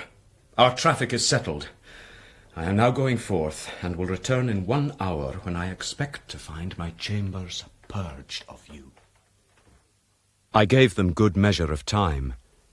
The sun had gone down, and so I lit a taper when I entered the rooms. In one corner, I spied a little heap that brought my heart into my mouth. Oh, Katrina, how could you? How could you? She had left behind all the gifts that she had ever had from me. Oh, Katrina. But late in the night, I took up the poor frocks and ribbons and her shifts and the stockings, determined to bestow them in a cupboard in her room. As I was folding a kerchief that she often wore at her neck, I observed that there was a corner neatly cut from it. So she had to take something. But the next moment I was plunged back in a fresh despair, for there was the corner cast down by itself in another part of the floor. Later, however, I grew more hopeful. She had cut that corner off in some childish freak that was manifestly tender. I had 3 letters from James Moore in the time of our separation. One was to announce their arrival in the town of Dunkirk, from which place James shortly after started alone upon a private mission to England. During his absence, the time was to fall due for another letter, the condition of his stipend. He left it with Katrina to be dispatched. He wrote that Katrina was well and desired to be remembered to me, and that he had found employment there in the house of a French nobleman, but the wages were so exceedingly unsuitable that he would be ashamed to mention them, which made my remittances the more necessary to his daughter's comfort, though he dared say the sight of old friends would be still better. But Katrina had appended a postscript. Do not be believing him. It is all lies together. Between this letter, which I think she had come near suppressing, for it arrived very late, and the third, Alan arrived. Davy! Lad, I never thought to see you again. Nor I you, Alan. He made another life to me with his merry conversation. We two discussed a good deal the nature of my relations with James Moore and his daughter. I cannot make head nor tail of it, Davy. More claret? No, thank you, but have some yourself. Well, it sticks in my mind. You've made a gowk of yourself. Aye, I seem to make a habit of that. Well, Davy, there's few people that has had more experience than Alan Breck. I've never heard tell of a lassie like this one of yours. The way that you tell it, the thing's fair impossible. You must have made a terrible hash of the business, Davy. There are whiles that I'm of the same mind. The strange thing is, you seem to have a kind of fancy for her, too. Aye, Alan, and I think I'll take it to my grave with me. Well, you beat me, whatever. This is all that I've had from her since, the postscript to James's letter. Aye, impossible to deny a kind of decency to this Katrina, and sense forby. As for James Moore, the man's boss is a drum. He's just a whim and a wheen words. So you see, Alan, it goes against the grain with me to leave the maid in such poor hands. You couldn't find poorer. But what are you to do about it? Well, it's this way about a man and a woman, you see, Davy. The women folk have got no kind of reason to them. Either they like the man and then all goes fine, or else they just detest him and you may spare your breath. You can do nothing. That's all there is to women. Just the 2 sets of them. And you seem to be such a gummerel that you cannot tell the one from the other. Well, I'm afraid that's true. And yet there's nothing easier. Oh, Davy, you seem to me to be born blind. And can you no help me? You that are so clever at the trade. Well, you see, Davy, I was not here. But it sticks in my mind you've made some kind of bochel, and if I was you, I would have a try at her again. Would you so, Alan? I would, Davy. The third letter from James Moore came to my hand while we were deep in such talk. He had returned from England and proposed that I should visit them at Dunkirk. Listen well to this, Alan. You will now be enjoying the society of my old comrade, Mr. Stewart. Why not accompany him so far on his return to France? I have something very particular for Mr. Stewart's ear. Oh? I have been necessitated to leave the French nobleman. You will find us a little poorly lodged in the auberge of a man by the name of Bazin at Dunkirk. But what does James Moore want with me, eh? What he wants with you is clear enough. Money. But what can he want with Alan Breck? Oh, it'll just be an excuse. He's still after this marriage, which I wish from my heart that we could bring about. And he asks you because he thinks I would be less likely to come without you. Ah, well, I wish I knew. But I'm thinking it would be a kind of divertisement to go and see what he'll be after, eh? And forby that, I could see your lassie then. And what say ye, Davy? Will you ride with Alan? I will. It was near dark of a January day when we rode into the town of Dunkirk and asked our way to Bazin's inn, which lay beyond the walls. Soon we could hear a bullering of the sea, but at the top of a small brae a dim light appeared out of the darkness. A little after, and we stood in the lower story of that house, which was all the one apartment with a stair leading to the chambers at the side. I took from my breast that kerchief of Katrina's and knotted it at my throat. Presently she descended very quietly. Mr. Balfour, my father will be here soon. He will be pleased to see you. Oh. Her face flamed, her eyes lightened, and I knew she had observed the kerchief. And you will be his friend, Alan Breck. Many as the dozen times I will have heard him tell of you, and I love you already for your bravery and goodness. Well, well. And so this is the young lady at the last of it. Ah, Davy, you're an awful poor hand at the description. Would he have been describing me? He has talked of little else since ever I came out of France. Ach, but cheer up, my dear, for you're far bonnier than what he said. And now there's one thing for sure. You and me are to be a pair of friends. So we are. Whatever Davy cares for, I've got to care for it too. I thank you from my heart for your good words. I cannot find any to be answering with. Oh, but you must eat supper. And you must dine with us. Then I will, for I do not know when my father will return. Alan had Katrina sit by him. He surrounded her with continual gallantries, and yet he never gave me the smallest occasion to be jealous. I never loved nor admired him better than that night. As for Katrina, she seemed quite carried away. Oh, Mr. Stewart. Ah, you must call me just Alan, my dear. Very well, Alan. I haven't smiled like this for so many weeks. Well, Mr. Balfour and Mr. Alan Breck Stewart. Katrina? If you will excuse me, I am wearied. I must go to bed now. Oh, you won't be leaving us so soon, Katrina. I must. Now, well, good night and sweet dreams to you, lassie. Good night, Alan, and thank you. Good night, Katrina. Good night, David. Oh, well now, and what is this business you have with me, James Moore? It is for your private hearing. I will tell you tomorrow. Daylight showed us just how solitary the inn stood. It was hard upon the sea, yet beset every side with scabbard hills of sand. I had slept little, and was up early, warming myself at the fire, and as the day dawned, I became aware of an uneasiness I could scarce explain. At breakfast, it was manifest James Moore was in some danger or perplexity. He watched Alan close. I'm afraid you must excuse me, Alan Breck. I have an appointment in the town with the French nobleman I've mentioned to you, Mr. David. I'll be gone till about noon. Katrina, I have an errand for you. Very well, Father. Now, lass, this is what I want you to do. I'm caring less and less for this man, James Moore, Davy. There's something not right. I would like fine to see yon French nobleman for myself, Davy. And I dare say you could find an employ for yourself while I'm away, eh? Davy, I think you should speak to that lassie of yours again. Do you believe I should? Oh, you're a muckle ass, Davy. What do you mean by that? But I mean, man, it's extraordinary, Davy, that you should be so mortal stupid. Speak out, Alan. Well, it's this of it, Davy. I told you there were two kinds of women.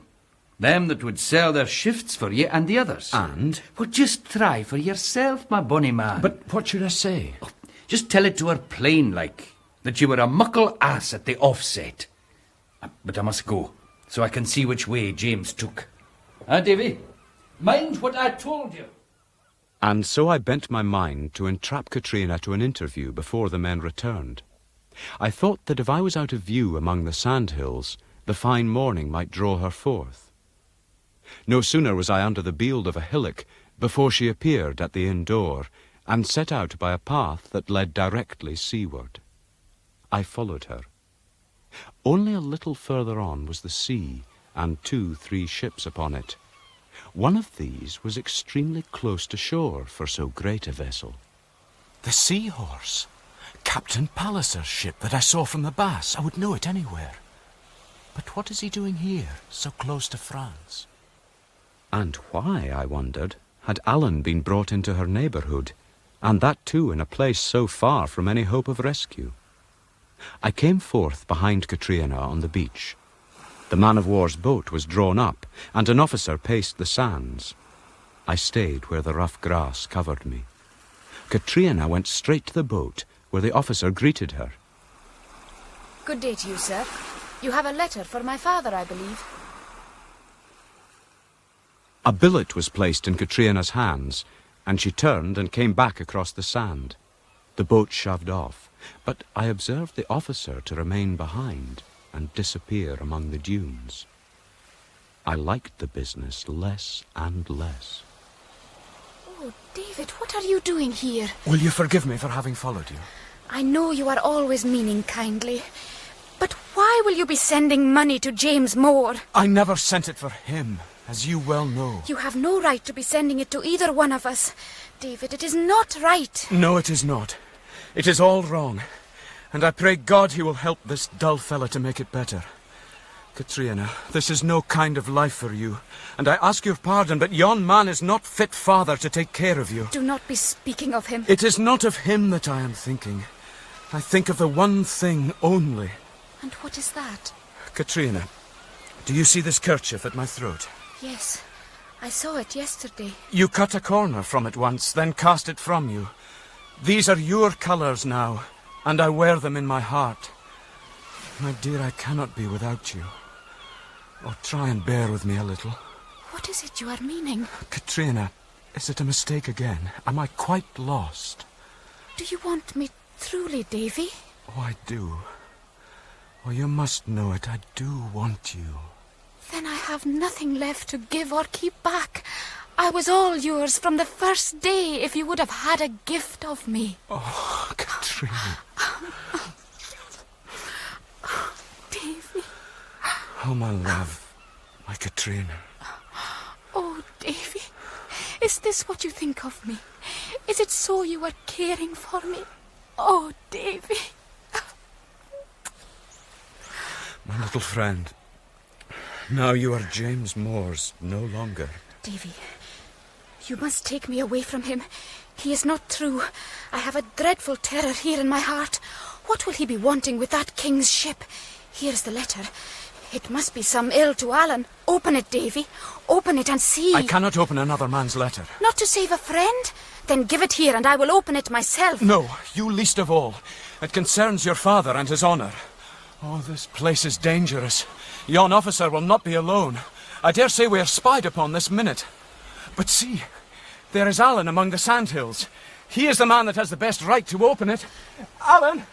Alan! If this is so, oh, Davy, if it be more disgrace, will you can bear it? Katrina, I have said I would marry you at the gallows foot. I don't deserve you, Davy. Well, and what was I telling you, Davy, eh? I see you have taken my words to heart. Aye, indeed, Alan. But how have you sped? Man, I have been on a fool's errand. Alan, do you see that ship? It is the Seahorse. I should know her too. I had fight enough with her when she was stationed in the Forth. But what ails the man to come so close? First it was to bring this letter to James Moore. But why does he stop here now? And why is there an officer hiding in the dunes, and not alone? A letter to James Moore? The same. Here. Katrina, you'll have to excuse me, my dear. But there's nothing less than my fine bones upon the cast of it, and I'll have to break this seal. It is my wish.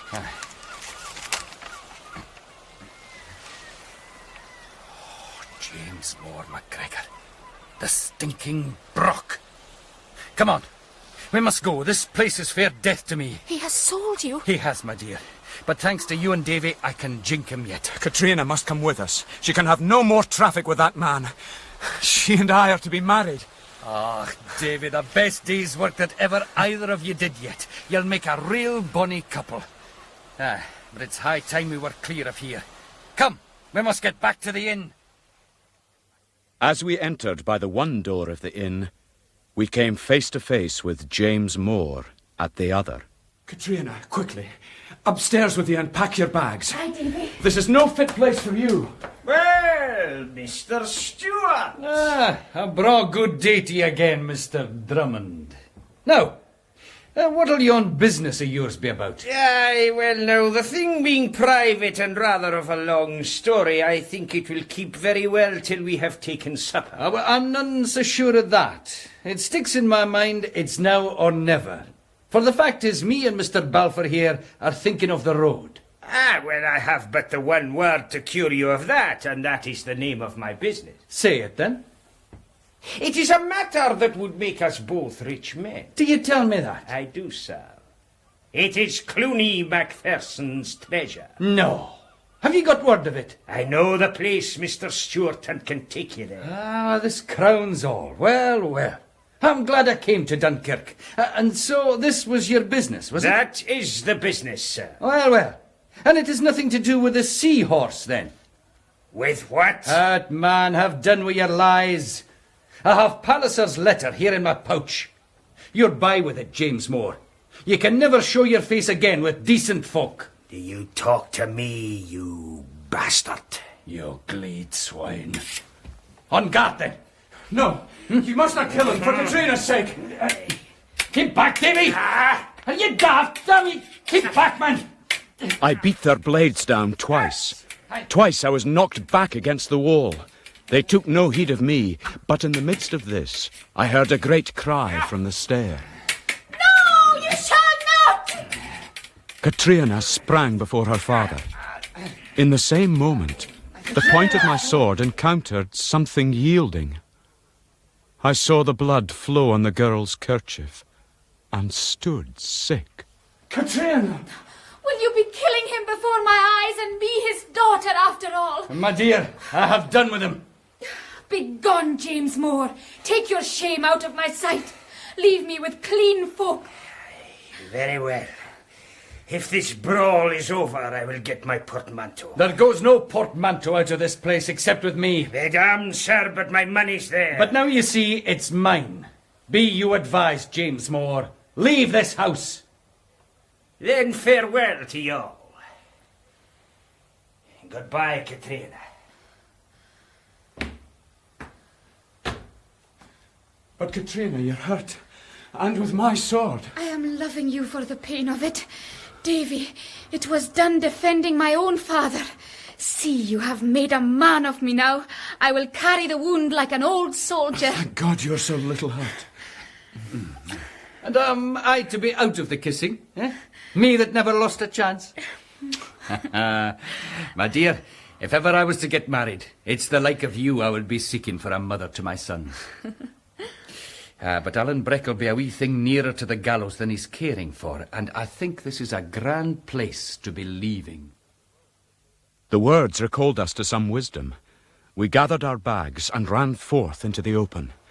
Upon 3 sides of the house, the seamen were hasting and closing in. I suppose they were armed, but did not care to use their pistols on French ground. Run, Katrina! Davy, run! Alan carried a great weight in James Moore's portmanteau, but I think he would as soon have lost his life as cast away that treasure. He ran so that I could scarce follow him. Come on, Davy, run! And I marvelled and exulted to see Catriona running at my side. As we ran, we not only held our advantage against the men, but moved away a little. Dunkirk was still far off, however, when we came upon a company from the French garrison marching on the other side on some manoeuvre. Oh, look, thank God for the soldiers. Aye, Davy. They're a real bonny folk, the French nation, eh? No sooner were we safe within the walls of Dunkirk than we held a council of war.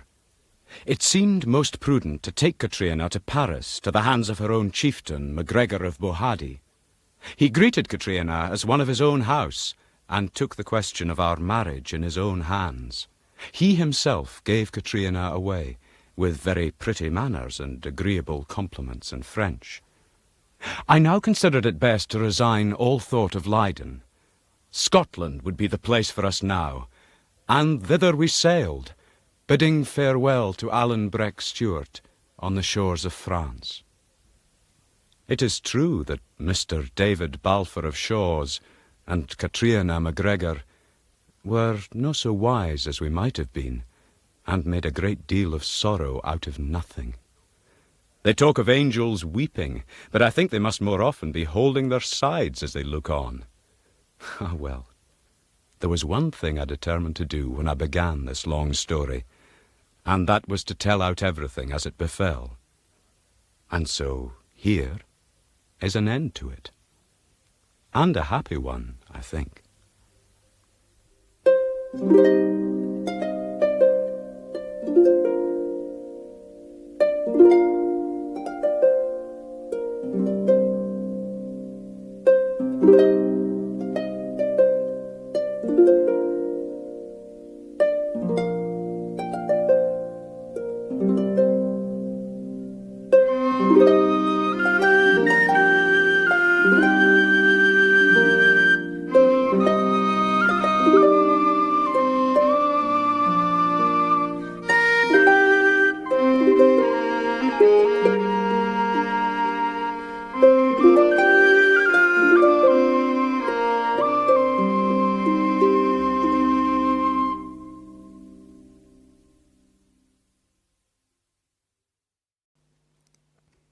You have been listening to BBC Audio's production of Kidnapped and Catriona by Robert Louis Stevenson, directed by Marilyn Imrie, and dramatised by Catherine Zakowska. The cast were as follows. Catriona was played by Gerda Stevenson, David Balfour by David Rintoul, Alan Breck by Paul Young, the Lord Advocate Preston Grange by Russell Hunter, Ian Cuthbertson played Stuart the writer, Leon Sinden was Robert McIntosh, John McGline was Simon Fraser, Tony Roper, Andy Dale. Goodwife was played by Anne Scott Jones, Neil by John Carmichael, the Sheriff by Paul Kermack, Duke of Argyll by Charles Kearney, Duncan du McLaren by Simon Donald, Barbara Grant by Siobhan Redmond. Edith MacArthur played Mistress Ogilvy. Anne Lannon was Isabella Grant. Ian Briggs played Duncansby. Hilary Leon was Jean Grant. James Moore was played by Alex Heggie. Hoseason by Jonathan Battersby. Billy Riddick played Riach. Ricky Fulton played Ebenezer Balfour. Alison Hasty was played by Terry Cavers. Mistress Rankeeler by Harriet Buchan, Rankeeler by Gerard Seven, Torrance by Ian Wotherspoon, Mungo by Brown Darby, Colin Campbell by Sandy Nielsen, James of the Glens by Bob Docherty, Mistress Stewart by Rose McBain, Mr. Henderland by Henry Stamper, Neil Roy by Ian Andrew, John Breck McColl by Finlay MacLean. The Crofter was played by Ian Stewart. Porter and Robin Oig, John Buick. Servant by Simon Donald. The Gaelic Servant and Highland Gilly by John Carmichael. And the seamen were played by Tam Dean Byrne, Ray Dunsire,